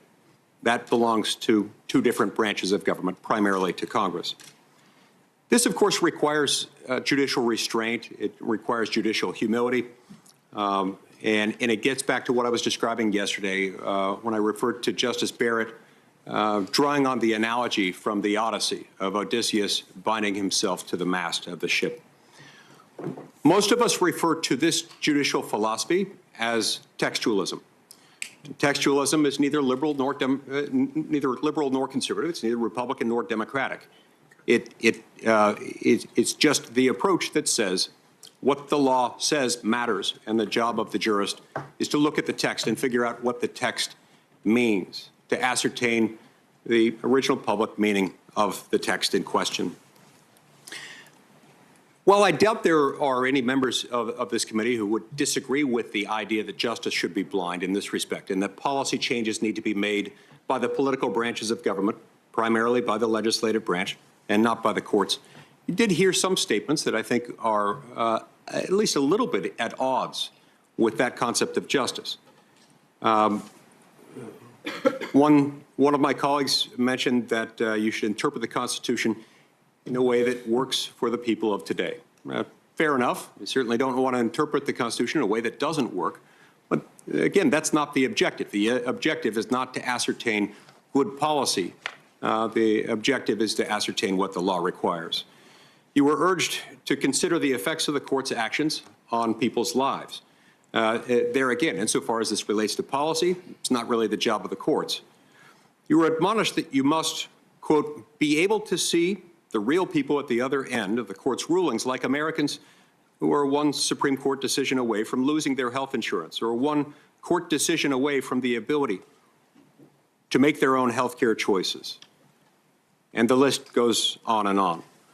Now, that type of judicial philosophy would have you step into the role of policymaker and decide what the law should be rather than what the law is. You also heard quoted a couple of times yesterday, quoted or paraphrased or otherwise referenced Federalist 78, in which Alexander Hamilton refers to the difference between between will and judgment. Will, as expressed by Hamilton, refers to what the law should be. Judgment pertains to what the law is. The judicial branch has the latter power, but not the former. The legislative branch has the former, but not the latter. Judge Jackson, I'd love to get your thoughts on this discussion about what it means, what blind justice is, why that's important. Let's start with this formulation of it, though. Does the law determine the outcome of a case, or does the outcome of the case determine the law? Thank you, Senator. The law determines the outcome of case. And so anytime you're looking at a case and you're looking at the outcomes for ordinary Americans, for day-to-day Americans, if you're looking beyond the scope of deciding that case, and if you're looking even within that case beyond what the law says, you would be stepping into a province of a different branch. Is that right? I believe so. The law and the facts of the case determine the outcome of cases. I think that's an accurate statement. It's important to emphasize this. This is also something that Hamilton describes in Federalist 78, where he goes on to say anytime you start to see the courts start to exercise will instead of judgment, the result is supplanting the will of the people as expressed through their elected representatives through the courts. And that tends to undermine the whole system. You see, there's a reason, of course, why we give life tenure to Article III judges and justices. And that is because we want to make sure that they have the power, the authority, the discretion, and the confidence to issue a decision that they might not be comfortable with. In fact, a judge who always agrees with and is always comfortable with his or her own opinions is, as Justice Scalia used to say, not a very good judge. So we wanted them, you all, to have confidence in being able to make the right decision, even knowing that you and the public at large might be uncomfortable with the result it produces. Congress makes laws that you won't always agree with. Congress is accountable to the people at regular intervals. You can fire every member of the House of Representatives every 2 years. You can fire 1/3 of us in the Senate every 2 years. We insulate judges and Supreme Court justices from that same accountability precisely for this reason. It's because political accountability is so important. This is borne out in the judicial oath, one of the oaths that you'll take if confirmed to this position as an associate justice, in which you'll swear or affirm that you'll administer justice without respect to persons and that you'll do it faithfully and impartially. I read this to mean that you do it without consideration of external circumstances, external considerations, policy considerations, or otherwise. Now, this relates to some interaction that you and I had when you came before this committee for your confirmation to the U.S. Court of Appeals for the D.C. Circuit, where you now sit. In connection with that hearing, I submitted some questions to the record in which I asked you whether, to what extent, the Constitution protects rights that are not enumerated in the Constitution itself, and if so, to specify what those rights were. You responded by citing a number of cases, including Griswold versus Connecticut, Roe versus Wade, Loving versus Virginia, and a handful of others. You also suggested that the Ninth Amendment was a source for such rights, unenumerated rights. The Ninth Amendment, of course, states, quote, that the enumeration in the Constitution of certain rights shall not be construed to deny or disparage others retained by the people. Judge Jackson, what specific rights has the Supreme Court identified as flowing from the Ninth Amendment? And by that, I mean specifically from the Ninth Amendment, rather than in sort of an also-ran list of other features of the Constitution that might back up a particular ruling. What rights has the Constitution identified as flowing specifically from the Ninth Amendment? Thank you, Senator. The Supreme Court, as I understand it, has not identified any particular rights flowing directly from the Ninth Amendment, although, as you said, the text of the amendment suggests that there are some rights that are not enumerated. Right, right. Its very existence and its very language suggests that, which opens up other questions as to how those are to be resolved. It's led to considerable debate among scholars and jurists alike as to whether, to what extent, in what way this is enforceable. Those rights are enforceable by the courts. But how would we go about deciding that? How would jurists go about deciding this question appropriately? In other words, would it be more appropriate to say we will ascertain the existence of rights protected by the Ninth Amendment based on contemporaneous understanding at the time of the ratification of the Ninth Amendment? Or would it be more open-ended to protect rights that we think are important today? Thank you, Senator.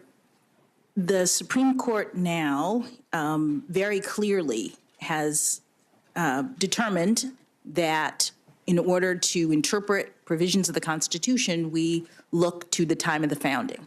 And we ascertain, based on what the original public meaning of the words of the Constitution were at the time. Sometimes that yields a particular answer. Other times you may have to look to practices historically from that time. But that would be the way in which you would go about interpreting the Ninth Amendment.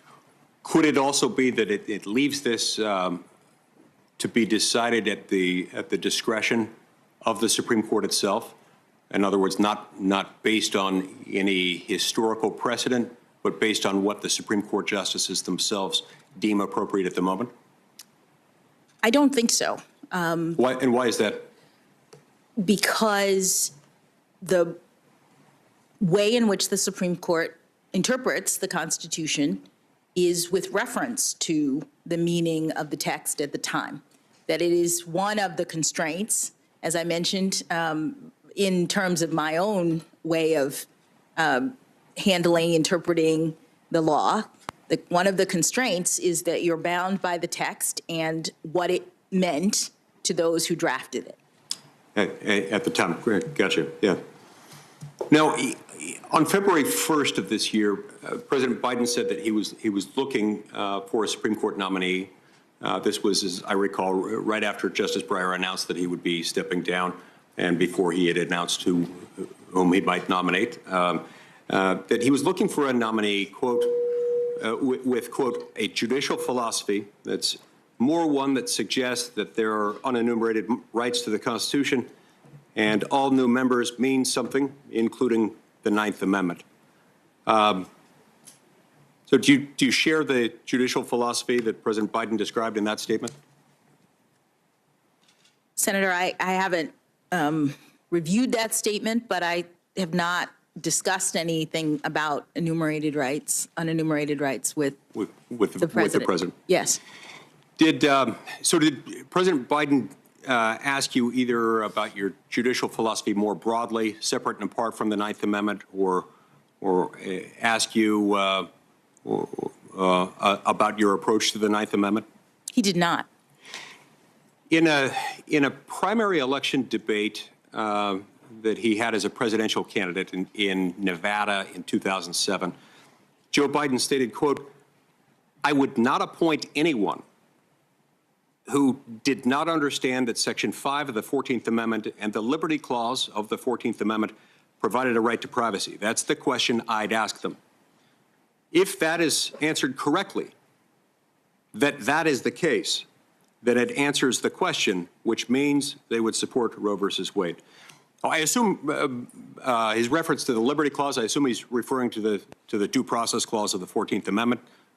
In context, that appears to be what he's saying. Did President Biden ask you whether you agreed with his analysis of the 14th Amendment as it relates to the right to privacy?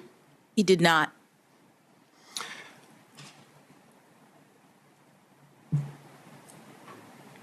Tell me this. When we look at any provision of the Constitution, one of the many reasons it's helpful to look at the original understanding, in addition to the fundamental reason that you described, it can help us understand what motivated it, and it can help us understand the actions of those who voted within Congress to propose text to be amended to the Constitution and those who voted to ratify it. We've got a number of amendments, including the amendment that he referred to in that last quote I read, that had an understanding, at least an understanding that included certain thou shalt nots for government. The Equal Protection Clause, I think, is a provision of the 14th Amendment that people understood. Among anything else it might do, restricts government's ability to treat people differently on the basis of race.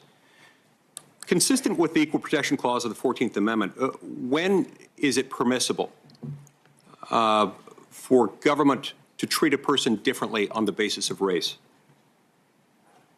Thank you, Senator.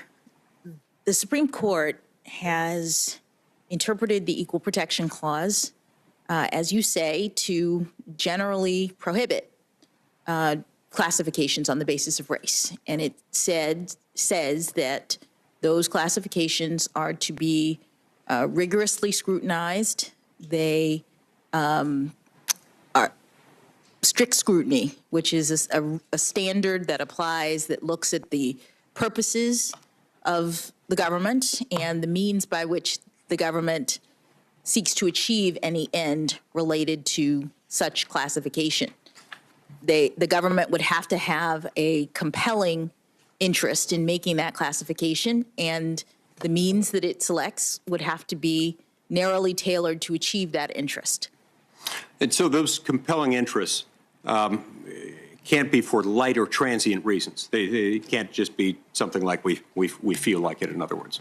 Correct. And the reason for this is because, well, number one, it's bad. It's bad for anyone to treat another person differently on the basis of race.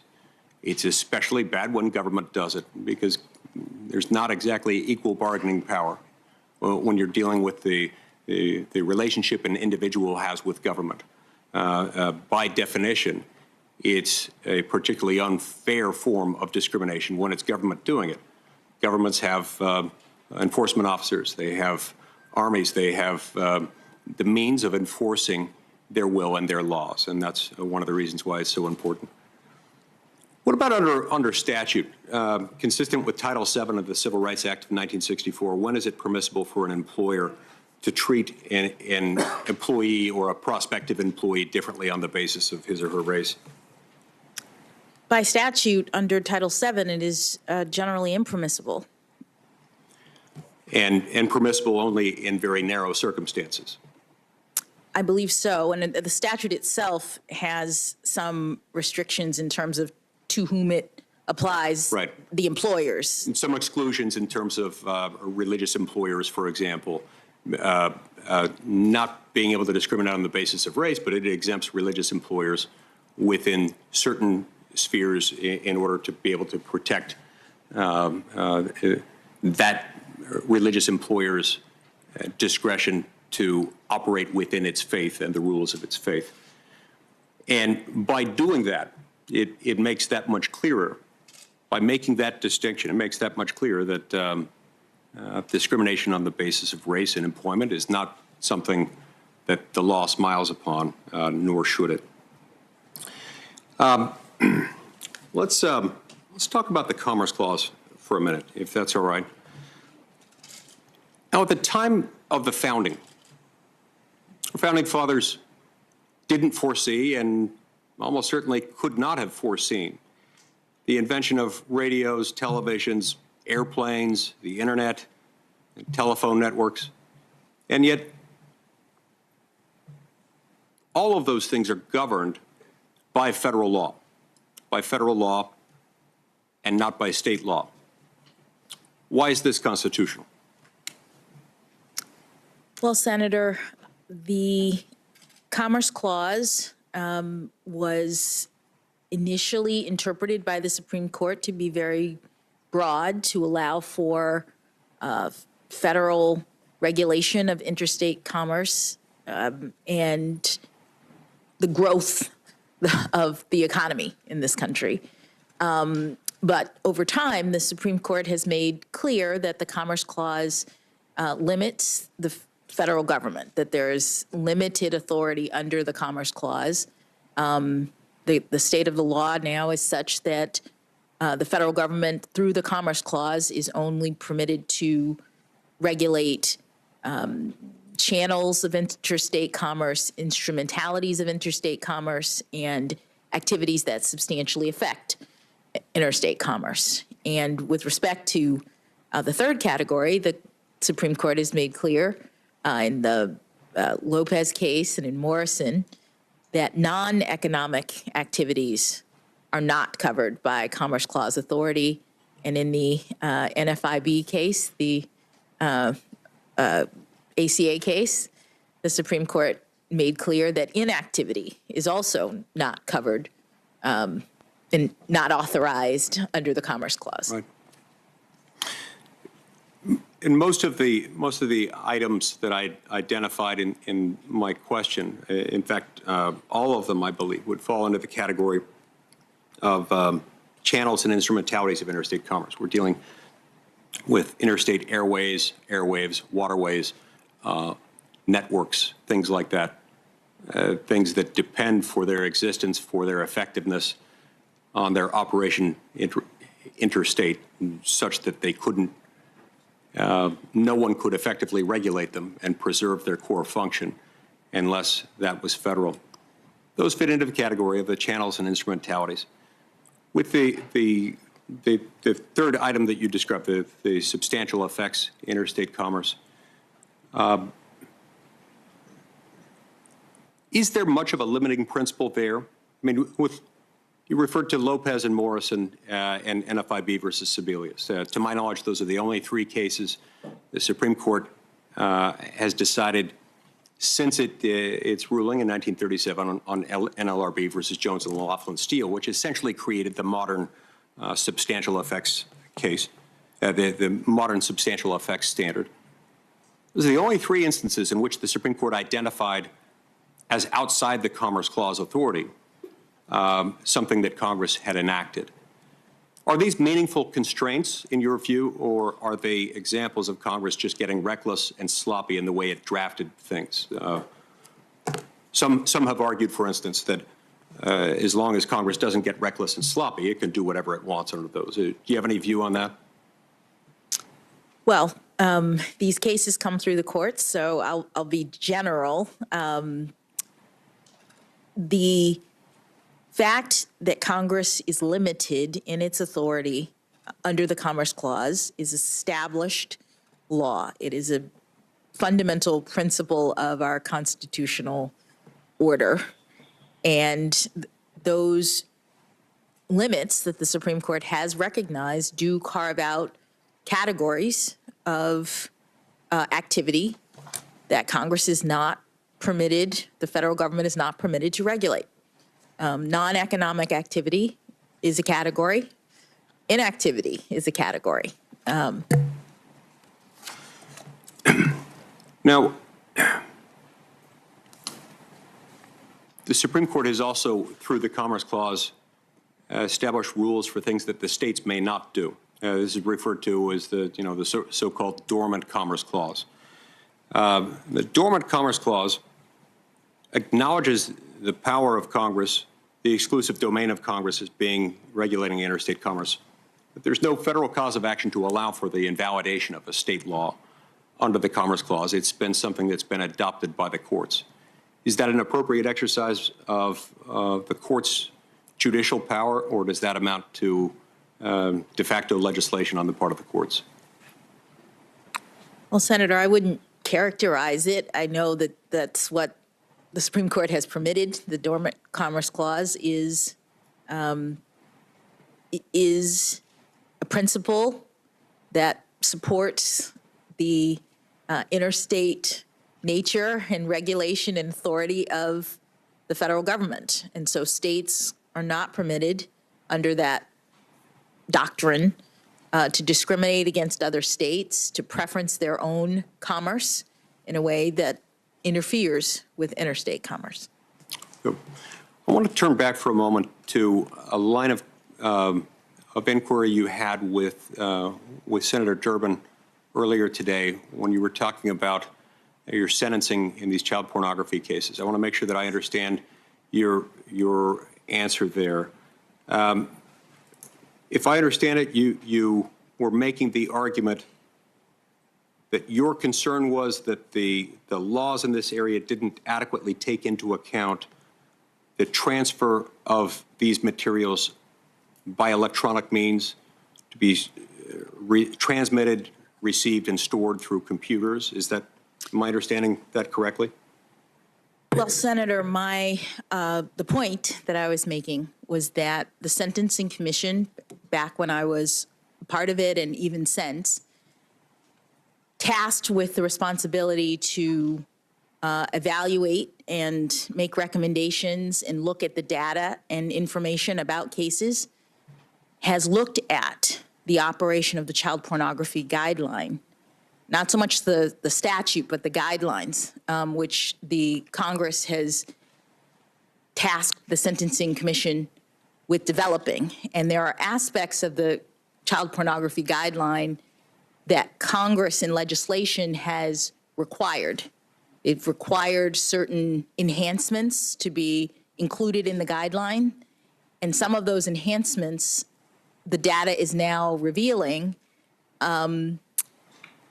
don't take into account the change in the way that that this horrible offense is now committed. But the fact that it's easier to commit the offense shouldn't diminish the severity of the punishment, should it? I mean, any more than the more widespread availability of certain drugs, the more widespread availability of certain weapons might, surely you wouldn't argue for a lower sentence when certain things become easier in other criminal contexts. So why is this one different? Well, the sentencing enhancements that are in the guidelines are designed to help courts differentiate between different levels of culpability. Congress will say this is an offense, whatever it is, and the maximum penalty is X. And in most cases, the range is between 0 and something like 20 years that Congress gives when it establishes a penalty. The point of the guidelines is to help judges figure out where in that range between 0 and 20 years a particular defendant should be sentenced. And the guidelines have gradations in them that relate to various aspects of the commission of the crime. Sorry. So the commission does data gathering and research to figure out how crimes are committed and what gradations should matter in terms of the range of culpability. Because the problem of not doing that or of getting it wrong is that you are not able to adequately assess and determine the differences among offenders on the scale. I understand that. And so, but in these cases, as I understand it, all 10 of the cases that we've reviewed on record where you've sentenced someone for a child pornography conviction, in all 10 of those cases, you departed from the guidelines and departed downward. It's hard for me to understand departing from those in every case you've got, because isn't a departure supposed to be grounded in a finding that it's outside the heartland of cases in that range, cases of that sort? Yes, Senator. And as I said before, these are horrible cases that involve terrible crimes. And the court is looking at all of the evidence consistent with Congress's factors for sentencing. The guidelines are one factor, but the court is told that you look at the guidelines, but you also look at the nature and circumstances of the offense, the history and characteristics of the offender. There are a series of factors. In the cases, you are also getting recommendations. And in most of the cases, I haven't pinned it all down, but in most of the cases, if not all of the cases, the government is asking for a sentence below the guidelines because this guideline system is not doing the work in this particular case. Understood. Section 230 of the Communications Decency Act provides a degree of immunity for tech companies operating in the space of being online interactive service providers. It immunizes them from certain causes of action that would otherwise apply against them. Would it be within Congress's authority to condition the receipt and availability of Section 230 immunity on those online interactive service providers operating as a public forum that is not discriminating on the basis of viewpoint or the viewpoint of those posting on them? Would that be within our authority? Senator, I can't comment on a particular issue about whether or not it is constitutional or not, but the criteria that you identify, it would be relevant, I think, as to whether or not the government is seeking to regulate along viewpoint lines under the First Amendment. That is something that is generally impermissible. Thank you, Mr. Chairman. Thank you very much, Senator Lee. Senator Klobuchar. Thank you very much, Chairman and Senator Grassley. Welcome again, Judge, your wonderful family. They all seem to be awake throughout this entire hearing. I just wanted to, before I start, get at something Senator Lee was talking about. It's not the Dormant Commerce Clause, but I really appreciated early on how you talked about these child pornography cases. A former prosecutor could totally see where you were coming from when you talked about looking at these cases as a mom and a judge. And would it surprise you at all that other judges, including a number of them that were supported by our colleagues on the other side of the aisle, have given out similar sentences in child pornography cases? No, Senator, it would not surprise me because these cases are horrific, and there's a lot of disparity because of the way that guidelines are operating in this particular area. But in every case that I handled involving these terrible crimes, I looked at the law and the facts. I made sure that the victims, the children's perspectives were represented. And I also imposed prison terms and significant supervision and other restrictions on these defendants. Well, thank you. And I just also want to note, and I know others have brought this up, the letter of support from the Fraternal Order of Police, in which they said, from our analysis of Judge Jackson's record and some of her cases, we believe she has considered the facts and applied the law consistently and fairly on a range of issues. There is little doubt that she has the temperament, intellect, legal experience, and family background to have earned this appointment. We are reassured that should she be confirmed, she would approach her future cases with an open mind and treat issues related to law enforcement fairly and justly. And that matters a lot to many of us. Now, I want to go back to something I was talking about yesterday, and that is why today's hearing is so monumental, including that it is occurring at a time when we as Americans have been reminded again, due to the courage of Ukrainians thousands of miles away, that we can never take our democracy, or for that matter, our courts for granted. It is also happening at a time when we are seeing each other for the first time after a 2-year pandemic, connecting to each other again. And I hope this moment will be a moment where we see a renewed interest in our democracy, that we respect each other's rights and views, and that we see that we are not a nation of 300+ million silos. Instead, we are a nation committed to this idea that what unites us as Americans is much bigger than what divides us. And so in that context, you come before us with this incredible strength, legal acumen, grace under pressure that you have demonstrated today. And you also come before us, as we've noted, as the first Black woman to be nominated following 115 justices who have been confirmed. And I will note, of the 115 justices, 110 have been men. And I actually once reminded a late night show, Trevor Noah, of similar issues in the U.S. Senate. In fact, in the history of the U.S. Senate, of the nearly 2,000 people who have served, only 58 have been women. And he responded that if a nightclub had numbers that bad, they'd shut it down. But today, Judge, we're not shutting anything down, not the court, not the Senate, and you are opening things up. And I think one of the things your nomination presents is an opportunity to address a decline in the public's confidence in our court. Increasingly many, if you see public opinion polls, see the court as over-politicized or out of touch.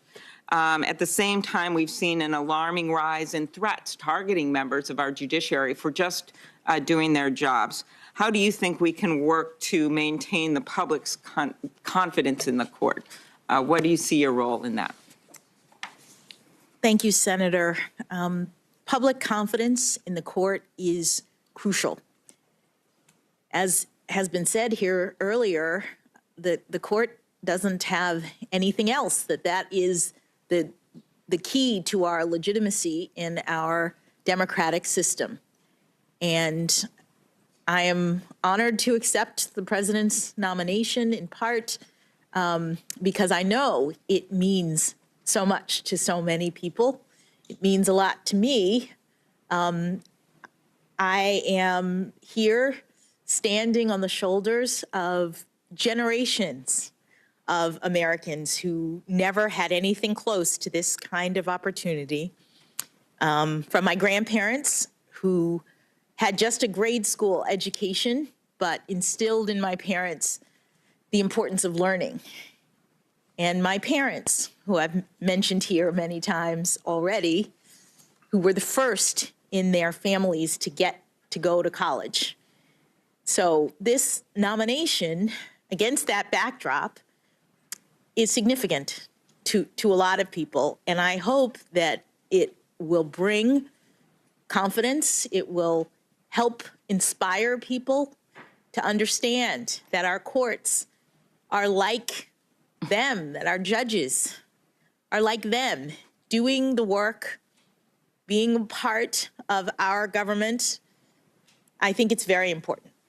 Very good. I think along those lines, your wonderful mentor, Justice Breyer, I quoted him about how he said, we can help maintain public acceptance of the court, and these are his words. We can do it best by helping ensure that the Constitution remains workable in a broad sense of the term. Specifically, the court can and should interpret the Constitution in a way that works for the people of the day. Like, as you know, it's, I think, Article 2, Section 2 doesn't refer to the Air Force because we didn't have an Air Force back then.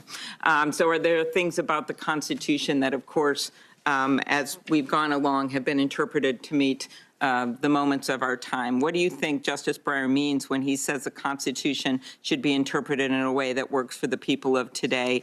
And do you think a justice can be both pragmatic and objective and respect history? I do, and I think that the justices have demonstrated that. Some of their recent opinions have had to deal with modern technologies that did not exist at the time of the founding. So, for example, the Riley case, the Carpenter case, these were Fourth Amendment decisions in which the court was asked to determine whether or not it violated the Fourth Amendment for the police to search someone's cell phone without a warrant, or for the police to use GPS location data to determine where someone had been without a warrant. And obviously those technologies did not exist.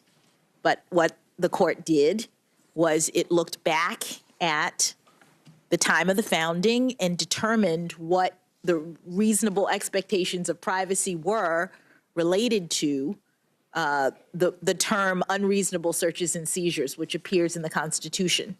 And having assessed what that meant back then, they could use those principles to decide whether or not a cell phone is like someone's home these days, with all of the information and all of the things that are stored there. And the court determined that it was a violation of the Fourth Amendment, that the police officers needed a warrant, and they did so with reference to what the Constitution meant in history. Mm-hmm. Very good. You know, you were viewed as a judge, and you talked about this a bit yesterday, that writes lengthy opinions, that believes you should spell things out, and believes in being transparent. Is that a fair characterization? I don't want to put words in your mouth. That is. Okay, good. I'm sure your clerks know that. I want to talk to you about something, to me, that's a bit the opposite, and that's something that some have termed the shadow docket. And that includes decisions that the court makes on an expedited basis that are usually unsigned and issued without oral argument or full briefing.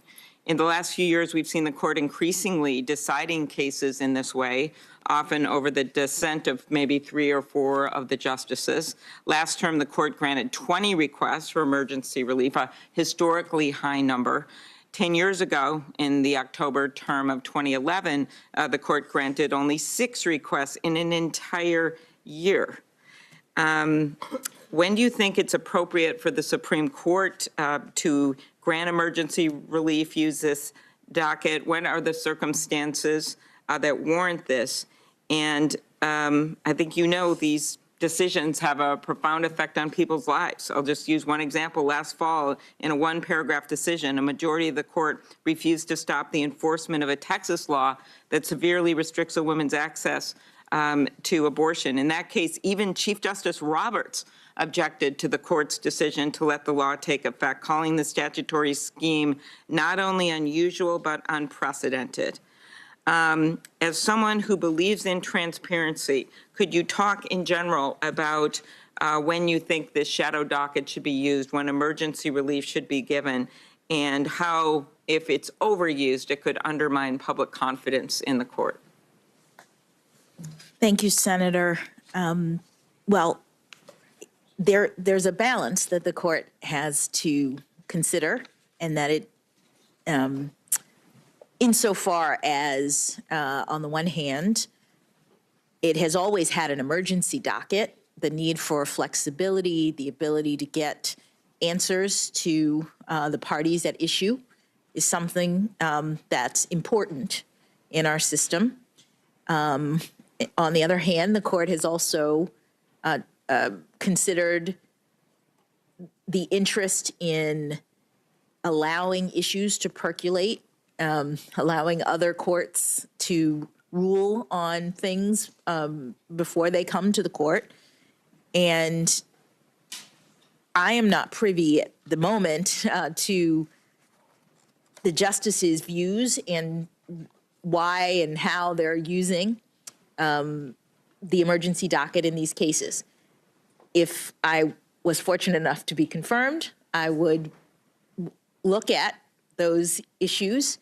But it's an interesting and important set of issues. Okay. You know, I think just another example of this, by the way, is the day before Wisconsin's primary election on April 6, 2020, right as the first beginnings of some of the health orders that came out with the beginning of the pandemic. The court issued a 5-4 decision halting a district court's order allowing voters extra time to cast their absentee ballots so that they could avoid waiting in line to vote. And back then, people literally got COVID with election workers and the like because of this. And again, I'm not going to belabor this point, but I think some of this is these decisions that are made that don't reflect some of the careful consideration that you have made in many of your decisions as a judge. But speaking of voting, I'll ask you one question on that front. Since the Supreme Court gutted the Section 5 preclearance regime of the Voting Rights Act in its decision in Shelby County, the D.C. Circuit has not seen many voting rights cases. However, as you know, Justice Ginsburg dissented in that case, describing the right to vote as the most fundamental right in our democratic system. Do you agree that the right to vote is fundamental? Senator, the Supreme Court has said that the right to vote is the basis of our democracy, that it is the right upon which all other rights are essentially founded, because in a democracy there is one person, one vote, and there are constitutional amendments that relate directly to the right to vote. So it is a fundamental right in our democracy. Yes, I know that's how Justice Barrett answered that question as well in her recent hearing. I'm going to turn to an area that Senator Lee and I, we both chair the subcommittee on antitrust. And so it's near and dear to my heart. So I thought I'd spend a little time. It usually gets relegated to the second round, but I'm putting it up on the docket here. U.S. antitrust law has been described as a comprehensive charter of economic liberty. And I agree. And effective antitrust enforcement plays a critical role, as you know, in protecting consumers and workers, promoting innovation, ensuring new businesses have an opportunity to compete. It actually, from really early on in our country's history, has been a very important part of assuring that capitalism works. And in January, for the first time since the dawn of the internet, the Senate passed a tech competition bill out of the Judiciary Committee. It's a bill that Senator Grassley and I lead. Many of the members of this committee supported the bill, 16-6 vote. It's called the American Innovation and Choice Online Act. It's now headed to the Senate floor. I'm not going to ask you about that bill, obviously, but I want to put this in some context. While tech monopolies have seized from 50 to 90% market share in major parts of their business lines, it is clear to me when you look at the plain language of the Sherman Act, Clayton Act, laws that are in place, that these monopolies are not okay. However, court rulings for decades in antitrust have created some major obstacles to taking on these cases. And it's not just court rulings. It is on us with, as I said, the dawn of the internet, decades having passed. It is on us, this Senate and the House, to update our laws this year to give enforcers the resources to do their jobs, something you, if confirmed, would not have a role in. But the role of the courts is also very critical. You have been nominated to replace Justice Breyer, who came to the court with a strong background in antitrust law. I know you handled a case. You and I discussed it in my office. I think it got decided the merger was abandoned, so you didn't have to rule on the merits of it. It was back in 2017, a FTC challenge. But I'll just quote something that Justice Breyer once said. He told this committee, if you're going to have a free enterprise economy, then you must have a strong and effective antitrust law. Do you agree with Justice Breyer's statement, and how would you characterize the goals of our antitrust laws? Well, thank you, Senator. The antitrust laws protect competition and, as you said, therefore protect consumers and competitors and the economy as a whole. And the Sherman Act and the Clayton Act are broad in their statements and their protections, and there's a lot of precedent in this area. If I were confirmed, I would use my methodology to look at the precedents in these areas to ensure that any legislation that I was considering is interpreted according to the text, consistent with Congress's intent. And in the area of antitrust, that is ensuring that there is consumer protections. Mm-hmm. Very good. And just to play it out a little bit, since the 1980s, the court in cases like Trinco and Credit Suisse, Ohio v. American Express, has really made it increasingly difficult to enforce the antitrust laws and protect competition. And during that same time, and I know many of my colleagues know this, we have seen a rise in industry consolidation, market power, not only in tech with companies like Google and Amazon and Facebook and Apple, but also across our economy, really in everything from pharma to cat food to caskets. What role do you think that congressional intent should play in the court's interpretation of the antitrust laws? And I say that because I think that we're dealing with some cases where justices have actually substituted their own ideologies for the intent of Congress in originally passing the laws. And I think it was Justice Souter who once said before this committee, when we are dealing with antitrust laws, we are dealing with one of the most spectacular examples of delegation to the judiciary that our legal system knows. And he added this, certainly a respect for legislative intent has got to be our anchor for interpretation. So what role do you think congressional intent should play in the court's interpretation of the antitrust laws? Thank you, Senator. So I've interpreted a number of statutes in my near decade on the bench.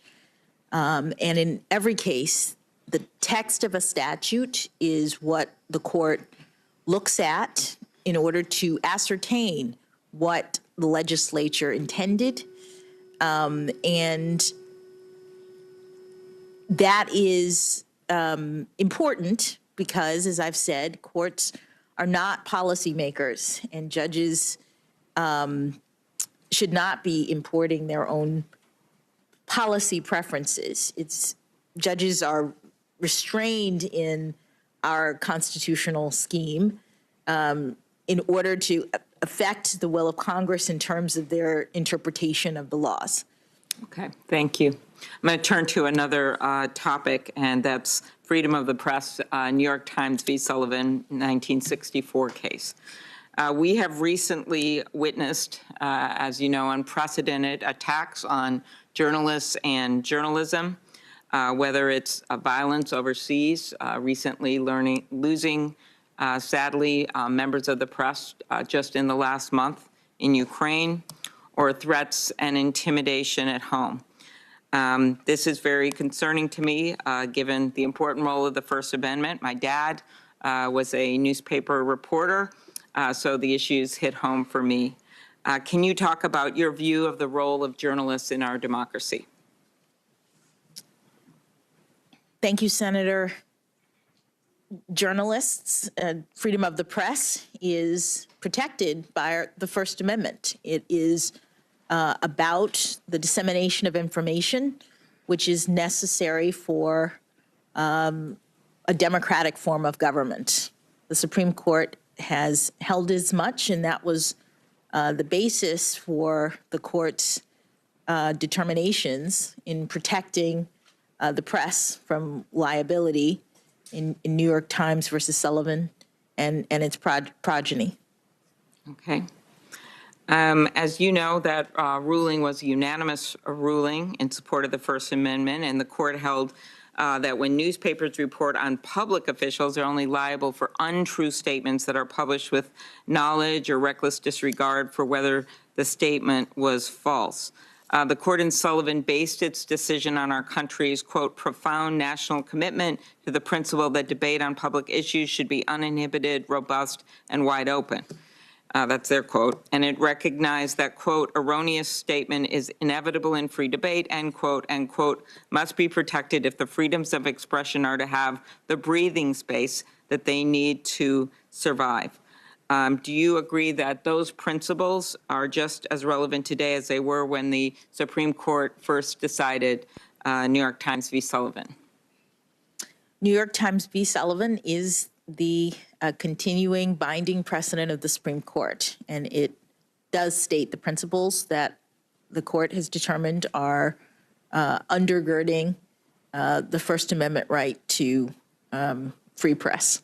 Okay. And last summer, actually, in Berisha v. Lawson, the Supreme Court declined to review a case in which the 11th Circuit applied New York Times v. Sullivan. Justice Thomas and Justice Gorsuch each dissented from the decision not to grant cert, arguing that the court should reconsider its holding in Sullivan. How would you approach a case that sought to limit or overturn the central holding in New York Times v. Sullivan? Thank you, Senator. Anytime the court is asked to revisit a precedent, there are criteria that the court uses to decide whether or not to overrule a precedent. New York Times versus Sullivan is a precedent, and stare decisis is very important. The principle that the Supreme Court should maintain its precedents for predictability and stability in the law.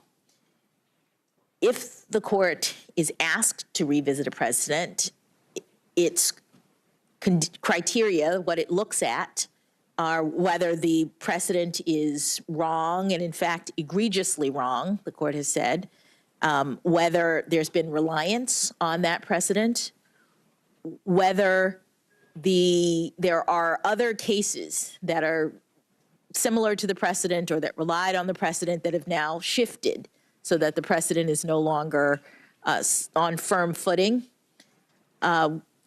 Whether or not the precedent is workable. Sometimes the Supreme Court will issue a ruling and determine later that it's not actually doing what the court intended, and whether or not there are new facts or a new understanding of the facts. Those various criteria are what the court looks at to decide whether or not to overturn a precedent, and they would be what I would look at if I were confirmed to the Supreme Court. Thank you. I was recalling as you spoke about stare decisis at one of your first nominations hearing for the district court, and you actually, in response to one of my questions, you said stare decisis is a bedrock legal principle that ensures consistency and impartiality of judgments. And I think, as you know, by how you've talked more broadly about this, moving off of the First Amendment questions, throughout the court's history, stare decisis has been so key, and the court has relied on it to maintain stability in the law, reaffirm its impartiality. As a former justice, I know Senator Durbin just read a very famous book about him, Minnesotan, Justice Harry Blackmun, who actually Justice Breyer succeeded on the court, said in his concurrence in Planned Parenthood v. Casey about the court's decision to uphold Roe v. Wade, he said, "What has happened today should serve as a model for future justices and a warning to all who have tried to turn this court into yet another political branch." What role do you think that stare decisis plays in protecting the independence of the judiciary and avoiding the perception that the court is acting as another, quote, political branch? I think it plays a very important role as a doctrine that keeps shifts from happening in the court. That, as I've previously mentioned, it's very important to have stability in the law for the rule of law purposes, so that people can order themselves and predict their lives, given what the Supreme Court has already said. And if there were massive shifts every time a new justice came on, or every time new circumstances arose, there would be a concern that public confidence would be eroded. And so stare decisis is a very important doctrine that the Supreme Court has established, and it's one that furthers the rule of law in this country. Thank you very much. Well, that's a good way to end Judge Jackson. And I do see Senator Cruz waiting in the wing. So by coincidence, and it looks like he has things he's putting up of charts. By coincidence, I was going to put on the record, and since he's here, it makes a lot of sense from the judge that you clerked for, Senator Cruz, Judge Ludwig, who's now retired, and I know you were very close to him.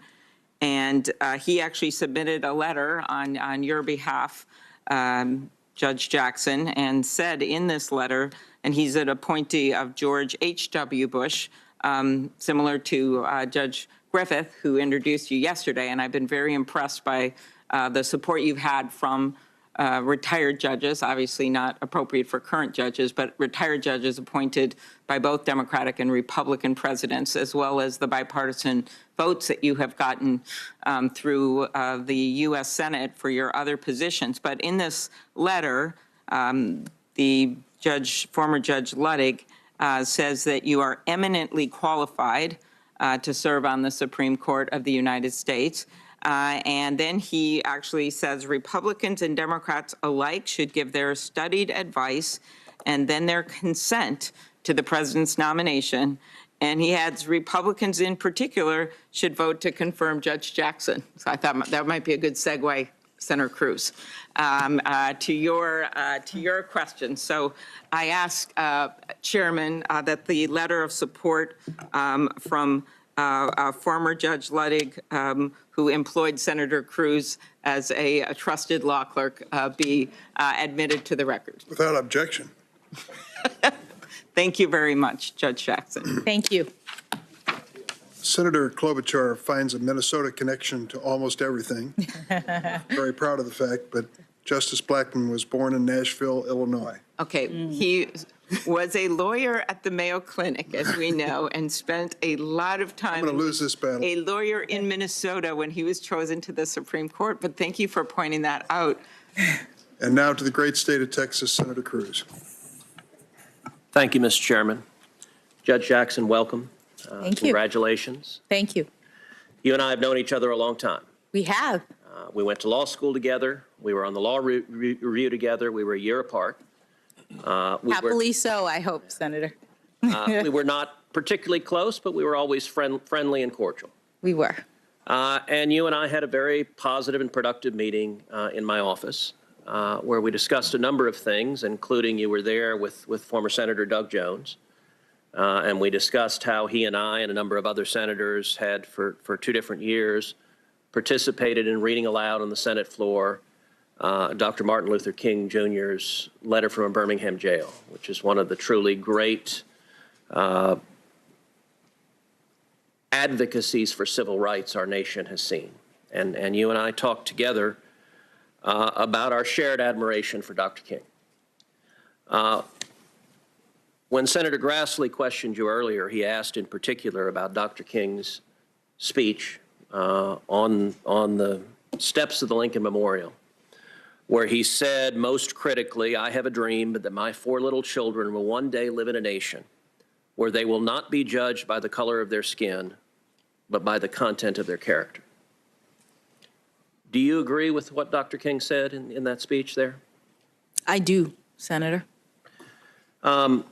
As we were discussing it, you referenced in my office a speech that you gave in January of 2020 at the University of Michigan School of Law.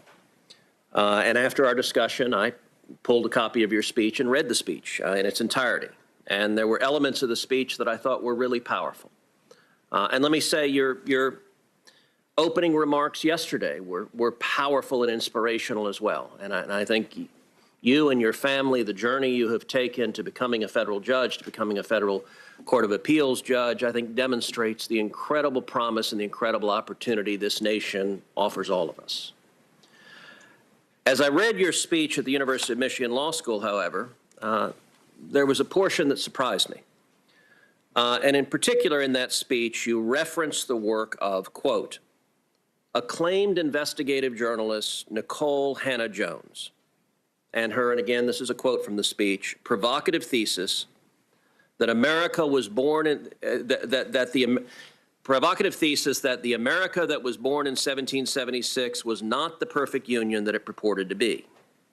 And indeed, Ms. Hannah-Jones, in her 1619 projects, describes the central thesis of the 1619 Project, which the New York Times laid out as a revisionist look of history, revising American history. And Ms. Hannah-Jones described her central thesis as, quote, one of the primary reasons the colonists decided to declare independence was because they wanted to protect the institution of slavery. Now, that claim is a highly contested historical claim. Do you agree with Ms. Hannah-Jones that one of the primary reasons the colonists decided to declare independence is because they wanted to protect the institution of slavery? Thank you, Senator. When I gave that speech at the University of Michigan, I was asked to speak on Martin Luther King Day. And every year they have a Martin Luther King Day speaker. And I gave a speech about Black women in the civil rights movement. Most of the speech, if not all of the speech, was focused on African-American women, their contributions to the civil rights movement, unsung contributions in many cases, and then some of the more recent African-American women who have made claims, who have done things in our society. One slide was of Ms. A journalist, as you say, who made that statement, and I called it provocative. It is not something that I've studied. It doesn't come up in my work. I was mentioning it because it was, at least at that time, something that was talked about and well known to the students that I was speaking to at the law school. So are you aware that since the 1619 project came out, that it has been roundly refuted by very respected historians, including Gordon Wood of Brown University, including James McPherson of Princeton University. McPherson called it a, quote, very unbalanced, one-sided account which lacks content and perspective. And indeed, it was so thoroughly refuted that the New York Times quietly altered the digital version to remove references to 1619 as the year of America's true founding and the moment America began. Were you aware of that? I was not. So let me ask you, related to the 1619 project, which I believe is deeply inaccurate and misleading. 1619 project is closely intertwined with a movement that is called critical race theory. Critical race theory, as you know, originated at your and my alma mater at the Harvard Law School. In your understanding, what does critical race theory mean? What is it? Senator, my understanding is that critical race theory is, it is an academic theory that is about the ways in which race interacts with various institutions. It doesn't come up in my work as a judge. It's never something that I've studied or relied on, and it wouldn't be something that I would rely on if I was on the Supreme Court. So critical race theory, as you know, has its origins in the critical legal studies movement, which also came from Harvard Law School, from a number of critical legal studies professors, crits as they were known when we were in law school, who are explicitly Marxists. And they find their origins in Marxism, although critical legal studies frames society as a fundamental battle between socioeconomic classes. Critical race theory frames all of society as a fundamental and intractable battle between the races. It views every conflict as a racial conflict. Do you think that's an accurate way of viewing society in the world we live in? Senator, I don't think so, but I've never studied critical race theory and I've never used it. It doesn't come up in the work that I do as a judge. So with respect, I find that a curious statement because you gave a speech in April of 2015 at the University of Chicago in which you described the job you do as a judge.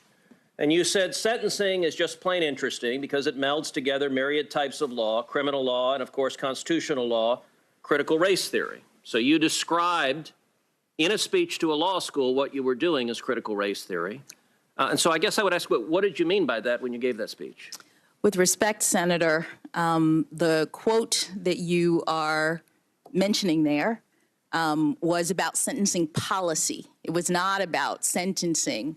I was talking about the policy determinations of bodies like the Sentencing Commission when they look at a laundry list of various academic subjects as they consider what the policies should be. Okay, but you were vice chair of the Sentencing Commission, so let me ask again, what did you mean by, because that was an official responsibility of yours, what did you mean by what you were doing was critical race? What I meant was that there are a number of, that slide does not show the entire laundry list of different academic disciplines that I said relate to sentencing policy, but none of that relates to what I do as a judge. So let me ask you a different question. Is critical race theory taught in schools? Is it taught kindergarten through 12th? Senator, I don't know. I don't think so. I believe it's an academic theory that's at the law school level. Okay. As you may recall, during the confirmation hearings of Justice Amy Coney Barrett, there was a great deal of attention paid to the fact that Justice Barrett served as a board member on the Board of Trustees of a religious private school, and the press focused very intensely on the views of that school. In your questionnaire to this committee, you disclosed that you are similarly on a board, specifically the Board of Trustees for the Georgetown Day School, and that you've been a board member since 2019 and you're currently still a board member. Is that correct? That is correct. In regard to the Georgetown Day School, you've publicly said, quote, "Since becoming a member of the GDS community 7 years ago, Patrick and I have witnessed the transformative power of a rigorous progressive education that is dedicated to fostering critical thinking, interdependence, and social justice." When you refer to social justice and the school's mission on social justice, what did you mean by that? Thank you, Senator, for allowing me to address this issue.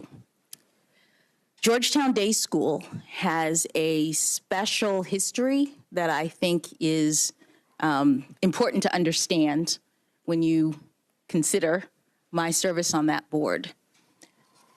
The school was founded in 1945 in Washington, D.C., at a time in which, by law, there was racial segregation in this community. Black students were not allowed in the public schools to go to school with white students.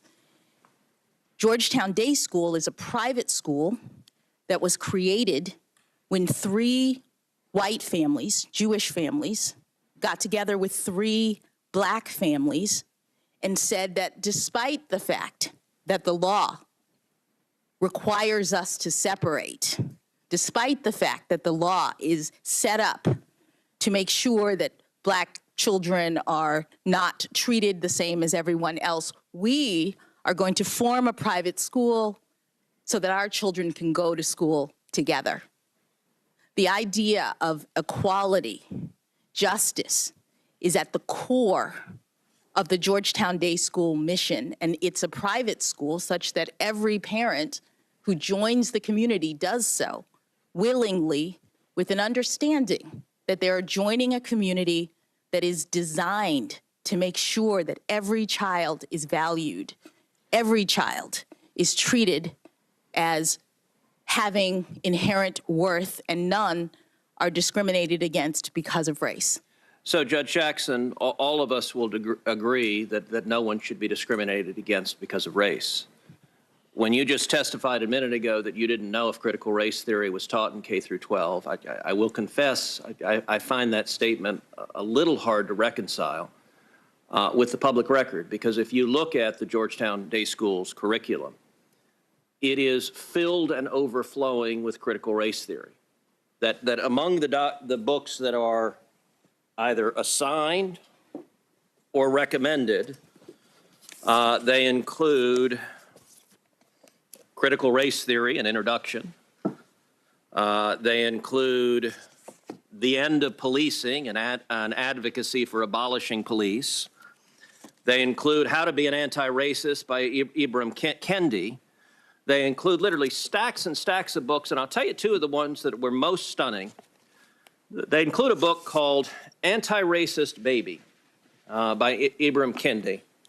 And there are portions of this book that I find really quite remarkable. One portion of the book says babies are taught to be racist or anti-racist. There is no neutrality. Another portion of the book, they recommend to babies confess when being racist. Now, this is a book that is taught at Georgetown Day School to students in pre-K through 2nd grade, so 4 through 7 years old. Do you agree with this book that is being taught with kids that babies are racist? Senator,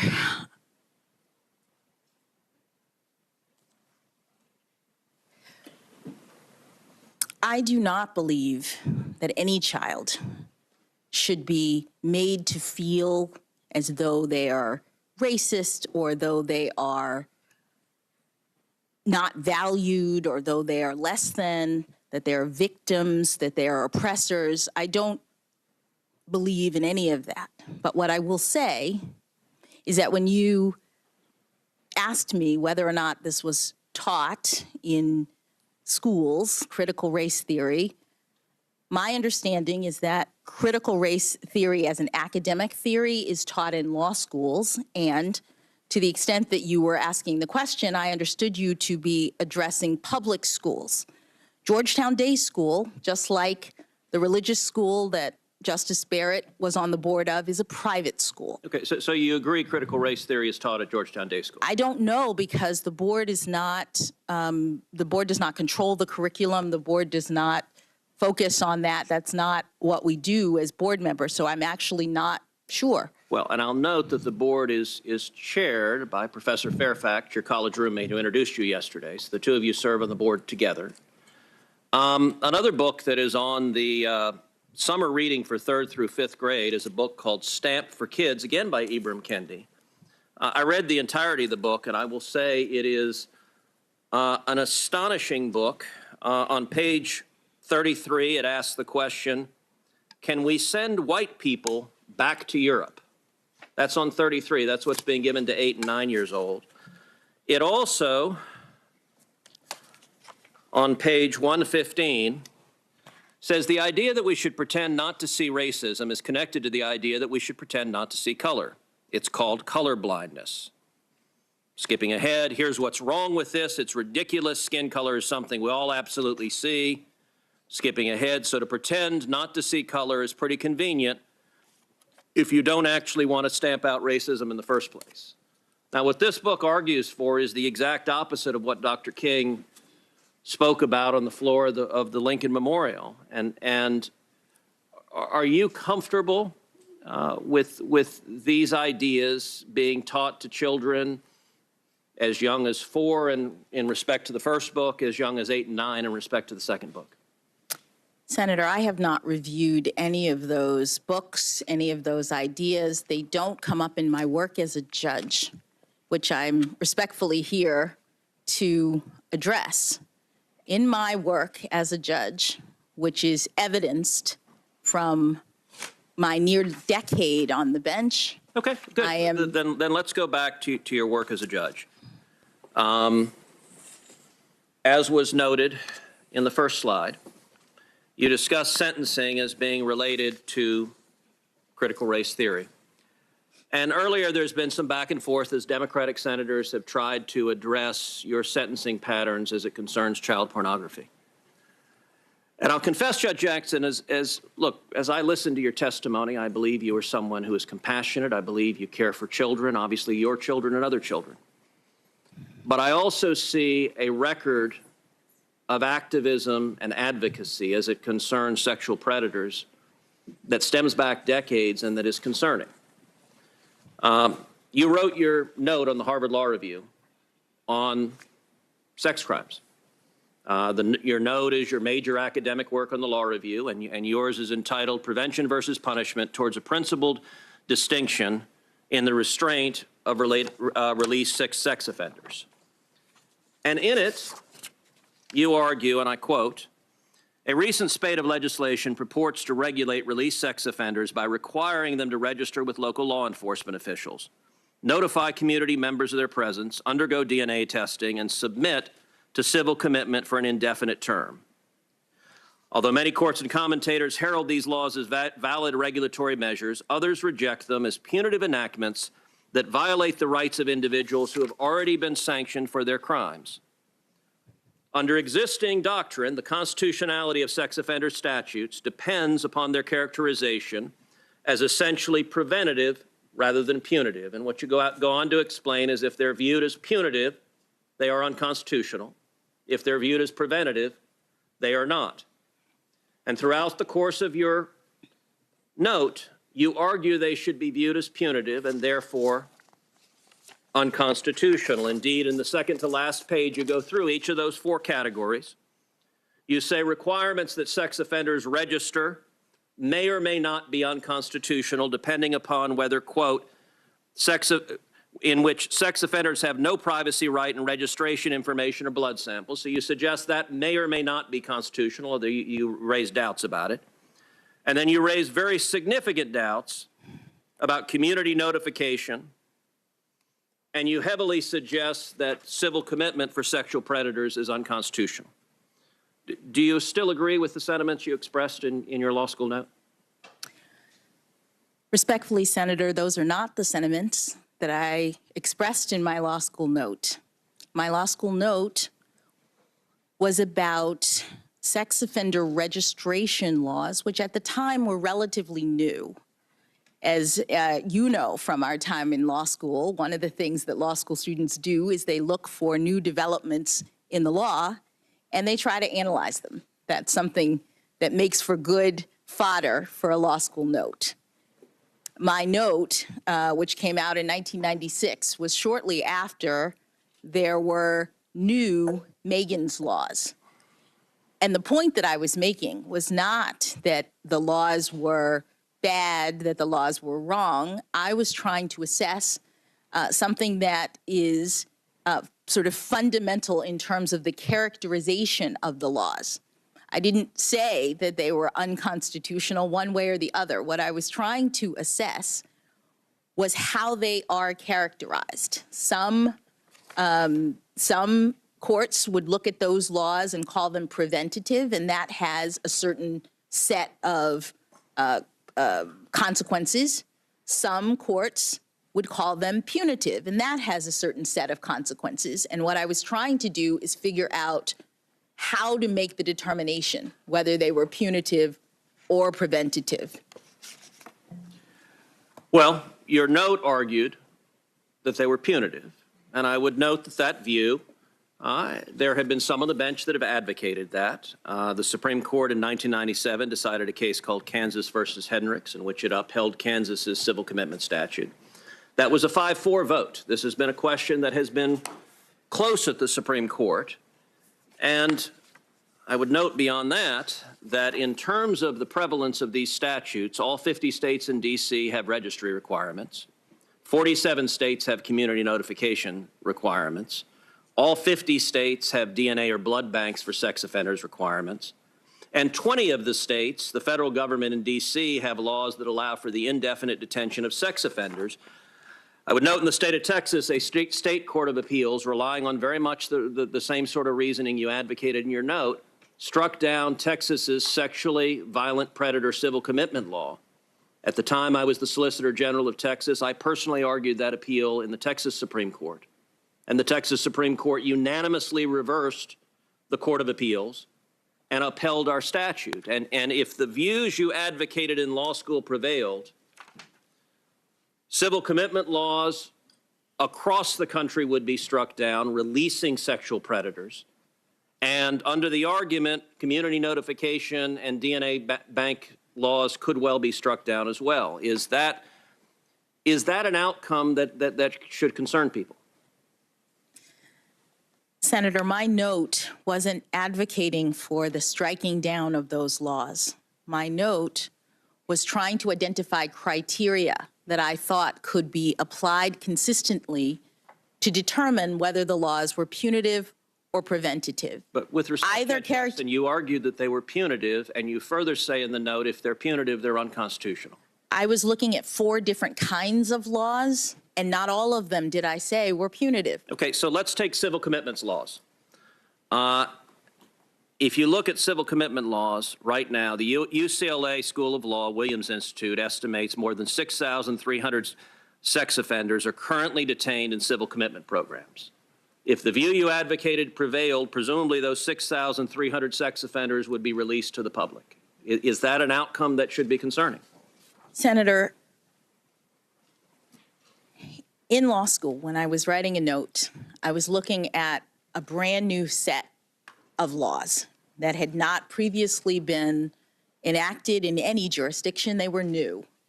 And I was assessing at the time, as law school students do, what criteria I thought might be used by courts to make a determination in the future as to whether or not they should be treated as punitive and therefore not unconstitutional, but as therefore ones that carry with them certain rights versus, preventative.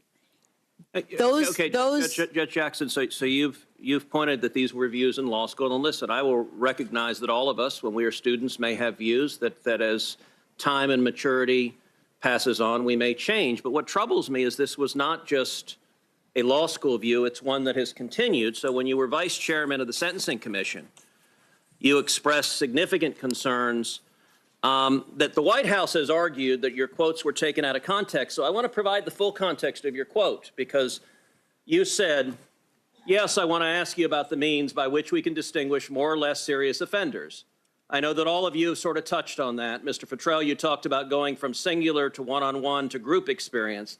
I'm just wondering if there's some sort of inevitable and natural progression from one stage to the other, such that you could say that the least serious offenders are in the singular experience stage. I guess my thought is, in looking at some of the testimony that other people will have later in the day, I was surprised at some of the testimony with respect to the motivation of offenders, and we're talking about child pornography offenders, and that there are people who get involved with this kind of activity who may not be pedophiles and who may not be necessarily interested really in the child pornography, but have other motivations with respect to the use of technology and being in the group. And here are lots of reasons perhaps why people might engage in this. And so I'm wondering whether you could say that there could be a less serious child pornography offender who is engaging in the type of conduct in the group experience level because their motivation is the challenge or to use the technology. They're very sophisticated technologically, but they aren't necessarily that interested in the child pornography piece of it. Now I find that a pretty remarkable argument, that people in possession of child pornography are not actually interested in the child porn. They're not pedophiles. They're just interested in technology. Is that, and I wanted to provide the whole quote because the White House said that portions of this were used out of context. So this is your entire quote. Do you agree with that sentiment, that there is some meaningful population of people who have child pornography but are not, in fact, pedophiles or getting satisfaction from it? Thank you, Senator, for allowing me to address what appears to be a question that I was asking in the context of a hearing on child pornography. You've provided the entire quote, and it looks as though I was asking that of someone, not taking that position. And the position that I've taken in all of my sentencings involving child pornography offenders is to ensure that despite the attitude and view of many of the offenders who came before me when I was a trial judge, that they were just lookers, that they weren't really harming anyone, that they were curating their collections and they never touched a child, I made sure that they understood that notwithstanding their collecting behavior, that they were causing significant harm. So Judge Jackson, all right, you raise your actual sentencing, and I think that's very productive. Let's take a look at your actual sentencing. And you've had 10 different cases involving child pornography. These are the cases. There are two, U.S. versus Buttry and U.S. versus Can, for which the government did not make a recommendation. And you said earlier, when Chairman Durbin was trying to preempt this line of attack, you said it's a sickening and egregious crime, which I very much agree with. And you said the guidelines lead to extreme departures. Okay. Let's look at what the prosecutors are asking for. And I would note that this was in the District of Columbia, where prosecutors are far more liberal than many of the prosecutors in this country. And in every case in which, so United States versus Hess, there was a mandatory statutory minimum of 60 months, and you imposed 60 months because you had no discretion. In United States versus Nickerson, there was a mutual agreement of the parties to 120 months, and that's what you imposed. In every other case, United States versus Chazen, the prosecutor asked for 78 to 97 months. You imposed 28 months. 28 months is a 64% reduction. In United States versus Cooper, the prosecutor asked for 72 months. You imposed 60 months. That was a 17% reduction. In United States versus Downs, the prosecutor asked for 70 months. You imposed 60. That was a 14% reduction. In United States versus Hawkins, the prosecutor asked for 24 months. You imposed 3 months. That was an 88% reduction. In United States versus Savage, the prosecutor asked for 49 months. You imposed 37. That was a 24% reduction. In United States versus Stewart, the prosecutor asked for 97 months. You imposed 57. That was a 41% reduction.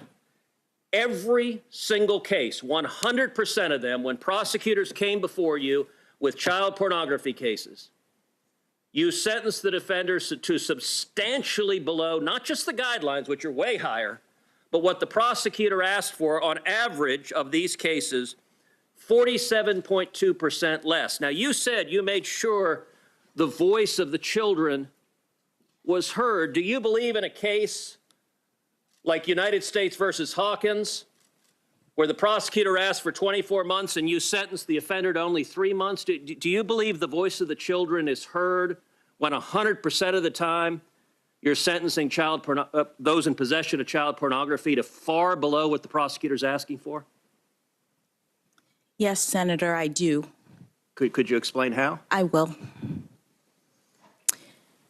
A couple of observations. One is that your chart does not include all of the factors that Congress has told judges to consider, including the probation office's recommendation in these cases. Well, Judge Jackson, we don't have those probation. The committee has not been given the probation office's recommendation. We would welcome them. Mr. Chairman, I would love to see those. We don't have access to them. The second thing I would say is that I take these cases very seriously as a mother, as someone who, as a judge, has to review the actual evidence in these cases and, based on Congress's requirement, take into account not only the sentencing guidelines, not only the recommendations of the parties, but also things like the stories of the victims. Also things like the nature and circumstances of the offense and the history and characteristics of the defendant.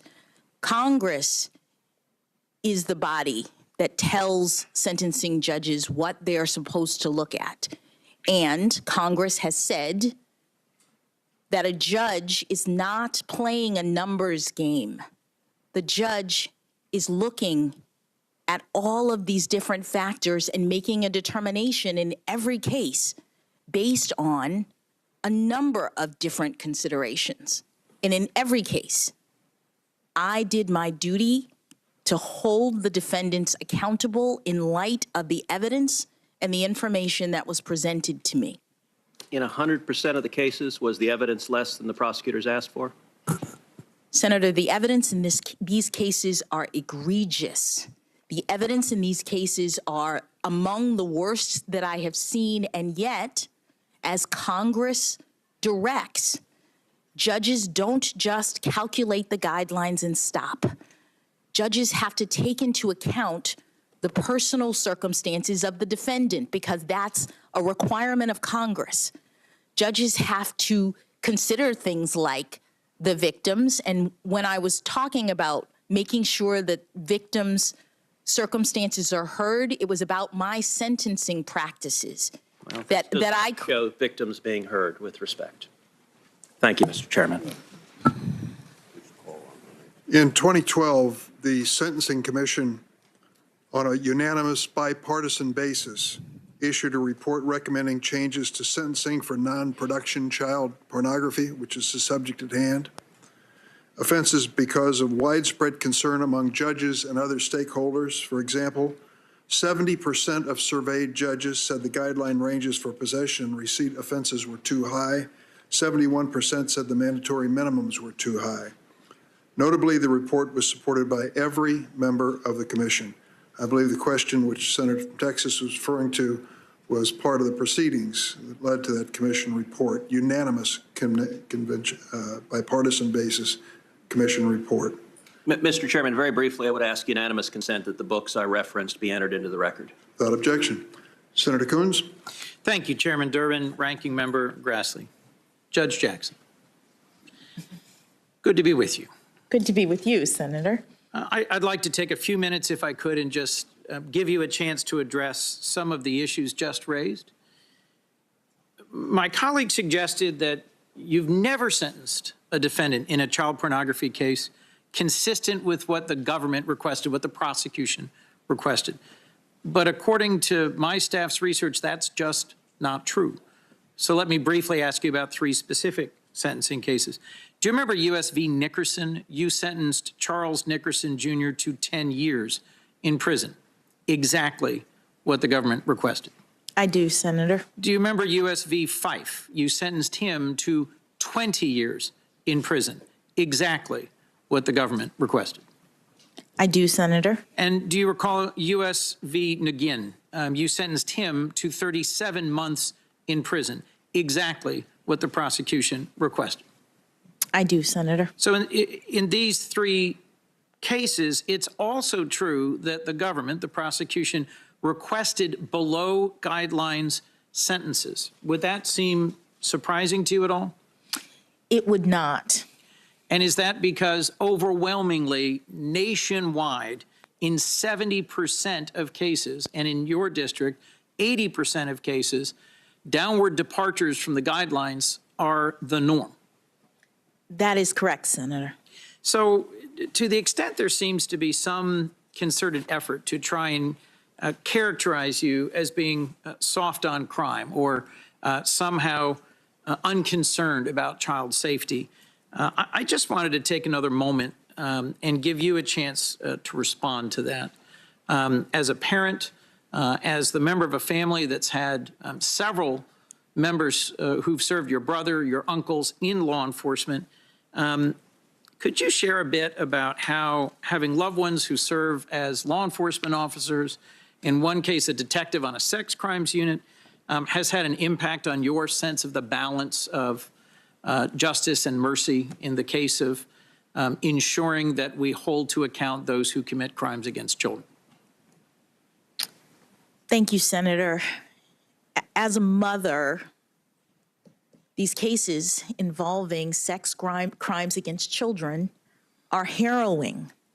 What I think is important to understand is that trial judges who have to deal with these cases are presented with the evidence or descriptions, graphic descriptions. These are the cases that wake you up at night because you're seeing the worst of humanity. When there are victim statements that are presented, when people talk about how their lives have been destroyed as children, how the people who they trusted to take care of them were abusing them in this way, and then putting the pictures on the internet for everyone to see. I sometimes still have nightmares about the main witness, the woman I mentioned earlier who cannot leave her house because of this kind of fear, the vulnerability, the isolation. These crimes are horrible. And so I take them very seriously, just as I did all of the crimes, but especially crimes against children. So, Your Honor, if I could, the characterization that was just presented in a recent column in the National Review, a conservative publication, has characterized that view of you as a smear that appears meritless to the point of demagoguery and characterizes your approach in sentencing in these cases as mainstream and correct. And I'll just remind my colleagues and those watching that 2 of the largest, most substantial law enforcement advocacy organizations in our country, the National Fraternal Order of Police and the International Association of Chiefs of Police, have spoken up in support of your qualifications and your capabilities.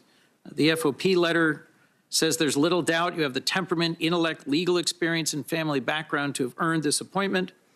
That sentiment was echoed by the IACP. In their letter, they said, you believe you have a deep understanding of and appreciation for the challenges and complexities confronting the policing profession, and you have, during your time as a judge, displayed your dedication to ensuring our communities are safe and that the interests of justice are served. I find it hard to believe that these organizations, having looked closely at your judicial decisional record, your sentencing decisions, your lifetime conduct, would have taken those unusual steps to be that forceful in supporting you if, in fact, you had somehow a disturbing record of coddling child pornographers or being soft on crime. In fact, Judge, your record, in my view, demonstrates you're an even-handed and impartial judge. And I can see that when I look at cases you've ruled on that involve very politically charged or partisan interests. You've delivered rulings on both sides for plaintiffs and defendants. And in my review of your record, you've put any personal views or concerns aside. You've based your decisions on the argument of the parties, the facts in the record, the applicable law and precedent. And the well-reasoned and thorough opinions you've written show to me a judge striving to make even-handed decisions based on facts and law, not on some caricature of a leftist agenda. But don't just take my word for it. We've received an outpouring of support for your nomination. As we'll hear on Thursday, a very wide range of groups and individuals have sent letters or testimony to this committee in support of your nomination. It's no surprise to me that your legal mind, your experience, your temperament inspire strong support from some of the best and brightest of our legal community. And I think it's worth highlighting that among those many who have written to us are included well-respected conservative and Republican lawyers and Republican-appointed judges who agree with my characterization that you're an even-handed and impartial judge. We've received a letter from 24 conservative lawyers who held positions in Republican administrations or are well known for their conservative political or legal views, who wrote this committee to urge your speedy confirmation. They praised your character and intellect and called you, and I quote, a truly excellent person.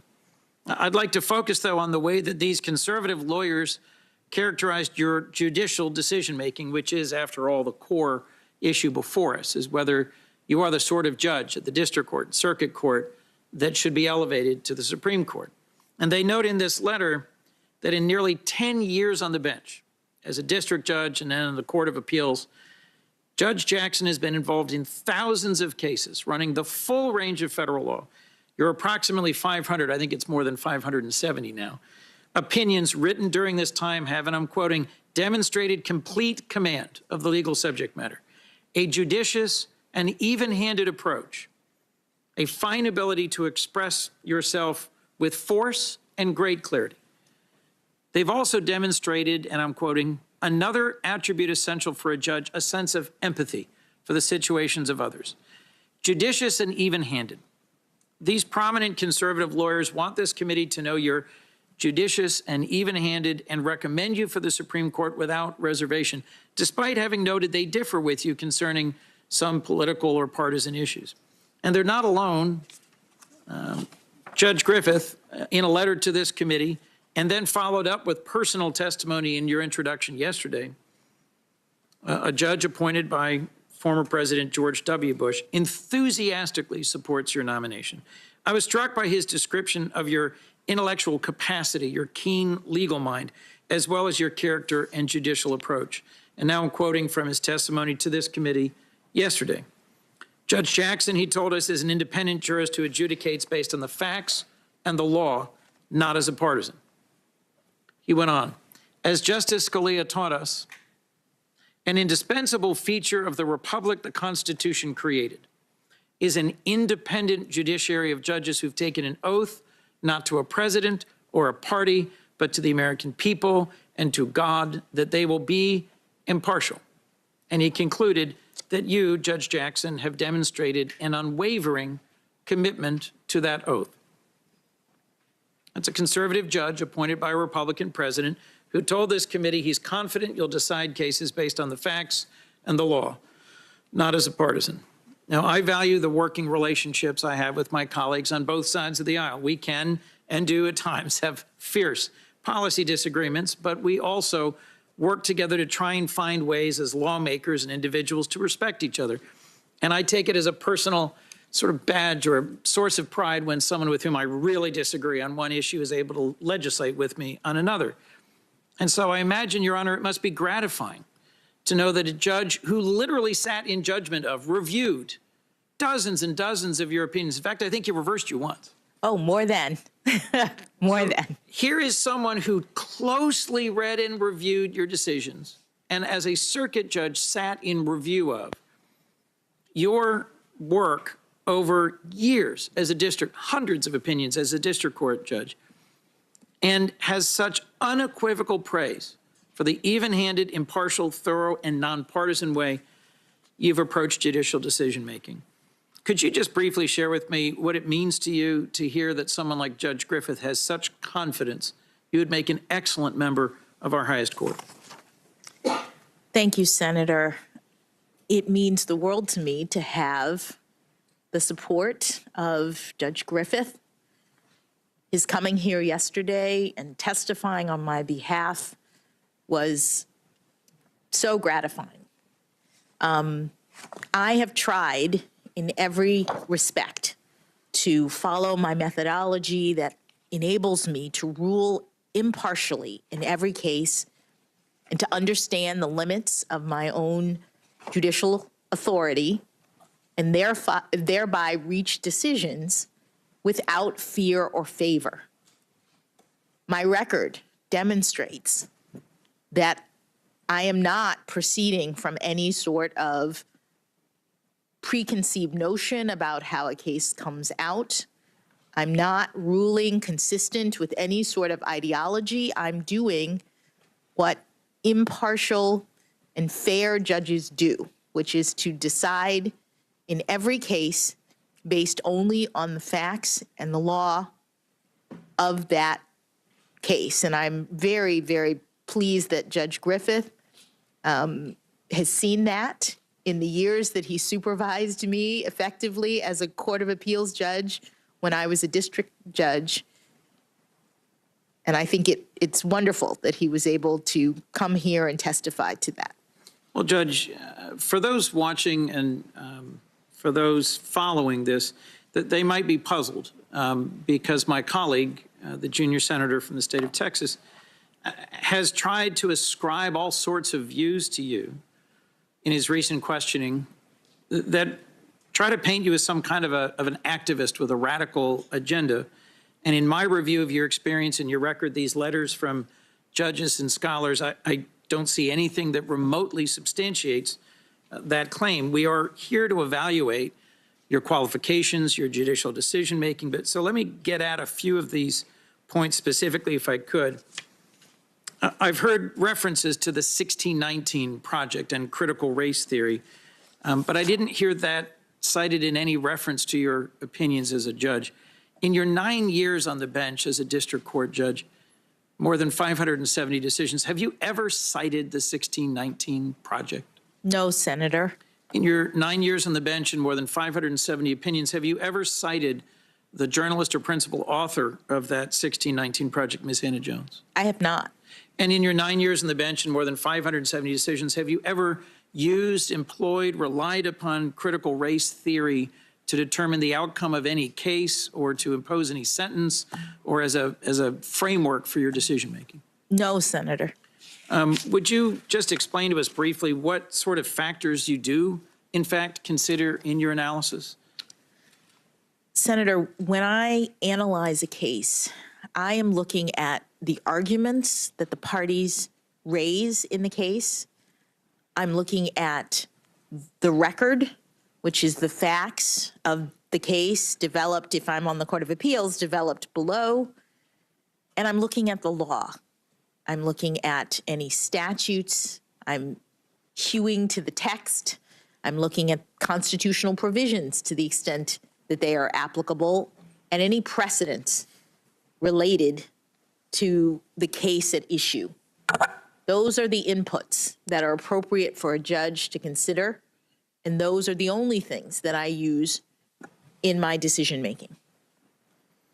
Well, I appreciate your laying that out, and I'll just, let me dig into two cases, if I can, that I think are also probative here, because I agree with the wide range of supporters we've heard from that you've demonstrated an even and impartial judicial approach in your record. But this is true not just in the hundreds of sort of run-of-the-mill quotidian cases that are considered by a district court judge, but in several that have been highly charged and really quite political in terms of their consequences. I'd like to discuss your opinion in the Center for Biological Diversity versus McAleenan. Do you recall that case? I do, Senator. It was a dispute between groups advocating for environmental protection and the Trump administration's Department of Homeland Security. The dispute was about President Trump's efforts to quickly construct a physical border wall between the United States and Mexico. I'm sure I don't need to remind you or anyone here that at the time, Democrats were just about unanimous in thinking that physically building a wall from coast to coast was not the wisest use of resources to secure the border. There were other ways to do it, and with Republicans pretty much unanimously willing to defend it. So it was a policy matter with some sharp divisions and some political consequences. You ultimately ruled in favor of the construction of the wall and against an attempt by environmental groups to halt its construction through a legal case. Can you discuss what you recall just briefly of the claims presented and how you came to a decision in favor of the Trump administration? Senator, the claims in that case, which, as you say, were brought by an environmental organization, related to the Administrative Procedures Act, which is something that we often see in the District of Columbia, and whether or not the agency could waive certain environmental laws pertaining to the construction of the wall, whether or not the agency's determination to do so was lawful. And I looked at the relevant circumstances, and I ended up, I believe, dismissing that case on threshold grounds before getting to that point in the analysis. But consistent with what you said, I was guided by my understanding of the law and what it required, and not by anything else. I could spend a lot of time on the details of this case, but let me try and summarize it this way. You analyzed the statute. You concluded Congress had clearly blocked the courts from hearing non-constitutional challenges. There was no jurisdictional bar to the constitutional claims. To decide them, you considered whether the plaintiff's claims were viable. You looked for precedent. You found one. While not controlling, you thought it was legally sound and persuasive.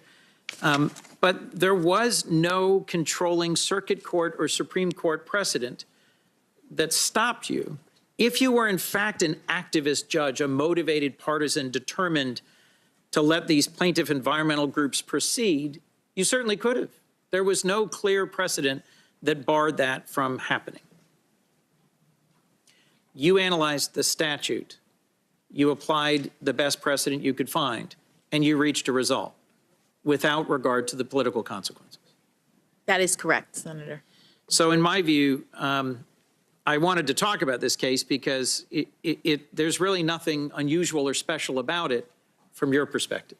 That is correct. For those of us up here, there was a lot special and important about it. It was a highly charged partisan and political issue, but you looked at the statute, you found persuasive precedent, you applied it, you went on to the next case. Well, let me ask about another decision. In a case addressing another very politically charged issue, and specifically this involves the emails of former Secretary of State Hillary Clinton. Now, the Republican National Committee, or the RNC, is opposing your nomination, publicly accusing you of being a partisan Democrat. And they argue you could not possibly be an impartial justice. But ironically, back in 2016, you presided over a case brought by the RNC against USAID related to then presidential candidate Clinton, and you ruled in favor of the RNC. both the substance and the timing of the case are really quite striking. I did. The RNC made Freedom of Information Act requests for certain emails involving the former secretary. And despite what the RNC would have us now believe, in this case, you reinforced your deserved reputation for following the law, not a partisan agenda, because you ordered USAID to produce thousands of pages of documents related to Secretary Clinton. Do you recall when you issued that decision, that order? I actually don't. Well, I'll tell you, it was just before the presidential conventions. So if there was a moment when the RNC had a political objective, it was right before the convention, and you actually issued a ruling that they were entitled to email production from the USAID on the basis of legal arguments presented to you, the statute at issue, and the evidence. Is that correct? That is correct. Well, Your Honor, I'm frankly really struck at the fact that, for all the back and forth in Senate hearings and academic circles about the judicial philosophy of Supreme Court nominees, you've shown what the experience of nearly a decade overwhelmingly spent on the district court has produced: a methodology, an approach that looks at the Constitution, the statute, the facts, the arguments of the parties, and reaches a result without fear or favor, without taking into account the partisan issue at stake. I don't believe that a judicial philosophy is always all that meaningful. The judge for whom I clerked on the Third Circuit had spent years as a district court judge, and when I asked her, what's your judicial philosophy, she looked at me and said, I just call balls and strikes. I'm a judge who rules on the case before me in exactly the same frame that you offered. A judicial philosophy does not in and of itself constrain a judge. What constrains a judge is a judge who is willing to be constrained, who understands that the role of the federal judiciary is a limited one. And so the real question I think a president should consider when they make a nomination, the question that we as senators need the answer to in order to perform our function of advice and consent, and the question that I think resonates best with the American people who are concerned about this hearing and this nomination and how it will impact the country and their lives is sort of, what kind of justice will you be? We want to know if you'll be fair. We want to know if you'll be faithful to the Constitution and to the rule of law. You've been a judge almost 10 years, and you've written more than 570 opinions. I'd say your record as a judge is the best answer to the question what kind of justice you will be. How would you say, Your Honor, that your approach to judging on the district court relates to the way you are now judging on the circuit court? And what approach do you think you will bring with you if confirmed to the Supreme Court? Thank you, Senator. My approach all the way through is one that I believe is required by my duties, by my oath as a judge. We rule without fear or favor. We are independent as judges in our responsibilities. We understand at the district court level, at the Court of Appeals level, and at the Supreme Court that judges are restrained, are constrained in the exercise of our power under our constitutional scheme. My methodology is designed to help me to make decisions within those confines at every level. It's no different now that I'm on the Court of Appeals than when I was on the district court with respect to my understanding of the constraints on my authority and my responsibility to be impartial in my rulings. And I think it would be no different at the Supreme Court. Well, Your Honor, I know we've walked through just a few cases today now. In some ways, we've only scratched the surface of your decade and the more than 570 opinions you've written. But it's clear to me from what I've reviewed and from just this sample that, as we also heard from colleagues, from conservative lawyers, from judges who wrote to the committee, that you are judicious and even-handed, that you have a demonstrated record of excellence, that you adjudicate based on the facts and the law and not as a advocate, activist, or partisan. And I encourage my colleagues who want to know what kind of a justice you'll be to take a fair and even-handed look at your record, at your impartiality, and at your methodology. Your experience is extensive and broad. Your commitment to follow the law impartially and without the influence of politics is evident in your record. Your keen legal mind, judicial temperament, and impeccable character are plain to all. As Judge Griffith told this committee in a review of your record makes clear, you've demonstrated that the way you approach cases is based on the law and not on some political agenda. You understand the reason why the robes of our federal judges are black, not red or blue.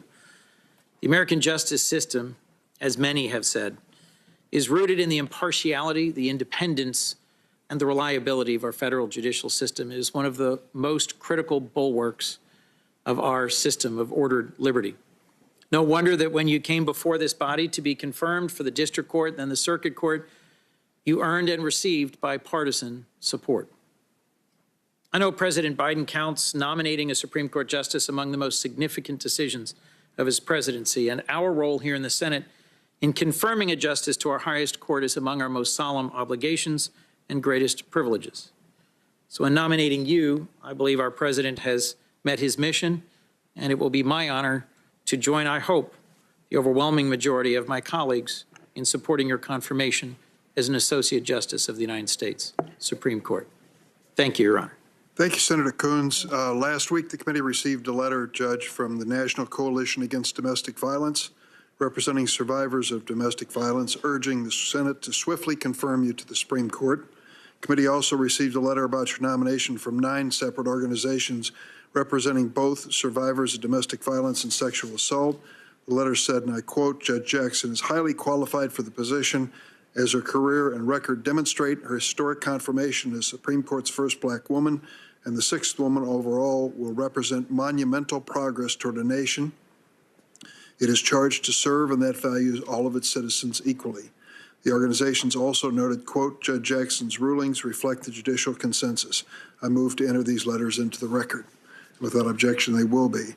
Senator Sass, you're next up, but we're on the cusp of a vote. So I want to be fair to you. We're going to take a break at this point. I'm going to hope.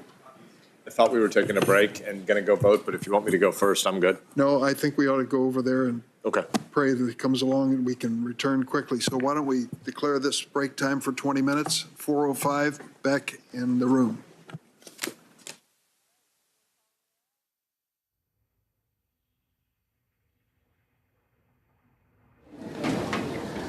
Hey everyone, I'm Allison Morris. You've been watching NBC News Now special coverage of Supreme Court nominee Ketanji Brown Jackson's Senate hearing.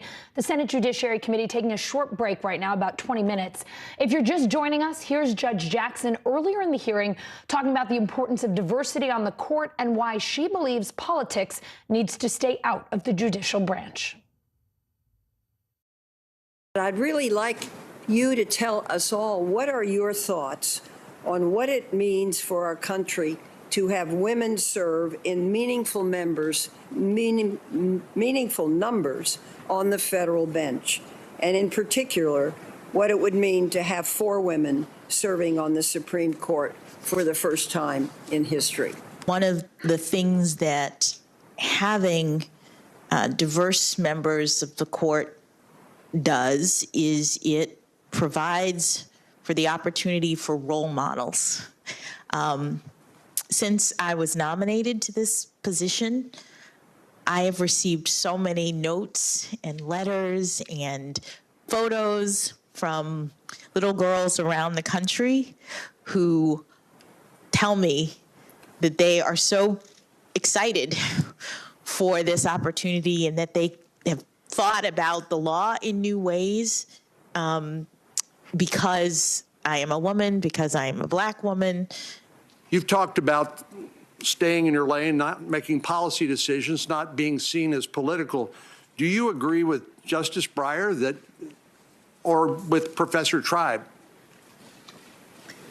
Senator, I believe that judges are not policymakers, that we have a constitutional duty to decide only cases and controversies that are presented before us, and within that framework, judges exercise their authority to interpret the law and not make the law.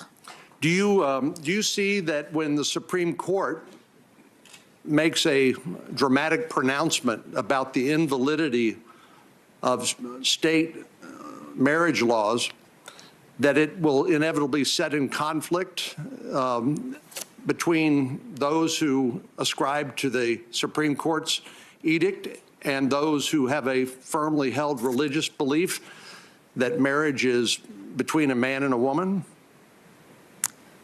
Well, Senator, these issues are being litigated, as you know, throughout the courts as people raise issues. And so I'm limited in what I can say about them. I've been impressed by our interaction, and you've been gracious and charming. Why in the world would you call Secretary of Defense Rumsfeld and George W. Bush war criminals in a legal filing? It seems so out of character for you. Senator, you may have been are you talking about briefs that or habeas petitions that I filed? Talking about when you were representing a member of the Taliban, and the Department of Defense identified him as an intelligence officer for the Taliban, and you referred to the Secretary of Defense and the sitting President of the United States as war criminals. Why would you do something like that? It seems so out of character. Well, Senator, I don't remember that particular reference, and I was representing my clients and making arguments. I'd have to take a look at what you meant. I did not intend to disparage the president or the Secretary of Defense. All right, let's bring in Barbara McQuaid, former Michigan U.S. attorney and law professor at the University of Michigan. She's also an NBC News contributor. And Guy Charles, law professor at Harvard. Guy, just a little while ago, we heard Republican Senator Ted Cruz, who was at Harvard Law at the same time as Judge Jackson, ask her about critical race theory. Here he is. Critical race theory, as you know, has its origins in the critical legal studies movement, which also came from Harvard Law School, from a number of critical legal studies professors, crits as they were known when we were in law school, who are explicitly Marxists. And they find their origins in Marxism, although critical legal studies frames society as a fundamental battle between socioeconomic classes. Critical race theory frames all of society as a fundamental and intractable battle between the races. It views every conflict as a racial conflict. Do you think that's an accurate way of viewing society in the world we live in? Senator, I don't think so, but I've never studied critical race theory, and I've never used it. It doesn't come up in the work that I do as a judge. With respect, I find that a curious statement because you gave a speech in April of 2015 at the University of Chicago in which you described the job you do as a judge. And you said sentencing is just plain interesting because it melds together myriad types of law, criminal law, and of course constitutional law, critical race theory. So you described in a speech to a law school what you were doing as critical race theory. And so I guess I would ask, what did you mean by that when you gave that speech? With respect, Senator, the quote that you are mentioning there was about sentencing policy. It was not about sentencing. I was talking about the policy determinations of bodies like the Sentencing Commission when they look at a laundry list of various academic subjects as they consider what the policy should be. Guy, you are a Harvard Law professor. Senator Cruz talking about its origins coming from Harvard Law School. It's such a hot topic in our country right now. What did you make of that exchange? Well, first of all, I actually teach critical race theory. I teach a seminar on critical race theory. So really, two quick comments about that.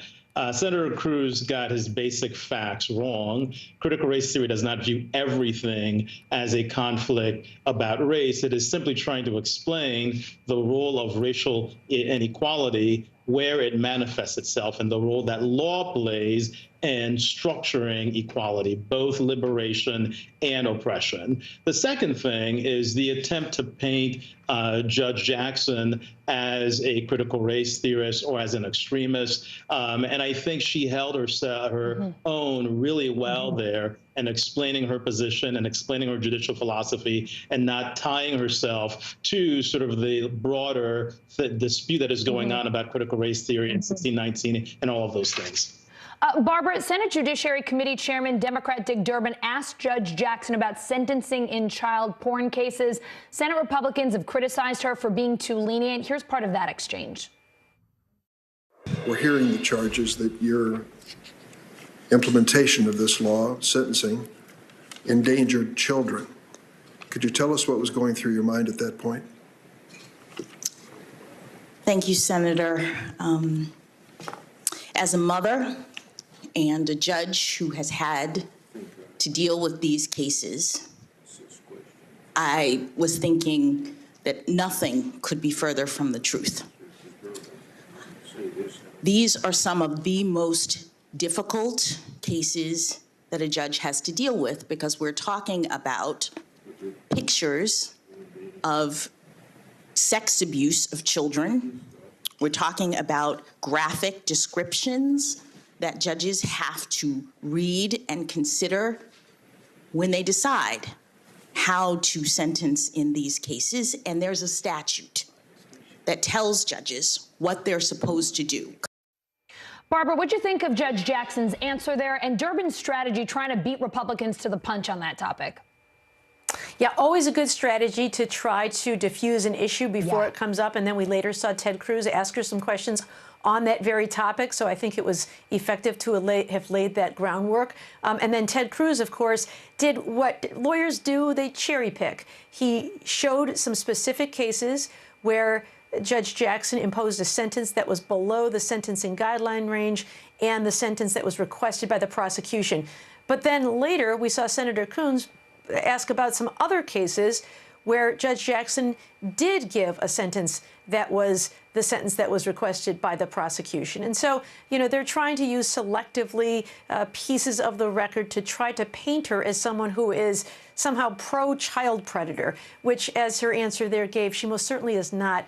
But I think one of the hardest things judges do, and I think the point she's trying to make is, you don't just look at the sentencing guidelines in these cases, you have to look at all of the facts. And that includes factors about the person and the situation. The statute is much broader than simply the sentencing guidelines. And so I think Ted Cruz knows exactly what he's doing. He is trying to frame this by using selectively just a narrow set of data, not all of the data, to try to paint her as someone who is a radical left-wing threat to the safety of our children. And I think she counters that quite well by focusing on her own experience as a mother and being horrified by these facts, and yet still needing to adhere to her duty and her fidelity to the law, and not simply to be reactionary and sentence them to the max, but do her job and follow all aspects of the law, not just the sentencing guidelines. Guy, back to the Republicans. Senator Lindsey Graham admitting that he asked Judge Jackson about her religion because it's uncomfortable to talk about. Here he is. The reason I ask these questions is I have no doubt that your faith is important to you, and I have zero doubt that you can adjudicate people's cases fairly if they're an atheist. If I had any doubt, I would say so. But the only reason I mention this, Judge, you're reluctant to talk about it because it's uncomfortable. Just imagine what would happen if people on late night television called you an effing nut, speaking in tongues because you've practiced the Catholic faith in a way they couldn't relate to or found uncomfortable. So, Judge, you should be proud of your faith. I am convinced that whatever faith you have and how often you go to church, it will not affect your ability to be fair. And I just hope going in the future that we all can accept that, and that Judge Barrett, I thought, was treated very, very poorly. So I just wanted to get that out. Senator Graham, they're still clearly upset that the Senate hit Associate Justice Amy Coney Barrett pretty hard for being Catholic. How effective is settling old scores at these hearings? Look, you're exactly right. What you're seeing is settling old scores about Justice now Barrett, Gorsuch, Kavanaugh, even way back to Judge Bork, right? So way back in the day. It plays well to the base. Obviously, the Republicans know that the Democrats have the votes here, so it's not about the outcome. It really is about the base and then the next time, all right? So setting the hook in for the next time and making their political points, scoring as much as they can, as you can possibly score with your base on these types of questions. So the effectiveness is only for a selected audience and not really for the outcome. And he's just using the judge here simply as instrumental in order to score political points. And so the cycle continues. Barbara, to you, Republican Senator Chuck Grassley asked Judge Jackson about quoting Martin Luther King during a 2020 speech on civil rights. Here's how she responded. In that speech, I talked about my background, my upbringing, the fact that my parents, when they were growing up in Miami, Florida, attended and had to attend racially segregated schools because by law, when they were young, white children and black children were not allowed to go to school together. And my reality, when I was born in 1970 and went to school in Miami, Florida, was completely different. I went to a diverse public junior high school, elementary school. And the fact that we had come that far was, to me, a testament to the hope and the promise of this country, the greatness of America, that in one generation, we could go from racially segregated schools in Florida to have me sitting here as the first Floridian ever to be nominated to the Supreme Court of the United States. Barbara, what'd you make of that moment? How do you think the background she's describing there, her upbringing, will show up if she does indeed join the Supreme Court? Well, I think that it's important for two reasons. One is I thought her answer was fabulous because it speaks to the American dream that all of us have, moving toward a more perfect union, tying it to Martin Luther King, a dream of a day when we have an equality of the races, but also a recognition that we're not there yet. And, her story of in one generation moving from her parents being in segregated schools to now being someone who's going to be on the U.S. Supreme Court is such an incredible part of that journey. And I think it's one all of us can take pride in. So I think there's that. There's the representation value. She has spoken of how she's received so many notes and letters from girls who now see themselves as maybe being able to aspire to something that's more possible that they once thought was not impossible. But also, I think what happens at the table, when she is sitting around the table with her colleagues and deciding cases, she brings a viewpoint and an experience that is different from anybody else in the room. And I think that is the most important part of what she brings to the court, is an ability to see cases differently from all of her experiences. As a black girl growing up in Florida, to a prior judge at the trial court, the appellate court level, a public defender, and someone who served as a law clerk for Justice Breyer. All of those things will help make this court to make better decisions. And so we should all applaud the idea that today in America it is possible that everyone can have a seat on the Supreme Court. All right, we're going to leave it there for now. Barbara Guy, thank you both so much for hanging out with us so we could talk about what's going on during these breaks. Hopefully we'll get to check in with you both a little bit later. In the meantime, though, we are going to go to NBC News senior national political reporter Sahil Kapoor. He is on Capitol Hill. So, Sahil, we've been in it since just after 9 o'clock this morning. What are you hearing from lawmakers about how this hearing is going so far? And I know that certainly depends on which party you speak with. That's right, Allison. It's about 6 hours into this hearing. There are a few breaks. It could go another, I should say, probably 5 or 6 hours. Could go till about 11 p.m. if everyone gets their questions in today and the first round completes. But yes, how people felt about it very much depends on which party they're on. Democrats appear quite unified in favor of Ketanji Brown Jackson so far. You heard just in the last few minutes as the hearing wrapped, Senator Chris Coons, the Delaware Democrat, pretty much came out in favor of her confirmation, said he would vote yes. A lot of other Democrats have showered praise on her, the way she's handled these hearings. And Senator Chuck Schumer, just a few feet away from where I'm standing now, spoke to reporters about his thoughts roughly an hour ago. He said some Republicans have treated her fairly, some others have not. In his view, he accused certain unnamed senators on the Republican side of lobbing outlandish accusations at Judge Jackson because he says they couldn't lay a glove on her.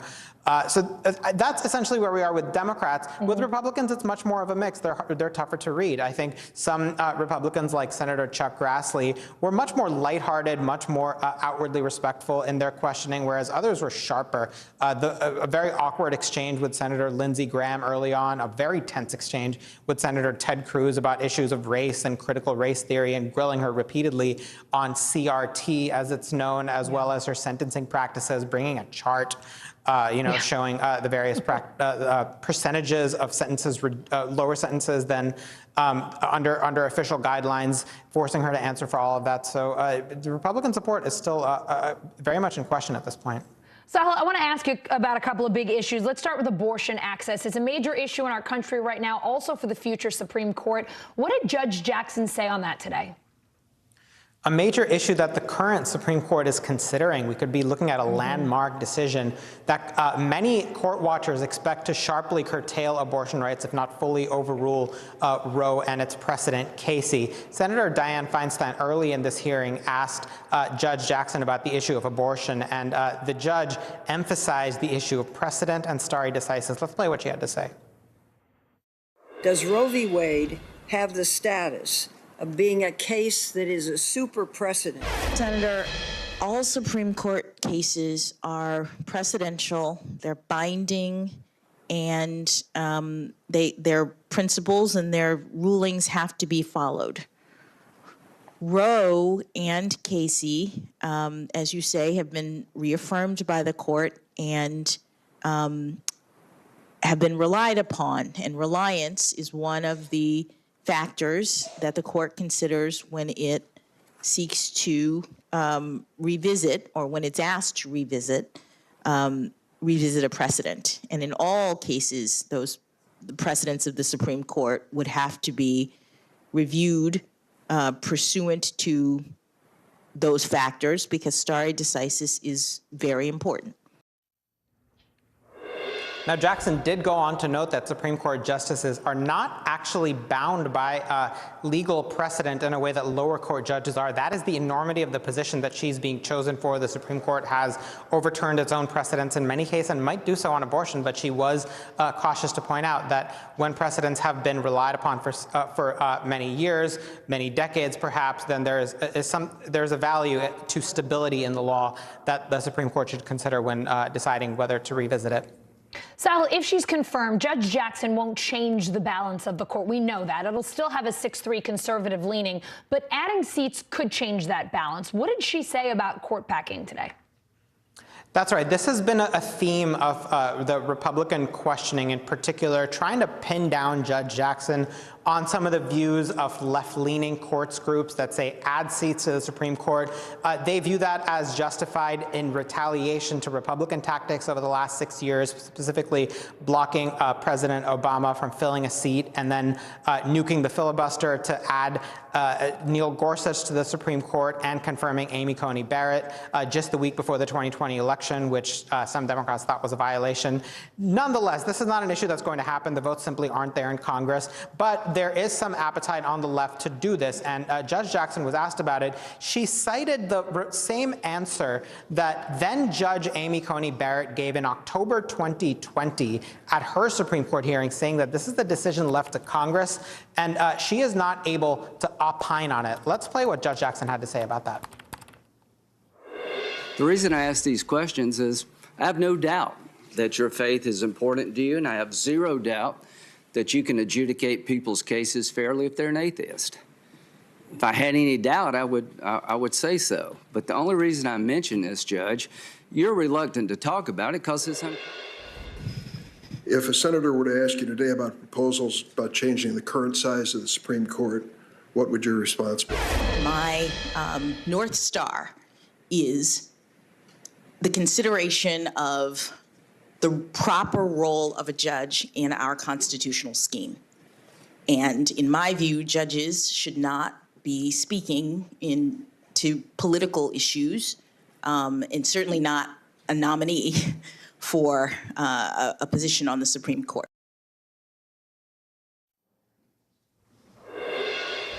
Now, that was Durbin, the Democratic chairman of the committee, preempting what he knew would be a Republican line of questioning. She answered it by saying it would not be, in her view, inappropriate to opine on that. That's a policy decision for Congress. And, of course, she was asked about that later on. She had the same answer. Allison. All right, Sahil Kapoor on Capitol Hill, thank you so much. Politics definitely in play at today's confirmation hearing. As Sahil mentioned, there were charts too, but the only charts we really care about are right here. NBC News national political correspondent Steve Kornacki at the big board. Steve, we know Supreme Court nomination hearings have gotten more contentious over the years.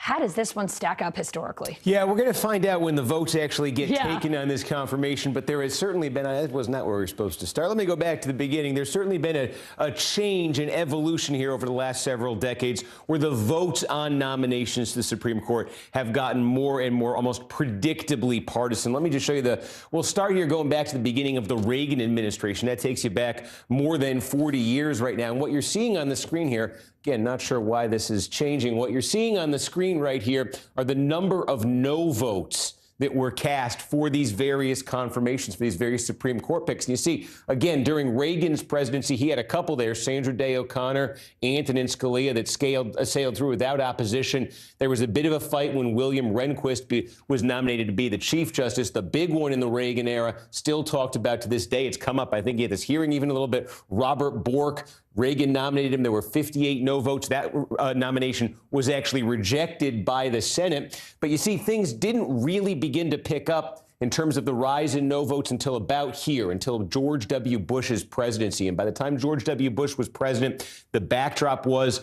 there were Democrats in the Senate were blocking a lot of Bush's lower court nominees, and it spilled over a bit. You can see he had John Roberts to be Chief Justice. There were 22, nearly 24 no votes there. Sam Alito was picked a year later for an Associate Justice spot. There were 42 no votes. Democrats even attempted a bit of a filibuster of that nomination. You see Republicans then, when Obama came in, Republicans in similar numbers then opposed Obama's two Supreme Court picks there, Sotomayor and Kagan. And of course, the big thing that happened at the end of the Obama presidency was the death of Scalia. Obama nominated Merrick Garland. Garland couldn't even get a hearing or a vote. And so by the time Trump came in, you had almost uniform Democratic opposition to Gorsuch, to Kavanaugh, to Barrett. Look at all those no votes. Democrats did not have the votes in the Senate to defeat those nominations, but you saw almost unanimous Democratic opposition to those three picks. So it's just getting more and more predictably partisan, especially over the last 20 years. We'll see how the votes fall in this, but certainly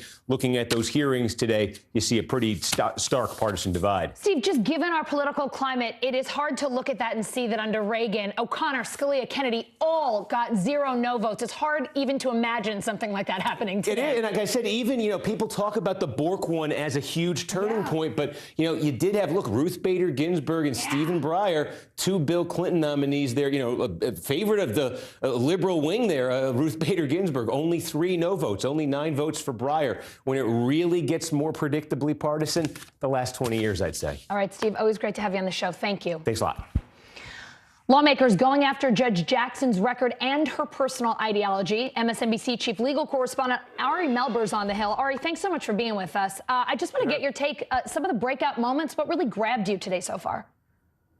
Well, I think what we saw today was that a lot of the Republicans who have made big attacks have been speaking almost beyond the room. I mean, here we are watching all this, and they weren't really landing a glove much on Judge Jackson or getting her to respond a ton. They were more making arguments that may play out in the country on issues like critical race theory, which we saw was a big issue in the off-year elections, on her role in a school on that, on her criminal sentencing. But we haven't seen anything yet that really moves the needle, and that's why It's still early, may not feel like that, but it's early given how many hours are left. But she's in a good spot so far.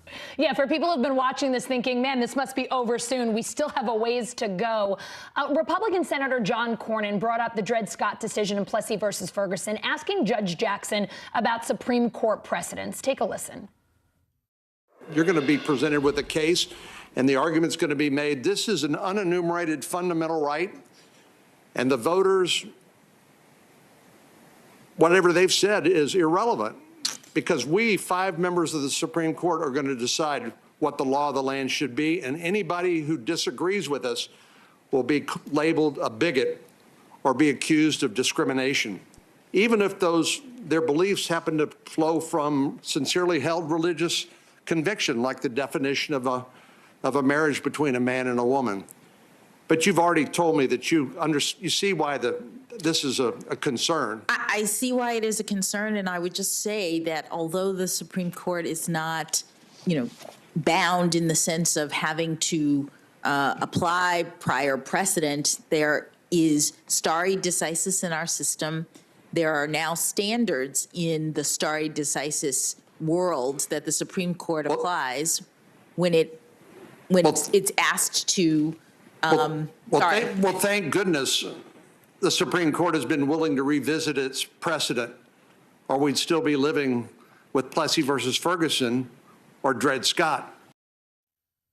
Ari, what did you make of the senator's questioning there and how Judge Jackson handled it? She handled it very well, and you could see she was finding the respectful ground. I won't call it middle ground. Maybe it's just a little chunk of ground, but she was finding where they might connect. Here we are looking at a live shot of the hearing room as she prepares to return. But what that set of case law was about was him referring to the idea that sometimes the court will, of course, overturn precedent. In that case, it was for the March of Equality and against state-sanctioned segregation and racism. And he was sort of trying to say, well, if you can overturn that, could you overturn rulings that he disagrees with about marriage equality? And she says, well, yes, you could overturn some things. So she sort of found a way to land it. Ari, Judge Jackson, as you've mentioned, coming back into the room, she's been talking about her own judicial philosophy, saying she has limited power. She tries to stay in her lane. How else do you feel like she's handled some of the more contentious questions today? Yeah, she's had 2 dodges, if you want to call it that. One is, hey, policy. I'm not going to weigh in on policy debates. That's what Congress does. Stay in her lane. 2 is modified or limited power. And she's so far avoided the efforts to label her, which is what some senators have suggested. And I think that's been effective for her thus far. You touched on Senator Ted Cruz asking her about critical race theory. Your take on that questioning. And as we are about to return, are there any other senators in particular you think might be tough on her this evening? My take on that questioning is you don't need to be a lawyer or legal expert to know that if you're looking at a blow-up picture of a kid's book that asks whether babies are racist, someone might have lost the thread. I don't think it was super effective outside of people who might already agree with Senator Cruz, and I see we're watching some questioning begin now. Yeah, we're going to go back to that. Ari, thanks for being with us. We're going back to Capitol Hill, where Judge Ketanji Brown Jackson is answering more questions from the Senate. This is day 2 of her confirmation hearing. And the most public, Senator. Yeah, these processes are a lot like a proctology exam. That means that it's an opportunity for you to explain to the American people how you view a Supreme Court justice's job and the limits and bounds on that job. So I want to go back to a topic that you and I have discussed a few times, which is how you approach cases. You've told this committee and you've told me in private that you don't have a judicial philosophy yet, but that you think of yourself as having more of a judicial methodology. I'd like to understand that a little bit more. And I think it would be helpful for the American people to understand that argument and that distinction a bit more as well. Earlier today, you said that you, quote, do not believe there is a living Constitution. And you also said that you're constrained to interpret the text and that, I think you said, sometimes that's enough to resolve the issue. So I think I've heard you pay partial tribute to the judicial philosophy of originalism, but you've not adopted it or embraced it as a philosophy or label that applies to you. So maybe one of the places we could tease that out a little bit more is trying to dig into whose jurisprudence you most admire. We've heard many nominees before, like like Senator Grassley, former chairman of this committee, I'm not an attorney. So the farming and ranching people where I come from know that John Kennedy is super smart Rhodes lawyer who kind of pretends to be a, aw shucks kind of guy as he picks your pocket. Grassley and Do I get equal time, Mr. Chairman? He always gets unequal time. He always gets bonus time. But I think it might be helpful for us to understand who you most identify with. And past nominees before this committee have talked about the mold of particular justices they thought they followed in. And so if you had to tell the American people who you're closest to, who is that justice? Or who are those justices? Well, thank you for the question, Senator. And I must admit that I don't really have a justice that I've molded myself after or that I would. What I have is a record. I have 570 plus cases in which I have employed the methodology that I described and that shows people how I analyze cases. I, in every case, am proceeding neutrally, from a neutral posture. In every case, I describe thoroughly all of the arguments that are made in the case to me as a judge, because I want, in my lengthy opinions, for people to understand the inputs. This, I say, is what I'm considering, because I lay out in very, detailed way everything that people have argued in all of the cases. And then when I'm doing my interpretation, I am focused on the text of any statute or constitutional provision. I am looking as appropriate to the intentions of the people who wrote the words, because I view statutory interpretation, constitutional interpretation, those exercises consistent with my limited authority. I am conscious of not interpreting those texts consistent with what I believe the policy should be or what I think the outcome should be. I am trying in every case that involves that kind of interpretation to assess what it is that the parties who wrote the text intended. And as a result, because my methodology involves these various pieces and because of the way in which I do things, I'm reluctant to establish or to adopt a particular label, because the idea of how you interpret is just one part of the entirety of a judge's responsibility. As I mentioned, I'm looking at the facts in a case, and my experience as a trial judge helps me to assess the facts from all of the different perspectives of the parties, because I'm able to do that, I think, having heard from parties in all sorts of cases directly as they present their arguments. That's a part of the judging responsibility that isn't really captured by something like originalism or living Constitution. And I believe that the Constitution is fixed in its meaning. I believe that it's appropriate to look at the original intent, original public meaning of the words when one is trying to assess, because again, that's a limitation on my authority to import my own policy views. But there are times when the meaning, unreasonable searches and seizures, due process,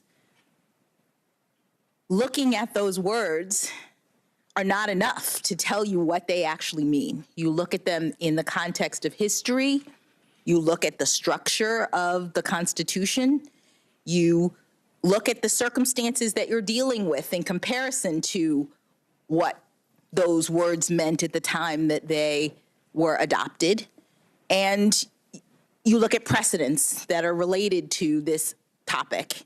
All of those tools judges use, and I have used, is if you look at my cases.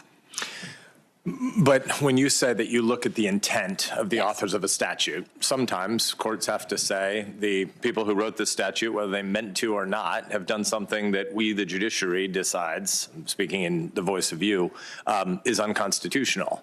And deciding that something is unconstitutional requires an interpretive framework for how you get there, right? And so you and I talked in my office about the differences between Justices Kagan, Breyer, and Sotomayor's judicial philosophies, and you told me that you needed time to study that issue further. So assuming that you've had a chance to think about that a bit more, I guess I'd ask you again, what are the differences among the three of their judicial philosophies? With respect, Senator, I have not actually had time with all of my meetings with senators and the work that I've done to appear before you today. I would say that there are differences, as you see from the various opinions that they have issued.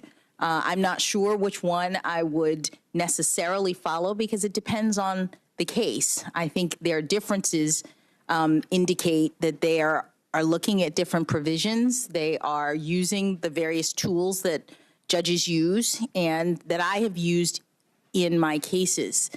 The idea of striking down a statute as unconstitutional is daunting and should be daunting, I think, for any judge or justice, and would have to be looked at very carefully because of the limited nature of the judicial role and the fact that the policies have been adopted by the branch of government that has that authority under the Constitution.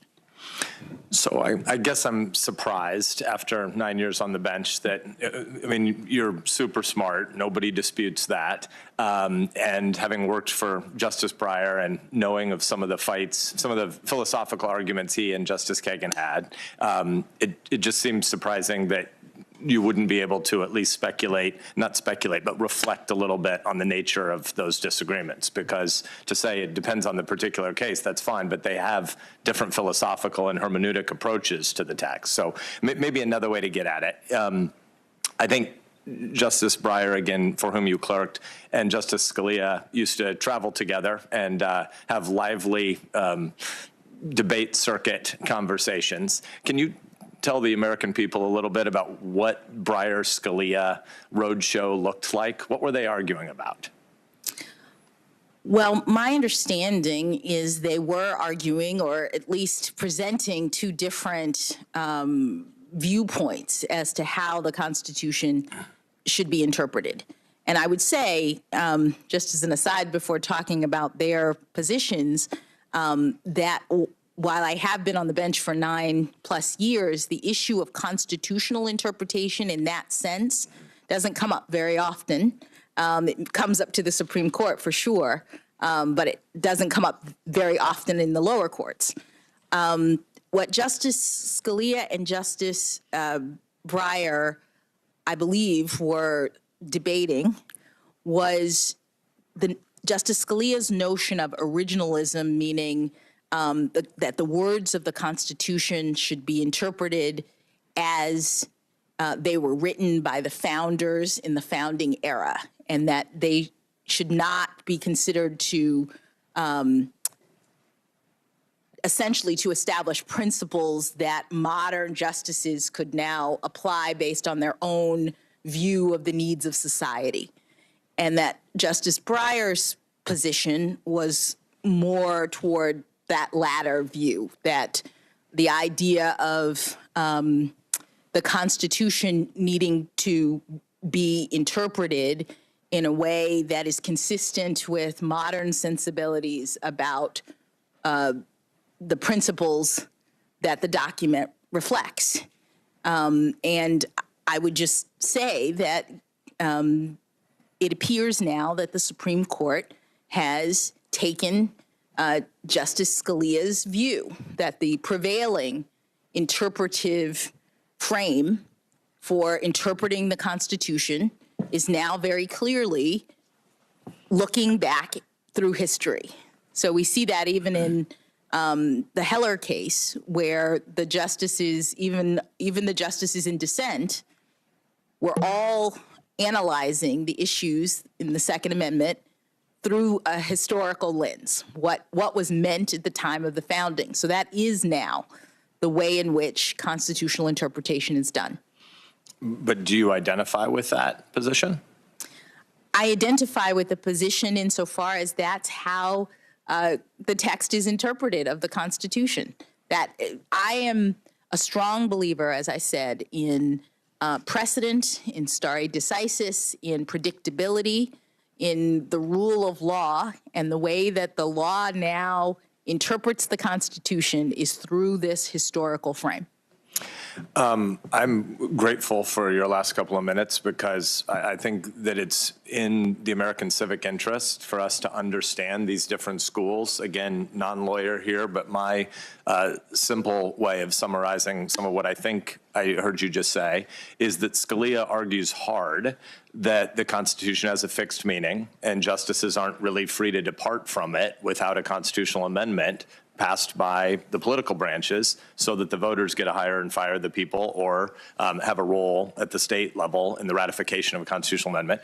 And Breyer's position seems to me, and I won't get it precise enough in technical legal terms, jurisprudential terms probably to satisfy him, but that the Constitution is speaking to more abstract principles, and therefore there's a lot more play in the joints of what a justice's job is. And I think the way you summarized their debate was pretty fair. And I also think it's fair for us to want to understand what your position is about it, because you're obviously, as I've said, incredibly smart and incredibly likable and winsome and on the stage for a lot of Americans to look up to. I'm at the rah-rah, hear side of that debate. At the level of what is a Supreme Court justice's job, I think that's why a lot of us are still trying to tease out the philosophical distinction, which I think is more than just a methodology, but want to thank you for that answer. You've also brought up the Fourth Amendment a number of times in our conversation, and I would like to talk a little bit more about the Constitution and whether its meaning changes. And so I'd like to go back to the Fourth Amendment topic you brought up in my office. You said, I think, that and correct me if I'm missummarizing your position, you said that originalism wouldn't have much to say about the Fourth Amendment because the Founding Fathers never conceived of a tool, a piece of telecommunications equipment like this. And so I think during our conversation, you said that the original meaning of the Fourth Amendment won't tell you much about what to do with a new technology. My guess is that originalists, and Scalia in particular, would disagree. So what do you do if the text of the Fourth Amendment doesn't answer a question? Where do you go next? Well, Senator, just to clarify what I intended to say, and I may well have misspoken, there is an originalist take, I think, on the question of what happens with a cell phone. As the Supreme Court held in the Riley case, there was a way in which you assess principles of the Constitution, the text of the Constitution, and apply it to modern technology. And you have to, because there's no question that cell phones didn't exist at the time of the founding. So if the originalist principle is we look only at the Constitution as it relates to things that existed at the time of the founding, there would be no answer to what to do about a cell phone. And so what the Supreme Court has said and done is to determine that the principle of the Fourth Amendment with respect to searches is to determine whether there is a reasonable expectation of privacy. They also have looked at property interests with respect to whether or not there's an invasion of privacy, and then determined from history what that reasonable expectation of privacy related to back at the time of the founding, and analogized to current circumstances related to things like cell phones. It's a method of interpretation that allows you to, instead of the alternative, which would be, don't worry about the history, just look at the words in the Constitution and say, what do I think is reasonable or unreasonable with respect to police officers searching cell phones? That's not the way the Supreme Court handles it. They try to determine what was unreasonable historically, and then given those principles, historically it would be unreasonable for police officers to enter someone's home, to rifle through their papers and documents. They then analogize to current circumstances and the fact that a cell phone is like your personal file cabinet. And they say, okay, given what we understood the framers to have intended about the need for a warrant or the need for protection against unreasonable searches, we're going to apply that to modern circumstances. It's still an originalist way of analyzing the current dispute. So are there non-originalist ways to wrestle through that same question? And what would they be? One could imagine that rather than referencing history at all, that the court would look at the Constitution. It says no unreasonable searches and seizures, and would just ask in light of modern sensibilities, in light of what we would think would be reasonable today, or what the court itself would think would be reasonable today, we'd apply that modern understanding to the cell phone situation. And the danger, I think Justice Scalia would say, is that that's a kind of framing that permits judges to make a determination based on their own views rather than hewing themselves, as Senator Lee said before, that Justice Barrett pointed out, hewing themselves to the text of the Constitution. And does Breyer have a different view? I haven't, I'm just trying to think. My understanding of the living constitutional principle is that it's closer to looking at the needs of modern society.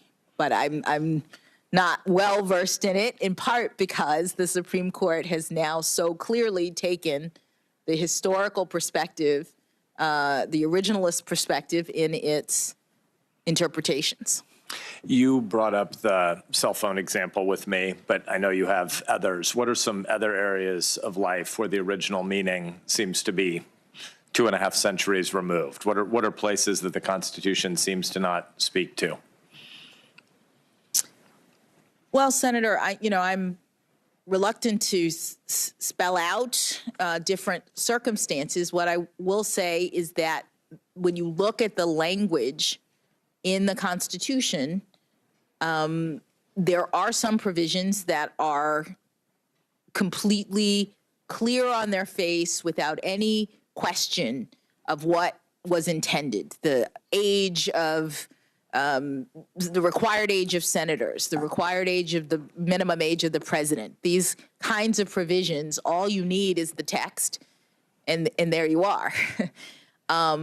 But there are provisions of the Constitution that are broader than that, and therefore some interpretive frame is necessary.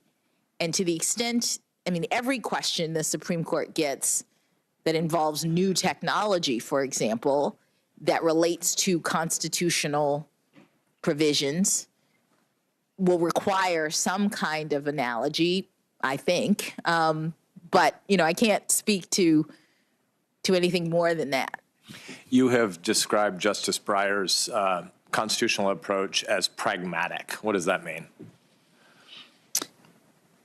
I understand it to be, and his approach to be about ensuring that the rules that follow from the Supreme Court's determinations are ones that make sense and are workable.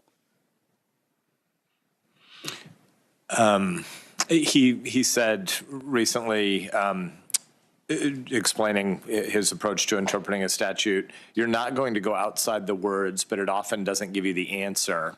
And you look at the history and you look at its purposes and you'll look at the consequences too, and you'll try to evaluate them from that, the point of view of what a reasonable legislature writing this statute have thought that these words were there to achieve. Do you align yourself with that position? In the broad sense that what it is that the court is tasked with when statutory interpretation is being undertaken is to achieve the purposes of the legislature. The text is the primary and in most cases sole indication of what the legislature intended, as opposed to the court saying, I see this statute, but I'm, uncomfortable with how it's going to turn out or what it's going to mean, and so I'm going to import my own policy perspective. Instead, the court is constrained to say, regardless of what I think the right policy objective should be in this, with respect to this law, my purpose, my requirement is to determine what Congress intended. But with respect to legislative intent, when a Congress of 535 often distracted people, 100 in this body and 435 in the other, pass something, by a 2-to-1-ish vote, and it's a part of a large piece of legislation, how do you determine what the intent is when it's 535 people doing something that has many, many different purposes for why somebody might vote yes? Well, you look at the text. I mean, the way in which statutes are interpreted is based on what the legislature says. There are times in which there are statutes in which Congress includes a purpose statement, for example, in the actual text of the statute. You look at the text of the provision. If that isn't clear, you look at the structure of the statute. There are canons of interpretation that courts use to evaluate and interpret statutes. Things like a word that appears in the section that you are interpreting should be defined the same way it is in another section. The same word being used, Congress probably intended for it to have the same meaning. So there are tools in the law that exist to help courts to interpret the text. But again, the goal is to interpret the text as a means of understanding and reflecting what Congress intended. And of course, in statutory interpretation, if Congress decides that the court has gotten it wrong, then, as has happened many times, Congress comes back and clarifies and tells the court, no, this is what the statute means. I want to go back to an exchange you had with Senator Cornyn. Substantive due process is a doctrine that often allows courts to create new fundamental rights. What's the test for determining a new fundamental right?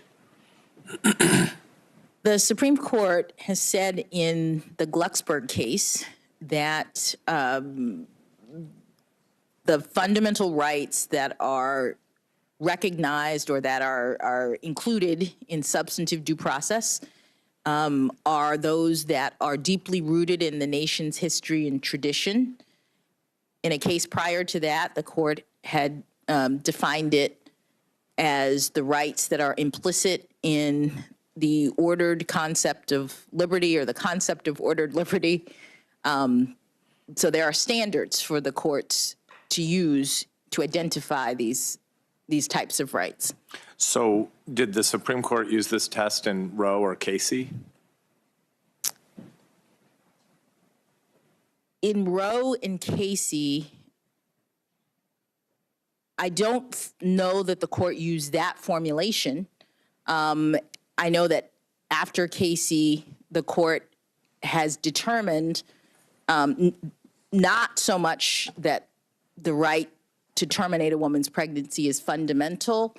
The right exists, and it's subject to the framework in Casey that allows for regulation so long as there's not an undue burden on the exercise of the right pre-viability.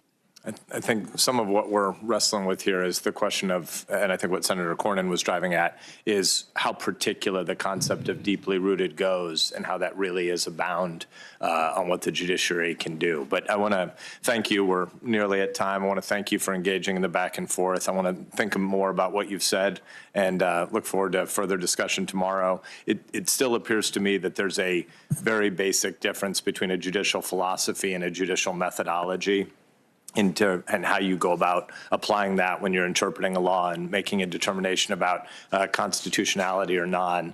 And I know that you haven't claimed a judicial philosophy at all, but a judicial philosophy of originalism here. But I do think the fact that you've at least nodded to it in the committee hearing today is in and of itself a pretty great testimony to how much of Scalia and Bork's work has moved the legal field. So I'm grateful for the time you're taking with us. I'll look forward to listening tonight and talking with you again tomorrow. Thank you. Thank you, Senator Sass. Senator Blumenthal. Thanks, Mr. Chairman. Thank you, Judge, for your patience and your perseverance. I want to begin just by thanking you also for an extraordinary moment in our history. I think we all, as Americans, feel excitement and pride in really making history here. And the old saying, that picture's worth 1,000 words, as I look at your parents and your husband and your daughters, what I see is America and the best of America. So I think we should all feel that excitement and pride in this moment and the extraordinary journey that has brought you here. You will make the court look more like America, but also think more like America in the obstacles and challenges that you've overcome to be here. We don't know all of them, but you will provide a very important perspective, indeed a unique perspective that the court needs more than ever at this moment in its history. There are a lot of people who are book smart. There are not as many people who are person smart, and you are both. That kind of emotional intelligence is what our courts need, not just our Supreme Court.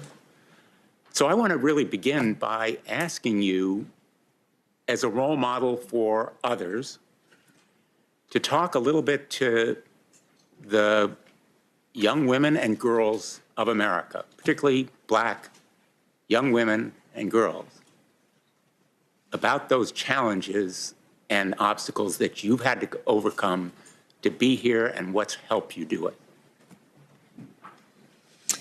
Thank you, Senator.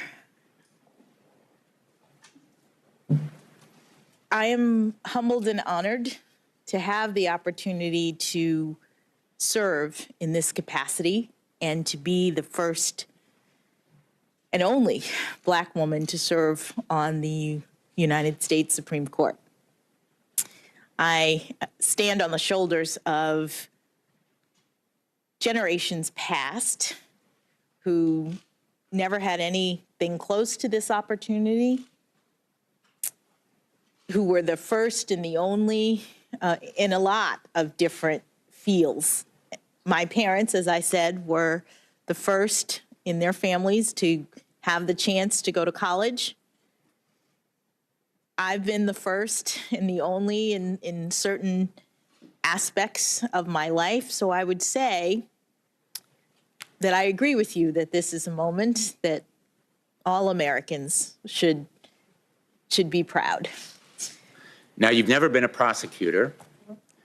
A lot of us on this panel have been prosecutors. I was the U.S. attorney, the chief federal prosecutor in Connecticut for 4.5 years, and then I was Attorney General of my state for 20 years. But I would say one of the most meaningful cases in my career was as a defense counsel. I was asked by the NAACP Legal Defense Fund to represent a Black man on death row in your home state of Florida. He had been convicted of murder and rape, had been on death row for a number of years. And I took the case because I was asked to do it, and eventually, somewhat to my surprise, found, in fact, he had never done the crime of which he had been convicted. And eventually, we won his freedom because the prosecutor in the case concealed evidence, which was a violation of his constitutional rights. And he was a free man as a result.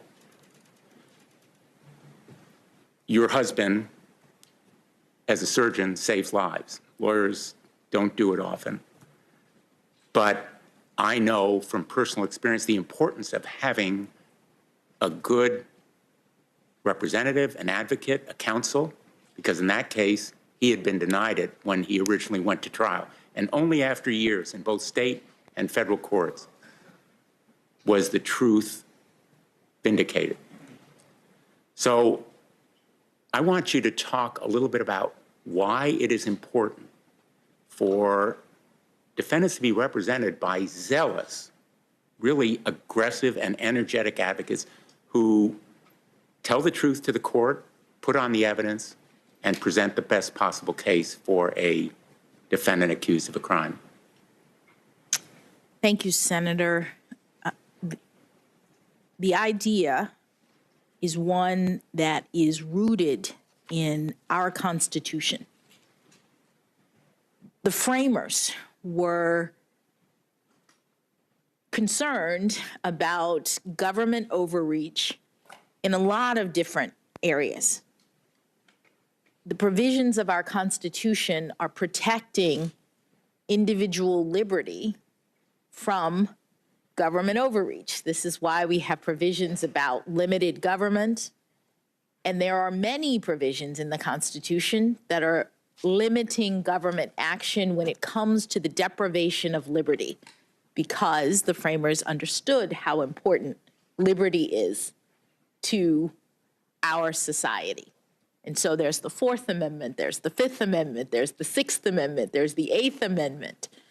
These provisions are crucial, and it is zealous defense counsel that ensures that the government is protecting these rights, that ensures that these rights are protected and that people are getting due process in the criminal justice system. And that's to all of our benefit.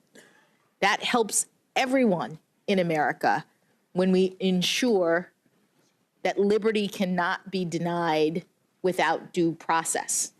It's defense counsel, as I said, who are making arguments, and they're not condoning the criminal behavior. They're making arguments on behalf of clients in defense of the Constitution and these constitutional values. And as a judge, I now see how important it is for me to be able to make my decisions after hearing from both sides. That's crucial. We have an adversarial system, which means that judges are presented with arguments from both the prosecution and the defense. And only when I'm able to hear from both sides can I make a just, fair determination. And fairness is the hallmark of our constitutional scheme, and it's what makes us the best criminal justice system in the world. And it's not only the reality of fairness, but also the perception of fairness, the public's understanding of how courts work, that is essential to the credibility that courts have, correct? That is correct.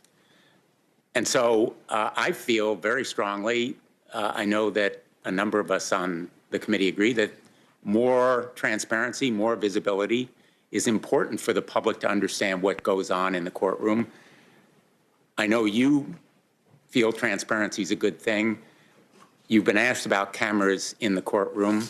I'm a supporter of Senator Grassley's Sunshine in the Courtroom Act, as well as Senator Durbin's Cameras in the Courtroom Act. I am hopeful that the court, the United States Supreme Court, actually will back these proposals because their support would be very important. tell me how you feel about the basic principle of transparency and more visibility. Well, Senator, one of the reasons, as I said, that I write such long opinions is because I want everybody to know exactly the arguments I've considered, the facts that I've reviewed, and in pretty fine detail, the course of my reasoning. And I've done this in 570 opinions. I think it's important for public confidence, as you say, for people who are bound by the law and who are affected by the courts to know what the court's views are. With respect to the issue of cameras in the courtroom, I understand that that is something that is proceeding through Congress. And if I was confirmed, I would look forward to talking with my colleagues to understand the positions that people have regarding that issue. I appreciate that response. One of the other areas that I think is important to transparency and to public trust and confidence in the court is visibility as to its own decisions, which I think is directly contradicted by the shadow docket. You've been asked about it before, but I just want folks to understand that some of the most important decisions of the Supreme Court have been decided, or at least issues resolved, without oral argument, without briefs, without any public explanation. A controversial travel ban has gone into effect. The first federal execution in 17 years was permitted. Statewide COVID restrictions were enabled. The collection of data in the 2020 United States Census and enforcement of voting restrictions in the 2020 presidential elections, as well as decisions relating to immigration and blocking the Biden administration from enforcing a federal moratorium on evictions imposed because of the COVID-19 epidemic. Americans have a right to an open, full, fair proceeding with a record of the court's reasons for making decisions. So I hope that you will urge your colleagues, when you talk to them about cameras in the courtroom, also to do less on the shadow docket. And I hope that perhaps, if they don't, Congress will take some action. I finally want to ask, so far as this issue of transparency is concerned, about codes of ethics. You have followed a code of ethics as a district court judge and Court of Appeals judge, correct? I have. Does that code of ethics apply to the United States Supreme Court? My understanding is that it does not. Correct.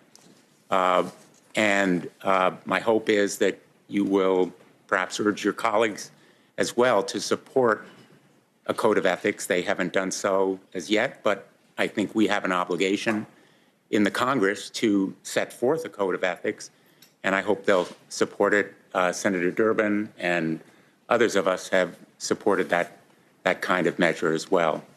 And I would just ask you whether you'll raise it with your colleagues if you're confirmed. Senator, certainly if Congress is taking anything up that requires our review, I would absolutely consider it, and even if not, I would consider it. Talking to them about it. Thank you. You know, the reason I raise these points is that I respect the United States Supreme Court. I've argued 4 cases before it. I was a law clerk to Justice Blackmun, who, by the way, was from Minnesota, Mr. Chairman. In fact, he was known as one of the Minnesota Twins when he was appointed, because he was thought to be exactly like then Chief Justice Warren Burger, who also was from Minnesota, in his very, very conservative views. And as it happened, Justice Blackmun became one of the most progressive members of the court over the years that he served. He had a capacity for growth and for learning and listening, which I believe you have, and I think it is one of the most important characteristics of anybody who serves on the court. But I do think the court's crisis of legitimacy is the result of divisions within the court, the polarization and politicization that has drawn lines, the process that has happened in recent years in confirmation proceedings. And so I really think that consensus building bridges with your colleagues, will be immensely important. I think that's one of the reasons that the president chose you, having talked to him about it, that you have that kind of persuasive and forceful intellect, but also the personal charm and warmth and depth that will enable you to do it. Maybe you can tell this committee about how you worked on the Sentencing Commission, for example, or in your previous experiences on that kind of consensus building. Thank you, Senator. Consensus building was one of the things that Justice Breyer was particularly good at in terms of his personality. In the time that I clerked for him, I witnessed the way in which he continually reaches out to colleagues, continually seeks common ground. And it's something that I would hope to be able to emulate if I were to be confirmed. When I worked on the Sentencing Commission, the commission is a 7-member body working on sentencing policy, which is at times a pretty contentious effort because we're talking about criminal justice. As commissioners, we are working on policy issues related to appropriate sentencings. And by statute, the commission is a bipartisan group. And during my 4 years as a commissioner, I was able to work well with other members of the commission to find common ground, to work on issues, to come together. And the vast majority, I heard a statistic that something like 95 or 97% of the votes that the commission took were unanimous. And that happened because of a lot of effort and an intention on the parties, on the part of all involved, to see if we could work together. And that would be the kind of thing that that I would hope to do if I was confirmed to the Supreme Court. You've mentioned in your previous testimony the challenges of applying the law to evolving and new technology. Obviously, the internet raises exactly those questions. Congress passed the Electronic Communications Privacy Act in 1986, when the internet was barely recognizable. It was nascent, just starting. And now, our nation faces a mental health crisis. It is partly aggravated by the pandemic, the isolation and anxiety that's resulted from it, but also by the internet and by the tech platforms that drive toxic content at children as a result of these black box algorithms that nobody really understands. Literally, no one understands because the tech platforms want to keep them secret. And we are trying to upgrade the law and update it to give parents tools to have greater visibility as to what their children are doing, and to give parents and children tools to protect them against some of the bullying and eating disorder content and even suicidal and substance abuse stuff that they are driven to see. And Senator Blackburn and I have introduced a bipartisan measure, the Kids Online Safety Act, that will provide a more modern solution to a modern problem, to update the law to account for the role of social media in our ongoing and aggravating mental health crisis in this country. Do you agree that it helps the Supreme Court and judges in general to do their job when Congress updates our statutes to account for technological change? Thank you, Senator.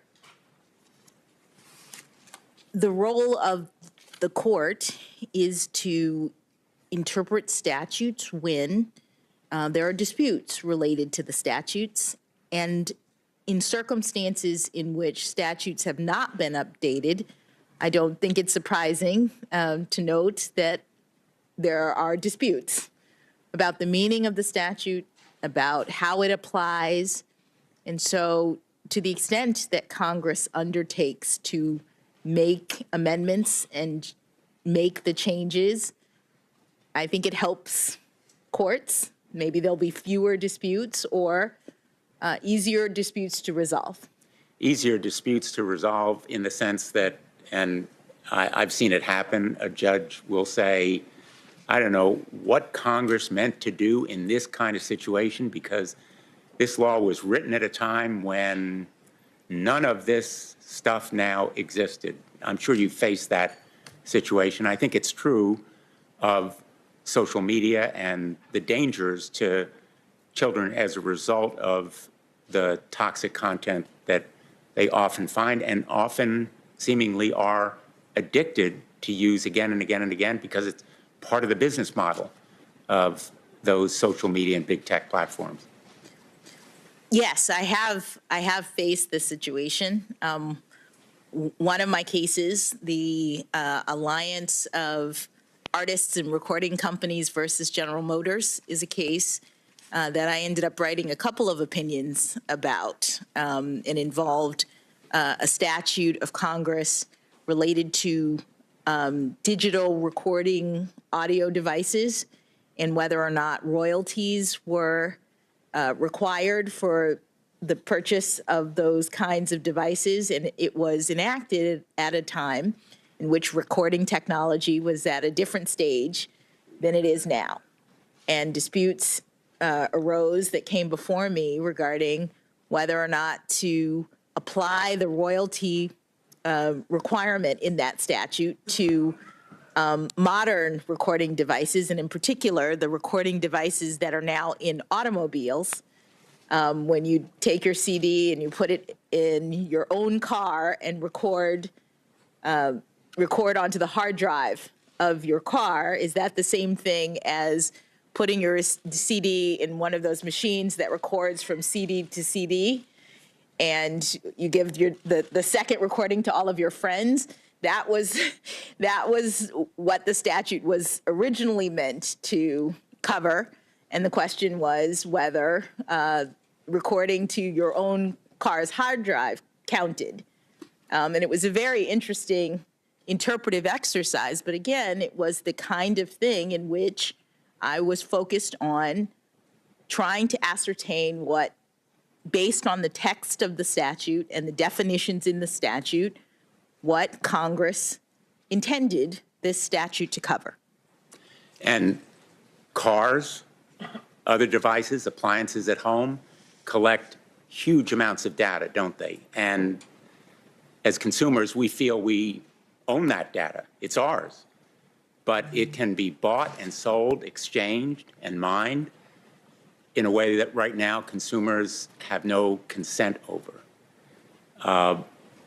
And it enhances the dominance of just a few of those tech companies, just a few of the corporations. Corporate power is emboldened and enabled in many respects by the amount of data they collect. It's also enabled by forced arbitration. We've had a reference to it already today with respect to complaints about sexual harassment, which fortunately we have addressed. I've been proud to work on the Ending Forced Arbitration of Sexual Assault and Sexual Harassment Act, which President Biden signed after we passed it just a few weeks ago.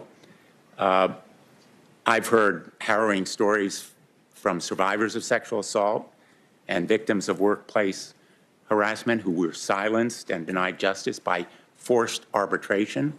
But forced arbitration applies as well to everybody who has a cell phone.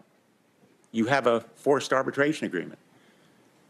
Many workers have forced arbitration agreements. Nursing homes have forced arbitration agreements.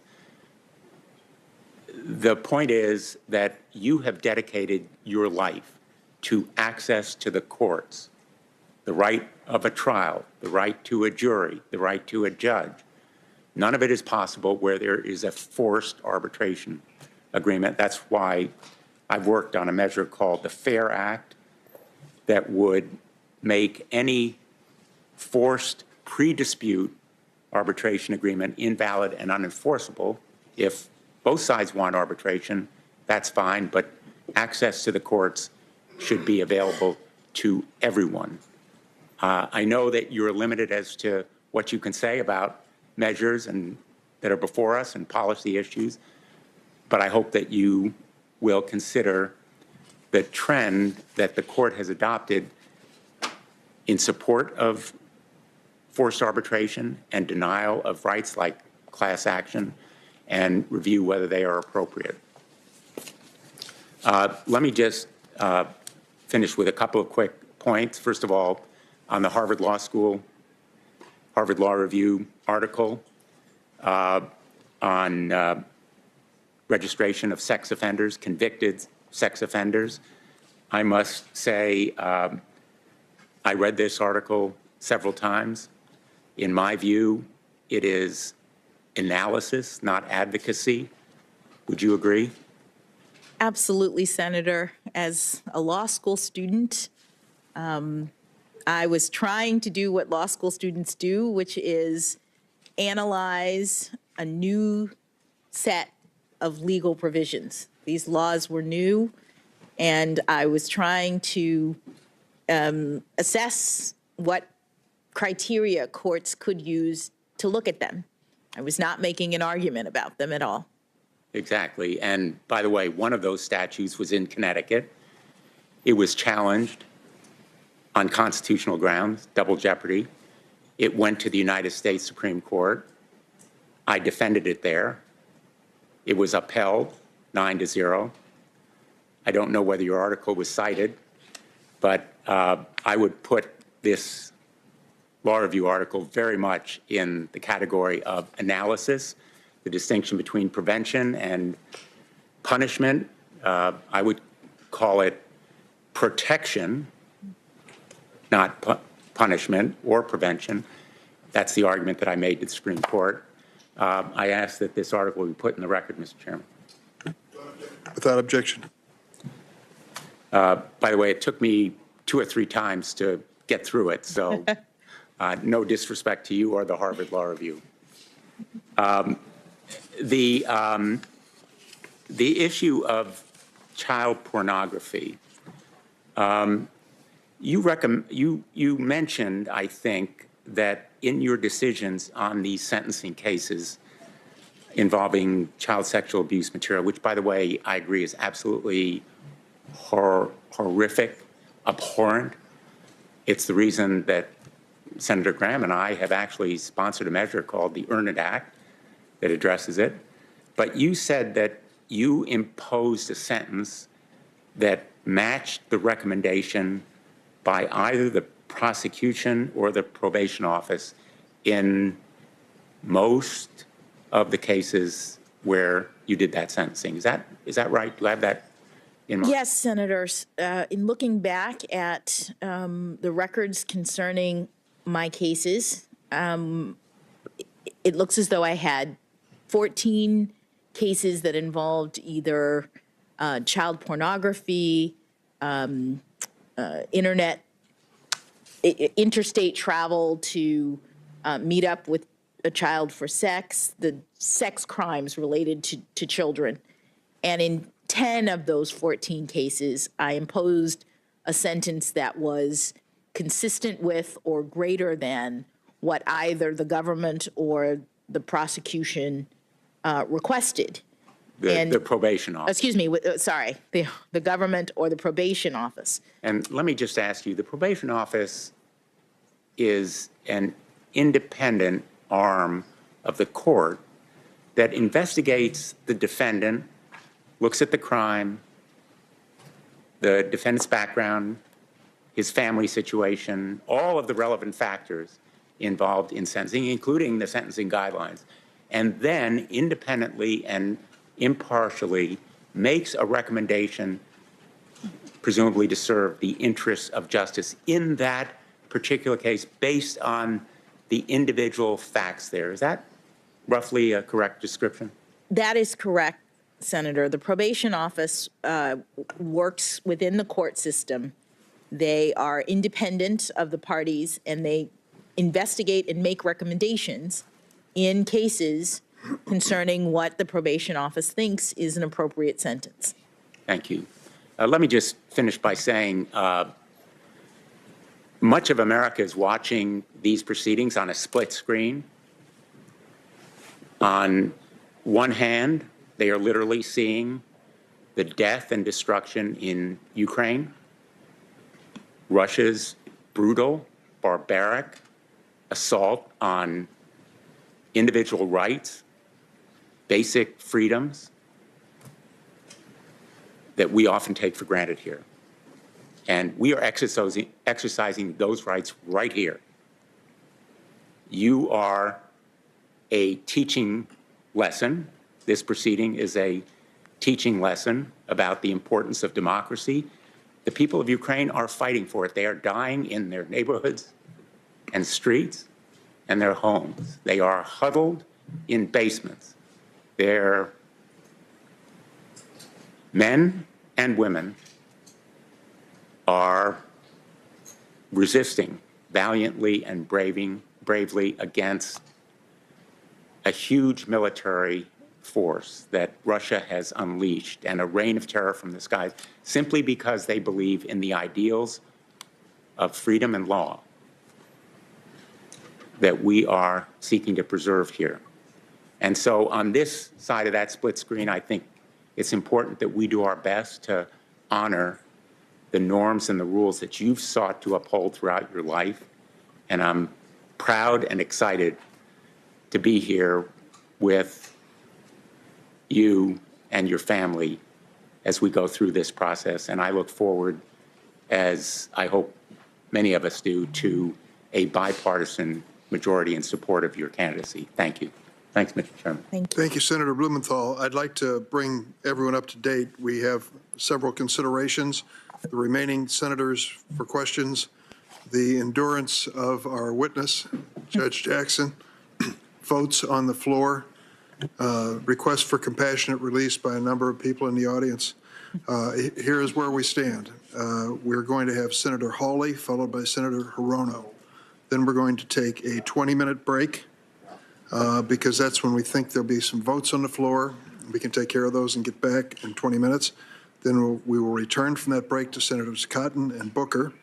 Then we'll take a 30-minute break or so for dinner. Then it'll be Senator Kennedy, Padilla, and Tillis. And we're going to start off tomorrow with our two Senators Ossoff and Blackburn. So we should finish in the 9 to 10 o'clock hour this evening, God willing. So at this point, I recognize Senator Hawley. Thank you, Mr. Chairman. Judge, nice to see you again.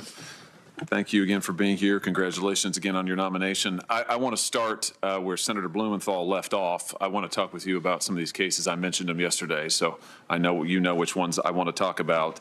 These 7 cases, child pornography cases, in which you had discretion. They came before you. You had discretion to sentence one way or another in these 7 cases. Not every case, of course, do you have discretion. Sometimes the law requires you to impose a sentence, certain sentence. But in these 7, you had discretion, and in each of these 7, you chose to depart both from the federal guidelines and also from the government's, the prosecutor's recommendation. Senator Lee's asked you a little bit about this. Senator Cruz has asked you about it. He had a chart with the 7 cases on it. Before we jump into those, I just want to correct the record on 1 or 2 things. Senator Coons suggested that in 3 cases, Nickerson, Wynn, and Fife, you actually imposed sentences either within the guidelines or at the same level of the prosecution. But in Nickerson, you didn't have any discretion. That was an 11C1C case. The law bound you. And Wynn wasn't a child porn case, and neither was Fife. Just one other quick thing to clarify. As to these comments about the probation office doesn't issue national guidelines, right? I mean, the probation office doesn't issue sentencing guidelines. They're not public. They're not recommended to all judges. The probation office provides advice to judges case by case, usually in private, usually not available to the public. Is that right, Judge? Not exactly, Senator. The probation office in criminal cases is assigned by the court to work with respect to the evaluation of cases, in every case consistent with Congress's requirements. The probation office prepares a pre-sentence report in which they review all of the statutory factors concerning sentencing. Congress has a statute for sentencing. It requires judges to consider the nature and circumstances of the offense, the history and characteristics of the defendant, the need for the sentence imposed to promote various purposes of punishment. There are many purposes listed in the statute, and the probation office is the arm of the court that does factual investigations in every criminal case, unless there are certain cases in which you can waive it, but the background is the probation office's assessment of the facts related to a particular sentence and a particular crime. And the probation office's report, when a court sentences, actually, in most cases, becomes the findings of fact of the court. And so the probation office appears just like the prosecution and the defense. The probation office has written a report, and they make a recommendation to the court based on their independent analysis related to the facts of a particular crime and defendant and sentence. Understood. So they give the court counsel. Understood. However, they don't issue guidelines. They're not uniform. It is by its very nature a case-by-case inquiry, as you said. The report goes to the judge. As I understand it, the pre-sentencing report, I'm sorry, the probation reports are not public in all of the cases that we're talking about here. I'd love to see them if they are. But it's not as if there's one set of guidelines that are federal sentencing guidelines, and then there's the probation guidelines. The probation office is giving advice to the judge. It varies case by case. Senator, but it's not the same. Sorry, I thought you were done. No, that's all right. Let me ask you about a specific case. I mean, let's talk about, I listed these 7 cases in which you had discretion and you did not follow the prosecutor's recommendation or the sentencing guidelines, but let's just talk about one of them because we've talked about some of them as a group. Let's talk about United States versus Hawkins. I think that's one you probably remember from 2013. The defendant there was Wesley Hawkins. He was 18 years old at the time. He uploaded 5 video files of child pornography from his computer to YouTube. This is how the police got onto him. He then uploaded another 36 depictions of child porn and other lewd photos of children to his iCloud account. When the police executed a search on his apartment on the premises, they found 17 videos on his laptop and 16 images of child pornography, all of them very graphic, some of them involving very young children. 17 videos in particular. This is from the government sentencing memorandum in this case, just so we understand the facts. Here are some of the videos that the government charged and they recovered. There was a 24-minute, 6-second video depicting a 12-year-old male committing a sexual act. I'm not going to read exactly what it was. There was a 1-minute and 57-second video depicting an 8-year-old committing a sexual act. There was an 11-minute and 47-second video depicting an 11-year-old committing a sexual act and being raped by an adult male. There was a 15-minute and 19-second video depicting two 11-year-olds committing sexual acts. There was a 7-minute and 51-second video depicting a 12-year-old committing a sexual act. So, as the government said in this case, and I'm quoting now from the transcript of the sentencing hearing, 17 videos is a lot. And some of the videos, including the ones that are described in the statement of the offense, and I've just related some of them, are very lengthy and include numerous images, numerous views, sometimes collages, sometimes multiple victims. You see the act in progress. The government goes on to describe some of these as sadomasochistic images.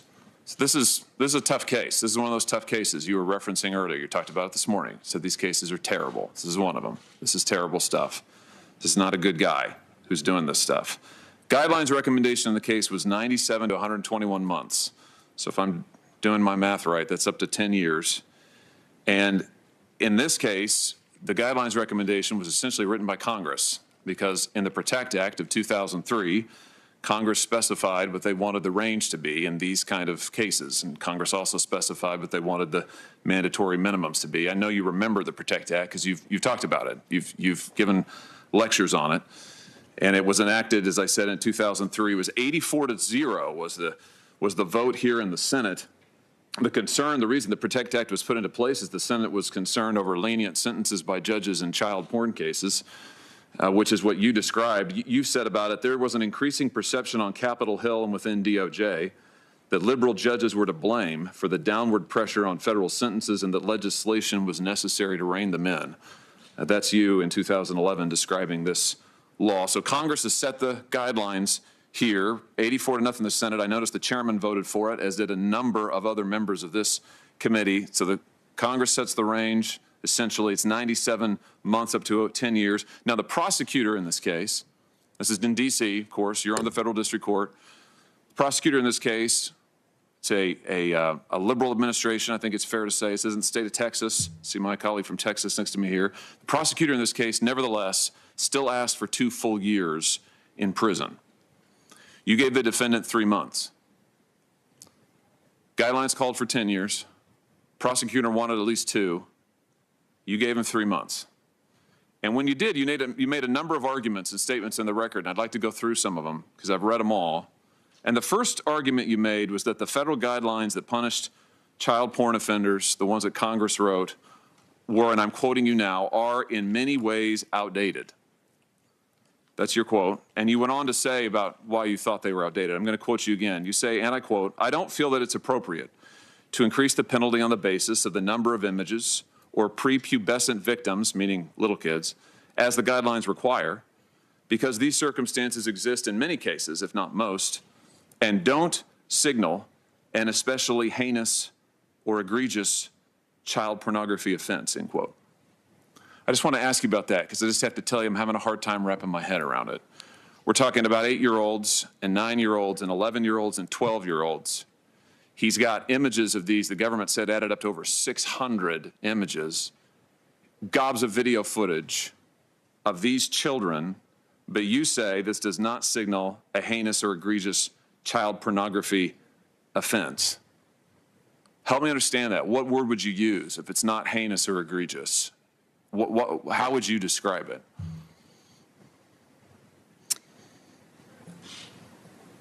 Thank you, Senator, for letting me address the concern that you've put forward based on the record that you've reviewed. As a judge who is a mom and has been tasked with the responsibility of actually reviewing the evidence that you would not describe in polite company, the evidence that you are pointing to, discussing, addressing in this context is evidence that I have seen in my role as a judge. And it is heinous, it is egregious. What a judge has to do is determine how to sentence defendants proportionately consistent with the elements that the statutes include, with the requirements that Congress has set forward. Unwarranted sentencing disparities is something that the Sentencing Commission has been focused on for a long time in regard to child pornography offenses. All of the offenses are horrible. All of the offenses are egregious. But the guidelines, as you pointed out, are being departed from even with respect to the government's recommendation. The government, in this case and in others, has asked for a sentence that is substantially less than the guideline penalty. And so what I was discussing was that phenomenon, that the guidelines in this area are not doing the work of differentiating defendants, as the government itself indicated in this very case. And so that's what I was talking about, but I want to assure you, Senator, that I take these cases very seriously, that these cases include the notion by many defendants that the folks at issue, the defendants themselves, are collecting these images on the internet. They're terrible things that have happened, but they're not involved, say the defendants. They're not focused on, what is actually happening to the children. And so part of my sentencings was about redirecting the defendant's attention. It's not just about how much time a person spends in prison. It's about understanding the harm of this behavior. It's about all of the other kinds of restraints that sex offenders are ordered rightly to live under at the end of the day. The sentences in these cases include not only prison time, but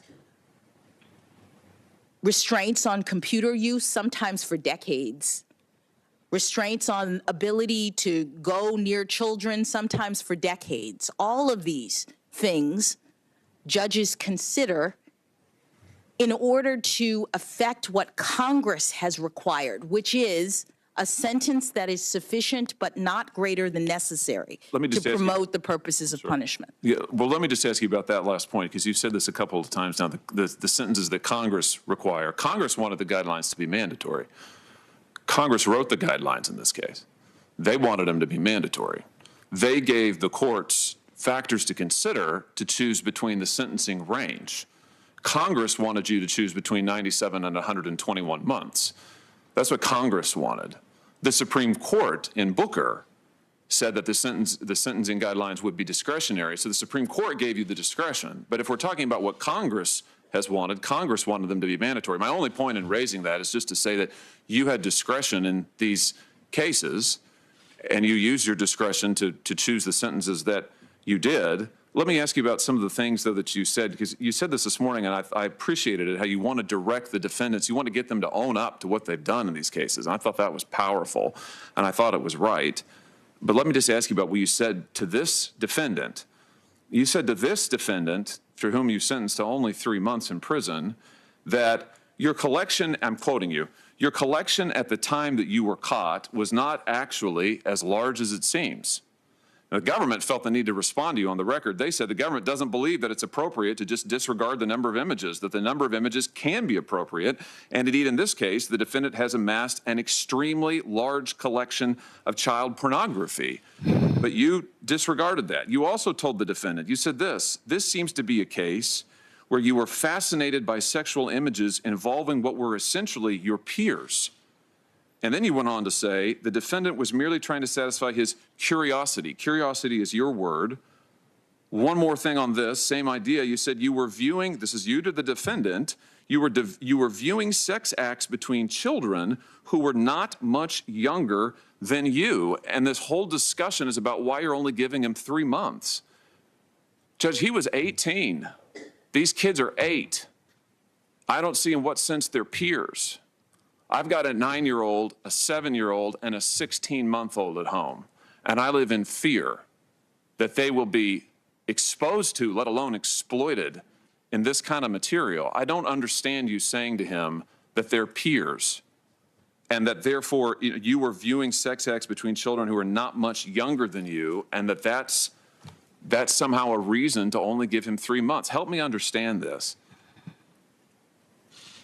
Senator, I don't have the record of that entire case in front of me. What I recall with respect to that case is that unlike the many other child pornography offenders that I had seen as a judge and that I was aware of in my work on the Sentencing Commission, this particular defendant had just graduated from high school.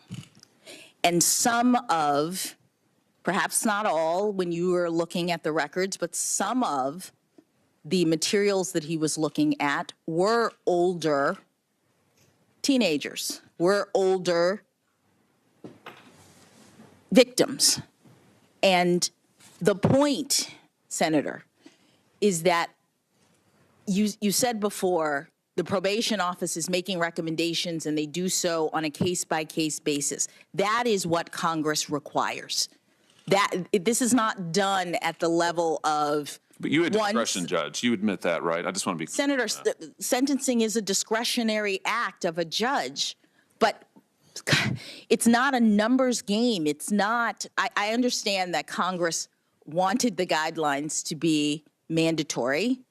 The Supreme Court in 2005 determined that they couldn't be, in an opinion by Justice Scalia, determined that they couldn't be, and Congress since then has not come back to amend them or to change them or to make them mandatory again. And so there is discretion at sentencing, and when you look at the sentencing statutes, Congress has given the judges not only the discretion to make the decision, but required judges to do so on an individualized basis, taking into account not only the guidelines, but also various factors, including the age of the defendant, the circumstances of the defendant, the terrible nature of the crime, the harm to the victims.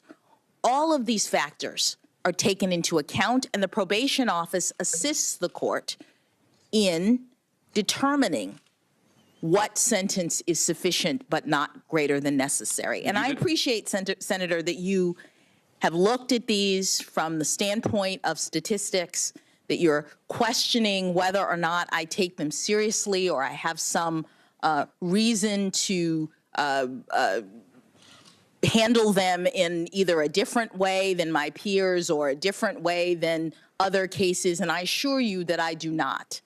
That if you were to look at the greater body of not only my more than 100 sentences, but also the sentences of other judges in my district and nationwide, you would see a very similar exercise of attempting to do what it is that judges do, attempting to take into account all of the relevant factors and do justice individually in each case. Well, let's keep talking about this case. You also said to this individual who is an adult, tried as an adult, 18 years old, you also said to him, besides saying that you thought his victims were his peers, you also said there's no reason to think that you are a pedophile. And then you went on to say, again, that's another reason why you weren't going to give him, you're only going to give him 3 months because you had judged that he wasn't a pedophile. And then you said, and this is something I really need your help understanding, then you apologized to him. And I just have to tell you, I can't quite figure this out. You said to him, this is a truly difficult situation. I appreciate that your family's in the audience. I feel so sorry for them and for you and for the anguish this has caused all of you. I feel terrible about the collateral consequences of this conviction. And then you go on to say, sex offenders are truly shunned in our society. I'm just trying to figure out, Judge, is he the victim here or the victims the victims? You're saying that you're apologizing to him. You're saying you're sorry for the anguish this has caused him. There was a victim impact statement in this case. It didn't get read into the record, but it was there. I've described the videos that we have. You say earlier in the case, you talk about how heinous these crimes are, and you describe them to your credit. You describe how heinous it is to your credit, and yet here you are giving him 3 months and apologizing to him and saying you feel sorry for the anguish it's caused him, and also saying you think that sex offenders are truly shunned in our society. So just talk about that. Help me understand. I mean, is he a victim? Is that your view here? Is that why you said this? Is that what you meant by it? Senator, I again don't have the entire record. I remember in that particular case, I considered it to be unusual, in part for the reasons that I described. I remember in that case that defense counsel was arguing for probation, in part because he argued that here we had a very young man, just graduated from high school.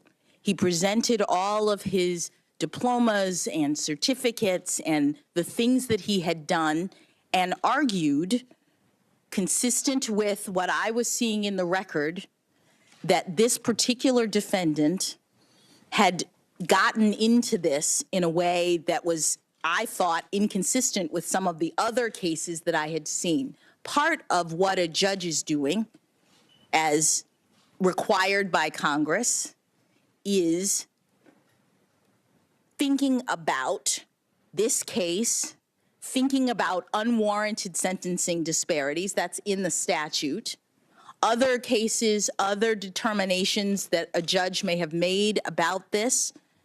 I don't remember in detail this particular case, but I do recall it being unusual.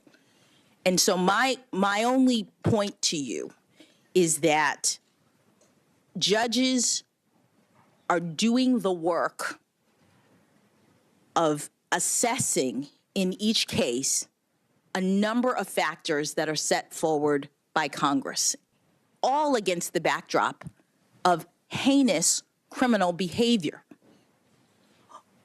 But the guidelines are no longer mandatory. Congress has not corrected, as you would say, the Supreme Court's determination about that. Justice Scalia's decision that the guidelines are not mandatory. Congress has not said that.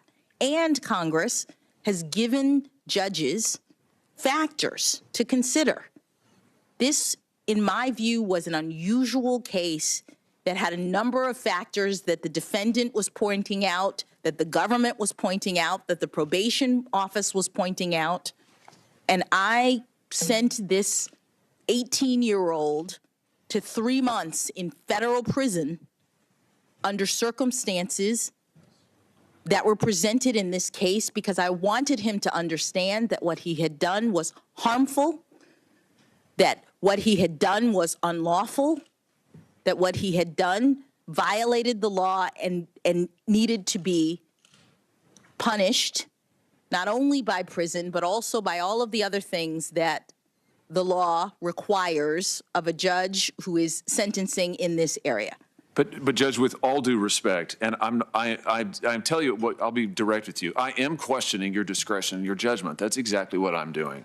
I'm not questioning you as a person. I'm not questioning your excellence as a judge, frankly. But you said it. You had discretion, and that's exactly what I'm doing. I'm questioning how you used your discretion in these cases. And to me, to take a guy who's 18 years old, who has what the government says is an extremely large collection of prepubescent pornography, 8-year-olds, 10-year-olds, 11-year-olds, we're talking about, I mean, gobs of hours of time here that he has. And you say to him, what? That you say that, well, you know, it was just a collection. I mean, he was just viewing it, and it was, you know, essentially they were his peers. You say to him that he's not a pedophile. I don't know how you know that. I don't know why that's relevant to the guidelines, but maybe it is. You say he's not a pedophile. you say that you're very sorry for him and what he suffered, and then you give him 3 months when, frankly, a liberal prosecutor is asking for 2 full years. I mean, it does seem like an extraordinary case to me. It would bother me no matter what. It really bothers me when in every case, child porn case you've had discretion, you've sentenced below the guidelines and below the government's recommendation.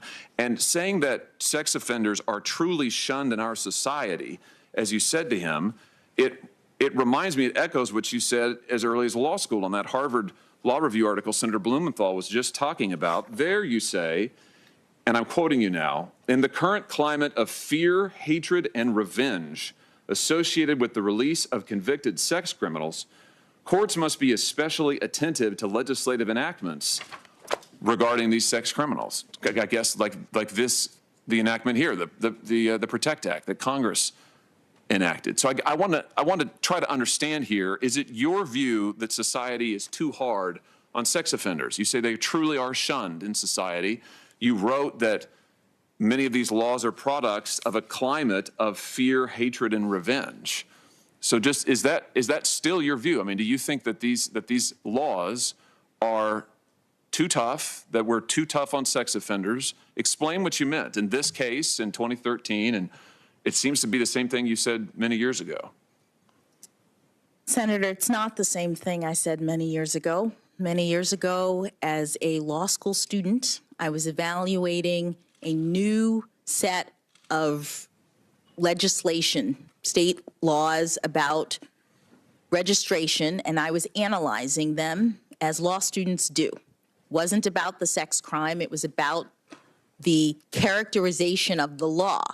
Is it a punitive law? Is it a prescriptive law? And how would a court go about determining that? That was the frame that I used then. It could have been about anything. It was about the characterization of legislation. But I'm sorry, I don't mean to interrupt you. I've only got 2.5 minutes left, but I just want to make sure I understand this. I'm quoting from your conclusion now. This is on page 1728 of the Harvard Law Review. This is your conclusion. In the current climate of fear, hatred, and revenge associated with the release of convicted sex criminals, courts need to be especially attentive to legislative enactments. So that's a conclusory statement. You're saying that there is a climate of fear, hatred, and revenge that are informing these laws. And you described some of the laws earlier, I think, Megan's Law and others. Senator Cruz asked you about some of those. I'm trying to understand what you meant by that, because you're saying something similar in the Hawkins case. You're saying that society truly shuns our sex offenders. Senator, with all due respect, my article is now in the record. People can read it, and they can see that I was evaluating these laws not to determine their constitutionality, not to say that they shouldn't be enacted, but to talk about the ways in which courts make determinations about the character of the law and all of the consequences that follow from them.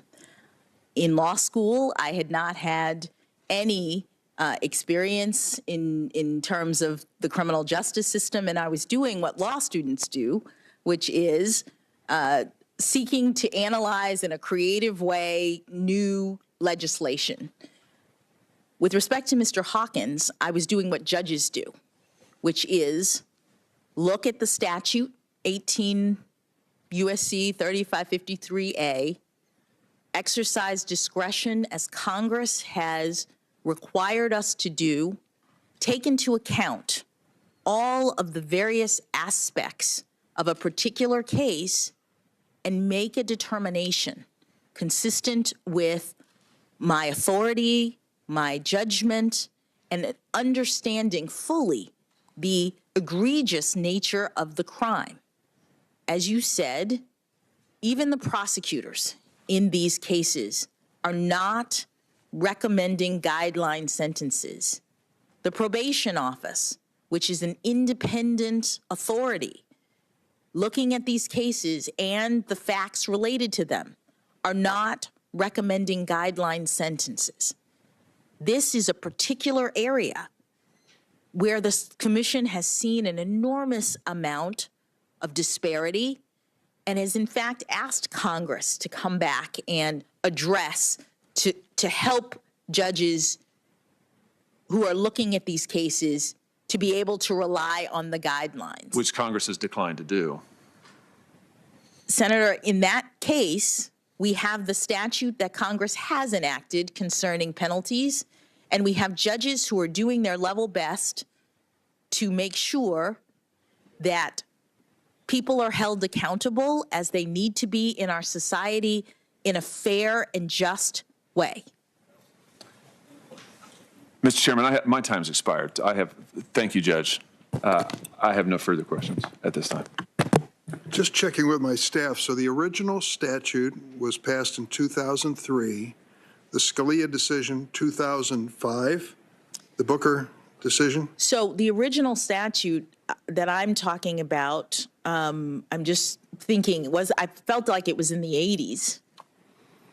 We think there may In have been 2003, I'm all right. and the And decision then by Justice Scalia, the Booker decision made the guidelines advisory so that even though judges have to calculate them, they are no longer binding. And what it meant in the statute is that the guidelines became one factor among many that judges consider at sentencing.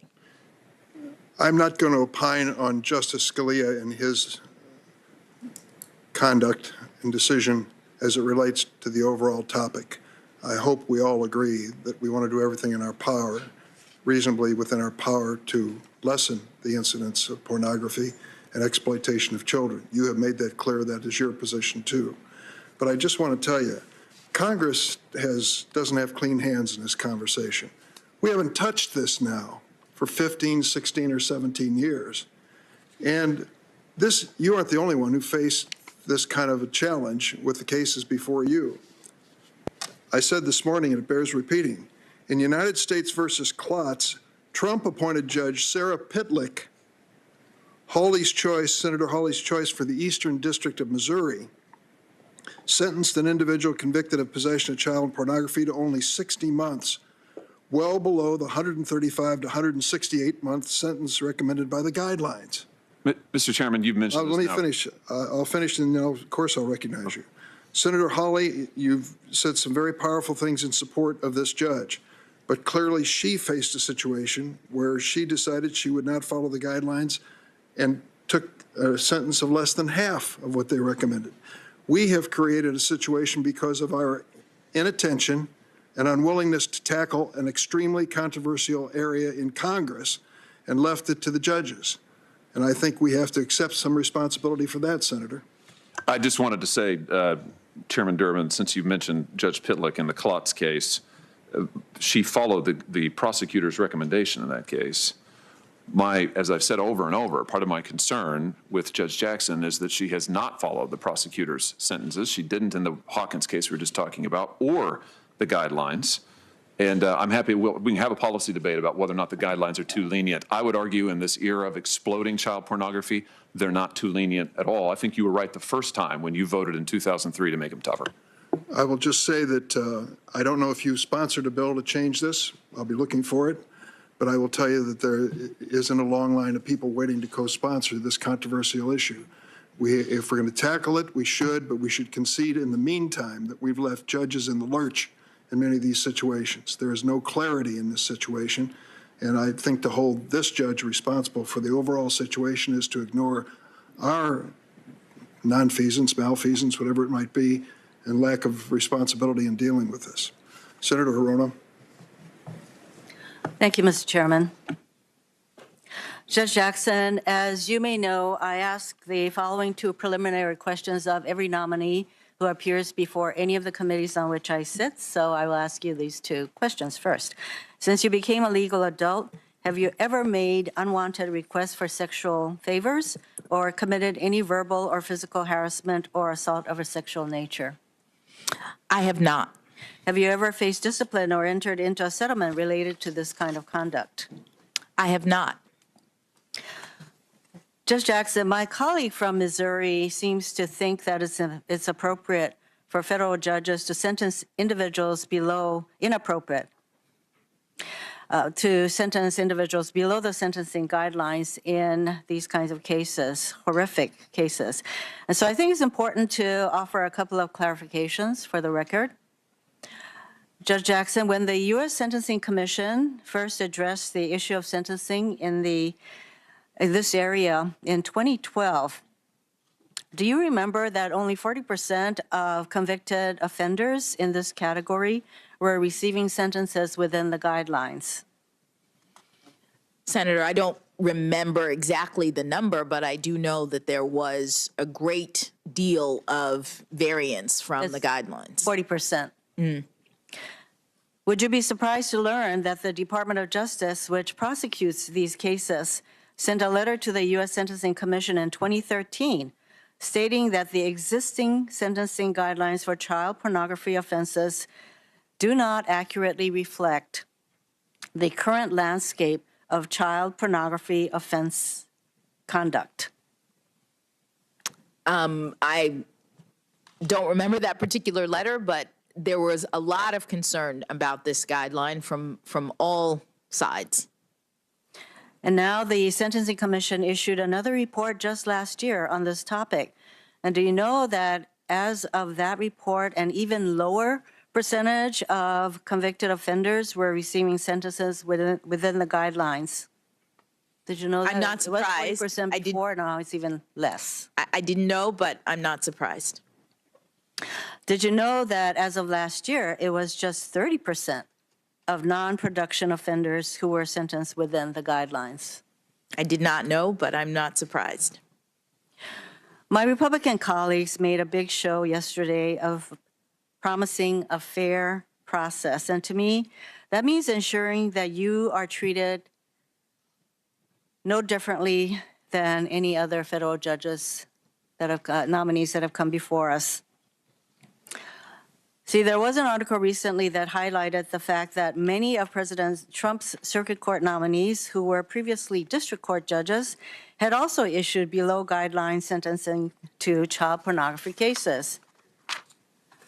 Judge Ralph Erickson, who was confirmed to the Eighth Circuit in 2017 with support from every Republican member of this committee, who was serving in the Senate at the time, and there are at least 11 cases where he sentenced people to below guideline sentences.